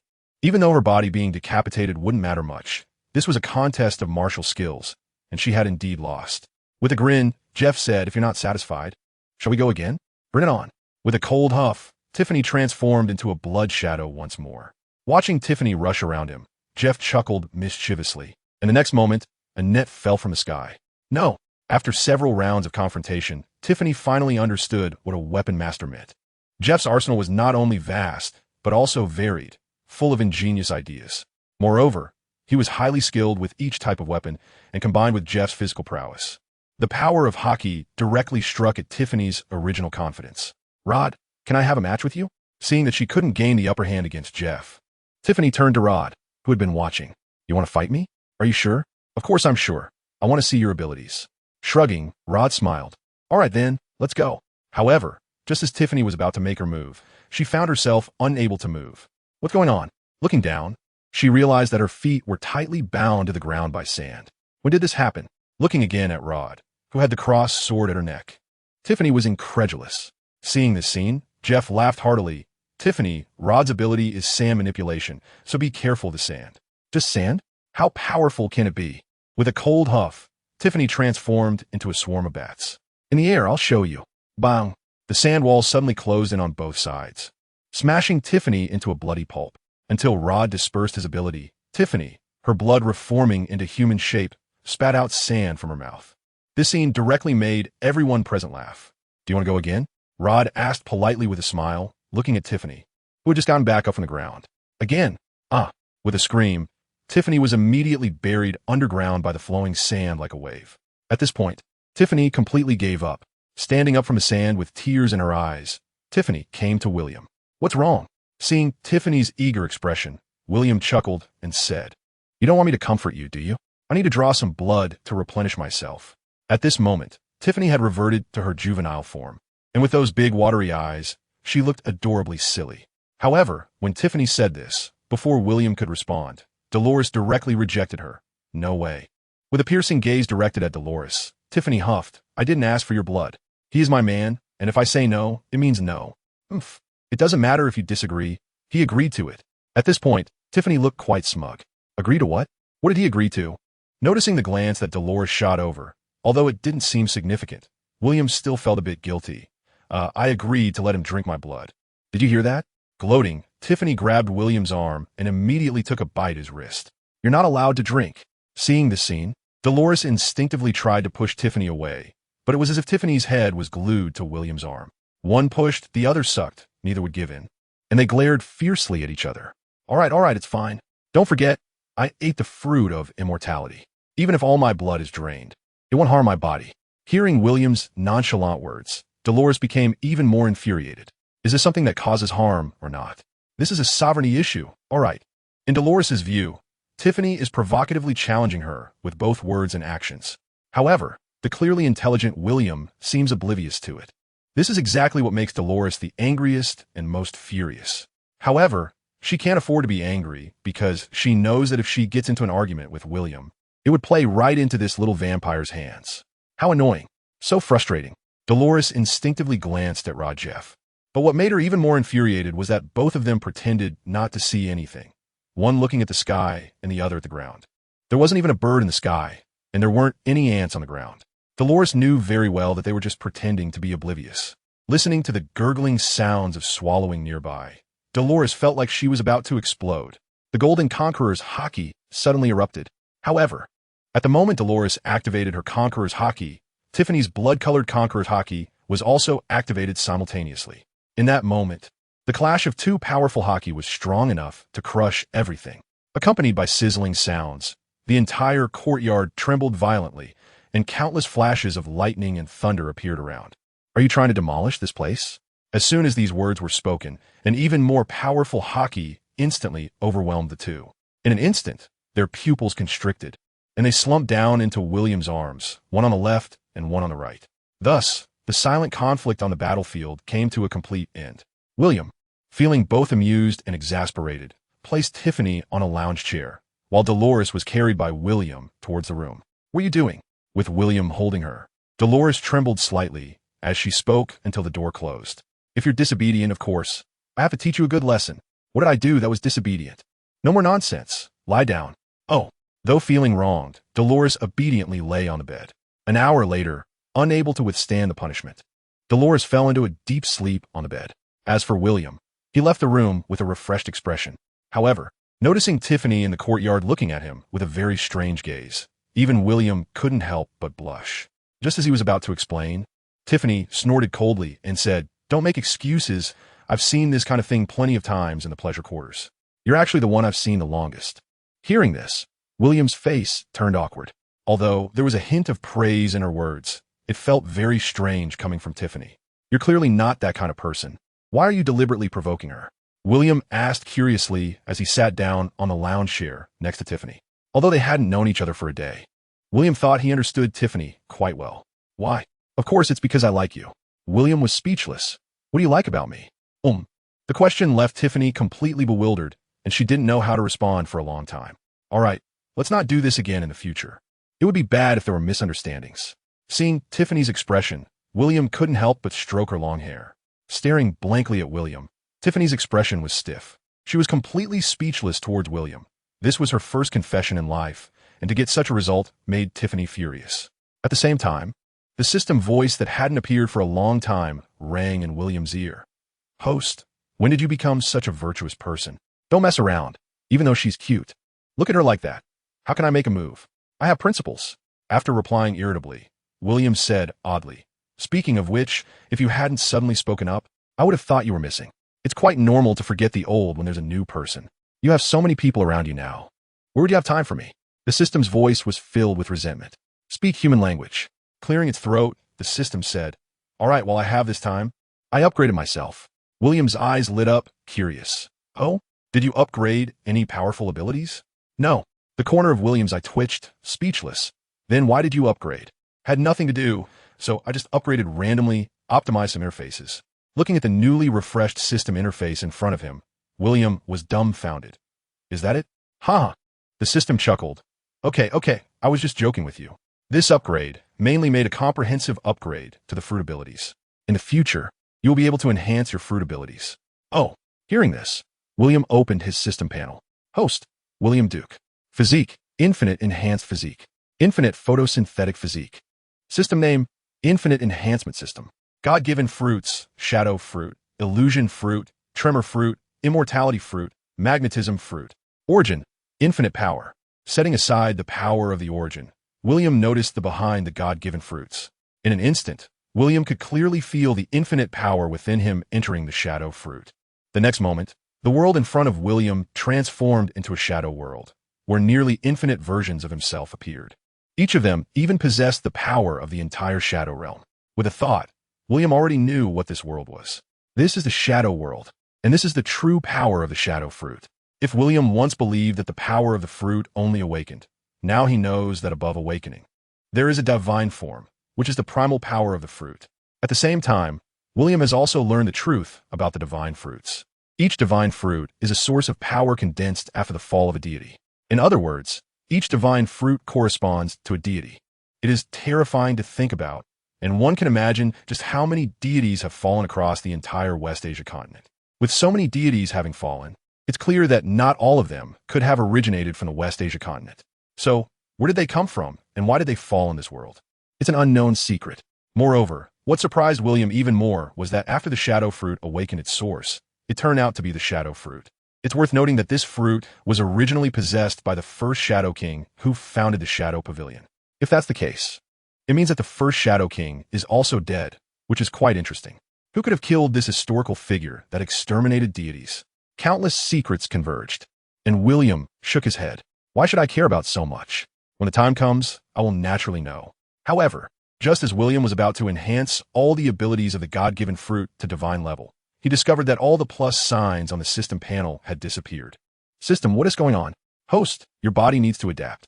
Only after completely merging with the shadow fruit can you strengthen your new powers. Just like the photosynthetic constitution? Yes, this process is expected to take about a month, so please be patient, host. A month is nothing. William didn't mind. Can you stop touching?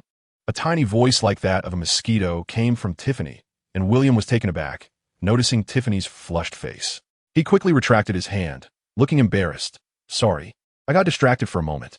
Oh, however, at this moment, Tiffany felt her whole body heating up and couldn't really focus on what William was saying. Unfortunately, the goddess had her dreams, while the king had no heart.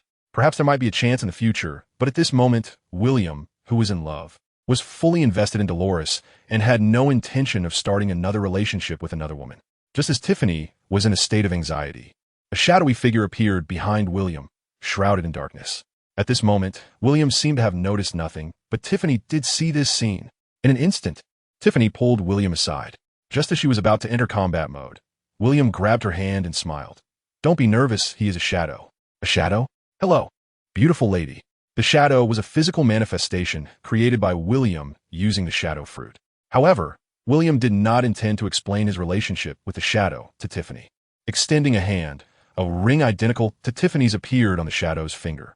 I am the shadow, codename, Shadow Emperor. You're the new member, right? Pointing to Tiffany, William smiled. This is Tiffany, a new member of the Lingxiao Hall. At the same time, William was also introducing the shadow to Rod and Jeff. The reason why William created a whole new identity wasn't that complicated. One was for fun, and the other was to give himself an identity that could do some special things. Just as the shadow was having a detailed conversation with Rod and Jeff under a new identity, William suddenly sensed a new bloodline power. A smile appeared at the corner of his mouth as William realized that the plan had succeeded. Boyd finally couldn't resist drinking the elixir of immortality, which also meant that William now had the right to control Boyd at will. However, William did not directly control Boyd. Instead, he was waiting to see if he could gain more control over the bloodline through Boyd. No rush, let the bullets fly for a while longer. At the headquarters of the Shadow Pavilion. The next day, William personally took Tiffany to register the Shadow's identity and filled out her guide's identity. With a considerable amount of time until the new year, William felt that he could take this opportunity to do some interesting tasks, which also had the purpose of raising Tiffany's shadow level. However, before this plan could even begin, it was directly vetoed by Dolores. As a result, Tiffany's task became to complete it under Rod and Jeff's leadership. Although she felt unwilling, in the end, Tiffany did not say anything more. Tiffany was a smart person. Upon realizing that with Dolores around, she couldn't win William over in a short time, she chose to take a step back.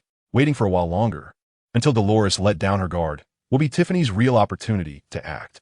Time passed day by day. When the New Year's bells rang in the royal city, William celebrated the fourth new year in the West Asia continent.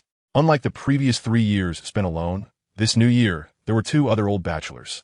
If you count his other identity, the shadow, there were actually quite a few people. Well, although it wasn't that much better. Dolores returned to the Duke of Gallop's residence and invited William as she left, but considering Rod and Jeff, William decided not to go. Moreover, that wasn't his home anyway, and William wasn't particularly keen on going. As for Tiffany, she returned to the brothel, where it was a rare break during the new year, and there were her mother and aunts who had raised her.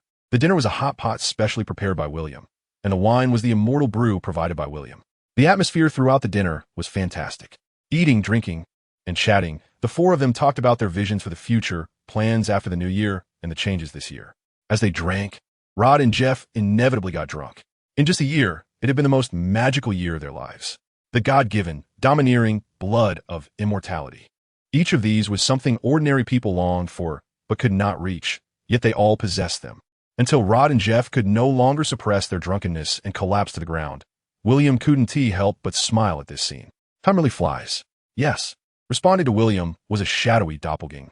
However, looking at the shadow's face, which had no features, after a moment of thought, a pair of renegade eyes appeared on the shadow's face.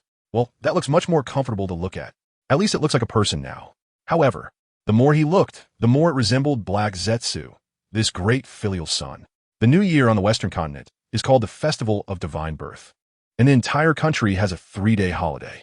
However, the next day, William arrived alone at the Shadow Pavilion because starting today, the Shadow Pavilion would conduct a 7-day selection for the Divine Trials, ultimately selecting the candidates for the new Divine Trials. When William arrived at the headquarters of the Shadow Pavilion, he was personally welcomed by the president, Boyd, at the entrance. Although they knew each other, William still presented his token upon entering. After Boyd carefully checked it, William was approved to enter. With the guidance of his staff, William was soon taken to the exclusive venue for the Divine Trials. Upon entering the room, several people had already arrived. Seeing William's arrival, the others in the room cast curious glances at him, but since they were not familiar with each other, there was no intention of conversation.